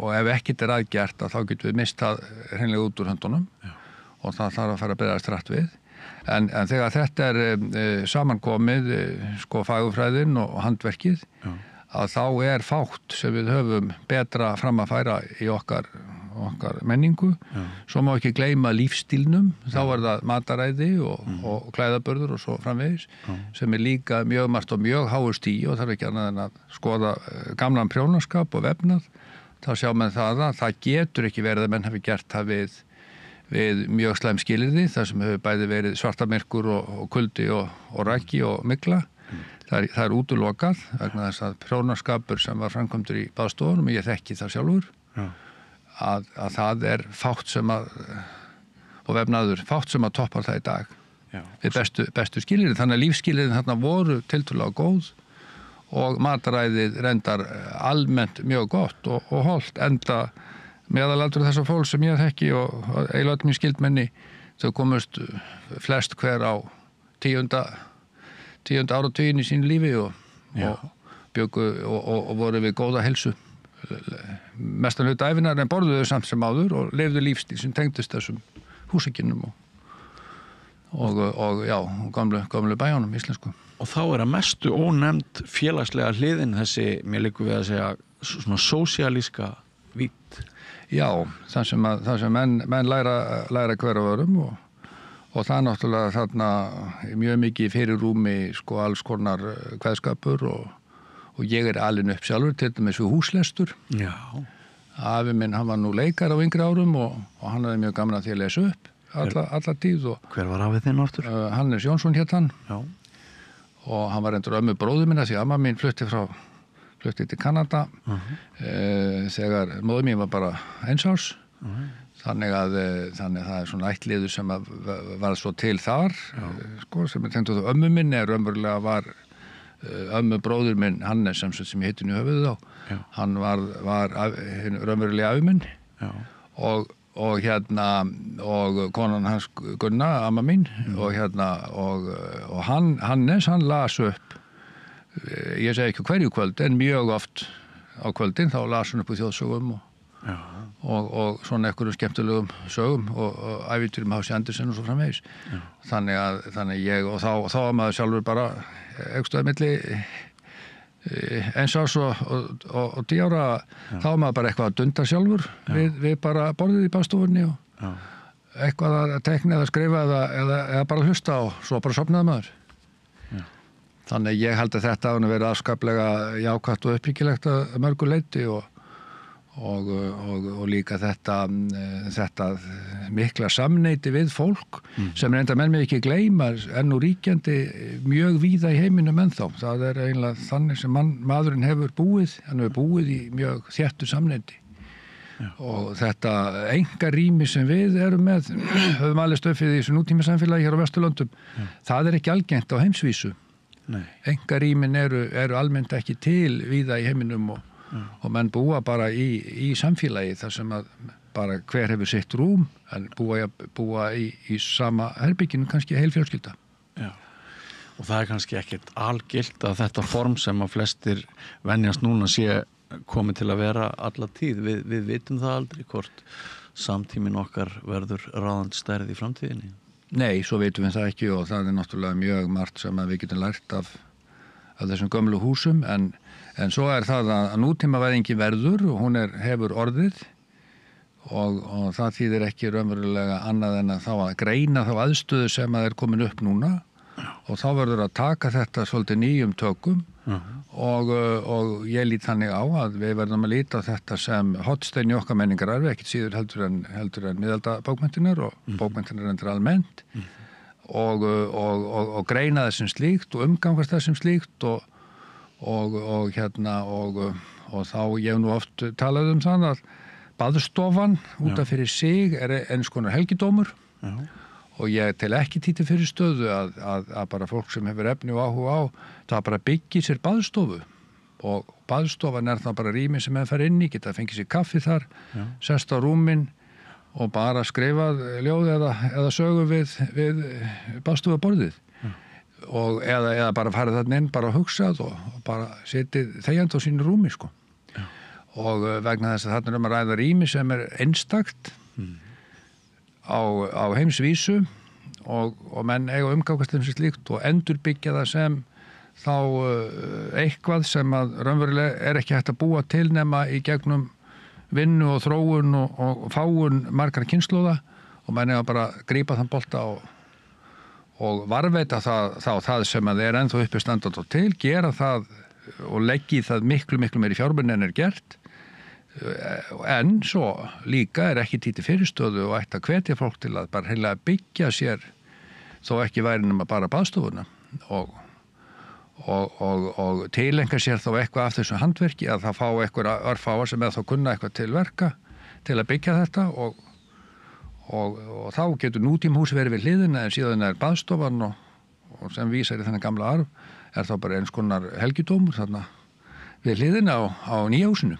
Já, en sko svipmyndin daunilla bæinn þar sem skepnur og menn nánast sofi saman ferðamannin sem kemur á 17., 18. og 19. öld kannski og lítur við hér og skrifar dagbókabrot eða gefur út sögum að það sé vondlykt inn í þessum húsum og Íslendingar séu furðulegir.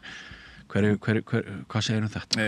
Margt af þessu ranghugmyndir en sumt af þessu rétt og til dæmis það að ég alveg fyrir að borða harfisk og ég hef borðað harfisk alla ævi og ég þurrka sjálfur með eigin fisk og þorskhausa það nú eitt af því sem við erum að tína niður hvernig að þurrka og rífa svo þorskhauss en ég alveg fyrir þetta og enn þann dag í dag ég meina þú tekur úti þurrkaðan alvöru harfisk fer með hann inn í hvaða stofu sem í nútíma samfélagi að þá náttúrulega ekki lykt þarna sem og lykt til dæmis af sölvum sem nú gjarnan borðuð með og ég tala nú ekki þegar menn baka flatkökur að það kemur lykt líka af því og ég hef nú stundum verið spurður hvað nú lykt, hver var lyktin í torfbænum og þá var það lyktin sem var ríkjandi í torfbænum, það var bara lykt af flatkökum, því að þar voru bakað 2-3 í viku og fyrir utan að koma til fólk sem vant í nútíma samfélagi að matarlyktin sé í svona í allavega ekki í stofunni þessi menn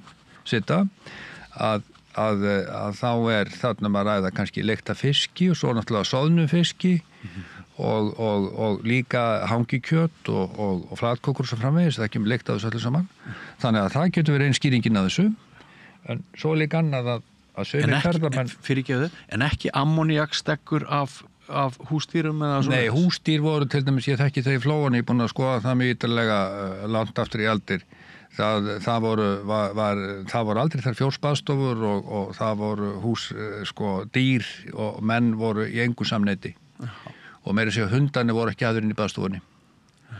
Þannig að það var bara kissan en ekki hundarnir. Þannig að dýr og menn voru ekki í þessu mikla samneyti nema þess sem var nauðsyn og það var náttúrulega til fjórsbaðstofur, til dæmis sérstaklega á Austurlandi og Suðausturlandi sérstaklega og það nú svo skrítið með það að það sem að fjórsbaðstofur er algengastar, það er hlýjasti hluti Íslands.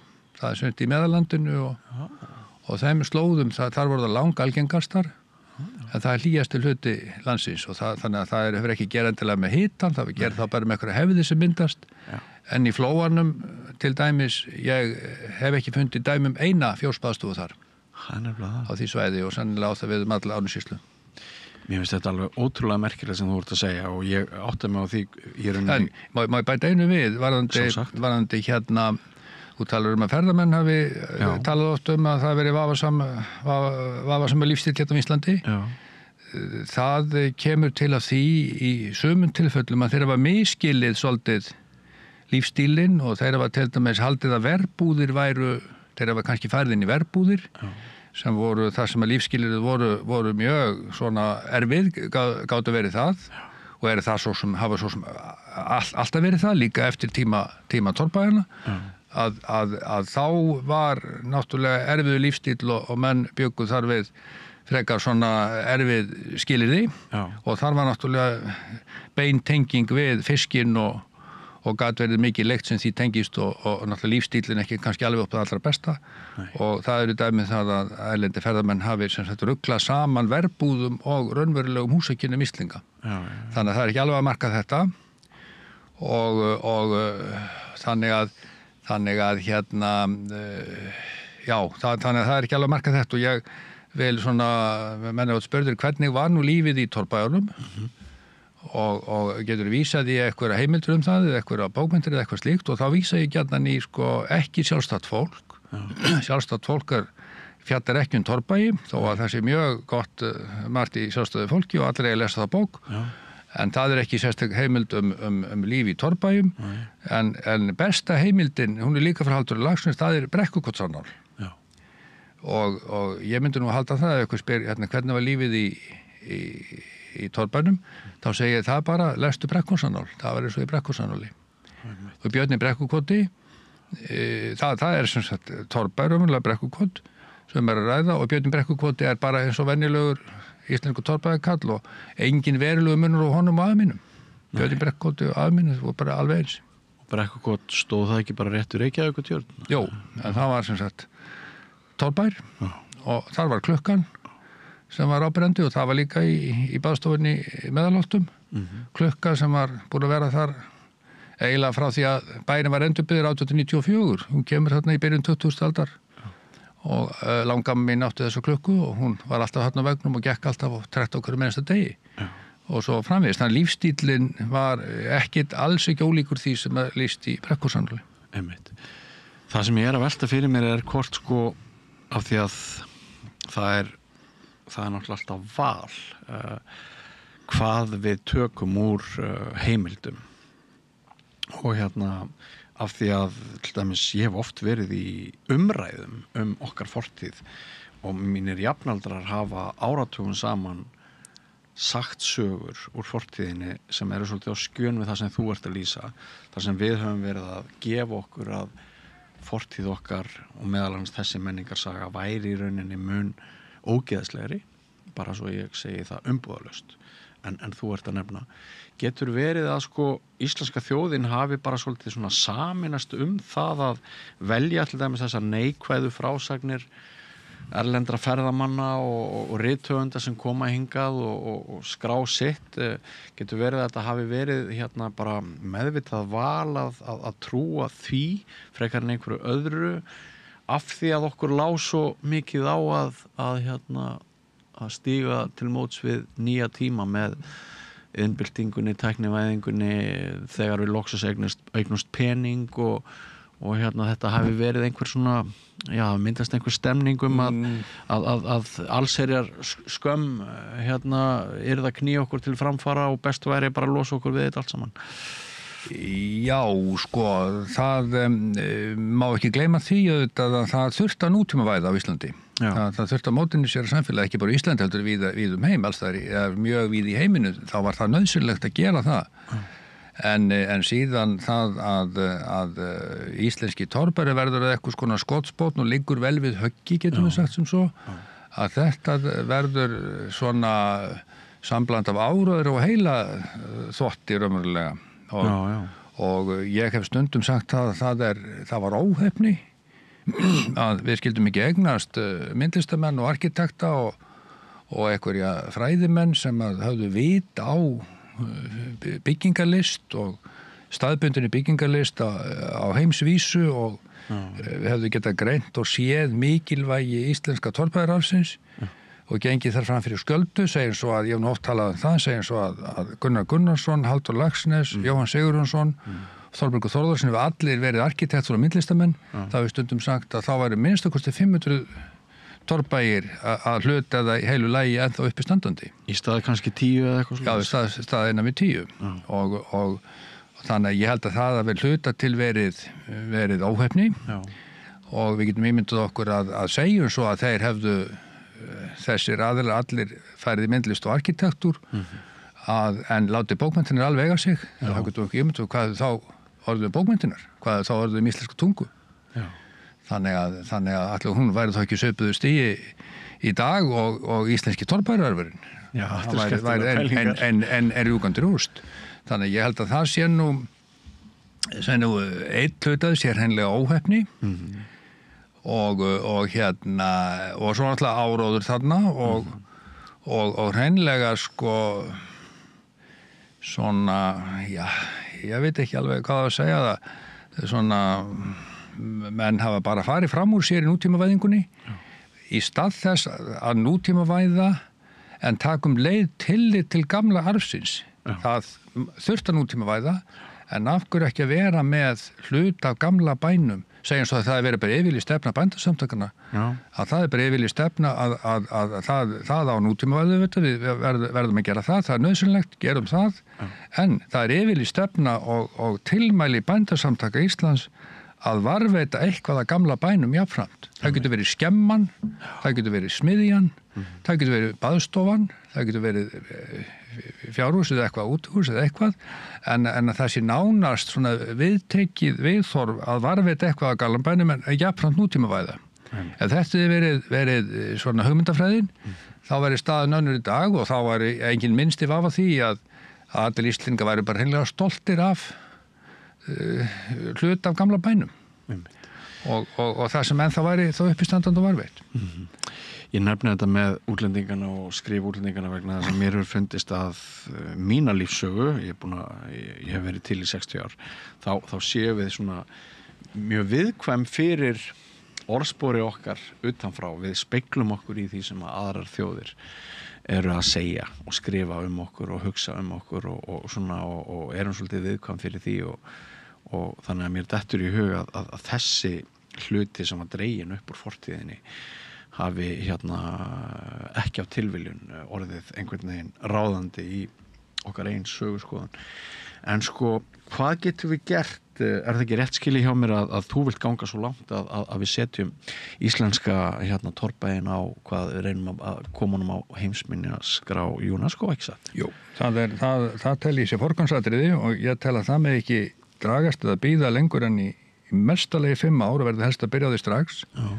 Það er búið að vinna vissa forvinni því og ég kom nú að því á sínu tíma og þetta á ekki líta á þetta sé samkeppni milli stofnana, það sé þjóðminjasafnið eða einhver byggðasafnið eitthvað sem að vera eitthvað í sérstakri fórustu þarna. Hefur verið tóg þá? Það hefur verið svolítið tóg það og sumt að þeim byrkt á algjörðu miskilningu og einhverju pólitík og einhverju skriffinsku en það er þá núna þessi 10, 15, 20 árum setna komið handa með það og núna er eitt flóknar en það þarf að kalla saman þessi innan við 10 sem að hafa eitthvað til málun að leggja þarna auk mögulega 10 annar sem við getum kallað þá arfbera sem er ennþá lífs en einhverstað milli 90 og 100 ára og fara yfir þetta kerfisbundið vinnuplanið liggur raunverulega fyrir Það þarf að gera þetta, það leggja þetta peninga. Ekki seinna en strax. Ekki seinna en strax, vinni þetta kerfisbundi, það er nokkur aðrir sem þarf að vinni og gera.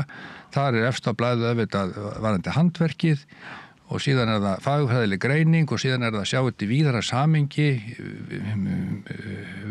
og samanburð við staðbundin arkitektur og heimsvísu og tengja okkur þeirri umræðu og þetta tekur að tíma og það þarf að gefa tími þetta, það þarf þá fjármagn í þetta, maður getur ekki gert þetta launalaust eins og ég búin að gera meira minn allæfi heldur að menn hafa þá okkur fjármagn til að sinna þessu og fylgja þessu síðan eftir og ef þetta rétt gert þá tel ég að það sé ennþá mjög miklu líkur á því að það veri mögulegt að koma hluta af íslensku torfærafinum inn á heimsminjaskrána. Og það gífurlega mikilvægt að gera það, út í þetta menningaröfi sem einstakar á heimsvísu og síðan þarf bara að breyta viðhorf Íslendinga út á við, að við getum ekki verið að auglýsa bara fjöll og hraun og einhverja tjarnir og fossa, heldur að setja menningararfin, það er að segja byggingarlistina, bókmenntinar, tónlistina og allt þetta sem við höfum, setja það til jafns við landslægið og svona þessar náttúruperlu sem við höfum náttúrulega en ekki útiloka eins og við gerum núna ef við gerst síðustu árin að það bara íslensku menningararfur og íslensk menning bara ekki hluti af kynningu á Íslandi. Það bara þannig. Það bara þannig og það náttúrulega alveg fyrir neðanættar hellur vegna þess að við skerum okkur úr á heimsvísu hvað það snertir. Við þurfum ekki annað en að fara bara til Danmerkur, tala til Frakklands, Ítalíu og Grikklands. Þar menningin og menningararfurinn algjörlega í forgrunni og landslægið alveg í bakgrunni. Hvernig skýrir það að við setjum uppi með þá stjórnmálastjætt sem að bara hundsar þetta mikilvægi? Ég veit ekki alveg hver skýringin á því. Við höfum kannski ekki verið allt og heppin með menntamálaráðherra, undanferðin árið menningaráðherra, en ef við förum aftur nokkra áratugi, þá kemur Gylfi Þór Gíslason að ef við förum yfir hans starfsferil þá gerði hann alveg gífurlega mikið til dæmis fyrir tónlistina, byggðu upp Faðir tónlistarskólanna. Já, Faðir tónlistarskólanna, tónlistamenntun og mjög margt annað sem hann gerði og einstaklingar geta haft alveg gífurlega áhrif. Já, við höfum mörg dæmi um það. Við höfum mörg dæmi um það en því miður þá hefur engin ekki seinni árin engin af þessum forráðamönnum raunverulega sett þetta málefni á oddinn. Meira og minna öll umræða menningar og menntamál hefur snúist hagkvæmni og sparnað og pening. Já. En svo með menn ekki glema því að ef menningararfur er settur þarna í forgrunn og byggður upp á mjög faglegan hátt og gengið mun lengri í því heldur við gerum í dag, ég menna það mætti margfaldað sem við gerum í dag með 10, svo eðlilegt væri. Segjum svo við gerðum það ákveðin kostnaður í því, það myndi kosta þó lítið í samanburði við eiginlega flest annað, að það kostar eitthvað í byrjun, en síðan myndu þeir peningar koma alveg margfald inn, það mætti margfalda innkomana líka með 10 vegna þess að þannig það í öllum löndum í kringum okkur, þannig það á Ítalíu, Greiklandi, Frakklandi, að það getur vel verið það við kosta sitt að setja menningararfin og menningun í forgrunn á sínu tíma, en það komið inn margfaldar tekjur af því í dag í öllum þessum löndum og án menningararfs væri öll þessu lönd sem ég nefni Frakkland, Ítalía og Grikkland, þau væru bara á kúpunni. Einmitt. Menningararfurinn fyrir þeim hlut af þjóðarímyndinni, sjálfsímynd þjóðana, en líka gífurleg tekjuöflun og það líka sama á Íslandi ef við myndum ganga fram fyrir skjöld og setja menningun í forgrunn og gera hana raunverulega að því sem að ferðamenn vilja skoða og koma til að skoða og ég hef hitt mjög marga ferðamenn að þeir skipta hundruðum sem að bara hneykslast yfir því hvar menningin, hvar menningararfurinn sem að við heldum að allir væri svo stoltir af hérna í Íslandi. Þegar svo þegar við erum komin að þá þetta bara ekkert í forgrunni næstaðar.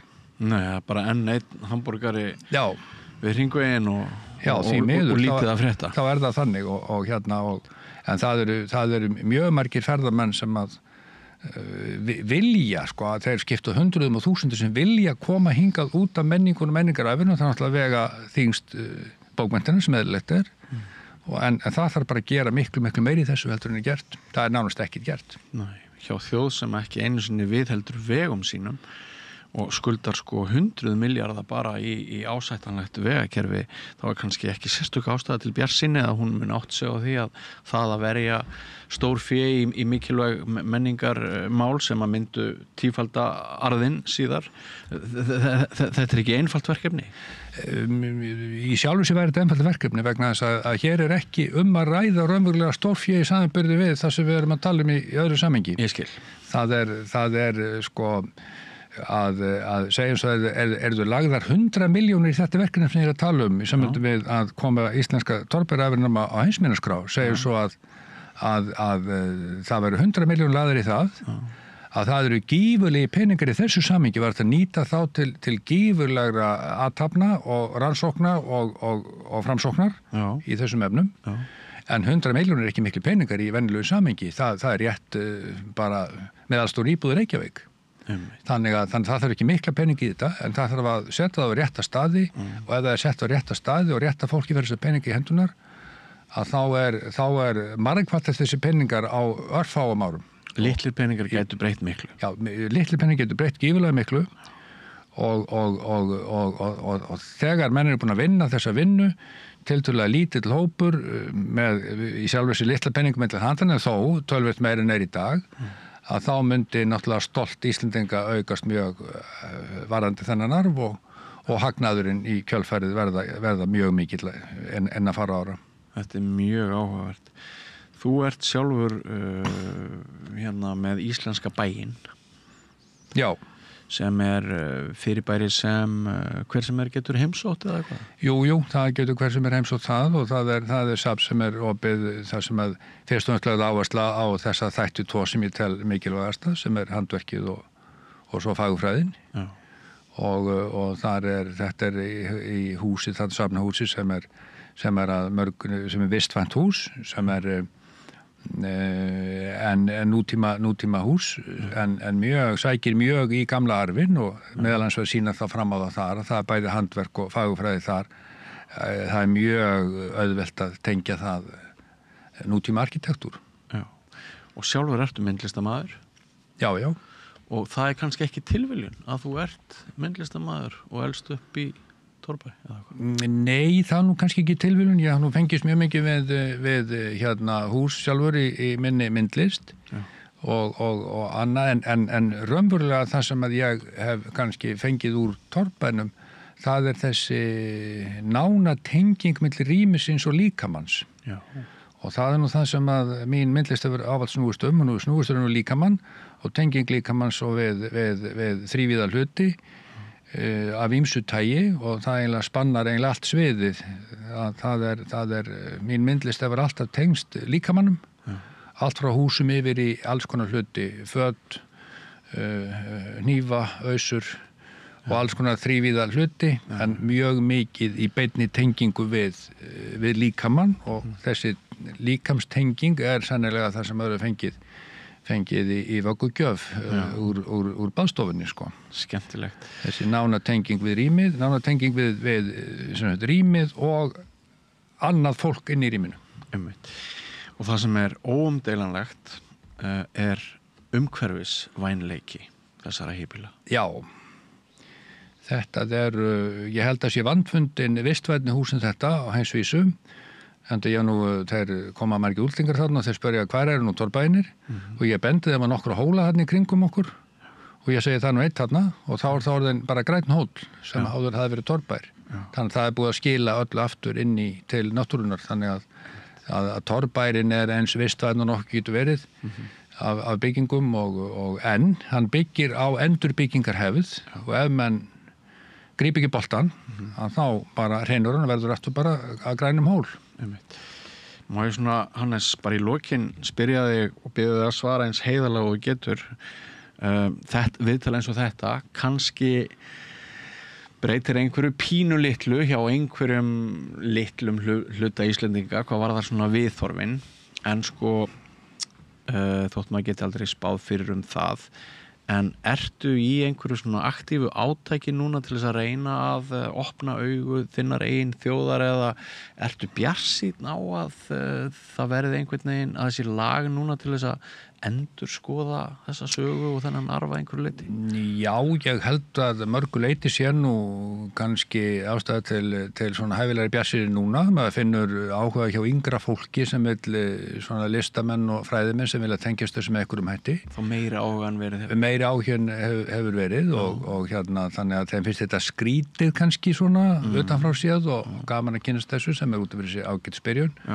Og svo náttúrulega má ekki neita því að það náttúrulega mjög jákvætt að þessi fræðimenn eins og Sigurjón sem var hérna hjá þér í viðtalinu og fleiri sem að fræðimenn sem kom úr þeim geira sem að sýna þessu áhuga og það er ákveðin sýn sem að þeir koma með og ákveðna tengingar inn í þetta og það er mjög jákvæð viðbót inn í þessu umræðu sem hefur kannski vantað mörguleit á fyrri árum. Þannig að það er svona ástæði til hæfilegri bjartsýni en það þarf að stíga næstu skref. Núna er þetta svolítið í sama farinu og menn fannar endurteka mikið það sem ekkur sagði á undan og svo framvegis og þannig að það er svona endurtekning og ákveðin stöðnun í þessu meiri segja þegar orðin en það þarf að stíga stór skref fram á við og það er mannskapur sem hefur áhuga og getu til að grípa þann bolta og ég held að það sé núna tækifæri til að gera það eftir 5 til 10 ár þá gæti það hefurlega verið orðið of seint þá getur þessi arfur raunverulega verið í svona bæði eiginlegum og óeiginlegum skilningi algjörlega horfin sko og orðin bara að einhverju fyrirbrigði sem enginn hefur tengingu við eða skilning á eða sér neina möguleika í og við megum ekki láta það gerast. Ég man þegar ég heyrði það fyrst held ég bara fyrir svona 15 árum að það væru til fólk hérna á Íslandi sem að héldu á lofti kostum íslenska torfbæjarins, þá hló ég. Já. En ég er hættur að hlæja. Já, það er nefnilega það er jákvætt. Það er nefnilega sko, ég hef stundum sagt að það eru örfáa baðstofur sem eru varðveittar á Íslandi og ég er nú búin að teikna upp alla baðstofur sem voru ennþá uppi fyrir 20 árum. Það er nú helmingurinn af þeim horfin í dag því miður. En hérna og verið að greina þær, hvernig þær eru og svo náttúrulega handverki líka. Og ég hef sagt við sko fólk, arkitekta og hönnuði og listamenn og aðra, þess að nú ertu komin inn í þessa baðstofu og er eitthvað sem þú myndir vilja breyta þannig að vera vissum að það yrði betra þú myndir hækka loft 1 metr eða halvan metr breykka hérna þetta rými og svo framvegis eða gera þetta einhvern veginn öðruvísi er eitthvað sem myndir gera öðruvísi og væri vissum að það yrði betra en það er og í öllum tilfellum þá að menn veltu þessu fyrir svo hugsamálið en þá af allir eftir bara 5-10 mínútur komast að því nei, ég held að ég sé ekkert að gera þetta betur.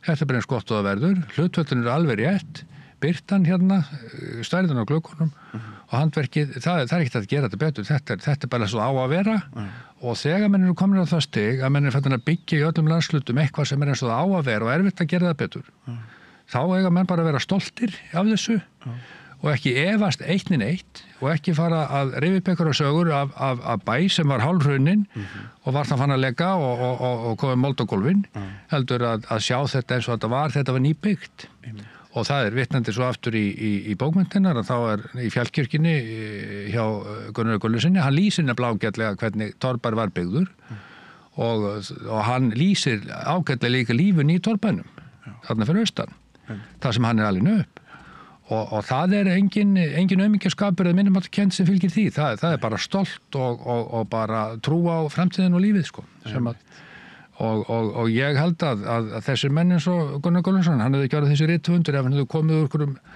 moldorkofa þar sem hann hefði sofið upp í rúmi með einhverju belju eða kind sko það er ekki þannig, hann kemur úr umhverfi sem að hvetur hann til dáða sama má segja Einar Jónsson myndhöggvara sem að kemur úr hreppunum sem er skrifað mér fallegum torfbæinn og líka miklum skilningi að ég held að hann hef ekki getað stokkið bara til Danmerkur og allt í norði listamæður í fremstu röð ef hann hefur komið úr einhverjum ömurlegum moldorkofa þar sem allt veri rúst og vitlis og enginn kunni hvorki lesa eða skrifa og menn áttu bara eitthvað rusl sko það held ég ekki, ég held að þessi menn hafi komið úr húsakinnum og haft kynnst lífstíl sem að byggði það vel upp að þeir voru bara til í slaginn, rúmlega 20, þessir til dæmis tveir, Einar Jónsson og Gunnar Gunnarsson, komu báður úr Torfbæjum og hérna voru bara, og ég tala nú ekki um hérna Nonna, Jón Sveinsson, hann líka, þessir menn stóðu sig allir afskaplega vel og hefði ekki geta gert það ef þeir eru komið úr einhverjum vandræðagangi og einhverju blárri fátækt. Þetta er allt sem var miðstjættarfólk, þarna þessir þrír. Þetta var ekki neinn stórbíli, neinum með þessum þremur. En þeir spjöruðu sig allir mjög vel vegna þess að bakgrunnurinn og lífstílinn sem þeir voru aldur upp fyrir, að hann nýttist þeim bara mjög vel í því sem þeir ákvaða svo að gera í lífinu. Takk að kærlega fyrir komuna hér að rauða borðinu, Hannes Lárusson, og gangið vel með, í þessari menningarbaráttu. Já, þakka þér kærlega fyrir. Það er, þegar menn byrja, þá getur menn alveg spunnið vefin alveg endalaust en engar síður að þetta er umræðan sem er mjög jákvæð og skemmtileg og því meira sem menn pæli þessu, því skemmtilegra verður þetta og þá líka opnast nýjir möguleikar, ekki bara varðandi varðveislu friðun og eitthvað og endurbyggingu, heldur bara samingi við nútíman og svo bara framtíðina líka. En þá höfum við gengið göttuna á enda hér í kvöld, kæru áhorfendur og hlustendur, rauða borðið verður ekki lengra. Við minnum ykkur á að ef þið hrífist af efni okkar þá er alltaf í boði fyrir ykkur að deila því og vekja þar með athygli annara á okkar starfsemi. Það eru nú sennilega til einhverjir Íslendingar sem vita ekki að samstöðin er til. Við viljum náttúrulega að sá dagur renni upp að allir viti að við séum til vegna þess að við höfum fengið mjög mikla hvatningu frá ykkur að það sem við erum að gera skipti máli í samfélaginu.